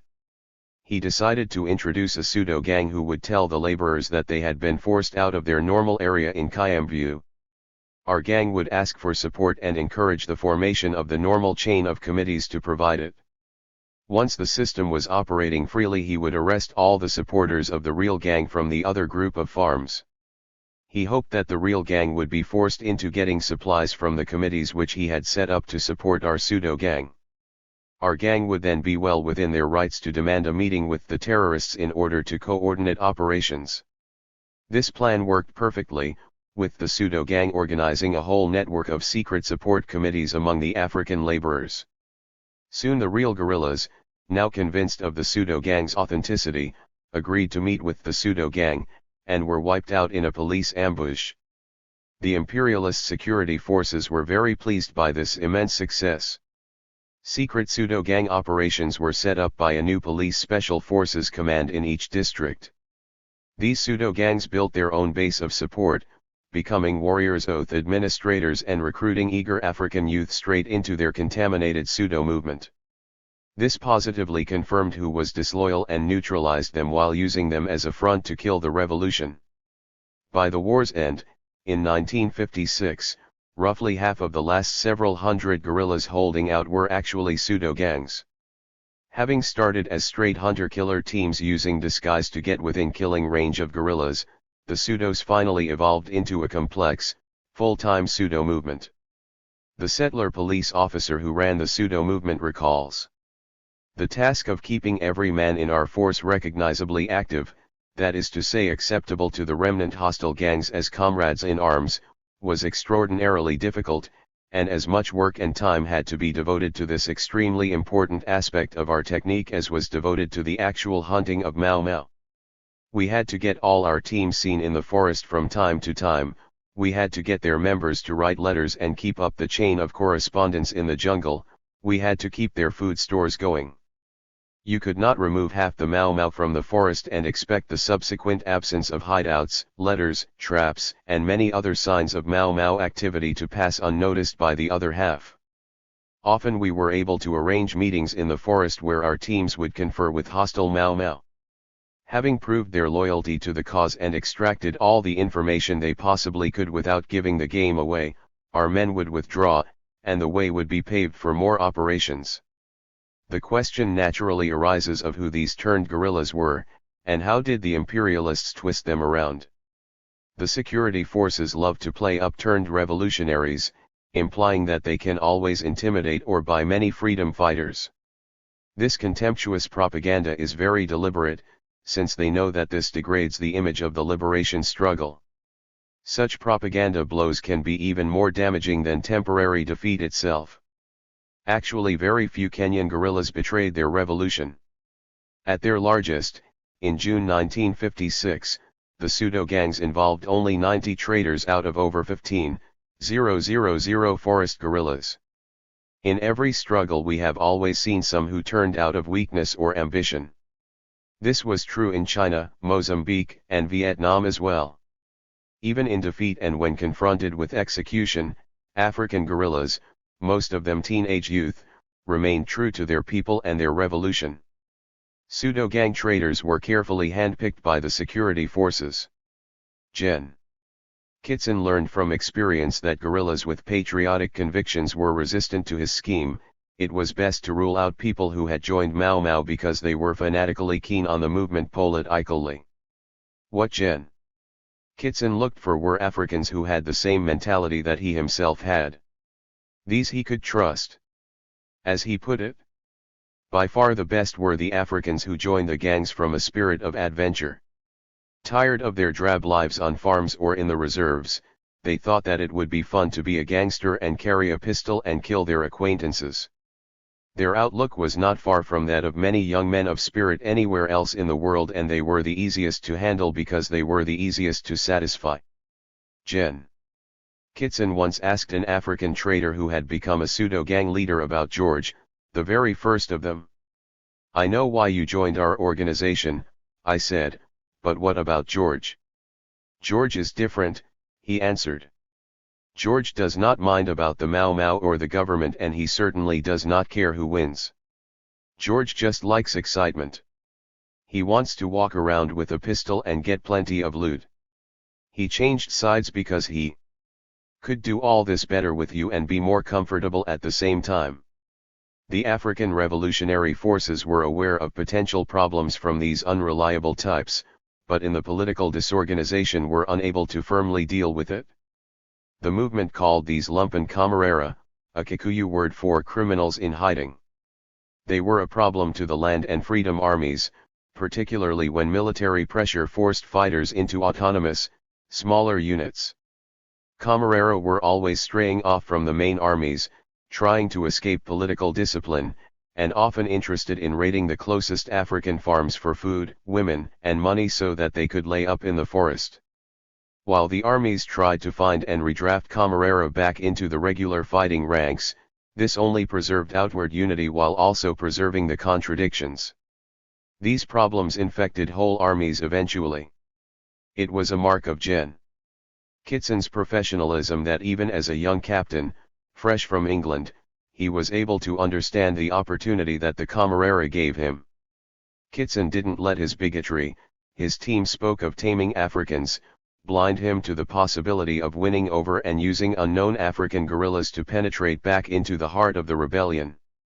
His pseudo-gang system in Kenya earned him medals and a swift promotion to major.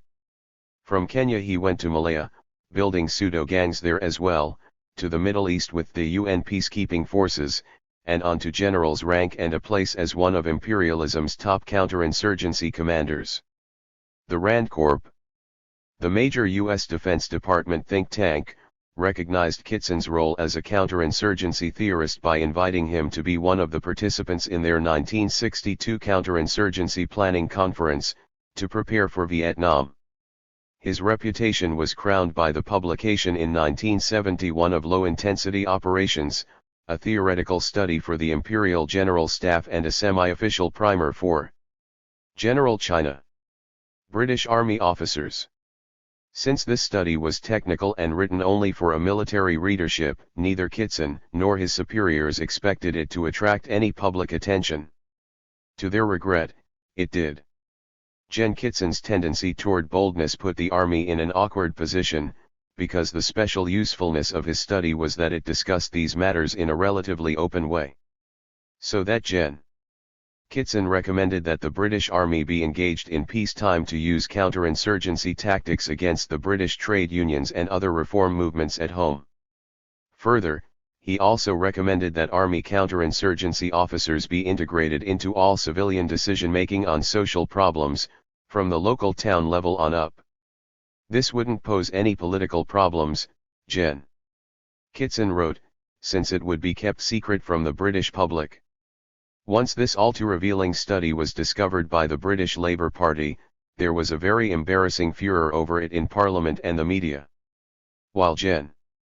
Kitson's study was too honest and too publicised for the imperialists, there is no doubt that it represented the official thinking of the imperialist security forces on both sides of the Atlantic.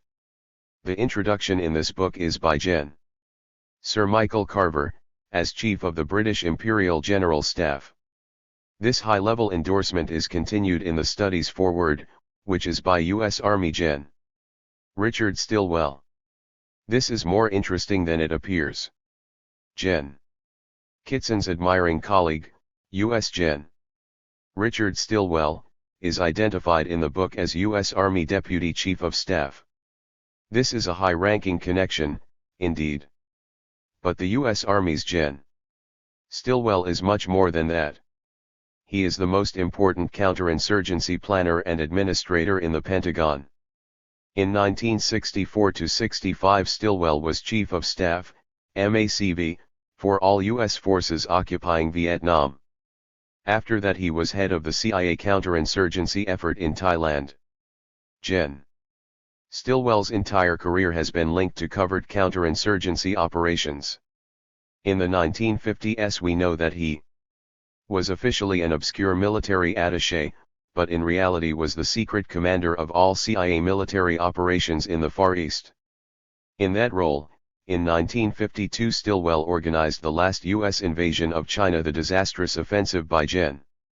Li's 10,000-man puppet Kuomintang army across the Burma-China border.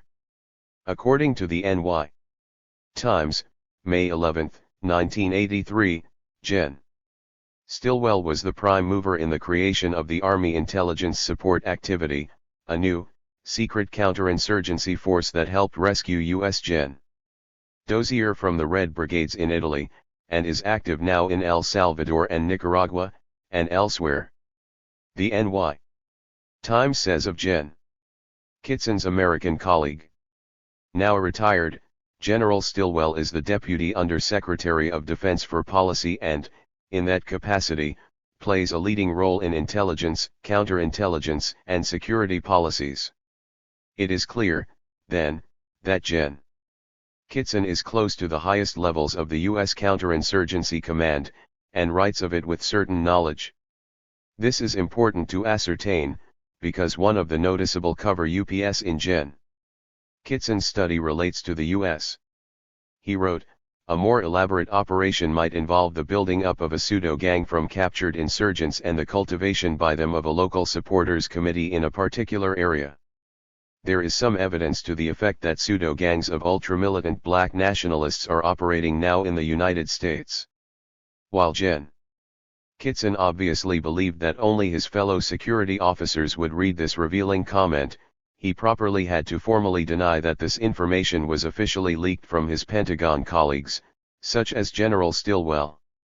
So Gen. Kitson's study says that his source of information on that was a book by a white pacifist professor in Philadelphia.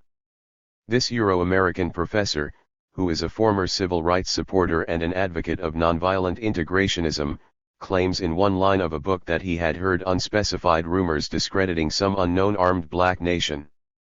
Lists as pseudos.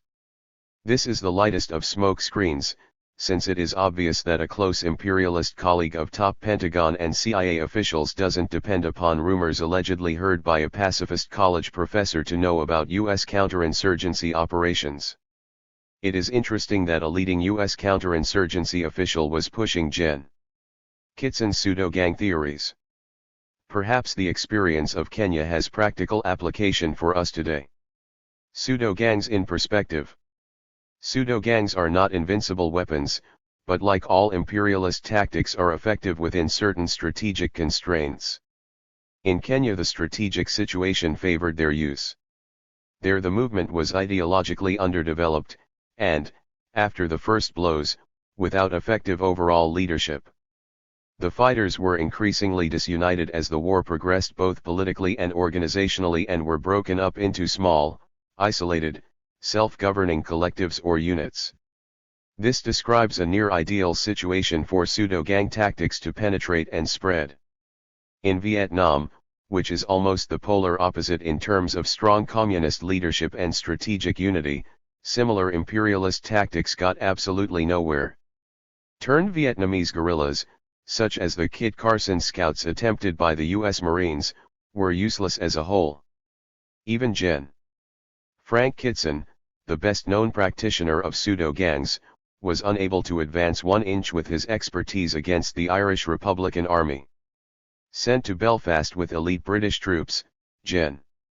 Kitson predicted that they would completely eliminate the IRA and finish the war by 1975. The IRA is still laughing. Of course, there is no iron wall between strategic situation and tactics. One influences the other, and vice versa. There is at least one hypothetical framework in which pseudo-gang tactics can have major strategic consequences. This is when the pseudo-gangs become the movement, organizing a pseudo-movement of underground community committees, new recruits, etc., all out of honest supporters of the revolution. So that an entire pseudo-movement exists, in competition with the original movement, which looks authentic, is mostly made up of honest elements, but which conceals at its heart the imperialist security forces. In such a process the security forces create movement leaders of their own. This has certain implications, particularly in the more sophisticated encapsulated gang tactics.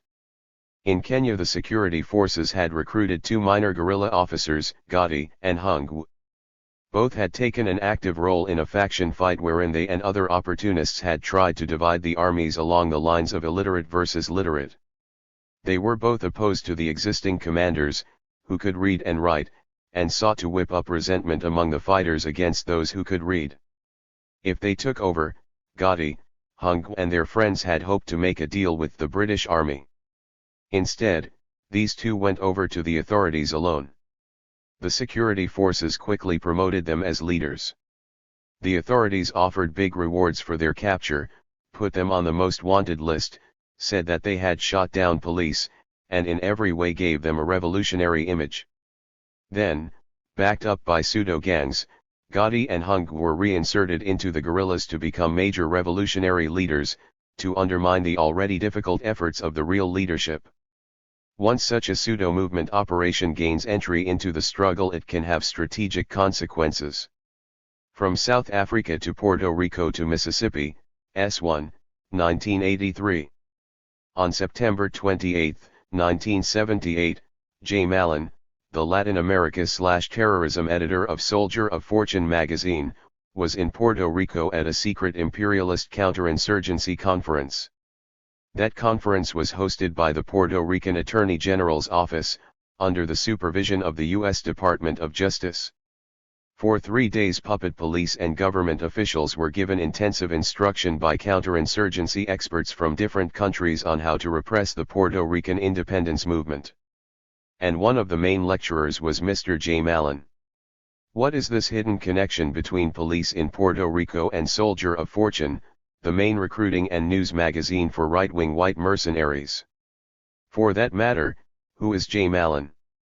These questions help to bring to light more about how U.S. imperialism really operates.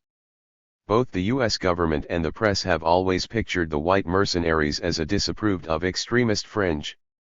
The mercenaries are pictured as a few gun-crazy private adventurers, colorful but unimportant. Now we find out that an editor for Soldier of Fortune, which was the #1 instrument of mercenary recruitment for the defeated settler regime of Rhodesia, has been giving secret indoctrination to officers of the Puerto Rican puppet police. Mr. J. Mallon's career, once brought into the daylight, is not that of any extremist fringe or adventurer. Mallon lives in Coral Gables, Florida, and is a researcher at the Center for Advanced International Studies, University of Miami.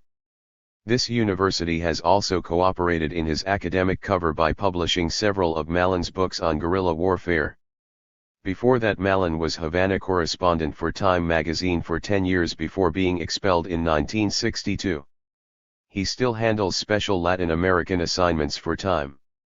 It is important to clearly understand that Mr. J. Mallon is himself not a mercenary, not a soldier, and not an adventurer. He is a right-wing political propagandist. And his work stretches everywhere U.S. imperialism goes into battle.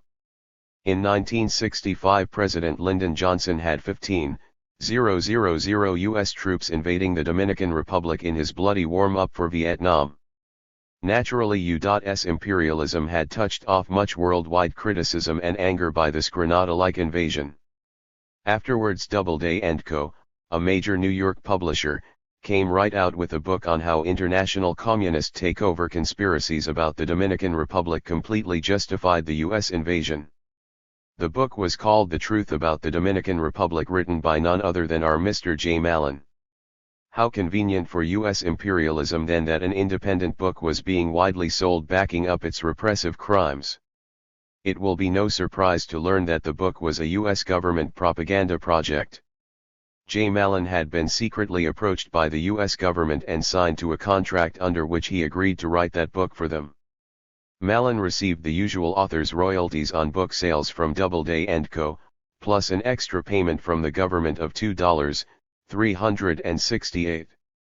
U.S. State Department officials gave Mallon classified documents to work from, and even edited his manuscript. The Truth About the Dominican Republic was 100% imperialist propaganda, secretly initiated, paid for, supervised, approved, and distributed by Washington. The U.S. Information Agency purchased 25,000 copies from Doubleday to give out to students in other nations. J. Mallon was undoubtedly expressing his own right-wing opinions, but, more fundamentally, he was a minor employee of the U.S. government counterinsurgency machinery. Mallon has a great many respectable connections. When kidnappings of U.S. executives became common in Latin America and Europe in 1973, Bern's International Security Services brought in Mallon to give lectures on guerrilla movements to departing businessmen. His main connection, however, has been to the front-line forces in counterinsurgency. While Washington denies any relationship to the armed white right, to extremist groups such as the Minutemen, to mercenaries and Soldier of Fortune magazine, SOF editor J. Mallon has been welcome everywhere within the U.S. military. And welcome on an official basis. He has written on terrorism for the Marine Corps.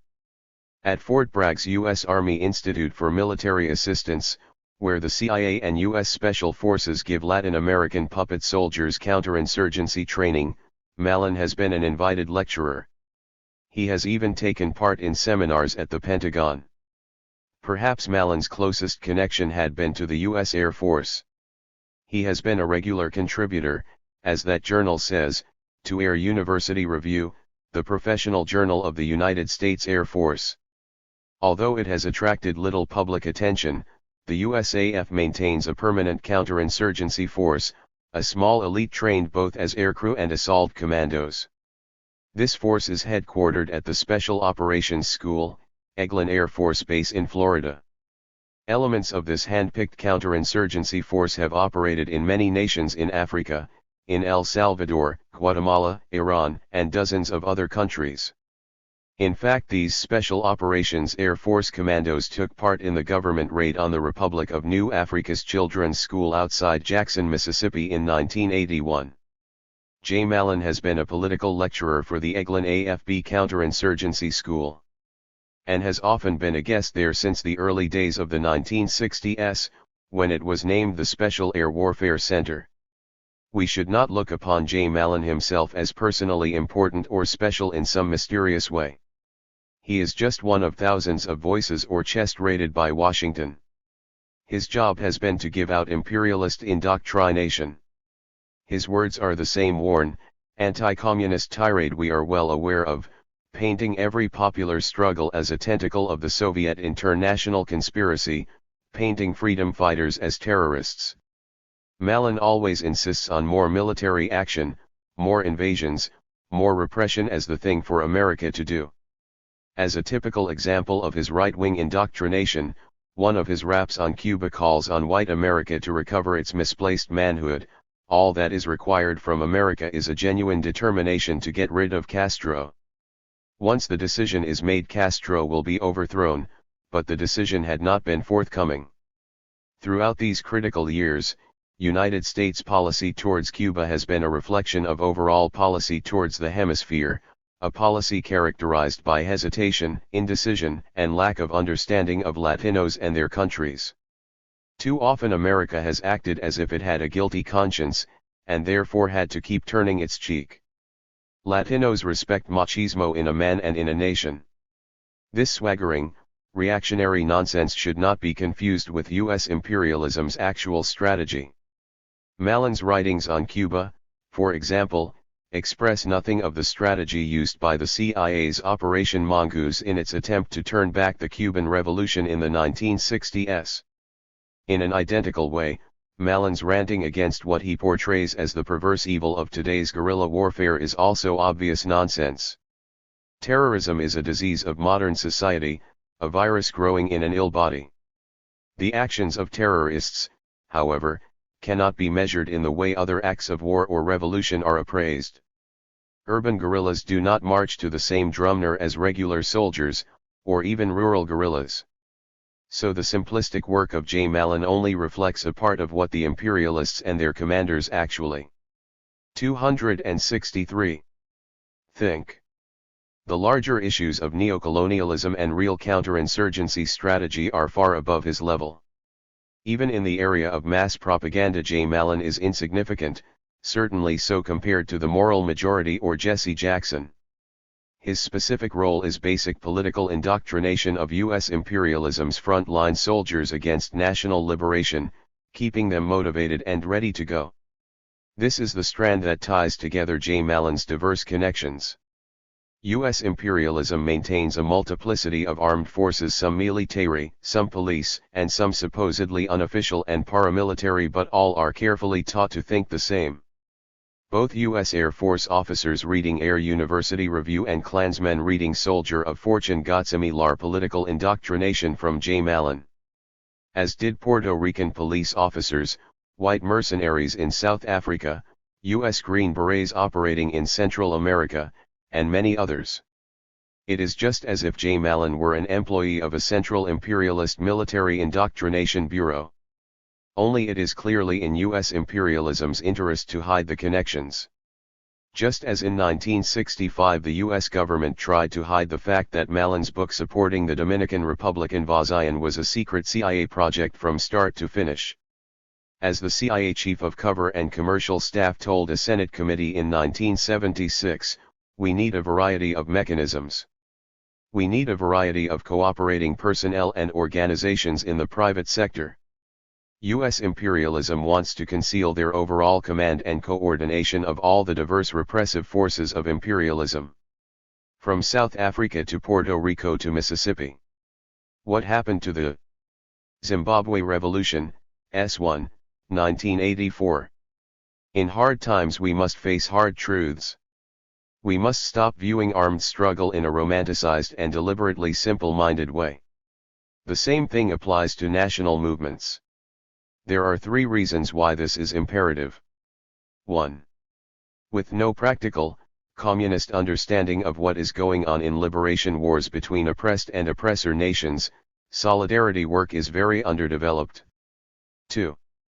Since in the real world things are not so simple as comrades here in the US desperately try to believe, quite often imperialism is several jumps ahead of us. All too often the movement has been raising funds or holding rallies for what in reality is an ally of US imperialism. 3. A romanticized and ignorant view of armed struggle in Africa, Asia, and Latin America may be fine for a cheerleader team, but when comrades who suffer from this infection try to do armed activity themselves, they naturally do so in a romanticized and ignorant way. Ours is now a road partially blocked with political military wrecks in the first 100 yards. It is not an accident that people who failed to see the decisive political military problems of their own work in recent years are still uncritical of their support of President Robert Mugabe of Zimbabwe. It is not an accident that those who learned nothing from Zimbabwe are ignorant about El Salvador. At some point repeated ignorance is not innocent, but is a deliberate choice in politics. Recent developments in southern Africa have been a blow. Many comrades are surprised and upset at the South African government's success at maneuvering socialist Mozambique and Angola into cooperation with it. Once new liberated nations bordering white apartheid South Africa were thought to be a launching pad for a decisive war to liberate South Africa. Now, Mozambique has apparently been bent into some limited cooperation with the apartheid regime, becoming a buffer state to keep black South African guerrillas disengaged in exile. These contradictions did not grow overnight, but have been 10 years in the making. The key event was when U.S. imperialism stopped the Zimbabwean revolution. How imperialism stopped this revolution must be understood not only for its own sake, but because of what it tells us about the larger situation. Imperialism did so by penetrating the liberation movement itself, making a neocolonial alliance with the petty bourgeois leadership. Class unites with class. Neocolonialism used the armed struggle against itself, having the Zimbabwe freedom fighters unknowingly bring into power imperialism's own agents. This regime of Prime Minister Robert Mugabe and his ZANU-PF party shields itself by using the socialist and national liberation identity of the movement it betrayed and struck down. These contradictions are class contradictions within the oppressed nations. To not understand them is to not see the class and national factors that imperialism quite concretely including the CIA tries to use in neocolonial counterinsurgency. The imperialist experience gained in suppressing the 60s movement in the new African ghettos here was used in Zimbabwe. We can say that if you don't understand Zimbabwe, that you probably don't yet understand America. The generals of neocolonialism. The search for a neocolonial weapon to kill the Zimbabwe revolution began with a political struggle within U.S. imperialism. While we are most familiar with imperialism's traditional strategy keeping the African masses down through the repressive settler colonial regime, this is not imperialism's only option. Many imperialist officers in the CIA, the State Department, the Council on Foreign Relations, the planning staffs of many multinational corporations, saw the long-term necessity of indigenous neocolonialism rather than European settler colonialism in Africa.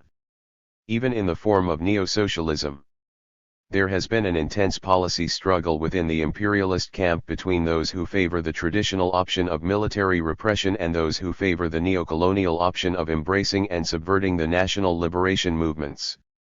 Imperialism actually uses both weapons, and neither will ever completely replace the other. Within the imperialist state, a so-called radical grouping on African strategy formed during the 1970s. Until 1976, the most visible member of this tendency was W. Anthony Lake, a career State Department officer. He was the perfect, almost stereotype, elite liberal, a product of private schools, of Harvard, Cambridge, and Yale. By 1970, Lake had served in Saigon and had W. Anthony Lake advanced to the White House. He was special assistant to Henry Kissinger on the National Security Council staff. In a surprising move, Lake openly broke with the Nixon-Kissinger conservative line, resigning in protest over the destabilization of Cambodia. Although in exile from government, W. Anthony Lake rose still higher in imperialist policy-making circles. He became a focus in the preparations for new imperialist strategy in Africa. Lake became a familiar figure in discussions in the Rockefeller-based Council on Foreign Relations. In 1971–72 he was foreign policy coordinator for U.S. Senator Muskie's presidential campaign. At a time when most foreign policy attention was fixed on Southeast Asia, Lake argued for the importance of Africa to U.S. world interests. As director of the Special Rhodesia Project of the Carnegie Endowment for International Peace, Lake organized congressional liberals against U.S. support for the Smith regime of Rhodesia. He had become, in an insider's sense, a foreign policy star. So much so that in 1973 conservative William Safire, writing in his New York Times column on the next Kissinger, said that a liberal activist president might go for Anthony Lake as his foreign policy advisor. In 1977 such a liberal activist president did come to power. And the new Carter administration was faced with a crisis in Zimbabwe. The old Nixon-Kissinger policy of relying on the European settlers of Rhodesia had failed. African guerrillas were knocking out imperialist defenses, mobilizing the masses, and on the verge of unconditional military victory. The CIA reported that the Smith regime had only a short time to live. Another U.S. fiasco was near in the chain of humiliating defeats that stretched from Vietnam to Angola. The Carter administration charged into the crisis, pushing through a sharp change in strategy. There was an accompanying shake-up in personnel. W. Anthony Lake came back as State Department Director of Policy Planning. Richard M. Moose became Assistant Secretary of State for Africa. A former Lake ally on the National Security Council staff in 1969. Moose was a key mover within the Senate Foreign Relations Committee staff in cutting off funding for Kissinger's ill-fated 1976 war in Angola. Rhodesian settler officials, bitter at their abandonment by Washington, started the double entendre that the moose drinks in the lake. The Washington Post reported, the Carter administration, emphasizing its bolder support for black majority rule in Africa, is replacing the top officers at the State Department's Bureau of African Affairs. Two of the present 3 deputy assistant secretaries in the African Bureau also are scheduled for replacement, informed sources said, with a 4th deputy to be added on economic policy. Officials deny any purge, although the small group quickly reshaping U.S.-Africa strategy was chaired by Vice President Mondale. The real star was UN Ambassador Andy Young. For years, as a civil rights leader, Young had visited Africa as a fellow activist and friend of liberation struggles. He had international stature as one of the Rev. Martin Luther King Jr.'s chief aides in King's Southern Christian Leadership Conference, SCLC. In South Africa, the authorities had allowed him to meet with an imprisoned Robert Sobukwe, the founder of the Pan-Africanist Congress. Young took Sobukwe's 2 children back into his own home in Atlanta. They were raised as part of his family. These well-publicized personal ties to Mother Africa made Young the best possible advance man for imperialism's courtship of Africans. This was not just a cosmetic touch. The Andy Youngs and Jesse Jacksons have a practical understanding of mass third world movements that a Kissinger will never have. Led by Andy Young and W. Anthony Lake, the small Carter administration group on Africa strategy laid down a realistic view of imperialism's options. 2 key points in their assessment were: 1. U.S. imperialism, irregardless of what anyone thinks, is unable to defeat communism in southern Africa by military means. 2. U.S. strategy on Africa must take into account the ever-present danger of mass uprisings in new African ghettos here. These points were interrelated, in fact. Of the 3 existing military options, 2 had failed and the third was too dangerous to use. The settler colonial regimes had been militarily broken in Portuguese Angola, Guinea-Bissau, and Mozambique.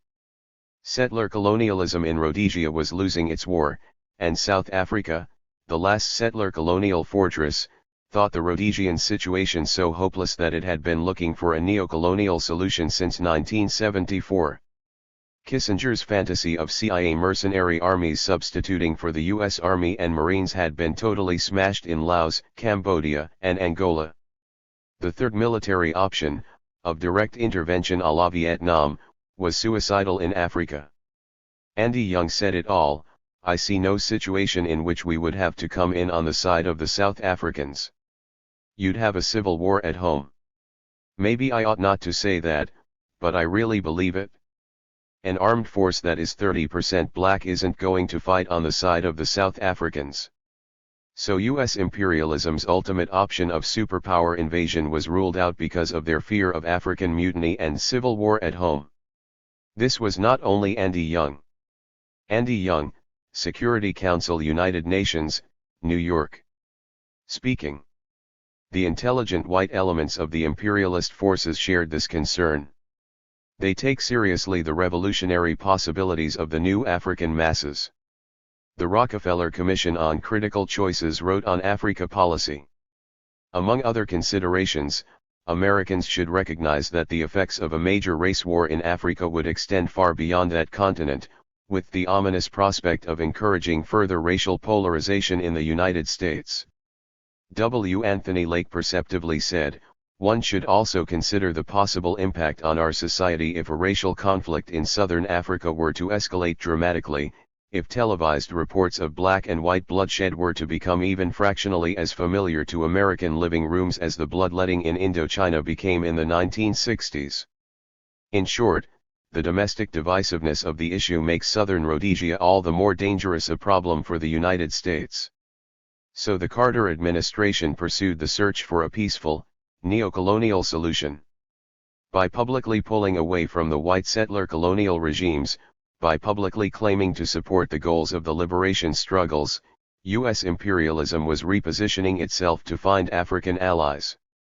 Their goal was to disarm the guerrillas, stop the revolutionary process, and usher in pro-Western, bourgeois African governments. This would also help reinforce the same politics here in the new African communities. Zimbabwe, Andy Young insisted, was the key. This broad turn towards co-optive neocolonialism was also shared by the other regimes involved in Zimbabwe, by Britain and South Africa. There were significant differences between them, however. The South African regime wanted a puppet African government under its hegemony. Britain wanted the most bourgeois African regime, stable and protective of British investments, that it could set up, providing that at least part of the guerrilla leadership was involved, since London understood that no regime without those credentials could defuse the liberation war. U.S. imperialism had, for once, the most sophisticated strategy.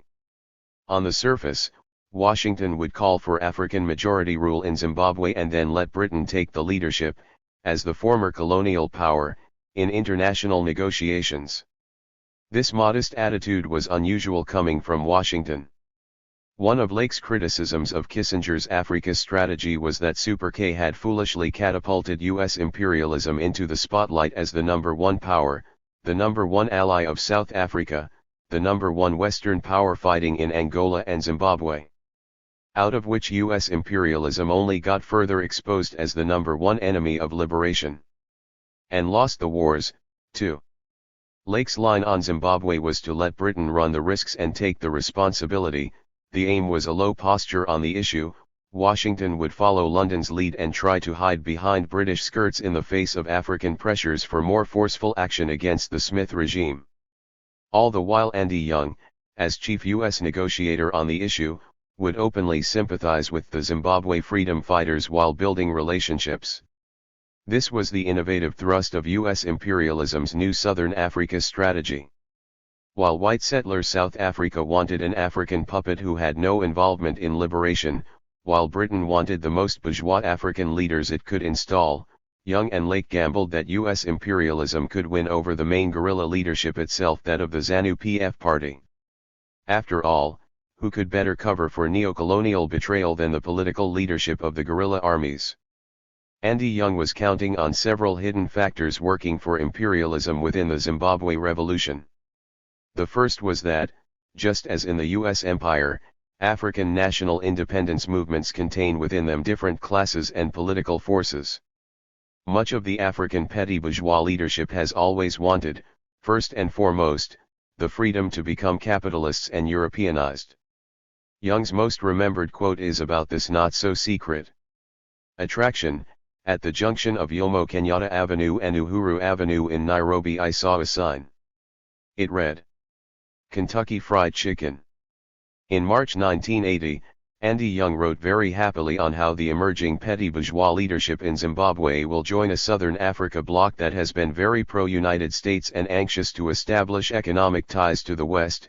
Everyone will be a winner. This, he said, included even the guerrilla leadership everyone in the West thought was so radical. Zimbabwe will begin with a greater per capita trained black leadership and a larger black middle class than any other African nation at the time of independence. One burly bearded guerrilla leader pulled me aside during negotiation attempts in Malta in 1978 and, as I prepared to be attacked as a tool of imperialism, he quietly asked, "What really happened to the Oakland Raiders?" They were supposed to be in the Super Bowl.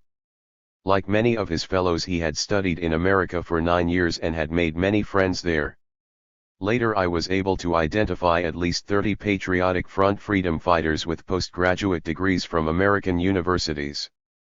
The other hidden factor Young was counting on was the front-line African states. While U.S. imperialism could not reach the 30,000 Zimbabwe guerrillas, it might be able to get the host African states to disarm the guerrillas. In June 1977, Andy Young was interviewed on public TV's McNeil-Lehrer Report. He dramatically said that the Smith regime could fall within 18 months, and that plans were needed to deal with the new African government that would emerge. Most important, said Young, was that joint plans to disarm the liberation forces had to be made with the front-line states. These plans cannot be just British and American. I think we cannot deal with these problems 5,000 miles away. The people there on the border are going to have to take responsibility for dismantling the guerrilla army. That month Presidents Carter and Julius Nyerere of Tanzania had made a private understanding to cut short the Zimbabwe Liberation War by international negotiations and bourgeois elections. We will cover this in detail later. So in the critical year of 1977 the US and Britain brought increasing pressure on the Smith regime to transfer power, while working to identify imperialism with the guerrillas. Young said that Washington just wanted to unright some real neglect and outright wrongdoing on the part of much of the West. British Foreign Secretary David Owen praised the Zimbabwe guerrillas as essentially men of goodwill driven to take up arms. Field Marshal Sir Michael Carver flew into Zimbabwe to become British Commissioner. Carver, who had commanded counterinsurgency operations against Mau Mau in Kenya, announced, "What I am basically committed to is that Rhodesia will become a basically black country run primarily by black Africans for the benefit primarily of black Africans." The imperialists even had their thugs trying to sound like the liberation movement. The neo-colonial operation to deep freeze the Zimbabwe revolution had been launched. 2. Installing the neo-colonial agents. For U.S. imperialism to deflect the Revolutionary War, it was necessary for their hidden agents to subvert the Liberation Army. This was done in 1977, when a surprise coup installed Robert Mugabe and his clique over the ZIPA fighters. Mugabe pretends to have been the political leader of the Liberation War, a pose that helped his ZANU-PF party into power and still helps cover for them. But Mugabe himself, who was imprisoned from 1964 to 74, did no political writing and had no communication with the liberation cadres, had nothing to do with building the guerrilla forces or guiding the war. He was, in fact, practically unknown by them until 1975. Imperialist strategy was simple: to co-opt the war, deflecting its political aims from liberation to bourgeois democracy, majority rule, grant African government as quickly as possible so as to stop the growth of socialist consciousness. As one major history of the Liberation War put it, to prevent the radicalization of the Zimbabwean nationalist movement through armed struggle, Kissinger had to remove the cause of the war by making Smith concede majority rule. The Rhodesian leader, with his narrow vision of world realities, was not only expendable but had become a liability. For the longer the war went on, the more radical the guerrillas would become. Kissinger's Africa Shuttle negotiations failed in 1975, since his reactionary bent kept him from breaking with Smith. Now a new U.S. Carter administration was moving to co-opt the liberation struggle. For this strategy, Mugabe was the perfect tool. He was a prominent African teacher and nationalist politician, who had always been close to liberal church circles as a Christian socialist. Moreover, his tactical sense had always led him to pose as a militant or socialist, while in practice his concept of independence was precisely what Washington wanted: African majority rule in the form of bourgeois government. In 1960, Mugabe, as the militant nationalist, had offered to pledge loyalty to Rhodesia if a new constitution gave him and other petty bourgeois African politicians half the seats in the settler parliament. As late as 1975, Mugabe had agreed to the abortive South African détente plan to promise Zimbabweans voting rights after 5 years, in return for which the ZANU and ZAPU guerrillas would be disarmed. During the proposed 5-year pacification period, only the settler army and police would be armed. Mugabe, like many other petty bourgeois nationalist politicians, was always drawn to reformist deals. In 1975 he avoided rearrest by escaping to Mozambique, where he joined the ZANU military camps. Despite his old 1963 rank as ZANU Secretary General, the army refused to accept him as their political leader. 4 senior ZANU military commanders finally issued a statement friendly to Mugabe, but which explicitly limited his role to being a middleman, their word, in communications with the discredited bourgeois politicians. Yet there was no doubt Mugabe's star was rising. In January 1976, Mugabe flew to London, where the British Broadcasting Corporation interviewed him at length on their Focus on Africa show. This popular radio program was beamed all over southern Africa. Mugabe posed on the show as the militant defender of the guerrillas, attacking President Kaunda of Zambia for arresting and repressing ZANU fighters. This dramatic broadcast, which was the self-admitted breakthrough in Mugabe's career, was, of course, arranged. At that time the Liberation War had undergone an important change. A new army, formed under Tanzanian and Mozambican directives from both ZANU and ZAPU, but actually almost totally from ZANU, had reopened the suspended Liberation War on a greater scale than ever before. ZIPA, Zimbabwe People's Army, was also more radical than its earlier parent bodies. New commanders had replaced the older ZANU commanders, while thousands of fresh fighters were being led to conduct a more political war. ZIPA published its own revolutionary journal. Women fighters were not only joining the fighting, instead of being only ammunition porters, but in a move against male chauvinism all training instructors were women fighters. ZIPA began organizing drives for the first time into areas of Zimbabwe far inland, away from the Mozambique border. The war spread as never before, on a far larger scale. In March 1976, Africa magazine reported that a highly confidential study carried out by Major General Walls, the Rhodesian chief of the security forces, explicitly warns that Rhodesia alone cannot contain a guerrilla offensive for much longer. In many rural areas the settler forces could no longer even mount patrols. Settler bases were attacked repeatedly. The fighters could see that unconditional military victory was definitely coming. Fortified with this knowledge, the ZIPA command and the cadres rejected any imperialist deals, talks on compromises with imperialism, and all of the petty bourgeois nationalist politicians who so desperately wanted to cut the revolution off. This absolutely included Mugabe and the other old ZANU politicians. The ZIPA command began publicly moving to form a new revolutionary party out of the fighters themselves. ZIPA started appointing its own international representatives abroad, requested that all OAU solidarity funds come directly to its camps, and reluctantly sent its own separate delegation to sit alongside the old parties, ZANU, ZAPU, ANC, at the October 1976 international negotiations at Geneva. Mugabe and his clique were frightened, frantically issuing orders to the fighters which were all ignored. This was the most radical development of the independence struggle, although the ZIPA command was not itself a communist vanguard. We should be precise on how much influence the Mugabe clique had on the army: almost none. While the ZIPA cadres had at first looked upon the old ZANU Supreme Council as still their political leadership, once they discovered that the old ZANU politicians were in favor of an imperialist deal to stop the revolution, they repudiated them. The old ZANU leaders were at first unable to even get permission to enter the military camps. Even when Josiah Tongogara, Mugabe's factional ally and the famous head of the ZANU military, got into the Mozambique camps, he was unable to persuade fighters to desert the ZIPA political line. Tongogara had a long friendship with Samora Machel and other Frelimo leaders, and they encouraged the ZIPA guerrillas to get together with him. Yet even with this pressure, after an entire month in the camps of lobbying and intrigues by Tongogara and other Mugabe clique leaders, the majority of the Revolutionary Army still refused to accept that leadership. What is primary is that it is the African masses who created the armed struggle, and it is they who always wanted to reclaim their land without any imperialist compromises or neo-colonial conditions.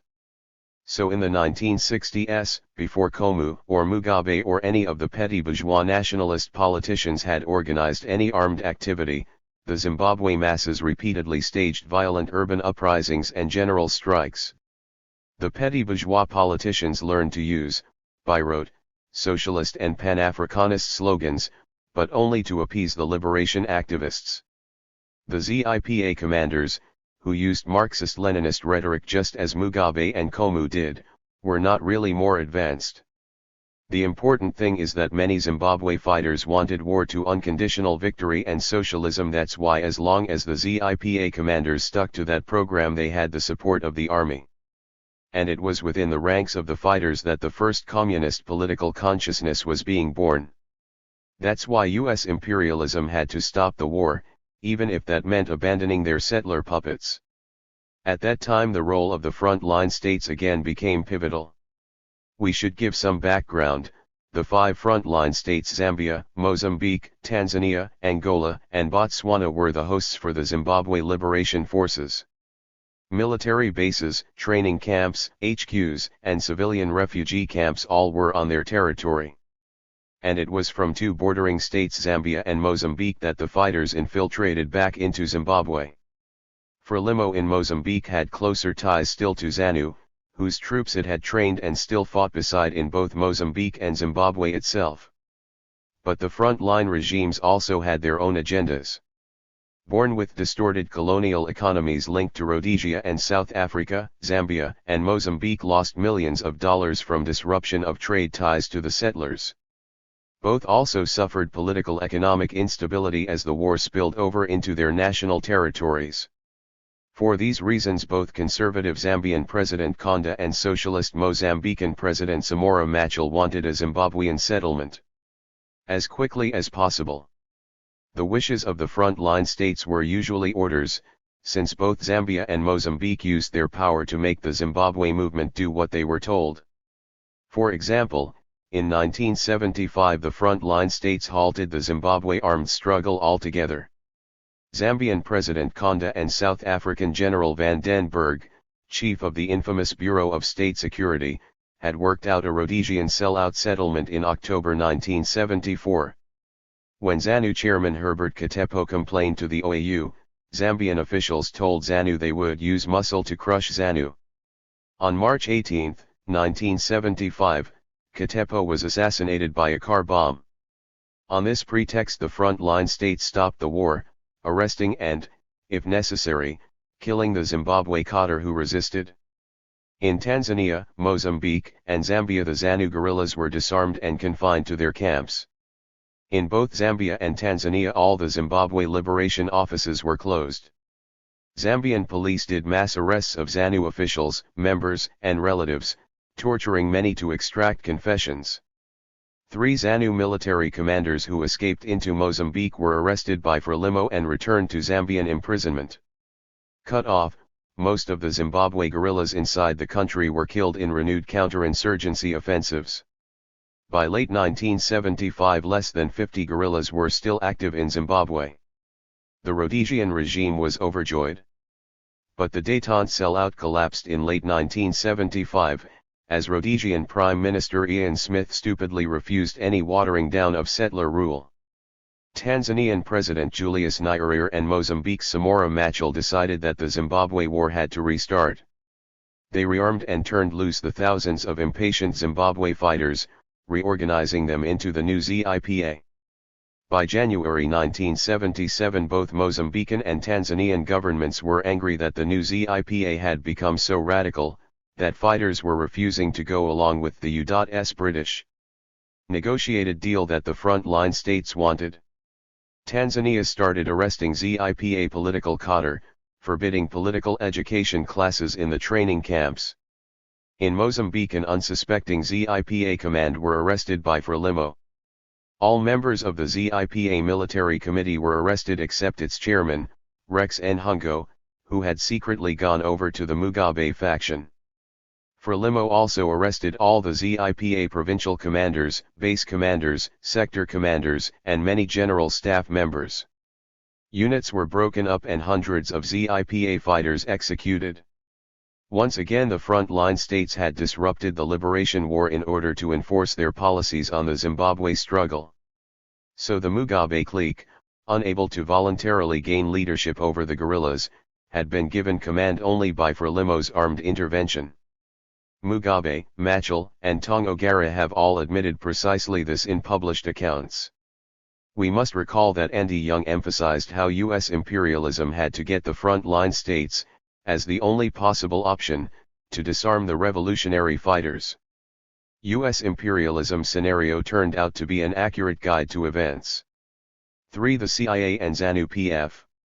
We can begin examining CIA penetration in Zimbabwe by referring to a remarkable book, Struggle for Zimbabwe by David Martin and Phyllis Johnson, 2 British and Canadian reporters specializing in Africa. This book is nothing less than the history of the liberation war according to Mugabe, Tongogara, and their clique. First published in 1981, the second edition, printed in the U.S. by Monthly Review and in Africa by Zimbabwe House, has an introductory endorsement by President Mugabe himself.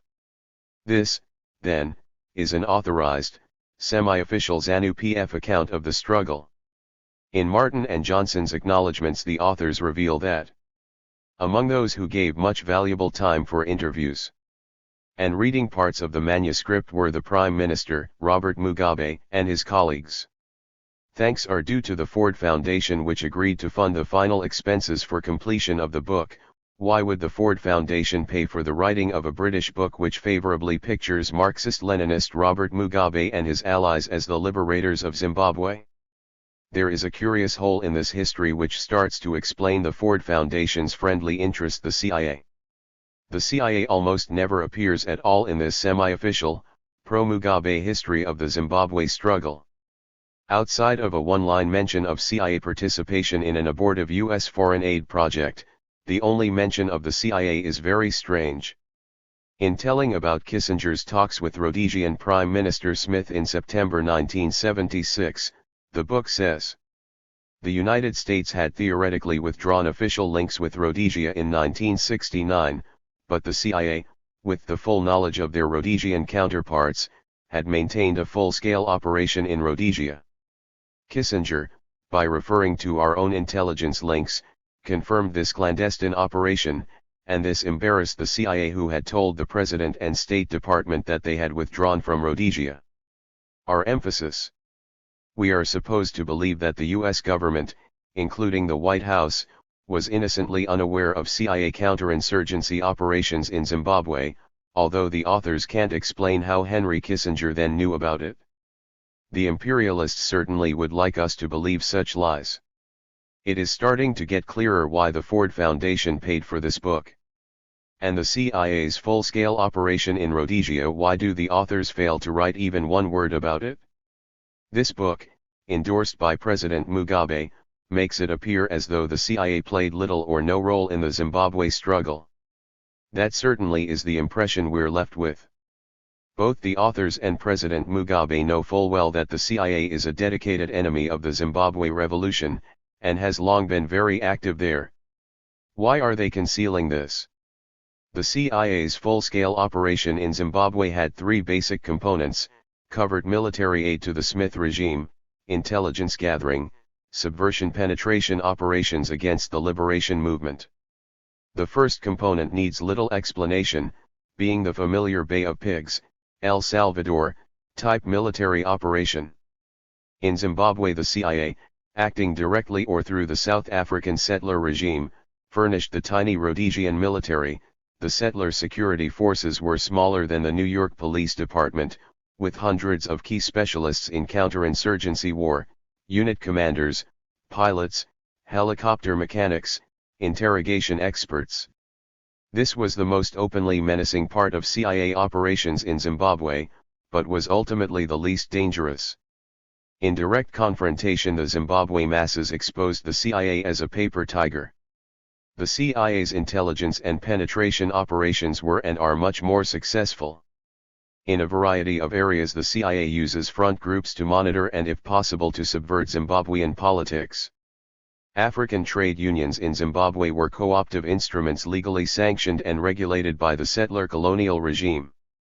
Their number one task was to persuade African workers not to strike, which was illegal, of course, or take part in the liberation struggle.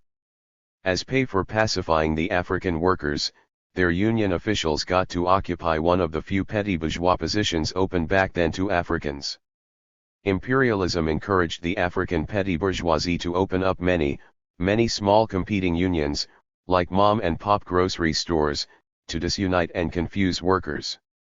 By independence, there were 52 Zimbabwean unions with an average membership of only 3,800. These dummy unions were actually very modern in a bourgeois, AFL-CIO style. They emphasized, just as in the South Africa, Namibia, Angola, Zambia, Botswana, Malawi, Mozambique, Swazilandia, Lesotho, Tanzania, Zimbabwe, U.S., an involved grievance procedure, emphasis on bread and butter issues, tactical focus on wage negotiations. This should only be expected, since all these dummy unions were subsidized and in large part used by the CIA, both to get intelligence and to keep workers without any real organization. One of many instruments used by the CIA was the International Confederation of Free Trade Unions, ICFTU, the anti-communist union organization of the NATO powers. The ICFTU is led by the US AFL-CIO and has a long, documented history of collaboration as a CIA instrument. An ICFTU official admitted in Zimbabwe in 1971, it is probably true that this country has received in recent years more international trade union assistance than any other country on the African continent. There is not a union here which has not received assistance either directly or indirectly. While African workers in Zimbabwe fought their oppressors with waves of strikes, even in the face of gunfire and mass firings, their pro-Western unions opposed these and played only a negative role. This is the result of one tentacle of full-scale operation in Rhodesia by the CIA. General intelligence gathering about the liberation movement is done using many instruments, with academic cover being the first level. U.S. imperialism, which had long left Africa primarily to the main colonial occupiers, began to build up its intelligence net in the mid-1950s to catch up. In 1954 the CIA and American Metal Climax, the main U.S. minerals corporation in Zimbabwe, set up the African American Institute to supervise brainwashing of African students, research on African liberation, and other such tasks. That same year William O. Brown shifted from the U.S. State Department Bureau of Intelligence to become the first head of the Boston University African Studies program. In 1956 CIA Deputy Director Max Millikan shifted to the directorship of the CIA-funded MIT Center for International Affairs, a major research center on African liberation movements. Since the CIA cannot act openly in Africa, it pushed the creation of these university African studies programs. Since then, Africa has been crisscrossed by U.S. researchers, political scientists, doctoral candidates, trying to interview liberation cadres and research guerrilla movements. It is widely known where such information goes. CIA funding for such intelligence gathering had to be laundered. For this the government turned to the minerals corporations and, most notably, the private foundations. The Ford Foundation is the main funding instrument for covert CIA intelligence using private sector personnel in Africa. In fact, the Ford Foundation is the primary source of funds for most of the major U.S. African studies programs. This foundation also funds numerous scholarship programs so that African students can be indoctrinated in the U.S. Extensive links to the CIA have always been present. For example, Richard Bissell was on the Ford Foundation staff when he served as CIA Deputy Director. Edwin Land, whose Polaroid Corporation's police services in South Africa are well publicized, was simultaneously a Joshua Komu, left, and Robert Mugabe leaving peace talks in Geneva in 1976. Photograph, Dieter Endlicher/AP. Member of the Foundation Board and a member of the U.S. Foreign Intelligence Advisory Board. This shows us why the Ford Foundation was willing to fund an authorized, pro-Mugabe book on Zimbabwe that strongly downplayed the role of the CIA and explicitly whitewashed general U.S. government involvement with any such CIA activity. ****. The CIA's search for critical penetration into the Zimbabwe armed struggle found success. In 1977 the CIA reached a secret agreement to support the Mugabe/ZANU-PF party to become the next government. This decision became known, of course, to the CIA's local co-workers in Zimbabwe. The Rhodesian Special Branch, Political Police. In consternation the Rhodesian intelligence men told many of their closest American friends. One of these was right-wing author Robin Moore, of the Green Berets fame, who lived in Salisbury as self-appointed ambassador from the U.S. right. Moore wrote, "Reliable African sources are charging that the CIA is backing Robert Mugabe, although it seems odd that the U.S. would back an avowed Marxist. The link between the CIA and the Mugabe camp, working out of the United States, is said to be kerngetribesman Edson Zvabgo. Zvabgo, a Rhodesian teacher of political science and at one time detained for terrorist sympathies, has established university connections in the United States as a cover for his political activities." Luckily for the CIA and their Zimbabwean friends, Moore's comments were ignored as just the crazy mudslinging of the white supremacist right wing. Edison Zvabgo is currently the Zimbabwean Minister for Legal and Parliamentary Affairs, a Member of Parliament, member of the ZANU Central Committee, and one of Mugabe's closest allies. Zvabgo and Mugabe have been close since their early days in the nationalist movement, At the founding of the Guilo Congress of ZANU in 1963, Edison Zivobgo was elected deputy to Mugabe as ZANU Secretary General. Zivobgo, like almost all the other ZANU and ZAPU leaders, was arrested and imprisoned in 1964. He was, along with ZANU President Sithole, who later betrayed the revolution in prison, in the historic automobile full of ZANU leaders caught carrying dynamite into the capital. At first glance Zivobgo might appear to be just like any other older revolutionary cadre in the Third World, like the many Vietnamese officials who underwent long imprisonment by the French in their struggle's early years.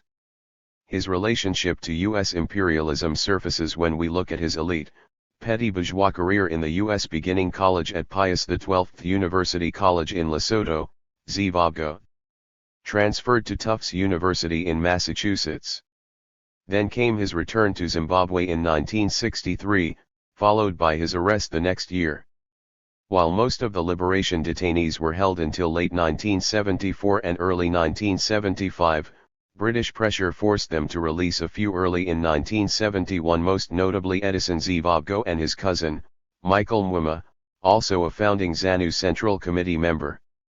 Zivobgo briefly played a role in the founding of the ANC in 1972, before leaving to Zambia to begin exile. Once in Zambia he demonstrated how useful a move his release had been.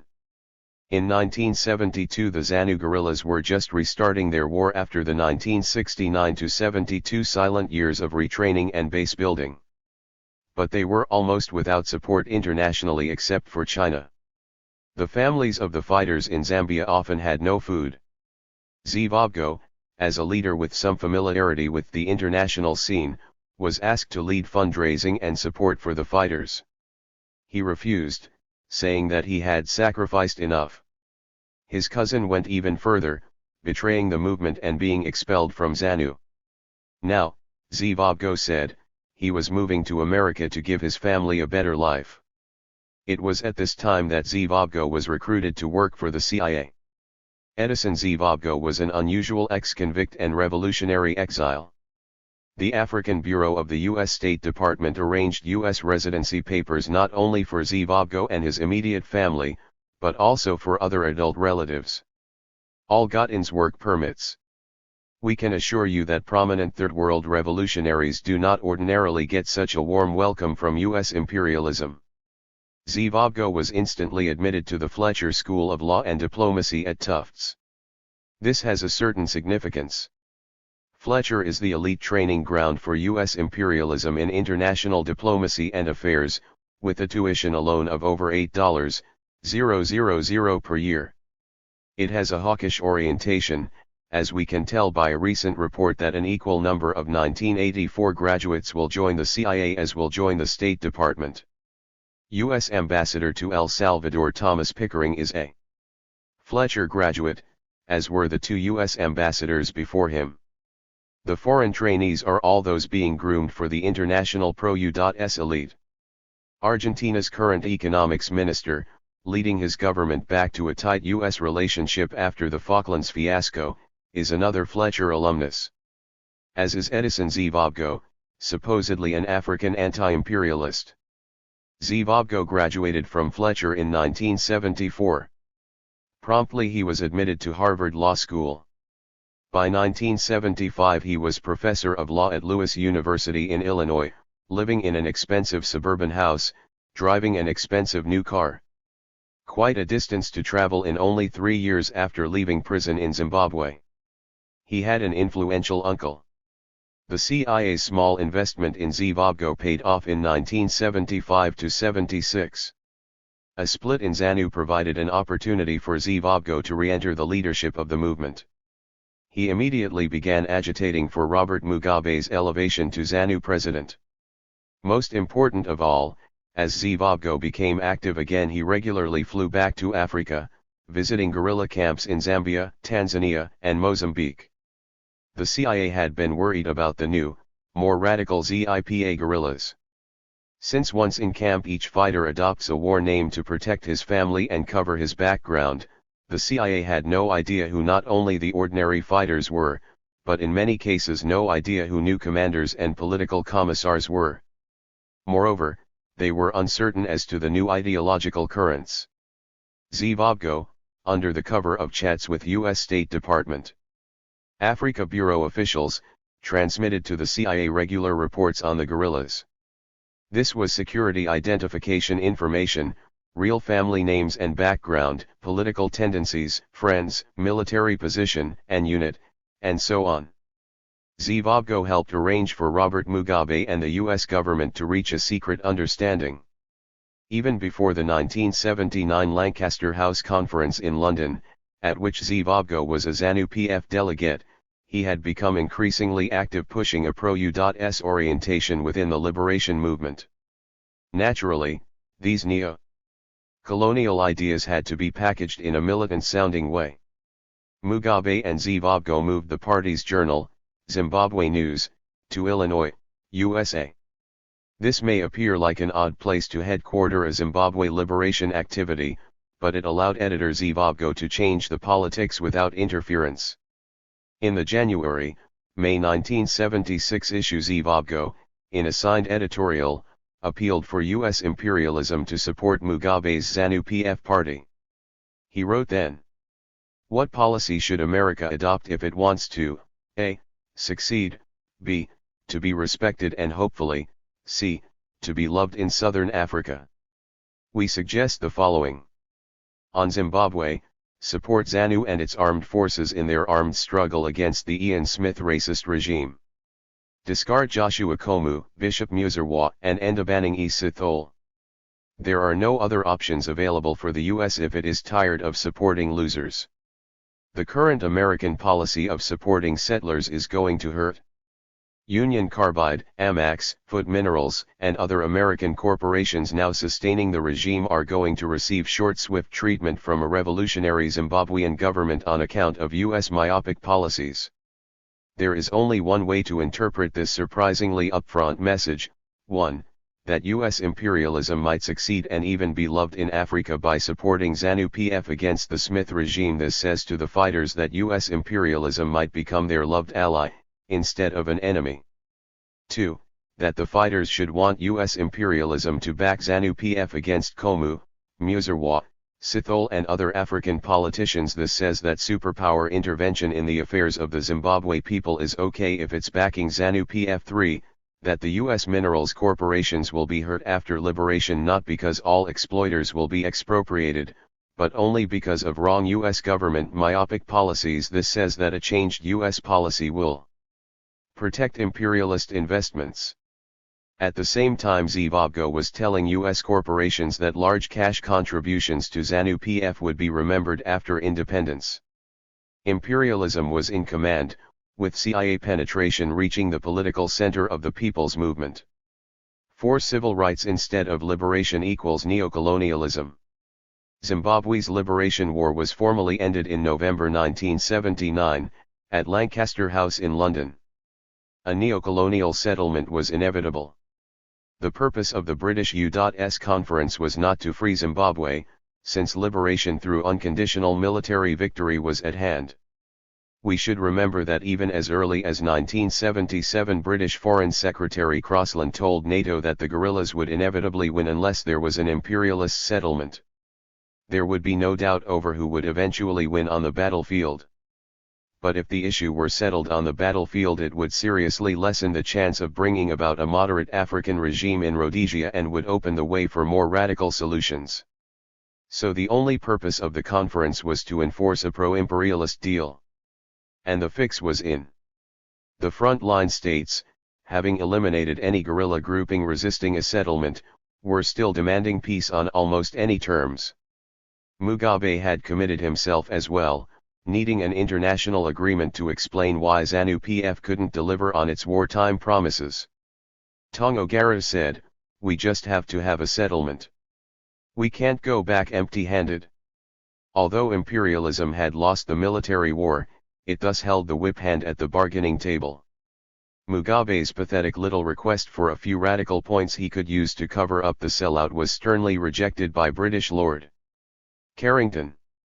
The final result was outrageous: African government by bourgeois elections, protection for all capitalist investments, all settler plantations to keep the land they actually occupy except through cash government purchase, all settler police, army, land, and officials to have guaranteed pensions paid by the new African government, no changes to the constitution for 10 years except through unanimous African and settler vote in the parliament. The revolution was stopped short of victory. The Zimbabwe masses ended the oppressive settler rule, but did not get their land back, could not expropriate the imperialist holdings, could not, in fact, solve their urgent class needs. But the new African elite saw their own class prosperity coming. And the front-line states mistakenly thought that this imperialist deal meant stability and economic recovery. President Samora Machel hailed conservative Margaret Thatcher as the best British Prime Minister for 15 years because she had the courage to solve the Rhodesia problem. Our aims for Zimbabwe were the same. It was just our tactics that differed. British imperialism and the Mozambique government had the same aims, only different tactics. The Martin and Johnson struggle for Zimbabwe explicitly erases liberation and socialism as goals for the freedom fighters. ZANU-PF's main goal, this Mugabe-authorized account says, was bourgeois elections. They describe the Lancaster House negotiations. There was only one way to end the war, and that was to agree to a new internally acceptable constitution and to the holding of new British supervised elections. Once an independence constitution had been agreed on, there was really no way out for either side. The main principles the guerrillas had been fighting for, one man one vote elections, majority rule, and independence, were all contained in it, and even if the constitution was flawed on points of detail and villagers are searched before entering one of Rhodesia's protected villages. Obnoxious in some of its racial provisions, the fact remained that the main reason for going to war had been removed. Neocolonial civil rights meant that the new petty bourgeois elite would soon be cabinet ministers. Josiah Tongogara as a youth had to leave for Zambia in search of education and opportunity. There he finally gained a good job for an African bar manager at a white club. We can sense his joy at Lancaster House, as this now powerful general looked forward to a bourgeois life. Before reporters he proposed that since he and Rhodesian Prime Minister Ian Smith came from the same home area, that they should team up and watch out for their area's interests in Parliament. In fact, Tongogara fondly recalled Smith's mother. Tongogara impressed Smith with his open approach, and even asked about his mother, who used to give him candy as a child when his father worked on Smith's father's farm. "If I get home while the old lady is still alive," he said, "that would be one of the greatest things for me to say hello, ask her about the sweets and whether she still has got some more for me." In that same vein, Mugabe and U.S. imperialism, now loved by ZANU-PF, traded endorsements. Andy Young in his NY Times column, "Zimbabwe holds the key," indicated U.S. favor of Mugabe in the upcoming elections. While Young put down Joshua Komu and ZAPU, Joshua Komu seems to be the implied, if secret, favorite of the British, the Russians, Ian D. Smith and South Africa. He boosted Robert Mugabe. Robert Mugabe's Zimbabwe African Liberation Army is credited with most of the military success that led ultimately to control of much of the countryside. When I asked a British Foreign Office delegation, which of the black leaders would you trust to run your family business in your absence, they unanimously named Mr. Mugabe. What a recommendation! After his party's victory in the April 1980 elections, Mugabe had a very friendly visit to the U.S. In Harlem, thousands cheered as President Mugabe practiced at using just the right words to imply Pan-Africanism and radicalism, said, "Long live our oneness, long live our struggle." But in Washington, fulfilling his end to the love fest, Mugabe endorsed U.S. President Carter for re-election in the warmest terms. "It is this admiration we feel for you that leads me to wish you well in the race you are running." Unfortunately, this race is being run in the United States. If he was running in our territory, he would be assured of victory. Mugabe and Tongogara, finally free to express themselves, ended up embracing Jimmy Carter and Ian Smith. The neocolonial oneness was far more than diplomacy. Mugabe's ZANU-PF government began by announcing its loyalty to two of U.S. imperialism's main policies: protection of U.S. corporate investments and détente with the South African settler regime. Andy Young was right that Zimbabwe holds the key to today's Mozambique. Apartheid regime accord just follows in Zimbabwe's footsteps. President Mugabe sent a message in his election victory press conference. We cannot get them away even if we wanted to. The reality is that we have to coexist with them, and coexist on the basis of mutual recognition of the differences that exist between us. In other words, we should pledge ourselves, if South Africa does so on its part, to non-interference in South African affairs and they to non-interference in our affairs. What Mugabe means by non-interference in South African affairs is really non-interference in the settler colonial oppression. ZANU-PF, when its own movement was based in other nations, always swore to do likewise for Namibia and South Africa. In one typical 1975 interview, Kumbire Kanga, now Secretary of Labor, said, "But once Zimbabwe is liberated, if we create a government which limits its concerns to the boundaries of Zimbabwe, then I think we will have sold out the whole cause. I believe it is our international obligation to continue in a concrete way to advance the struggle beyond the borders of Zimbabwe." Now Kanga has a Mercedes and the South African guerrillas are barred from Zimbabwe. Washington is loved but the Africans who are trying to fight the Boers are not. The CIA is pleased with ZANU-PF as well.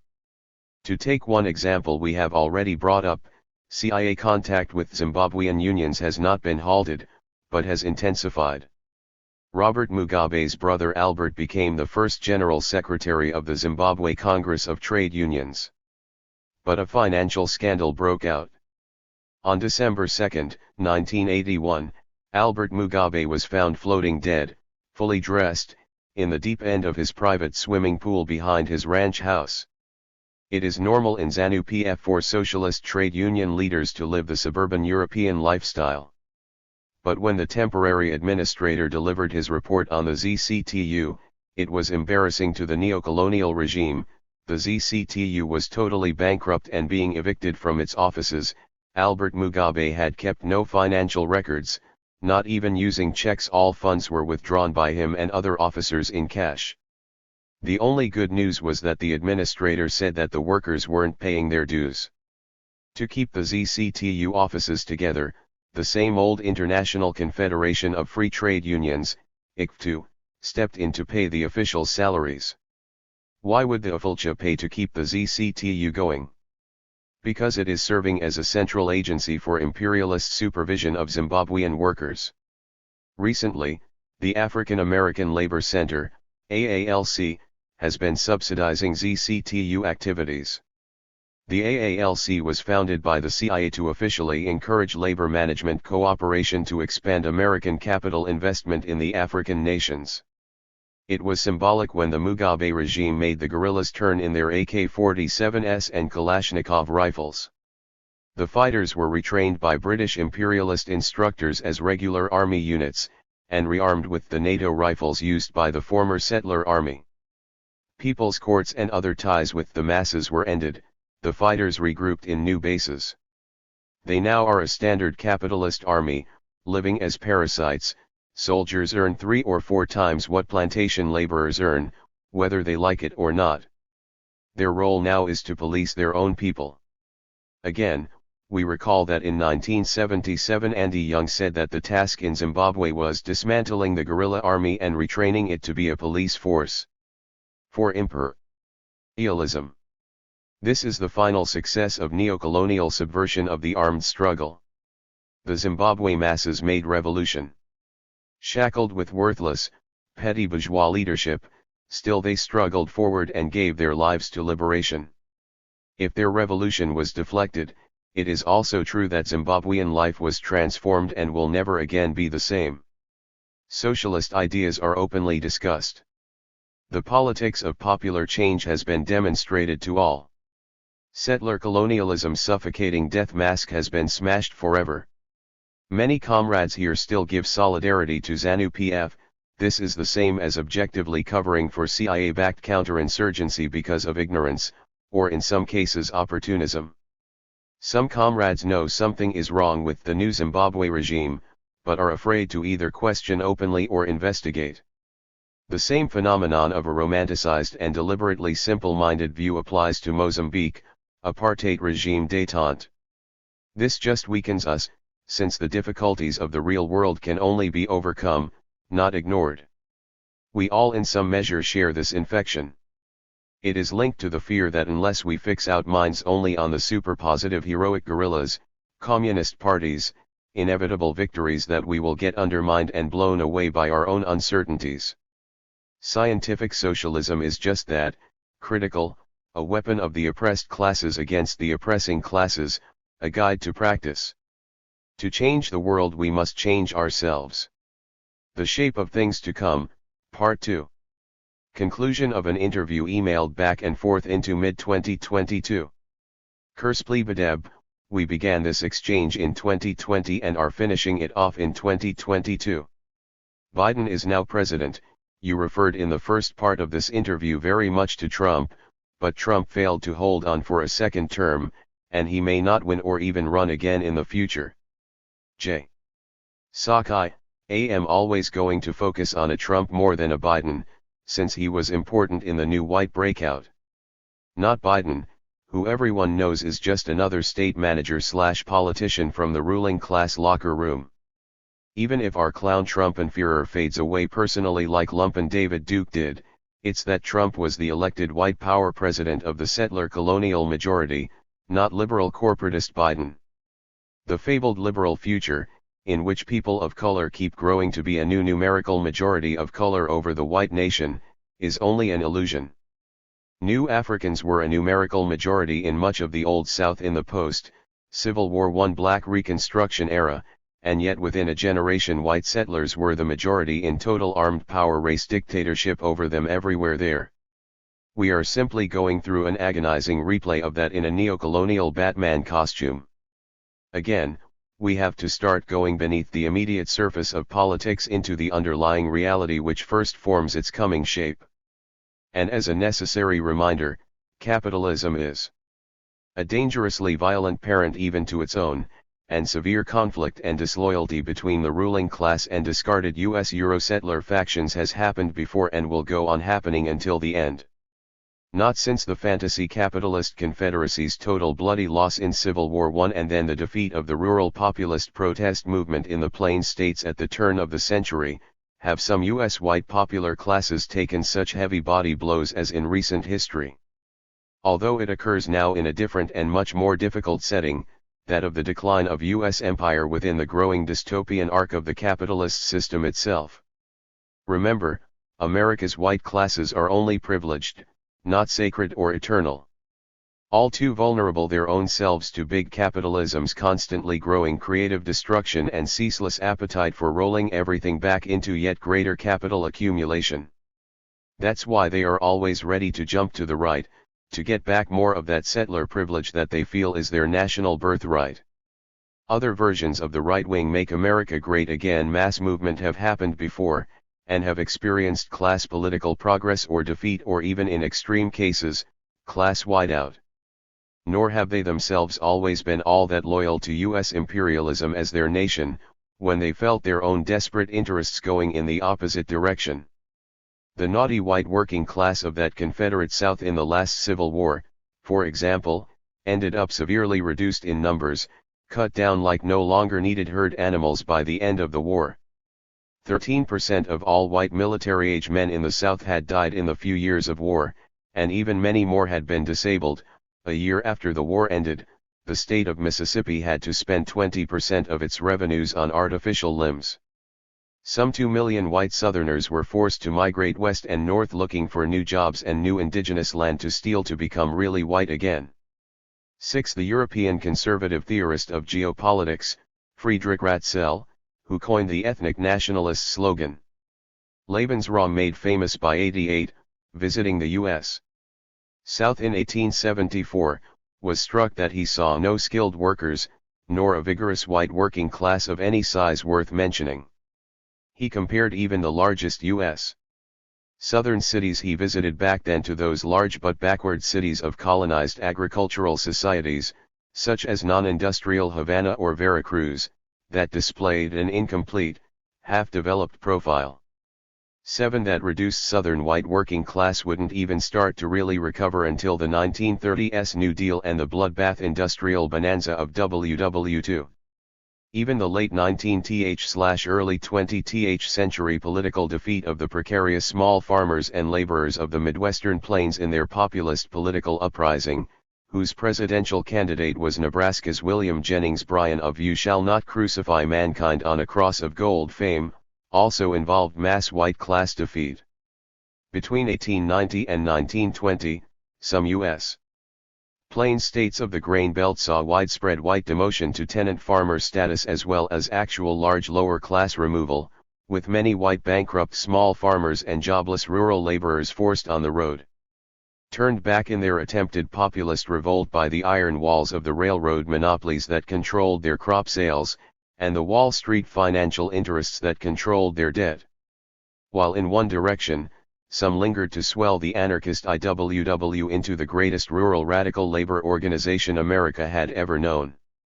In another direction, a surprising 1 million struggling rural plains states whites in those years gave up on their loyalty to America altogether and moved camp across the border to remake their nationalistic identity as Euro-settler Canadians. Where some say their white settler anti-banking populism became one important seedbed for Canada's own social democratic left. 8. Flash forward to more recent history.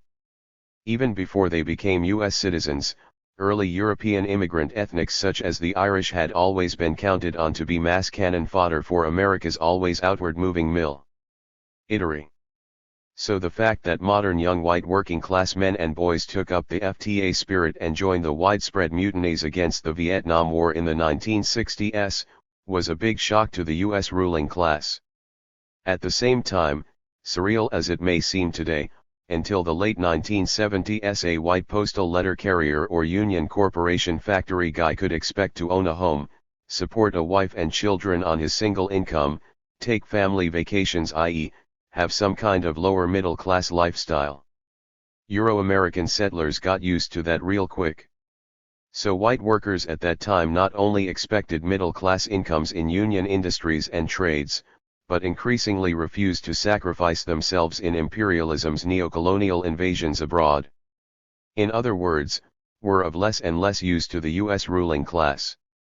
Little surprise what happened next.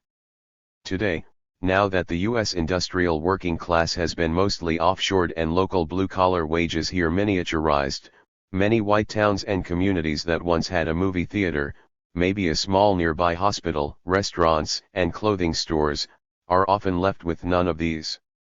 Only a fast food outlet or two and some bars. Since 1979, the number of U.S. manufacturing jobs paying over $20 an hour has decreased by 60%. It is odd but normal now to take in a historic white working-class ex-industrial community that is like half-deserted, where a blue-collar family you know is trying to squeeze every adult onto government disability and food stamps. It's the new unions. It's not just cliches about Appalachia and the upper Midwest Rust Belt. A recent magazine article notes in passing that Holyoke, Massachusetts, once home to more than 25 paper mills, is now one of the poorest places in the state. Without pausing for any explanation, since it assumes we all get it. 9. Today, everyone's senses are landscape distorting into what feels like the bulging shape of an incipient civil war of some yet unnamed kind. Professors and capitalist writers and mass media use that phrase, which has even been debated in contesting New York Times columns. Is Civil War II in the cards being dealt us or not? The capitalist media is choking on these words, but can't ever explain them. Because by not grounding political analysis in the U.S. empire's permanent settler colonialism, we can't get to the unresolvable contradiction of America's postmodern capitalism. That it needs both old colonialism but in camouflaged form, along with a contentious partial desetterization of society, or a tactical step back from outright white master race rule of the biosphere. which is all an inescapable part of the bitter jumbled neocolonial capitalist retreat and rearrangement of all classes old and new, and the resultant neocolonial wars and civil wars like Uyghur genocide and Iraqistan, and now with Ukraine emergency alarms inevitably ringing in all our senses. Kurspli Badeb, we are returning to the theme of globalization versus nationalism, and the limitations of that framework. In that light, and given that you brought it up, what are we to make of the Ukraine war? Are we at some kind of turning point? J. Sakai, this Ukraine war certainly might become one critical turning point, though it is too early yet to see its full widening circles of consequences. In one way it is a turning point for us because the US left has more or less been united for this moment, only under Biden's leadership. Confused AOC can be his corporal now, yes sir. Isn't that the political gut punch people didn't see coming? When globalized economies became evident in the late 20th century, one of the first premature reactions in bourgeois political analysis was to jump us to the linear conclusion that now separate nations as old news would become unimportant, obsolete, and thus somehow would helplessly fade away. Yet the very reverse happened. Ditto tottering old empires and oligarch/plutocrat monopolies and bureaucrat state capitalism. Globalization is not some no speed limits, no traffic laws economic and cultural free-for-all, with the fabled free market being the sole guide to what anyone can do down and dirty in the scrum. Capitalist globalization needs and is structured around extreme nationalism. How else could they keep the world in order and us under their boot? That's why English is the mandatory language used by all pilots and air traffic controllers in world commercial aviation, just as a survey of the world's leading scientific journals found that all the top 50 such publications were in English. In countries such as Germany, France, and Spain, many more university academic papers are produced in English than in their native languages. Many EU-based transnational corporations. Sri Lanka's Hambantota International Port, whose 99-year lease was granted to China Merchants Port Holdings Co.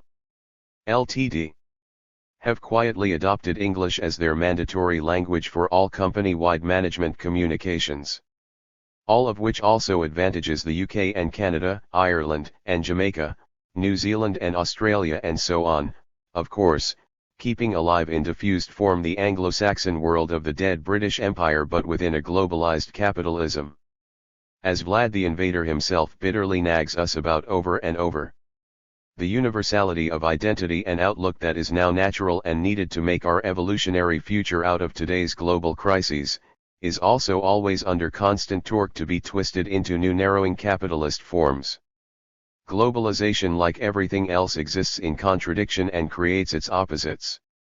America can hardly be the lone superpower of everything, when China's trade and investment in Africa are replacing Britain's and America's, and when Iran is more powerful politically and militarily in the Middle East than either America or Russia. And when the biggest global cultural export of America isn't Hollywood anymore but new African hip-hop. In globalization, the capitalist world is becoming more multipolar but not in the least democratic or egalitarian, and why should it, and also even more complicated than anyone expected. The natural tendency is for big capitalist industry to concentrate, with duopolies now being seen as the steady end state. Such as Boeing and Airbus in jetliners. But the real trend is much more complex than that. For instance, we are used to seeing the duopoly of either yellow US Caterpillar or Japan's Komatsu in bulldozers and earth-moving vehicles on construction sites and highway projects in the US as our bus drives by. But that's just here, for us locals. Worldwide is a truer, more multipolar picture.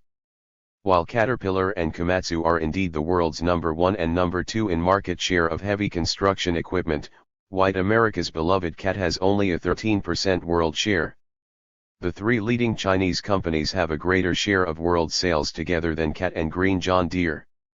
The other major US company, combined.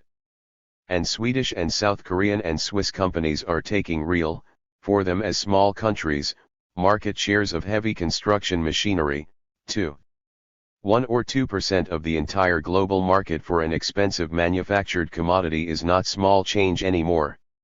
10. Some companies specialize more in expensive but extra heavily built vehicles for northern cold weather use, while others put more emphasis on less expensive and lighter equipment for use in flatland tropical climates. No matter how many cat caps white men wear. Not that many advantages do not persist from imperialism's previous configuration. Obviously, the US dollar is the foundation currency for world capitalism, which every national treasury and local hedge fund must have access to. As such, the US still enjoys cowboy leverage in the world financial system, at least for now. And of course, America's FBI together with its elite special military units awkwardly function as globalization's makeshift neocolonial super-duper police. Which is why the US could arrest, move to New York, convict, and imprison the former commanding admiral of the Guinea-Bissau Navy.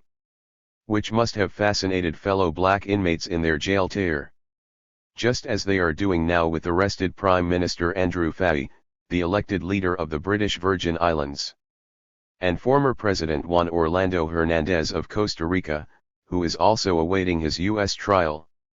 It was only an outraged revolt by the leadership of the Mexican army that forced the FBI to release their recent chief commanding general from federal jail in New York. Under unique U.S. law, any person in the entire world from the UN Secretary General to Putin's maid can be arrested for alleged direct or indirect relationship to drug dealing or related money laundering, tried here, and imprisoned. Of course, the US is primarily policing up its satraps and subordinates who run the neocolonial states of the oppressed periphery. What we see, once we start looking for it, is that globalization versus populist nationalism may loom large in those pub-licized clashes that dominate our political news, but cannot be any fundamental contradiction of the system because the capitalist ruling class needs, uses, and coordinates, and is behind both sides, both globalization and resurgent nationalism. Any more than you can say that big corporations versus state-incorporated trade unions are a principal class contradiction, when both forms of class activity are needed, shaped, and coordinated in symphony by the same ruling class and its state. Checking off basics, nation-states are the way by which capitalist classes use to stake out and claim territorial class ownership of a particular human society and its lands as their exclusive property, as against all other rival capitalist classes. While under European feudalism there were shifting in shape and size aristocratic domains and principalities, but not nation-states as we know them. For instance, the present Normandy coast of France once spent more centuries as a feudal part of England than it has since as part of France. Nation-states are where special bodies of armed men get uniforms that everyone must recognize as their license to kill and enforce overrule. Back in 1776 America, the founding foreskins made massively violent racial enslaved labor openly legal and protected in national law and policy, as a necessary gear in the start-up motor of its infant empire's capital accumulation. Copycatting patriarchy and the iron law of class society that no born woman may own her own body.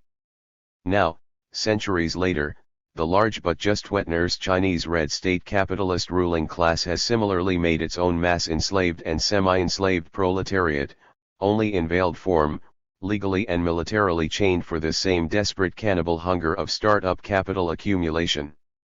Seen that way, a nation is an indispensable capitalist class instrument, encompassing both steering mechanism and hammer, even though as a form it is now outgrown historically by the humanity-wide development of population, production, and culture. I mean, some say there's nothing like Arabic Icelandic hip-hop. Or Cambodian queer Southern Californian fiction.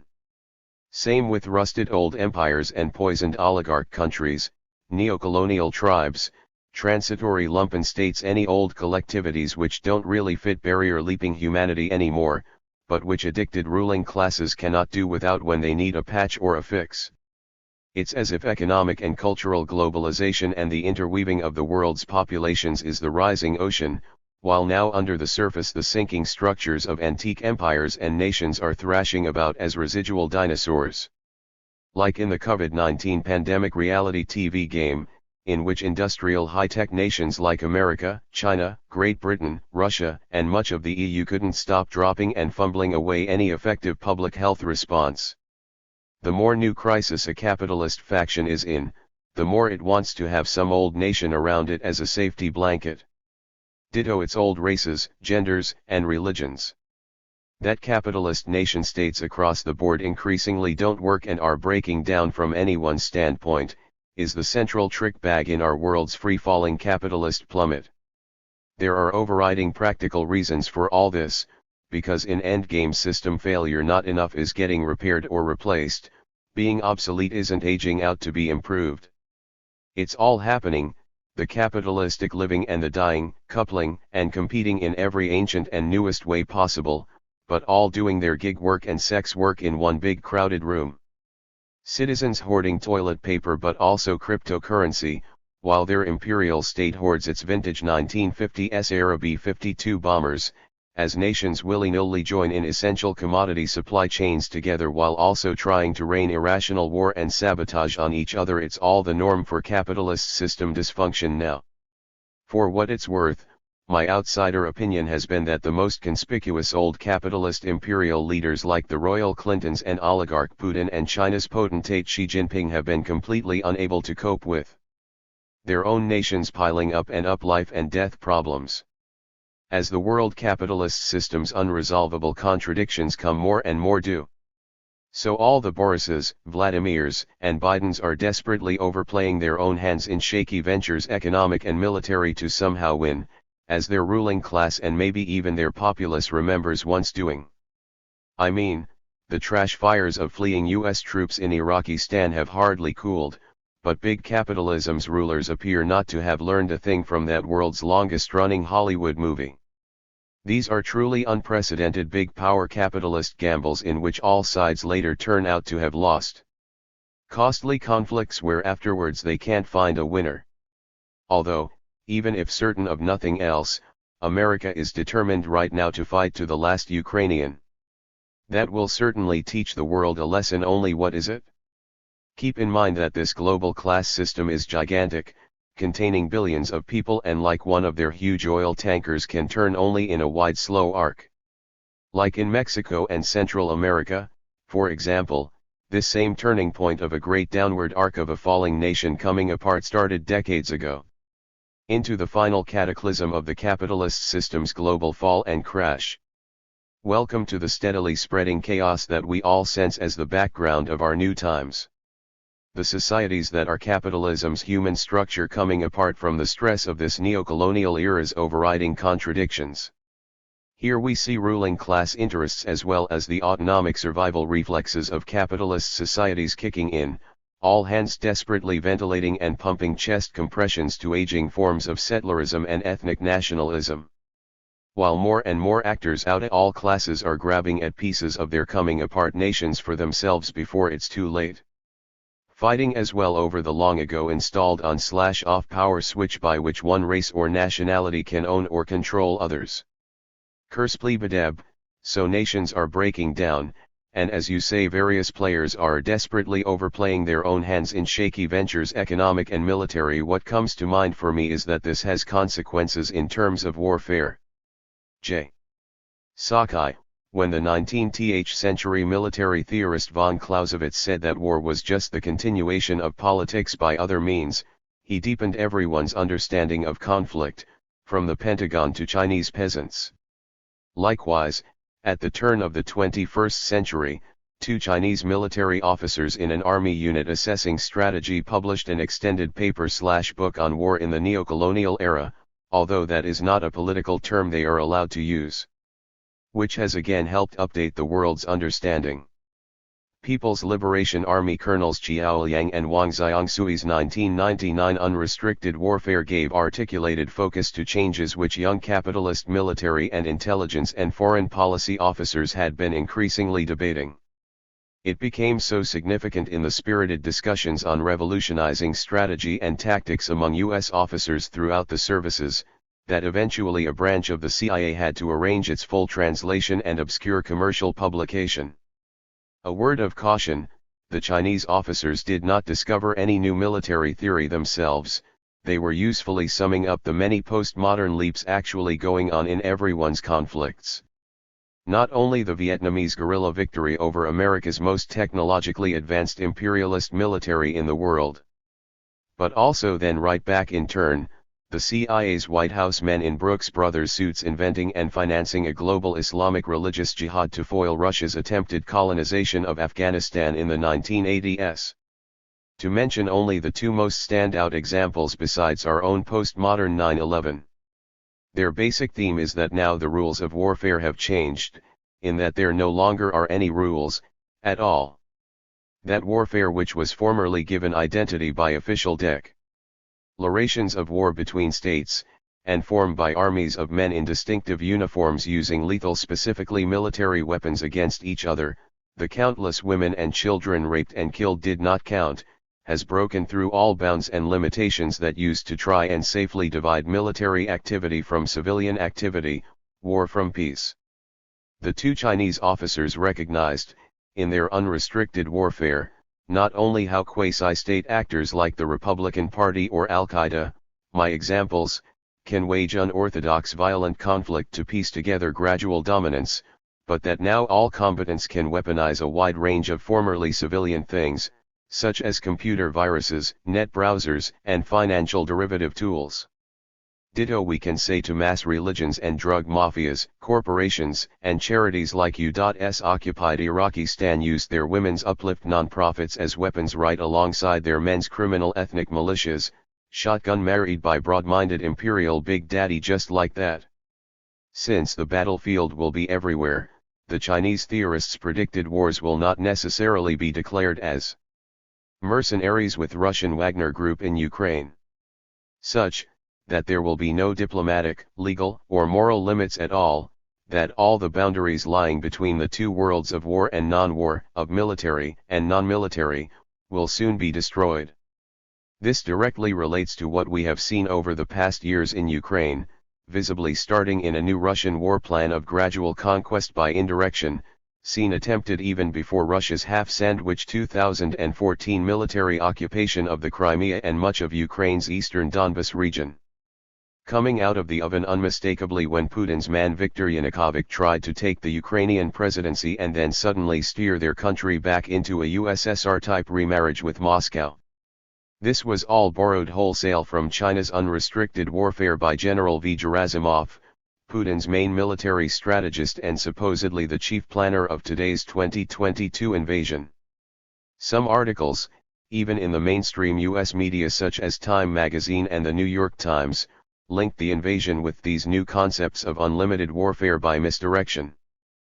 Putin's strategy was one of unclarity, of blurry, gray movements in a fog of ambiguity, none of them rising to the level of war. American strategists sometimes call this the Gerasimov Doctrine, after an essay published in 2013 by Valery Vasilyevich Gerasimov, the Russian Army's chief of staff for the last 10 years. The emphasis in methods of struggle, Gerasimov observed, is on widespread use of political, economic, informational, humanitarian, and other non-military matters. Overt use of force, he advises, often under the guise of peacekeeping and crisis management, occurs only at a certain stage, primarily to achieve definitive success in the conflict. That Putin's oligarch state capitalism was already too weakened to carry out such advanced strategy as well as it wanted to in Ukraine, doesn't mean that the ideas themselves aren't increasingly organic to our moment. Armies are starting to supplement the role of expensive and scarce jet attack planes with flocks of bomb-carrying less expensive drones. Or recruiting thousands of smartphone-carrying civilians in the battle zone to act as your forward scouts and intelligence agents about enemy movements. Just like the new African struggle here is spontaneously doing on the battleground of the streets. Europe hasn't seen such a real-life quick-testing war laboratory since the 1936 Spanish Civil War prepped big fascism for WW2. Which suggests, Kurspli-Badeb, I have seen these developments referred to elsewhere as fourth-generation warfare, and what you are describing certainly fits what seems to have become the norm over the past half-century. So the contradiction of capitalism surpassing the limitations of its historic nations, and the chaos that ensues from that, would be what is underlying these changes in how conflicts are being waged. J. Sakai, we have to be careful to hold the lens of capitalist military theory the right way up, since it may seem to help us understand their wars but is itself a blind alley. Capitalist militaries use terms like fourth-generation war to systematize their own technical and managerial development. Starting with first-generation warfare, which to them was the forming of European state armies in the 1600s who fought in the first rigid formations of soldiers using powered weapons, i.e. muskets and artillery. Today's fourth-generation warfare is supposedly characterized by the mixing of regular and irregular forces and tactics, together with the strategic option of waging war directly upon unarmed civilian populations of the enemy, rather than targeting their more dangerous militaries. How new and different this is, certainly sounds pretty questionable to Revs, just being polite. I mean, we can test it using one well-established example that we all know about. At Wounded Knee in 1890, the indigenous women, children, and elderly of the Lakota village, the young men were mostly elsewhere that day, were massacred without any quarter whatsoever, after the majority had disarmed themselves on demand by the invading Union Army cavalry troopers. It was also historic as a first Army enthusiastic field testing of white men's newly developed U.S. machine guns, which proved highly effective against unarmed women and children trying to hide behind tents. Fleeing Lakota were hunted and ridden down for miles by the victorious U.S. Army troopers, a full 20 of whom later received Congressional Medals of Honor to prove that everything that the U.S. military does in its massacres small and large is exceptionally courageous and honorable. This was one of the last signal battles of the historic Euro-settler war to conquer the Plains Indians and make America great again. In postmodern military terms, the technological triumph of the U.S. Army's first machine guns and the elaborate propaganda awarding of the highest possible military honors by the democratically elected government, were as important moves as that 7th Cavalry's invasion of indigenous lands itself. So was trying out advanced weapons of mass destruction on unarmed civilians enough to qualify that 1890 day as good as fourth-generation warfare? Or was it the Putinesque use of the big lie, and super-elaborate propaganda which publicized and played up their own war crimes but successfully blamed the victims for making it all so necessary, that would make it like fourth-generation warfare? I think the point is evident. These generation terms were coined as abstract generalizations by the U.S. capitalist military to use in their own managerial theory about capitalist conflict, but they are not accurate about our real-world clashes themselves. And now, since to blab about fourth-generation war is only like some technocratic jargon to the general public, the U.S. national security community have been instead trying out a more fashionable video game type term, hyperwar, which means exactly the same thing. We see hyperwar trotted out mostly when the housebroken U.S. media is reporting on Putin's unsavory wars. Obviously, like in Ukraine, where regular Russian army and marine units are sided there with retread veterans and paroled prisoners brought back as the privately uniformed Wagner Group, the more respectable face of an increasing mix of mercenary patch and fill units, such as Donbas Ukrainian town militias and companies of former Syrian army elite soldiers. While Russia uses its military weight advantage to do constant mass artillery and aerial bombardment not only of battlefields but also far beyond, trying to directly wipe out the target society itself. All this might be very striking, but is nothing that the US military and other capitalist militaries haven't done themselves first, decades or even generations ago, during the long Afghanistan occupation. On most US military bases their American mercenaries, politely called contractors, often outnumbered regular US troops and aviation forces 3 or 4 to 1. Exotic-sounding hyperwar might stand for some technical capitalist military configuration, but only obscures the actual military change and theory. While WW2, for example, is said by the U.S. capitalist military to mark the time where capitalism's second-generation war evolved into the third-generation war of Nazi blitzkriegs and motorized wars of fast nonlinear maneuvering, this is only a narrow technocratic viewpoint. More importantly, to begin with, wars in the capitalist world have distinct and complex political identities and characteristics. We can gain some perspective by reaching way back in time, to a nodal point of the wave of change that is coming over us right now.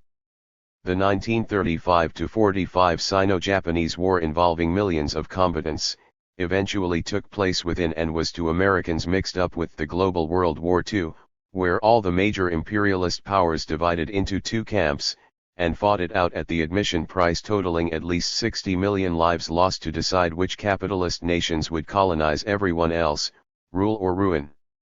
The importance to us now of that 1935-45 Sino-Japanese War, is that it was one of the first great neocolonial wars, and helped usher in the present era of neocolonial global economics and politics. When people use the term neocolonialism, they usually mean only some money-grubbing trick or crime, where a bribed politician helps some corporate giant of the imperialist metropolis ravage the labor and resources of some peripheral nation. It is so much more than that. Neocolonialism occupies a final period of capitalism of its own, where colonial empires and great powers fell, and the new freedom of every capitalist entity to forage and ravage disregarding nationalities and borders around the world became what we call globalization. What the all-enveloping effects of today's neocolonial wars, like in Ukraine and Ethiopia, are to us, only serves to remind us of the shockwave caused by the Sino-Japanese War of the mid-20th century. Rev saw the working out of the first successfully developed anti-capitalist revolutionary military practice and theory. The major 1935 Japanese imperialist invasion to make China a wholly owned and occupied Japanese colony, like Korea and Manchuria were then, was defeated in deliberately slowed protracted war by communist guerrilla forces famously represented by Mao Zedong's political military teachings. Anti-capitalist revolutionaries who consciously took control of time itself. While in a contrast we are familiar with, the global lone superpower US empire in its Muslim forever war, was enslaved and hag-ridden by time. This is something capitalist conflict analysts rarely explain. Because in struggle politics is in command, not hardware, nor techniques. The 10-year Sino-Japanese War eventually became in part a theater of global WW2, of course, but in itself it was one of the first great neocolonial wars. Anti-capitalist revolutionaries understood this major strategic definition, while capitalist thinking worldwide did not, which meant it also didn't usefully understand the war there. The obvious power of all-out Japanese capitalist invasion initially created a great wave of mass defeatism, even among young Chinese militants. China, after all, was famously derided as the weak man of Asia, whose last imperial dynasty had been unable to prevent Western imperialist nations and Japan from occupying China economically and militarily, with parts of the country even being garrisoned and directly governed by foreign capitalists, turning it into the world's largest neo-colony for the West and Japan. While Japan itself, with its battleships and modern mechanized army, had easily defeated the Russian Tsarist Empire in their decisive war of 1905. Emerging onto the level of a new great capitalist power as apparently overwhelmingly powerful as China was weak. The communist revolutionaries reminded their people that far from being militarily invincible in China, as so many believed back then, the well-equipped Japanese fascist invaders were at an invisible but inescapable structural disadvantage to their ragged grassroots anti-capitalist opponents. As Mao pointed out, China was the greatest neocolonial economic prize in the world. With no imperialist power being in the end willing to let one of their other imperialist rivals swallow it all up for themselves. No matter how much troops and equipment the Japanese fascists poured into China's vast land mass, other imperialist powers would bend the world around to prevent them from being victorious. This bleeding Achilles heel would in protracted struggle combine with revolutionizing the Chinese exploited and oppressed for a new kind of people's warfare, to prove fatal for the arrogant invaders, a skinny young wanted fugitive Mao accurately predicted. Not that Mao was omniscient about all warfare, any more than you or I could be.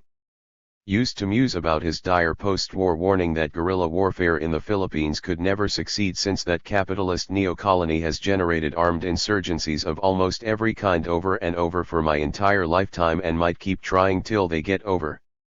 However unpublicized or unnoticed here in the metropolis, just like Mexico has been. More important than the system's professionals explaining the development of their capitalist warfare, is understanding the war we are in. Ukraine might be not simply a neocolonial war, which it obviously is, but one of the major wars in the fall of the capitalist world system. Twilight capitalism has forced the world on pain of destruction to learn new ways from it, to imitate it, for in the neocolonial era it invariably teaches over and over all those it must keep intimate with, both in production and systemic violence. New modes of production and conflict which leap over the limitations of old nation-state ways that only yesterday seemed invincible, embody how the retreat of the capitalist world system puts everything we do and are through the grinding change mechanism of neocolonialism. Though this neocolonial era pretends to do away with oppressor and thus also oppressed nations, it really only accelerates their interpenetration, which has proven that capitalism cannot survive without colonialism. In a mere lifetime it has hollowed out the meaning of great national armies and industries on one hand, as on the other it drives hundreds of millions out of self-sufficient agriculture, handicraft production, and nature-based communities which functioned for centuries, increasingly populating its computerized societies with reserve armies of labor that it piously and falsely identifies as some new phenomenon of useless classes. In a culture which makes a fetish of what is new, it is easy to forget that global capitalism's basic structures are to the contrary quite old. The two basic drives of the ceaseless accumulation of more and more capital, but only to accumulate still more capital, together with the ceaseless dagger thrusts of creative destruction, still compel capitalists and their class system to roll back and forth around the globe to now reconquer and recolonize and rape again the earth every day. As though the displaced homeless proletariat and lumpen street masses of London and Paris in early 18th and 19th century industrial capitalism were only the harbinger of capitalism's final shape. For our rulers, even in their new global clothing, have never changed their fundamental structural drives as a class being made up wholly of capital, always wiping each other out as entire corporations or entire industries or even whole economic regions in what the noted critical economist Joseph Schumpeter famously named creative destruction, calling it the basic inner life cycle of capitalism. As Schumpeter said, the process of creative destruction is the essential fact about capitalism. It is what capitalism consists in and what every capitalist concern has got to live in. 11. While the class structure itself may wear more fashionable clothing, in important ways it is still much as it was centuries ago, except for the foretold wiping away of the peasantry into the global industrial marginalized working class. Only it now envelopes the world, and the main class sectors have become gigantic in their transcontinental size. The difference in scale changes things, as quantitative change past a critical point becomes qualitative change in its basic nature. Remember, capitalist classes are never born united and rarely even pretend to be. Capitalist classes are always born with major political economic internal battles and severe splits of their own. That's the normal, the ordinary routine of the world. Just as they were born as a top dog class outwardly fighting us, their workers capitalists are born inwardly fighting each other tooth and nail to the death. To give one example of changes wrought by the difference in scale, that there are, depending on who counts, loosely 700 to 900 US billionaires today means that no one on Wall Street or Silicon Valley can be the gatekeeper anymore, selectively opening or closing the doors to the large sums of money needed to wage empire-wide political campaigns to wield the state. There's no J.P. Morgan or Rockefellers politically anymore. Even without factoring in how the internet has transformed new political agitprop and reorganizing. While journalists have spotlighted a tiny handful of white right-wing big donors such as Rebecca Mercer as the financial support for the Trump rights rise, this reaches the target but isn't in any way hitting the bullseye. While most US billionaires are fairly obscure white men keeping a low profile, there is a category we usually don't think of politically that for other reasons is more visible to us, owners of professional sports teams. So looking at the 31 privately owned NFL teams, at least 4 billionaire pro football owners are known to be Trump backers. Just as the men of the Ricketts family, which controls TD Ameritrade and owns the Chicago Cubs baseball team, have been hardcore Trump supporters, because their founding father is an open white power racist, the adult children have had to pledge that he is totally stonewalled from any management of their popular sports team. Although Silicon Valley has used a progressive or even populist sheen as protective coloration, its actual ingrained hostility to people other than affluent white capitalist men has been proven over and over, and a number of its important figures are if anything to the right of Trump. Same Wall Street and the financial elite. Now that flamboyantly goofy white power Trumpism has seeped into and become the hatchet's edge of the renewed GOP, regular big finance capitalist billionaires are publicly stepping forward as its special funders. Recently, to prepare for the 2022 GOP election campaigns, Ken Griffin of the large Citadel hedge fund donated $20 million to the party, as has Steven Schwartman, chairman of Blackstone, the world's largest hedge fund. While banking heir Timothy Mellon and insurance billionaire Patrick Ryan gave $10 million each. Nor are they the only ones. 12. If only 10% or so of US billionaires would support an extended tear the house down takeover by the white far right, that would still be a financial and political power base of close to 100 US billionaires. While cosmopolitan multicultural transnational corporations encompass some of the ruling class, that is significantly less of a Jesus save factor for liberal democratic society than it is home stage to appear. And as America in its overreaching culture promotes more and more frequent mass shootings to be its classier version of the suicide vest bombings of those backward much poorer societies, only lost in space liberals and progressives are left defending old government as legitimate. Kerspli Badeb, I am reading Immanuel Wallerstein, about the rise and fall of world systems. But I'm always unsure to what extent it makes sense to trace what is happening today backwards, as opposed to trying to understand it in the context of everything else happening today. Though the past does tend to feel more interesting. J. Sakai, you remind me, oddly enough, of Malcolm X. Didn't he say, of all our studies, we have found history to be the most rewarding? We always go back to our kitchen window to the past, to better understand. Because back in the past is where our present began, and that past is even now alive as a key part of our present. Everyone knows that. But in the same way, our own present will be part of the future.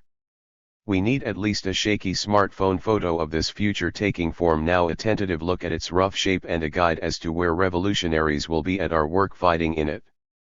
For now, constructing the outline of the future just using the clues already here in the present for us, if we can pick them out. This is the anvil where revolutionary theory is being hammered out and tested, still glowing hot.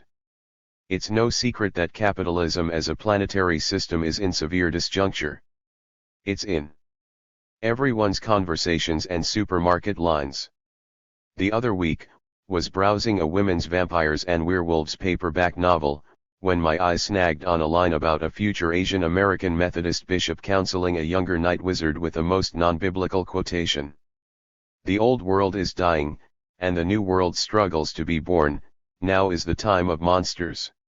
The young night wizard replies in her knowing ironic to the older woman, although I doubt Antonio Gramsci had our kind of monsters in mind. 13. I had not expected a real-life 1920s communist anti-fascist prisoner's words foreseeing the raw interregnum awkwardly looming between old industrial capitalism and some new world system, somehow dropped headfirst into this fantasy novel landscape of post-apocalyptic supervillains and heroes. That was the first and last time he or his politics were mentioned there. But the mix started to get more real when I heard that a writer in the pro-Trump conservative journal American Greatness had called on white men to now embrace their final metamorphosis for Eurocapitalism. The decent know that they must become ruthless. They must become the stuff of nightmares. The good man must spare not a moment to train, in both body and mind, to become the monster that he may need to become in order to slay the monsters that prey upon the vulnerable. 14. This country gradually takes on terminal aspects of its modern doppelganger, the desperately dancing for time liberal democratic German Weimar Republic, which went all to H. Spoiler alert, they really didn't make it. For us, America's own Civil War too can be a reality check, a flashing little warning light. With at last our very own amateur fight night, A comical Munich beer hall putsch, first toe in the water, January 6 test coup in the capital. Don't forget that between his 2016 triumph and his 2020 defeat, clown Trumpenführer actually gained 15 million voters in Democratic sunny California. The whole capitalist system here is now misfiring against itself, parts breaking down one by one, no longer working as the dominant hegemony it once was. Even in the rich garden headquarters society of the imperialist metropolis. Because the feeling is of crises no longer passing but only kept unresolved, multiplying, our left conversations have taken to peppering phrases with twilight and late when describing the capitalist system. There's a left cottage industry of intellectuals hesitantly but seriously writing about globalization deepening the crisis of world capitalism now.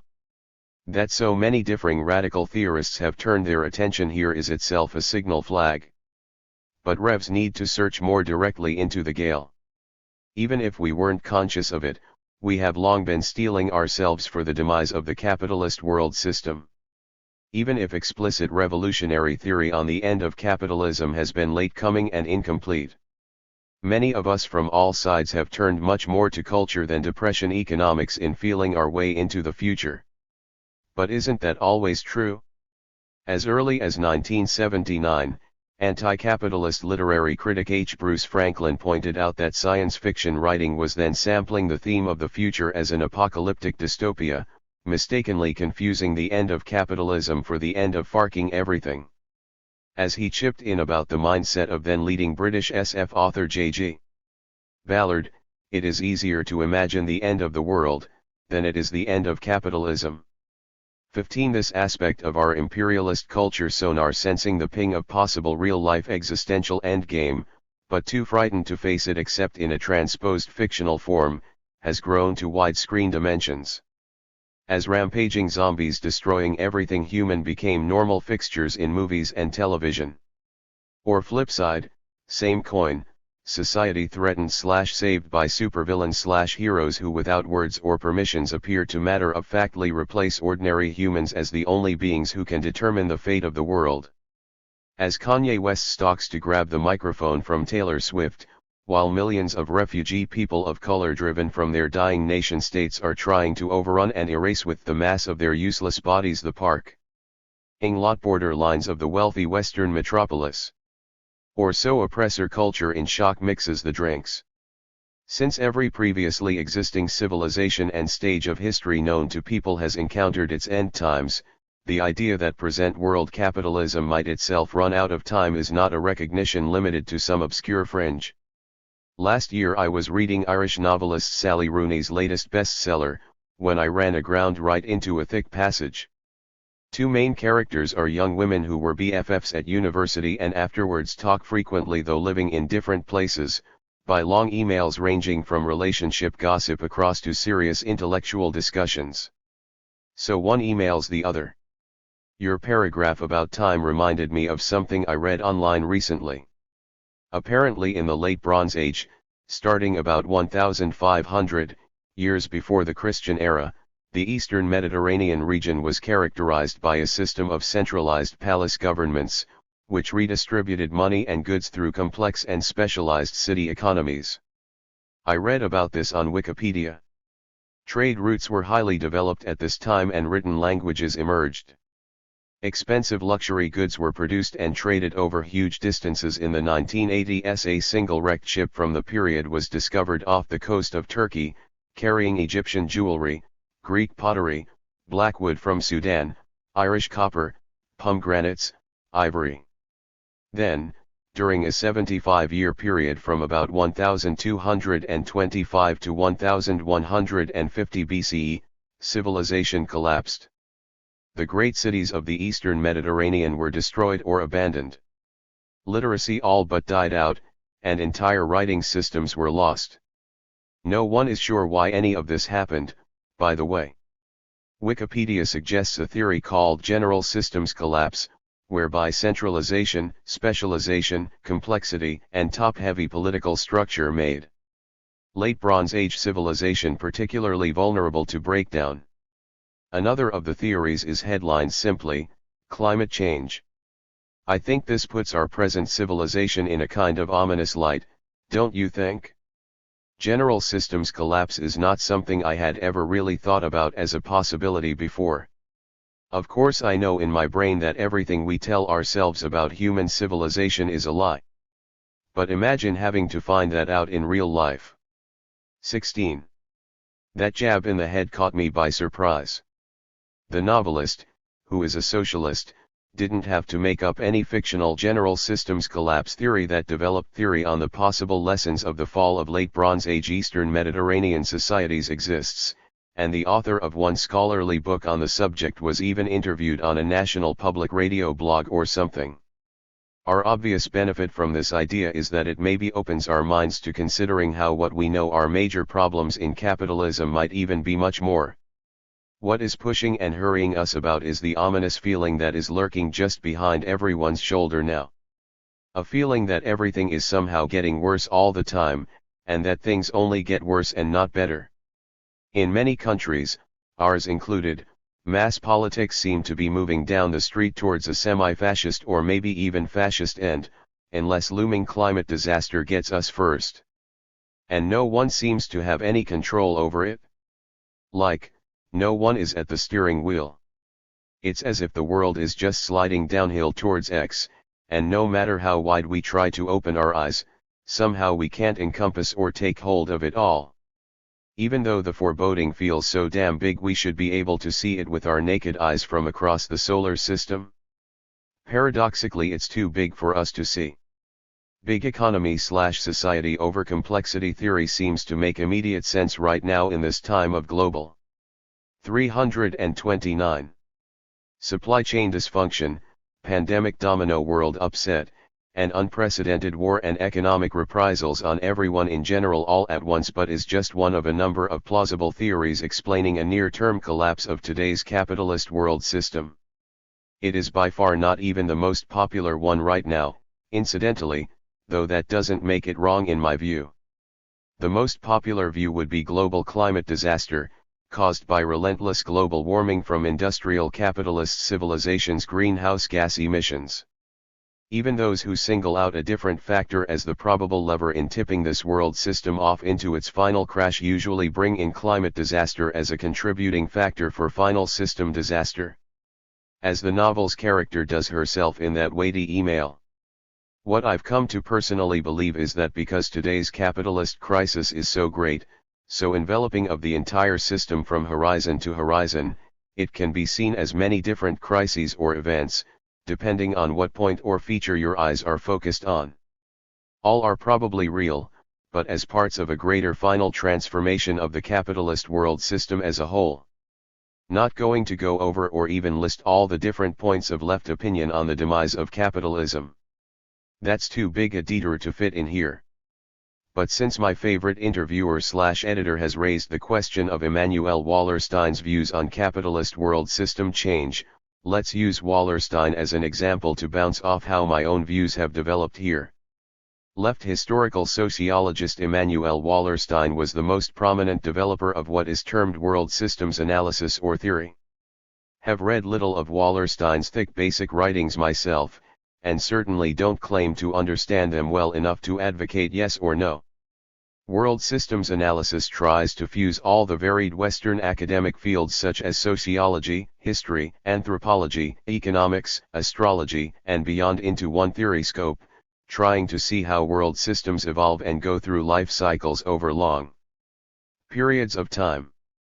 17. Wallerstein believed that every given world historic socio-economic system dies when its growth reaches its furthest limits, a variant away from Marx's historical materialist dictum that every type of historical society dies when it has exhausted its successive class role in further developing the means of production and distribution.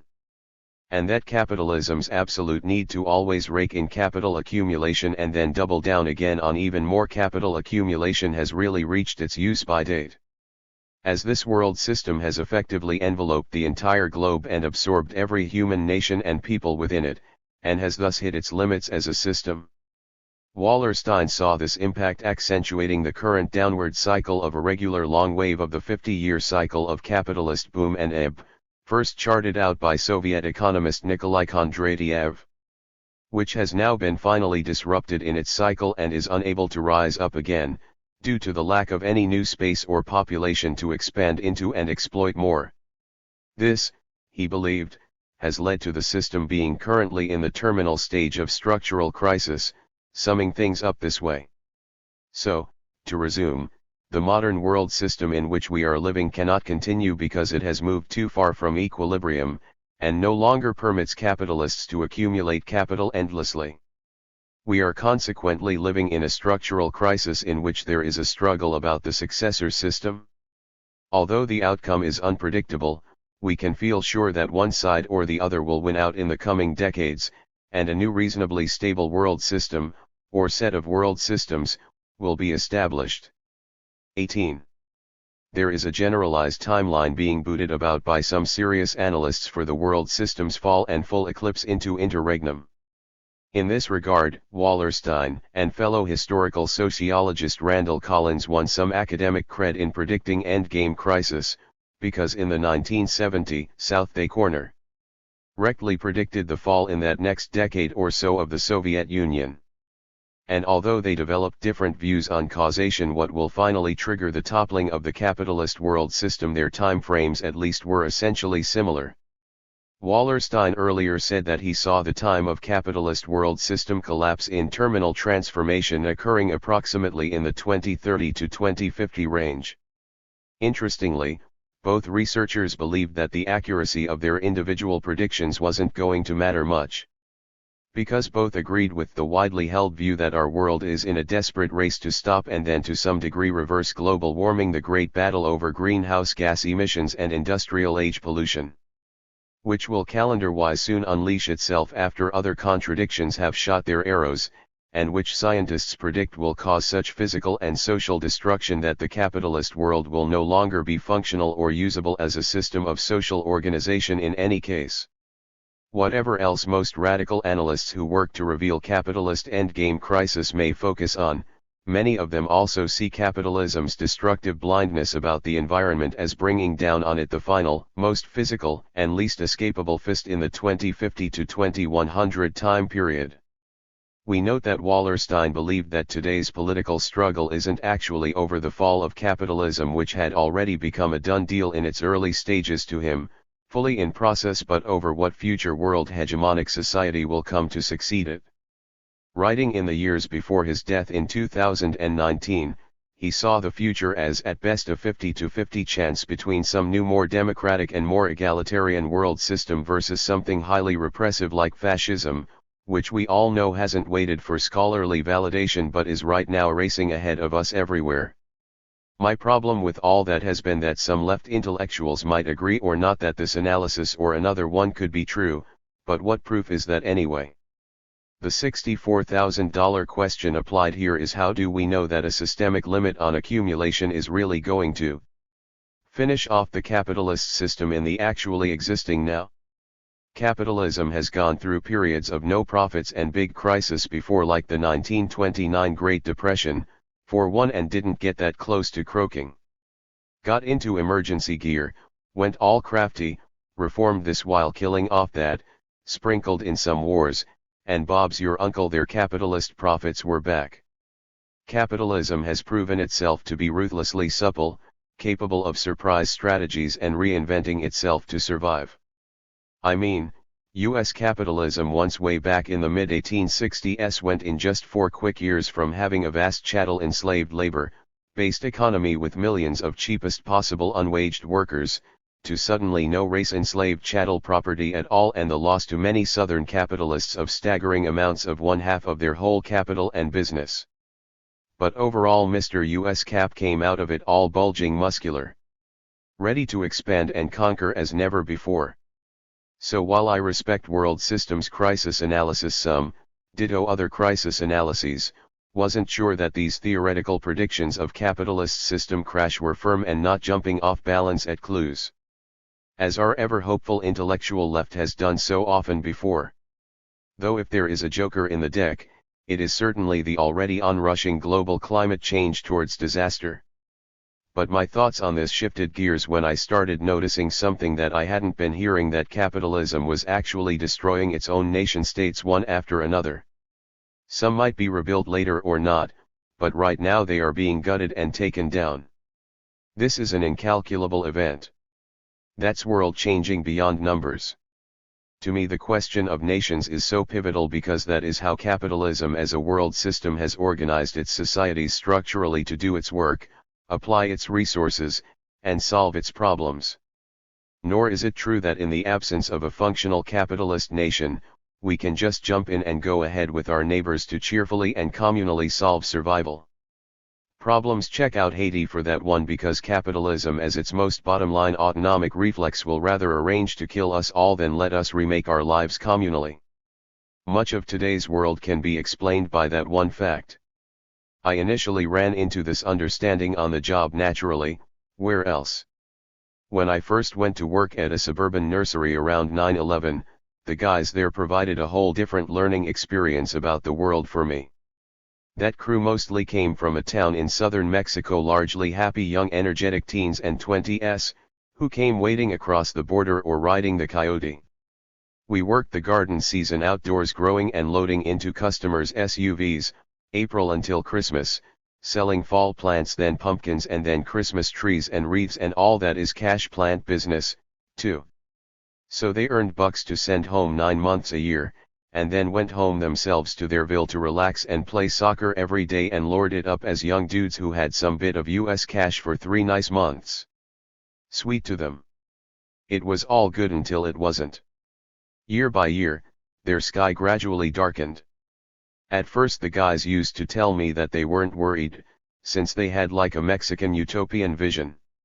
One married father told me that he knew his young son would be okay, since all Mexicans here had endless jobs for life, because for some strange reason in America none of the people like to work. Not saying it's true, just what they were saying. So Mexicans would gladly do all the real work.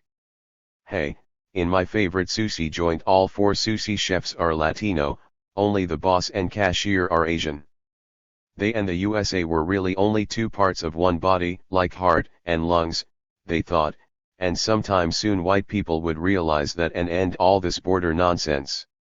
Not only did that dream not happen, instead nightmares, like ICE harassment and crazy white hate, shrunk the livable environment here all around them, while getting back for the start of the work season from Mexico got harder year by year.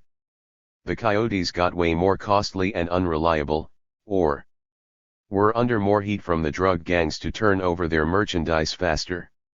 Some guys quit, tired of the fear and figuring it wasn't worth the gamble. The end finally came when the Mexican government, without an official word, abandoned the area their hometown was in, and big patches of dead state spread over it, like killed-off coral reef zones increasingly spill over the seabed. I mean, the state officials and police were still there and continued riding on top of all the ordinary people, but they were no longer in charge. A fickle criminal syndicate was now the actual state. A shadow state. One of the guys described going home that last winter. All of a sudden on the main highway into town there was a roadblock complete with men with rifles. Their rules were simple: they did whatever they wanted and you obey or they kill you. The police carefully spent the day on the other side of town. If you were unlucky enough to be driving a newish car or truck, they motioned you out and took it, for keeps. You had to give them your dollars, and if you had anything nice like gifts you'd brought back from America for your family, they would take those, too. Laying on almost personal tariffs, just like a Trumpenführer, only daylight, naked, not covered up in misdirection. No misunderstandings allowed there, that afternoon. So the people in that town had their little society and bare little economy to live within, poorer but at home. But under this lumpen capitaloid shadow state there was erratic informal taxation and threat of killings always, and if you wanted to travel somewhere it was safest to take the bus and not have anything conspicuous with you. You shouldn't just drive around if you could avoid it, that wasn't safe. Those in our workplace up here who decided to stick with their good jobs, didn't go home anymore to Mexico each year, too much hassle and risk. They lived here so they had no safe home either place. Yes, Mexican criminal mafia is different but is also morally and functionally equivalent to ICE, the U.S. government migration strong-arm agency. Crap equals shite. They weren't carefree smiling young guys on a work adventure anymore. Babylon is always so inviting, but in the end it's never fun. Anyway, you know all this, it's nobody's secret that increasing sections of rural and even small city urban Mexico have been overrun or in part taken over by one drug cartel or criminal mafia or another in waves. It's bigger than the tired out cops plus robbers or poor colored people plus plenty of crime stereotypes that capitalist culture loves to stick in our sore heads. Just saying, because instead of mistakenly thinking I know something, picked up abstractly in the distance from the internet news, hearing it firsthand from someone's life is when I started realizing that capitalist nations that people lived in really were being essentially wiped out piece by piece, place by place. Holy crap, I thought. Makes sense on second thought. If the big guys like the USA and UK and Russia are all busy destroying even their own nations year by year, why not help everyone's neo-colonized peripheral nations come to go dead, too? Of course, the US empire, the home base of capitalist globalization, has pretty methodically been going around the world slowly, quietly rubbing troublesome nations jack out of existence for some time now. Oh, they still have well-paid representatives at the UN and on Embassy Row, and they are still on the little Rand McNally globe maps of the world. They may or may not be rebuilt someday, but right now they no longer exist as functioning societies with actual coherent governments. It isn't just Iraq and Afghanistan. They also did it to Libya and Somalia, and of course U.S. cursed Haiti and Syria, the refugee exodus capital. Then there's sub-Saharan Africa's rapidly disintegrating nations no longer in the news, to say nothing of Ethiopia.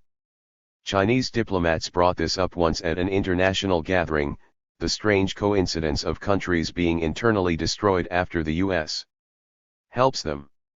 We are starting to see that old Latin phrase interregnum, the dislocated space in time between two kings or reigns, without a rule or particular order.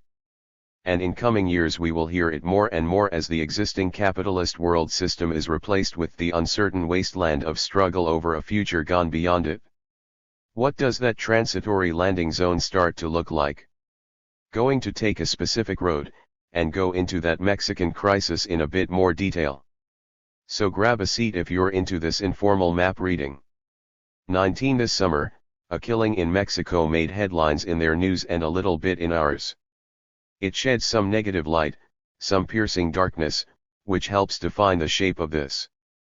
Two old Jesuit Catholic priests, who had dedicated their last years to a small and poor mountain village in Chihuahua State along the border, were shot down along with a local tour guide who was desperately trying to find sanctuary in their church. The murderer is already named by police as a figure in organized crime. He had been set in a rage that day, townspeople said. First kidnapping and disappearing/kill. Sinaloa gunman pose for photo with kidnapped police officer. Ing two brothers and burning down their house. Apparently because they and their amateur baseball team had just beat the rival team he had sponsored, as a local personage in a big drug cartel. A Chihuahua environmental activist told reporters simply, "He is a very bloodthirsty man."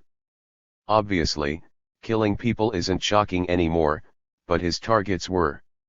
Far off in the Vatican, Pope Francis himself said he was dismayed by the Jesuits' murders in their own church, and exclaimed on Twitter, "How many killings there are in Mexico." For his part, the Mexican president said that the killings were unacceptable. His prosecutors even offered a reward of $250,000 for information leading to an arrest. So an official big deal. Yawn. Likely the Mexican army troops promptly sent there will someday bring a killer suspect forward in chains for a photo op eventually. Or perhaps by the time you read this some cartel might have disappeared this inconvenient guy. Or likely the story will just vanish from the news for months or years, until a convenient happy ending can be found. It's all very likely. What isn't likely is the stereotyped criminal gang killings fiction we always get force-fed to us. This isn't merely some irrational drug crimi out on a personal rampage.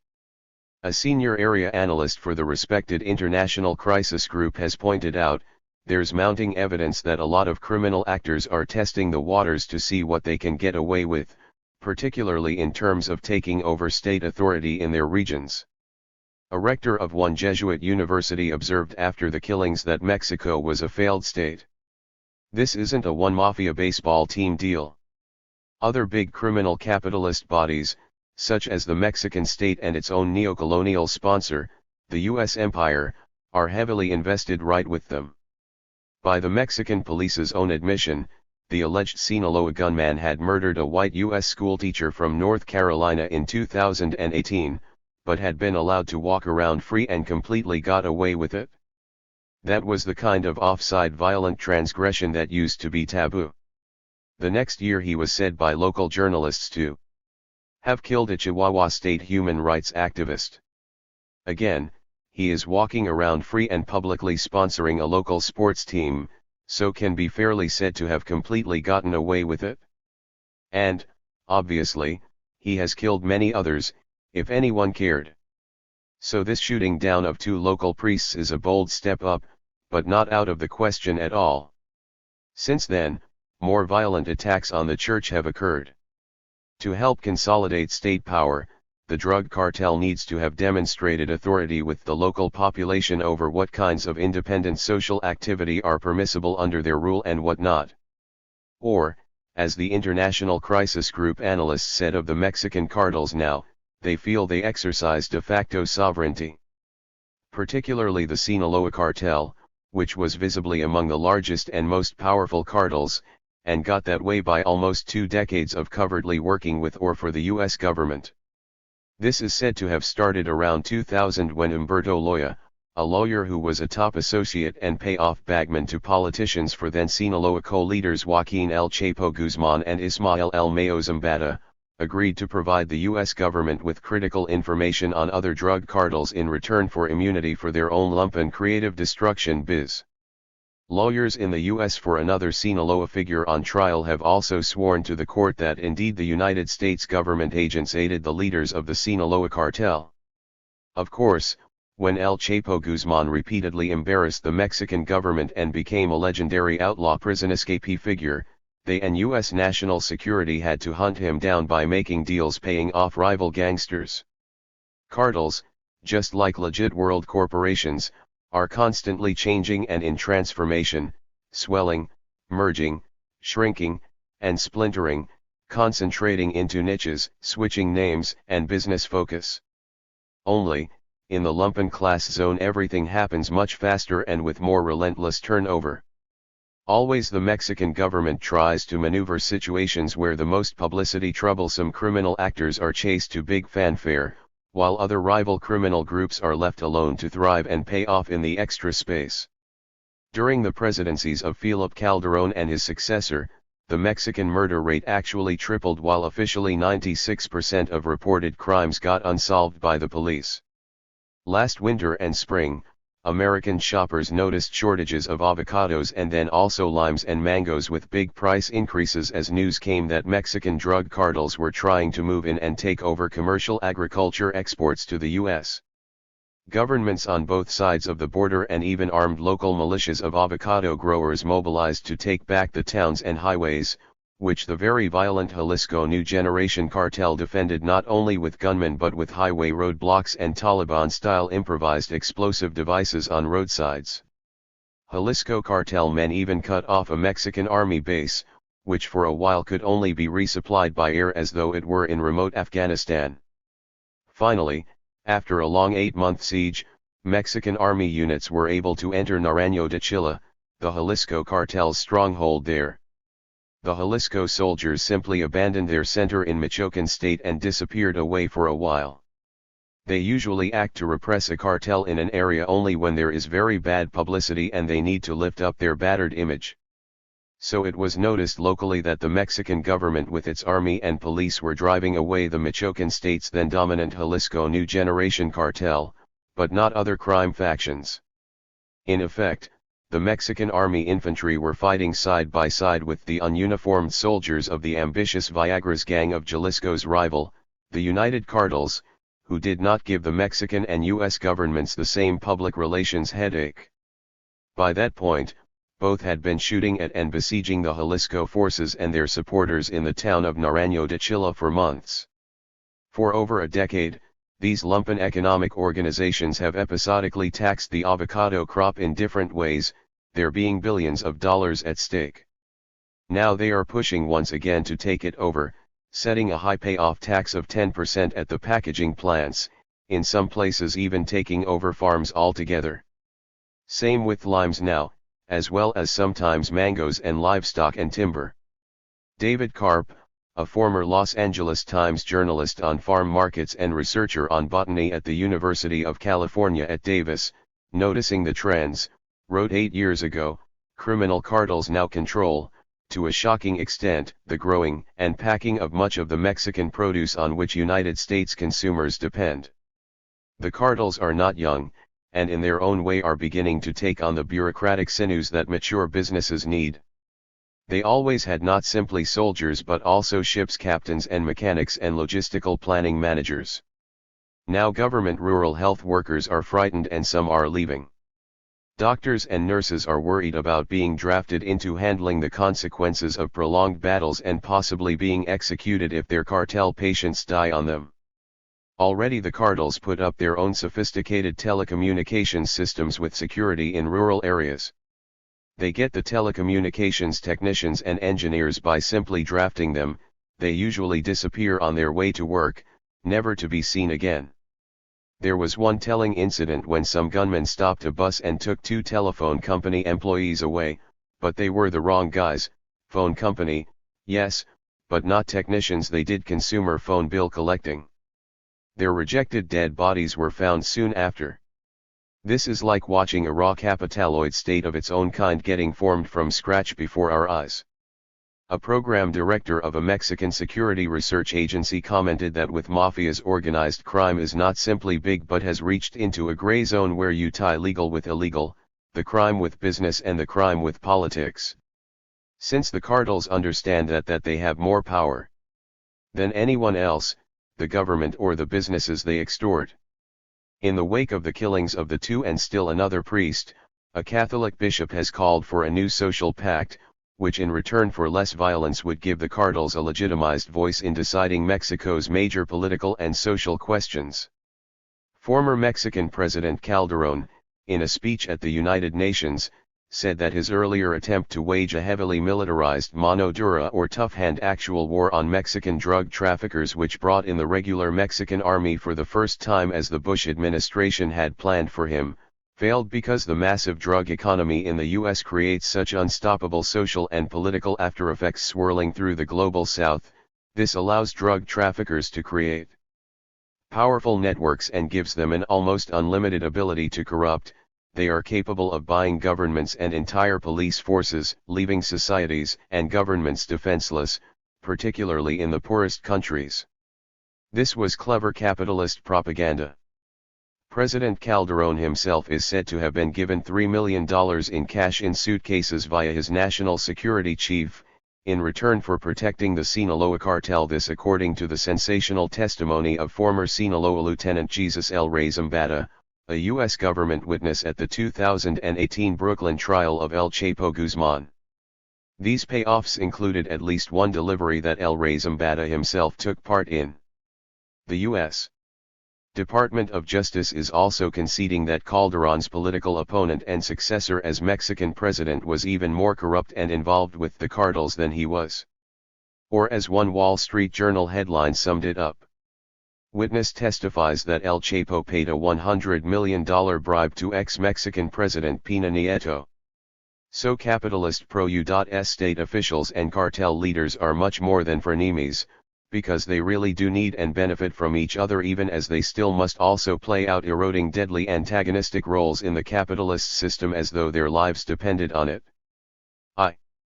The megaviolent reality fits right into some The Wire type blood drama or FBI type television hoopla. Like the endlessly rebroadcast tragic picture here of carelessly dangerous but short-lived violent young men shaped by their intense poverty, caught up in the killing machine of their people's street criminality. This has the seeming of some raw truth, like a Shakespearean tragedy, but really is only a surface frag of truth.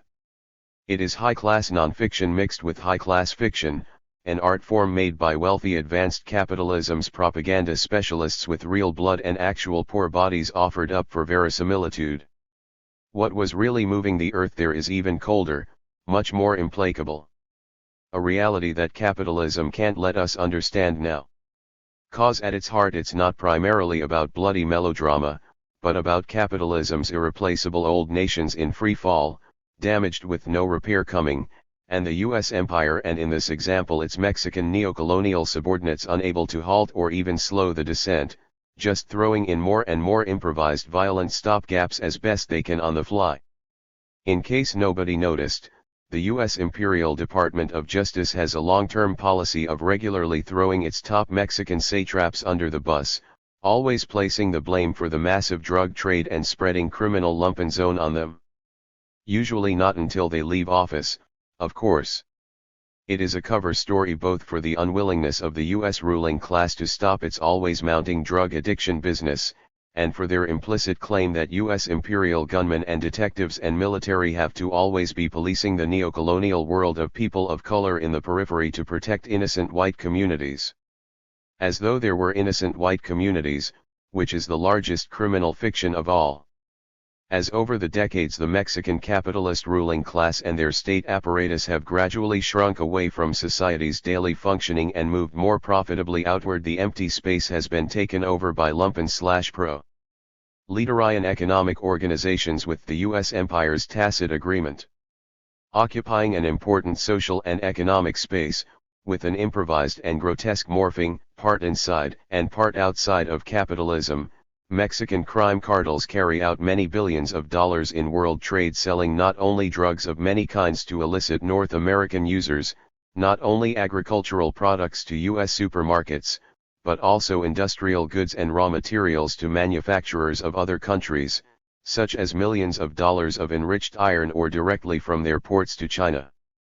Most important of all, they step in to supplement the old weakening neocolonial state with a self-funding and autonomous robotic repressive force with capacities beyond what the FBI, Pentagon, the CIA, or the ruling class actors in Mexico City can do in public. Bullet in the head with that avocado, anyone. In classic class formations, capitalists are largely free riders on their nation-states. Usually very willing, though, to heavily tax the middle and lower classes to support the state structures such as highways and water systems, the police and military, that allow society to function adequately for their capitalism. But back in the day, some capitalists always understood that they could well afford to contribute in special ways, to strengthen what was really their own society's continued future. Famous capitalists like the steel magnate Andrew Carnegie, the wealthiest man in America, helped lead the building of the American nation's public library system. While in another striking case, Julius Rosenwald of Sears Roebuck paid for the designing and building of over 5,000 basic schools to house new African formal education over 15 southern states, whose set governments would only fund white settler children's school buildings. There are no longer any Carnegies or Rosenwalds in that old noble patriarch BS way, since even billionaires like Gates and Buffett cannot rescue long neglected and now run-down whole capitalist nations, where everything is worn out and dinged and all inadequate anyway. Even more so in a new onrushing age where, according to the International Organization for Migration, by 2050 as many as 200 million refugees will be battering down doors seeking shelter just from rising water levels alone, not counting droughts and floods, desertification, firestorms, failing economies, ethnic and religious genocides, invasions, and civil wars. And anyway, big capitalism and the big bourgeoisie can't care that way anymore about whatever place they once came from that's rotting away no matter what. No one is serene wrapping their old family condo since they increasingly are simultaneously both more global and more individualistic in their existence. We have to get something really reverse to the way most of us are led to understand. Big capitalism gets it that Mexico may be disintegrating just as the USA is, but from their point of view it is still golden just the way it is. Ruchir Sharma, who manages $45 billion in investments in the Global South as chairman of international business for Rockefeller Capital Management, put it this way. In the class of medium countries with an average per capita income around $10,000 and a population over 100 million, Russia is a laggard. The most dynamic is Mexico, which has also produced 10 cities of more than 1 million people since 1985. The flowering of second-tier cities in Mexico is intimately connected to the manufacturing centers producing cars and other exports bound for the United States. Among the fastest-growing Mexican cities with populations of more than 1 million, 3 are in states on the U.S. border: Tijuana, Juarez, and Mexicali. In central Mexico, Querétaro is a jack of all trades, making everything from wine to appliances to trucks, as well as offering services from call centers to logistics. Aguascalientes is home to Toyota's most modern manufacturing plant outside Japan. Sharma warned investors, however, that the picture on the other side of the peso note is not so crisp. Mexico may have the 15th largest economy in the world, but the Mexican state is bluntly not functional. One clear sign that a state is falling short is when it cannot even collect taxes, a failure that tends to expose both a general incompetence on the part of administrators and a popular disdain for the state. Mexico, for example, collects taxes equal to about 14% of GDP. That is quite low for a middle-class country, and the lack of revenue is making it hard for the government to maintain law and order or suppress the corrupting influence of the drug cartels. Mexico spends just 0.6% of GDP on the military, the second lowest among large emerging countries, 20. At this point, some might ask, why doesn't Mexico take substantial amounts of money from that flourishing big city industrial export economy and use it to fix the rest of Mexico and drive out the cartels? The actual bourgeois world isn't so straightforward. And for sure the Mexican capitalist ruling class that controls the state isn't going to heavily tax its own self. They would all rather let the present situation just roll on. Which is why it has. And when and if that part of Mexico gets used up, they expect to just move on to the next disposable plastic part of the neocolonial periphery. No, in a zombie world way, the drug cartels and criminal mafias are capitalist Mexico's real military, and its real police as well. As a neo-colony of the U.S. empire, Mexico's 130 million people are a giant reserve army of inexpensive labor to backstop and enrich the U.S. imperial economy. Just a truck ride over the border. And their own small but quite affluent Mexican local ruling class sees no need to be taxed to support a military, since it has no traditional enemies as a country except America itself. And the Mexican ruling class openly feels that it is the rightful task of the rulers in Washington to defend the neo-colony. So it has just enough official army and navy to protect the capital city and hold the industrial centers and gated luxury reserves for its main capitalist families. All the rest can just go to H and blow away.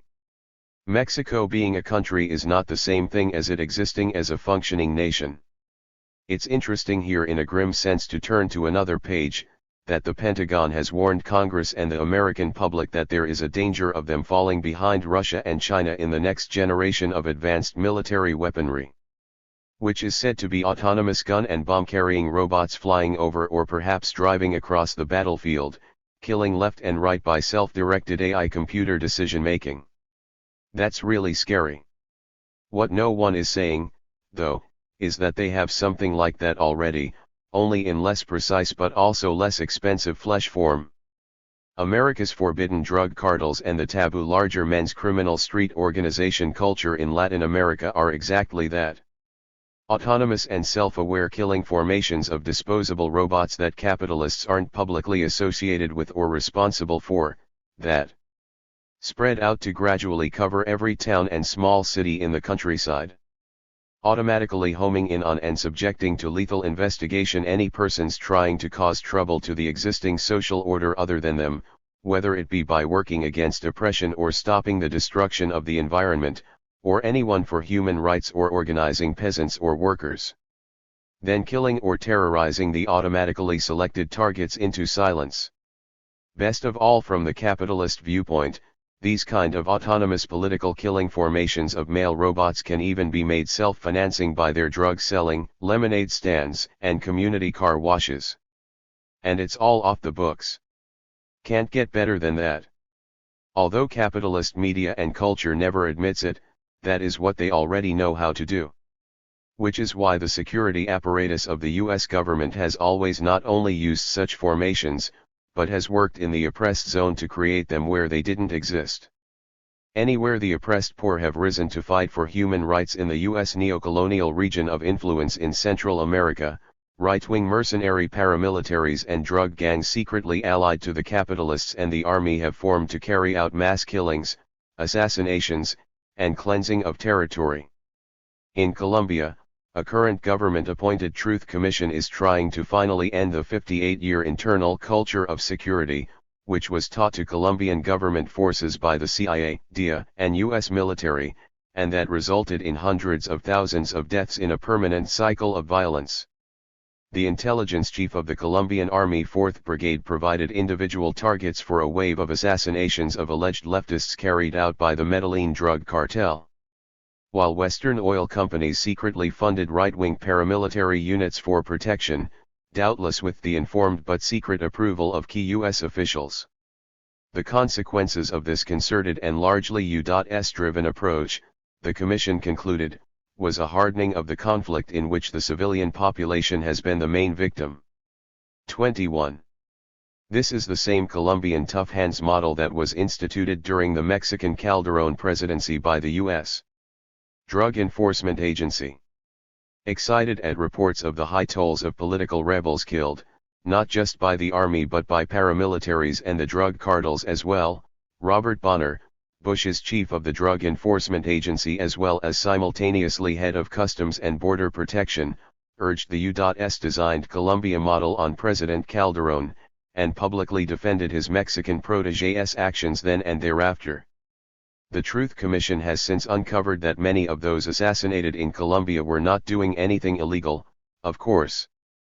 Which is why they had to be killed off the books, as it were. More and more of big capitalism's ruling the world as the crisis deepens seems to be off the books. As Mexico's export industries are growing and the affluent middle and upper classes associated with that sector grow wealthier, paradoxically the number of Mexicans in extreme poverty only increases. Populist President Andrés Manuel López Obrador has deliberately targeted both ends of the spectrum. Programs used to help poor women and children are now being abolished in favor of subsidy programs giving cash to middle and even upper-class families. While a long-established program that extended the standard half-day in Mexican schools to include a hot lunch and extra classes has been abolished. Formerly it improved children's learning while providing all-day childcare so that women could find employment. A newspaper article notes. Trucked into dry neighborhoods and villages every day. This situation has no solution, and is only growing worse. THIRD-WORLDISM, which brings us back to the climate catastrophe, and what it might mean for capitalism. J. Sakai, easily the most popular system collapse theory right now, is the spreading climate disaster.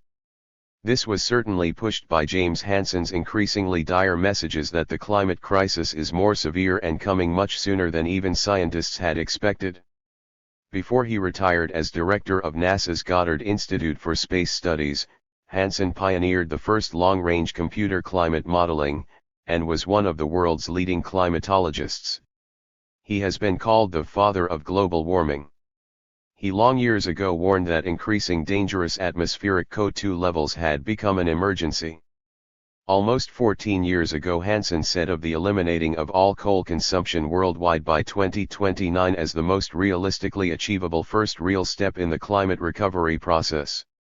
This is our one chance. Since then, the bottom line is that nothing has been done except talk and public relations and increased burning of coal. Elizabeth Kolbert, environmentalist and author of The Sixth Extinction, says that in ignoring Hansen's prior warning in time, the planet will be committed to change on a scale society won't be able to cope with. Or as Hansen said, if you melt all the ice, sea levels will go up 250 feet. So you can't do that without producing a different planet. 23 Most radicals who deal with collapse of the capitalist system, don't predict with the assurance of a Wallerstein or a Collins that it will happen in the range of this date or another. Personally, I have no educated idea whether Wallerstein or Collins are right about their timing of system change. I only am certain that devastating changes beyond what we've ever seen will be happening and very soon in historical terms. Badeb, are there other writers on this capitalist world system crisis that you find useful now? J. Sakai, there are many finally who are making contributions, but I find left political economist Minkaili helpful because he gives us another angle of vision, since he doesn't share the Eurocentric Wall Street Washington and London vantage point on the world that is common even in the left, but instead analyzes today's world system crisis grounded in his China.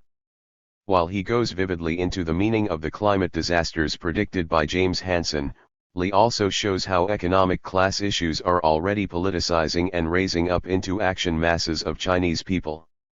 He notes, in fact, the Chinese economy is already struggling with unsustainable business and local government debt. Since to him the huge bankrupt bank's credit bubble, which is robbing millions and paralyzing the economy, is an assumed fact of Chinese life, just like the party's ruling dictatorship is. Whether Chinese capitalism's giant bad debt bubble is politically sustainable is another major question, in fact.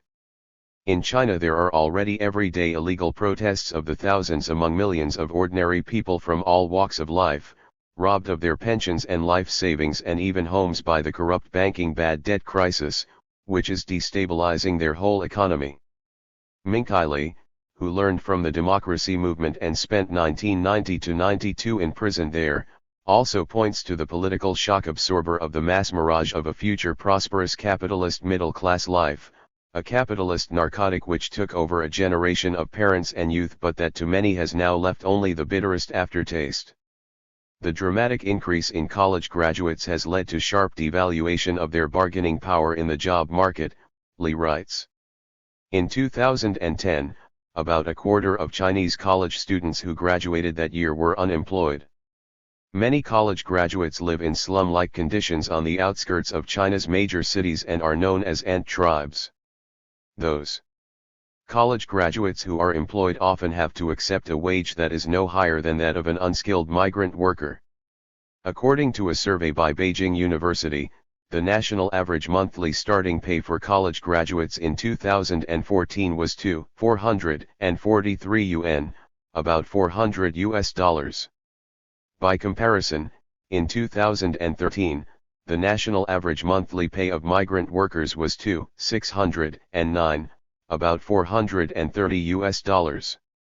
Since the 1990s, many of China's college graduates have seen their middle-class dreams smashed and have undergone a process of proletarianization. To these young people, the promise of a free and prosperous capitalism is no more than empty words. Lee ties this to the regrowth of revolutionary politics. In this context, many intellectuals and college students have been attracted to leftist ideas and become leftist activists. 24 China probably leads the world in the number of labor strikes and protest demonstrations.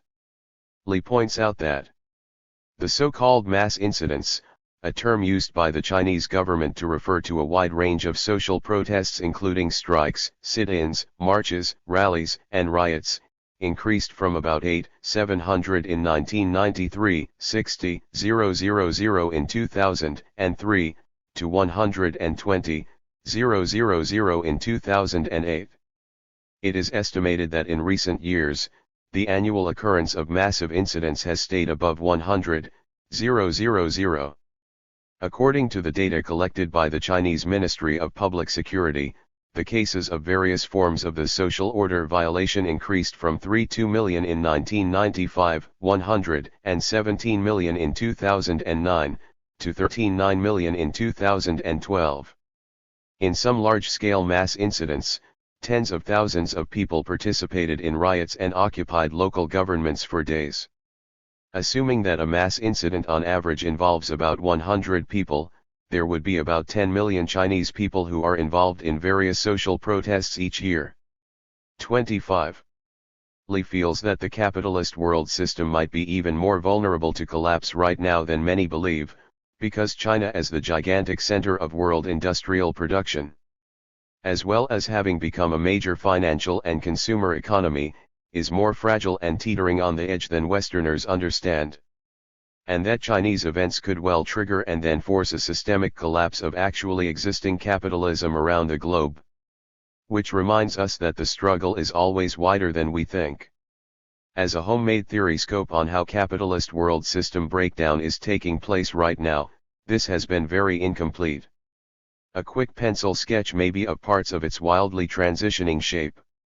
I had to leave out many aspects entirely, just to squeeze this study down to interview size. Somehow rambled into the Mexico thing, which I didn't plan on talking about at all. Was going to explore what has changed so drastically for today's US ruling class, and does the left understand the capitalist ruling class at all? But that got sidetracked totally. So please understand all the limitations here. Think of this as just a kit to jumpstart the battered family van with. And before we go, let's pause around the further question of the interregnum a minute. Perhaps one reason the left has been so reluctant to handle the hot event horizon where world system capitalism is ending, is that we are so uncertain about how to handle the reality of the interregnum. Where at first anyway the odds aren't with us in Las Vegas. We're not ready yet, Lefty thinks to themselves. So I want to talk about it to get used to the idea. Once, long ago, there was no interregnum in radical thinking. Why Gramsci's pocket parable about the delay in a liberated world and the jack-in-the-box appearance instead of fascism had such an impact on us. Capitalism and anti-capitalism were supposed to be intrinsically counterbalanced in a kind of zero-sum game.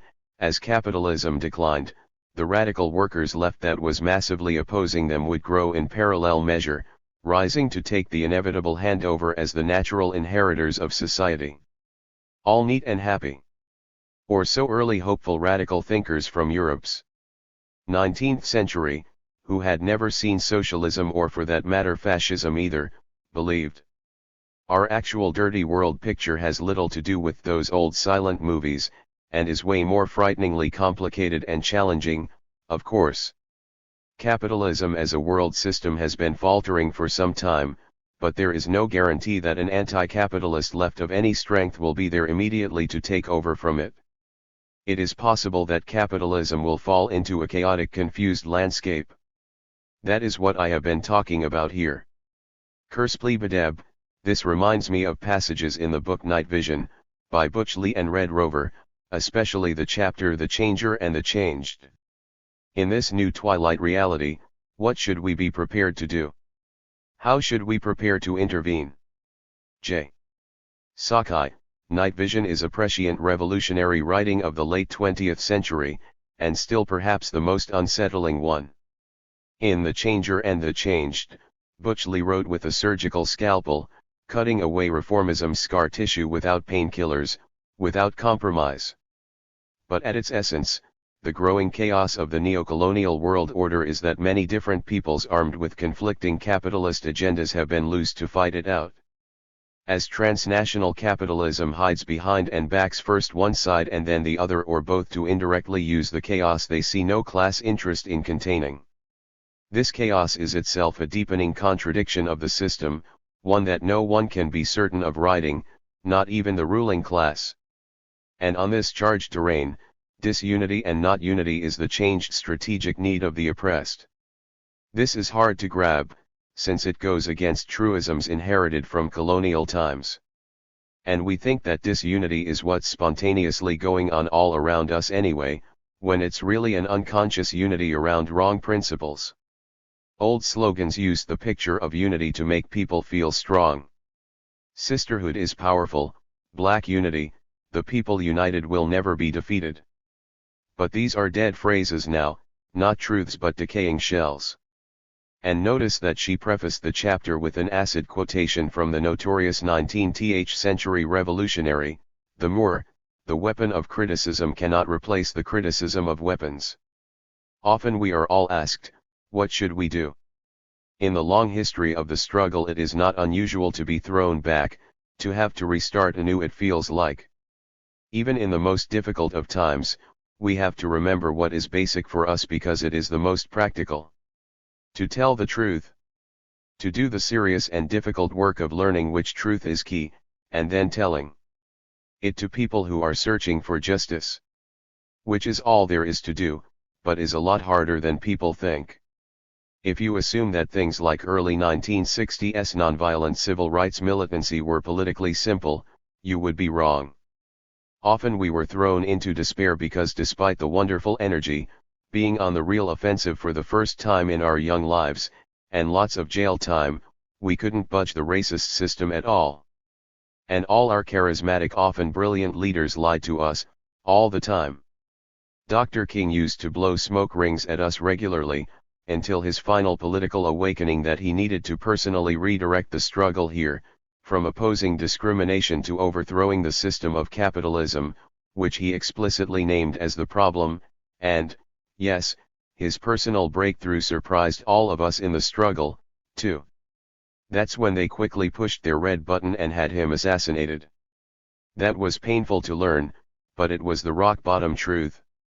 Not that the leaders were all evil, but most of the time they didn't know how to proceed without lying.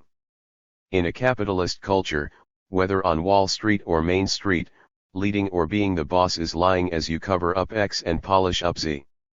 The only leader we found to be telling us the truth as fully as he understood it, whether we liked it or not, and largely we didn't like it, was Malcolm. And he was everyone's great teacher. Even today, looking out over a world of so many political movements and struggles, I am not seeing more like him. He was usually rebuked by liberal media and intellectuals for not having a detailed program for ending racism in America, an idea that today makes me laugh. He would usually say that his belief was that if you could tell people the truth then they would work out what to do. That isn't the end of our journey, but it certainly has to be the start. Most things we can't grasp about the interregnum yet, but there are significant parts we can start with. Particularly about the two contending political forces everyone expects to see: far-right formations including fascism against the New World working class. Two closely related class forces which the present left more or less knows lots of historical scholarly things about, but in a practical everyday way knows surprisingly little about. In the interregnum, much of what people say right now won't matter. Because it will be a new environment with unfamiliar terrain, one that will be constantly impressing us with its own demands. Requiring new people self-selected for that go-round. Each new historical period ruthlessly requires a different generation of rebels, with different abilities and their own specific character suited for their times. After all, the left generation that fought for the industrial democracy of politicized mass unionism worldwide in the 1930s, before plunging into the biggest world war ever, was really not the same as the 1960s youth radicals who smoked dope like Detroit Red and jammed a monkey wrench into the whole giant machinery of the Pentagon's Vietnam War. Right now we can see the beginning signs of the system's transition, its breakdown structurally. Most visibly in the old law and order which cannot be maintained in the ruleless interregnum space between capitalism and its successors. The political left and the political right will not be the only players. Radical upsurges are always signaled and then also accompanied by tidal waves of mass crime and outlaw cultural movements, since the oppressed and everyone else held down sense that the old restraints have torn loose. We aren't the only players on the block, not by far, and in times of change never will be. The Bolshevik leader Lenin learned that the hard way, luckily to little damage except to his pride and his shoe leather. Working late one night as they often did trying to set up a new regime, Lenin with his bodyguard and a few other comrades drove across the Russian capital in an expropriated nice auto. He had rejected his bodyguard's suggestion that they just crash in communist apartments near their offices, since he wanted to get home. Driving down a deserted street in the dark without traffic, They came to a revolutionary checkpoint. Young Red fighters manning the barricade waved down the auto, their rifles aimed at the car and its passengers. The communists were peeved that the young Red guards didn't recognize Lenin's face and were unimpressed with them, and had to haul out their wallets and ID. At which point it turned out that the fighters were not really bullseyes after all, but armed bandits. Soon Lenin and his comrades were walking wearily towards the nearest communist group apartment, as their plush car with the imitation red soldiers and their money and their papers and the bodyguard's pistol all roared off into the distance. Understandably angry, Lenin started telling off his bodyguard, demanding to know why he hadn't used his gun to defend them instead of insisting that they surrender. The bodyguard was pretty angry himself, and promptly tore Comrade Lenin a new one, pointing out that his starting a one-pistol gun battle against a gang armed with rifles would have only gotten them killed. And it was his job to keep Lenin alive, not be a Western gunman. Further, that it would have made a lot more sense if Lenin hadn't insisted on the lot of them going all the way across town in deserted streets instead of just bunking at a place comrades had near their offices. Guess he was right, sheepish on top of embarrassed, but Lenin had to apologize. You live and you learn. 26 Late 20th century globalization reinvented popular piracy of oil tankers and cargo freighters, reaching like 1,000 attacks a year, I believe, but that is overshadowed by what's going on in the streets now. Last winter, Business News reported that the commercial losses from urban looters attacking freight trains here were out of control. As proof, one journalist brought back photos from a Union Pacific rail yard of the mountains of debris left over after the train burglars had gone through everything looking for electronics, brand name clothes, and other choice goods. There's looted packages as far as the eye can see. Amazon packages, UPS boxes, unused COVID tests, fishing lures, AP pens. Cargo containers left busted open on trains. 27 The National Retailers Federation estimated these losses from organized crime groups as high as $1 billion a year, and called for much greater rail policing. Confess, I got nostalgic when I read that. When you read organized crime here you are meant to think the Italian mafia or something, but really in these cases it's more likely bands of new African and Latino kids usually. Back in the day when we were raising kids on not much money, had an older Asian acquaintance who knew and every month or so dropped by with a few bags of produce he had gotten at work. You know, to stretch our food budget. One day he called, said he had arranged to get us a whole big bunch of vegetables and fruit. Only I'd have to come by his job after 10 that night with a car, so he could load my trunk with bags of grapefruit and oranges, tomatoes and lettuce, till it looked like a grocery store, which it did. My friend did the graveyard shift at one of the Union Pacific freight yards, where stuff from California came in. I had worked at a yard, too, but different railroad down on the south side. I showed up of course, and he showed me around. I asked him if giving us all this stuff was a risk, and he said nobody would even notice or care. Showing me some rail cars that were already half empty. He explained that you can't speed with a long, zillion-ton train of loaded heavy rail cars without a lot of braking once you get into the city. The risk is too great. So your freight train is going only maybe 5 miles an hour as it very slowly winds through poor neighborhoods getting ready to come to a safe stop in the yards. Bands of teens run alongside the train, trying to break into the cars and climbing in, quickly searching for really good stuff like televisions and jeans. If a rail car had new washing machines they'd gladly try a few of that, too. Good cash stuff on the streets. Which they could ease off to the trackside, then if necessary come back with a borrowed truck and vanish with into the night. They only had brief windows of time to get into each rail car and do whatever and jump out. If they ran across oranges or veggies, they might take some to sell and a bag or two for mom and the neighbors, but it's not really that valuable to them or to the railroad. Not simply crime, but the amount of fearless transgressive activity right now, is more than I've ever seen since the 1960s. It is like a torrent from a fire hydrant that's shoving everything around before it. If anything, the police and capitalist media are frantically trying to downplay it as much as they can. Mostly, it isn't political of course, and too much of it is antisocial, but it all definitely stepped up a whole level on the streets after George Floyd. It's the big dance. In the same way of edging outside the lines, women here after the second disaster knifing Roe v. Wade to death by the Supreme Hate Court, were inspired both by the generation-changing novel, The Handmaid's Tale, and by the 1960s underground Jane Women's Abortion Collective in Chicago, and started small unlegal groups to quietly provide medication abortions wherever they are. On their own, desperate women are going around their state laws and using internet resources to illegally self-manage abortions. No one is saluting the flag anymore first thing in the morning. The first great abortion disaster was enacting Roe v. Wade itself, which temporarily granted U.S. women abortions only so as to rebind with looser chains their obeisance to the principle that born women may not do anything with their bodies without patriarchal permission.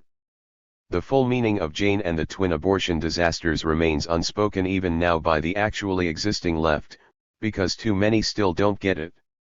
Or don't want to get it. Let's dial the clock backward to the raw situation we grew up and lived in, where abortion was outlawed and policed and imprisoned and always had been. One thing no one ever says, I guess because it is dirty talk, is that in those backward, unscientific days in the A-bomb 1940s and polio vaccine 1950s and moon rocket 1960s, is that many, many thousands of women here needed abortions all the time. Always have. This was civilization without the pill yet. Remember? As Butch used to say triumphantly when the pill arrived, Freud was wrong for women, chemistry is destiny. But except for rare public statements adding up to nothing, the post-war US imperial left politely ignored the issue in a manly way, keeping both respectable and legal. It was much more important to them to demand public support for the steelworkers' strike or some such issue, of which the then existing left had a truckload. On the surface. Below that, in hidden daily life, the desperate need for and massive illegality and fear around abortions churned lives across the left just as in the larger body of society. If you were wealthy or even just very affluent, of course, no prob. Airplane off to Mexico or many other warm and sunny tourist places for a legal abortion vacation. One of the fave Mexican doctors for that among progressives was an old radical friend of the great artist Diego Rivera, whose large house and clinic was informally a gallery for his patients of many of Rivera's paintings. In those old days, the Communist Party, while fading fast, was still the 800-pound gorilla in the room, whose membership and sympathizers even controlled some AFL-CIO unions and were a majority of the anti-capitalist left. Although the party never said so publicly, women in and around its ranks who got in trouble could on an individual basis quietly find party doctors who would arrange abortions. Knew women who did that, gratefully. People today somehow assume that because the Women's Jane Collective was in operation in the 1960s, that women in Chicago had that covered. You only wish. Although Jane eventually had done thousands of abortions, as a small secretive and illegal outfit, of course relatively few women in Chicago knew about them even as they edged more and more into the daylight to spread the rebellion. My comrade Butch knew in a casual movement way some of the Jane women, but of course didn't know their secret. In part because she was older and in different currents in the left.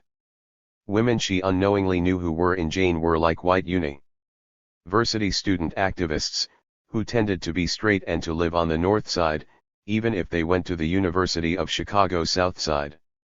Those who were less reputable, coming out of the South Side black rebellion and the street drug culture, as Butch did, were less likely to be with that crowd. That doesn't mean that women not in that know never got knocked up or needed any less abortions. Abortions were a real issue for women in and around the left back then, a need as immediate and personal as a next meal and a place to lay your head and safety from violence.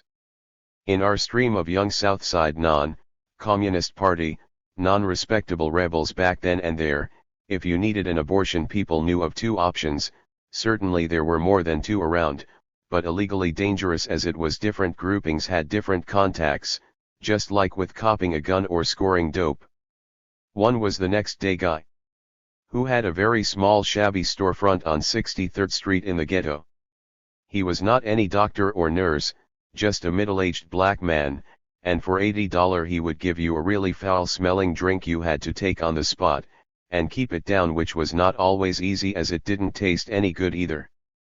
But it worked, women swore, if you went to him no later than the next day after sex. Usually you were dealing with the need much later than that. For that you needed a real doc, and the one we knew of then was way down south of Chicago near Galesburg.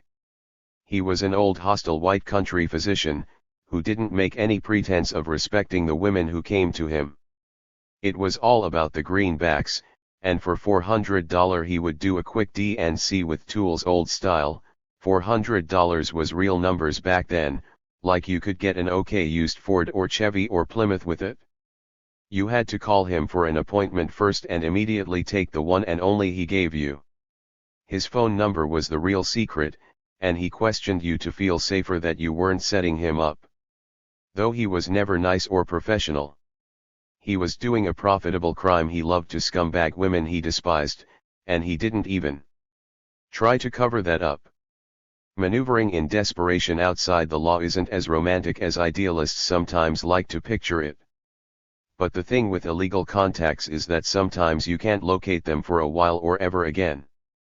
My comrade Butch had a young friend, not an intellectual but around the left because she was an outcast, too. Very poor and a high school student, and suddenly pregged by a guy she didn't love and with a family that was breaking up and telling her she was on her own. And Butch couldn't find any resource we knew about, except the PUSA doctors. Who paradoxically, because they had maneuvered within the medical system so successfully, ran into a wall in this case. They were used to on the sly arranging completely legal medical abortions in hospitals but couldn't do it with that girl, since as a familyless minor the legal hurdles were too big. She had the kid, then lost the kid since she tried but couldn't earn enough working crap jobs to support them with no regular child care anyway. Had to drop out of school, and by the laws then she could never return to public school. Salvaging her life alone after such loss was a tough piece of work, and in some ways though she did it, she always moved with the scar of that bitter oppression. This experience wasn't uncommon. You are probably wondering why I am giving all these old details? It is to show how control or not over abortion was real and material to women's practical lives in a threatening way around the left back then. That was the majority experience in society, not a brilliant breakthrough like Jane.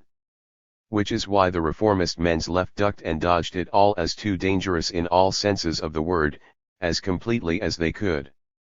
Here is the first lesson: we don't ever need a left like that again. It's too late for that. It is not even openers in the wild card game of replacing capitalism with a liberated human world system.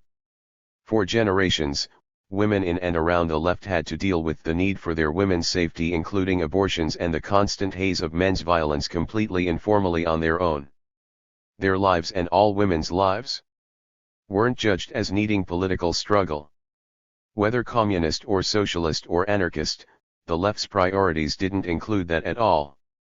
Yes, we all know of brave left women earlier in history who spoke out as exceptions. But Butch's point, which she later blew her stack about a lot, was, why couldn't the anti-capitalist left have made that kind of illegal underground work for women the first priority, the main thrust of reorganizing the culture? Not in the 1960s, which was too late, but starting decades before, like in the 1930 essay. Her point was that whether it was a Jane or a communal subversive daycare and school replacing bourgeois education, or women's dead secret armed patrols outside the law, women must sooner or later organize themselves to make or provide and control the heart of what they need in society. Jane wasn't just part of a hallway towards a Roe v. Wade, but something alternative and much better, much richer in her eyes. If Revs don't understand that lesson, which people's struggle itself repeats for us in various ways and forms over and over, we are trying to climb a stairway but tripping on the first stair. To find the future the oppressed need to liberate us all, we need to move towards the danger.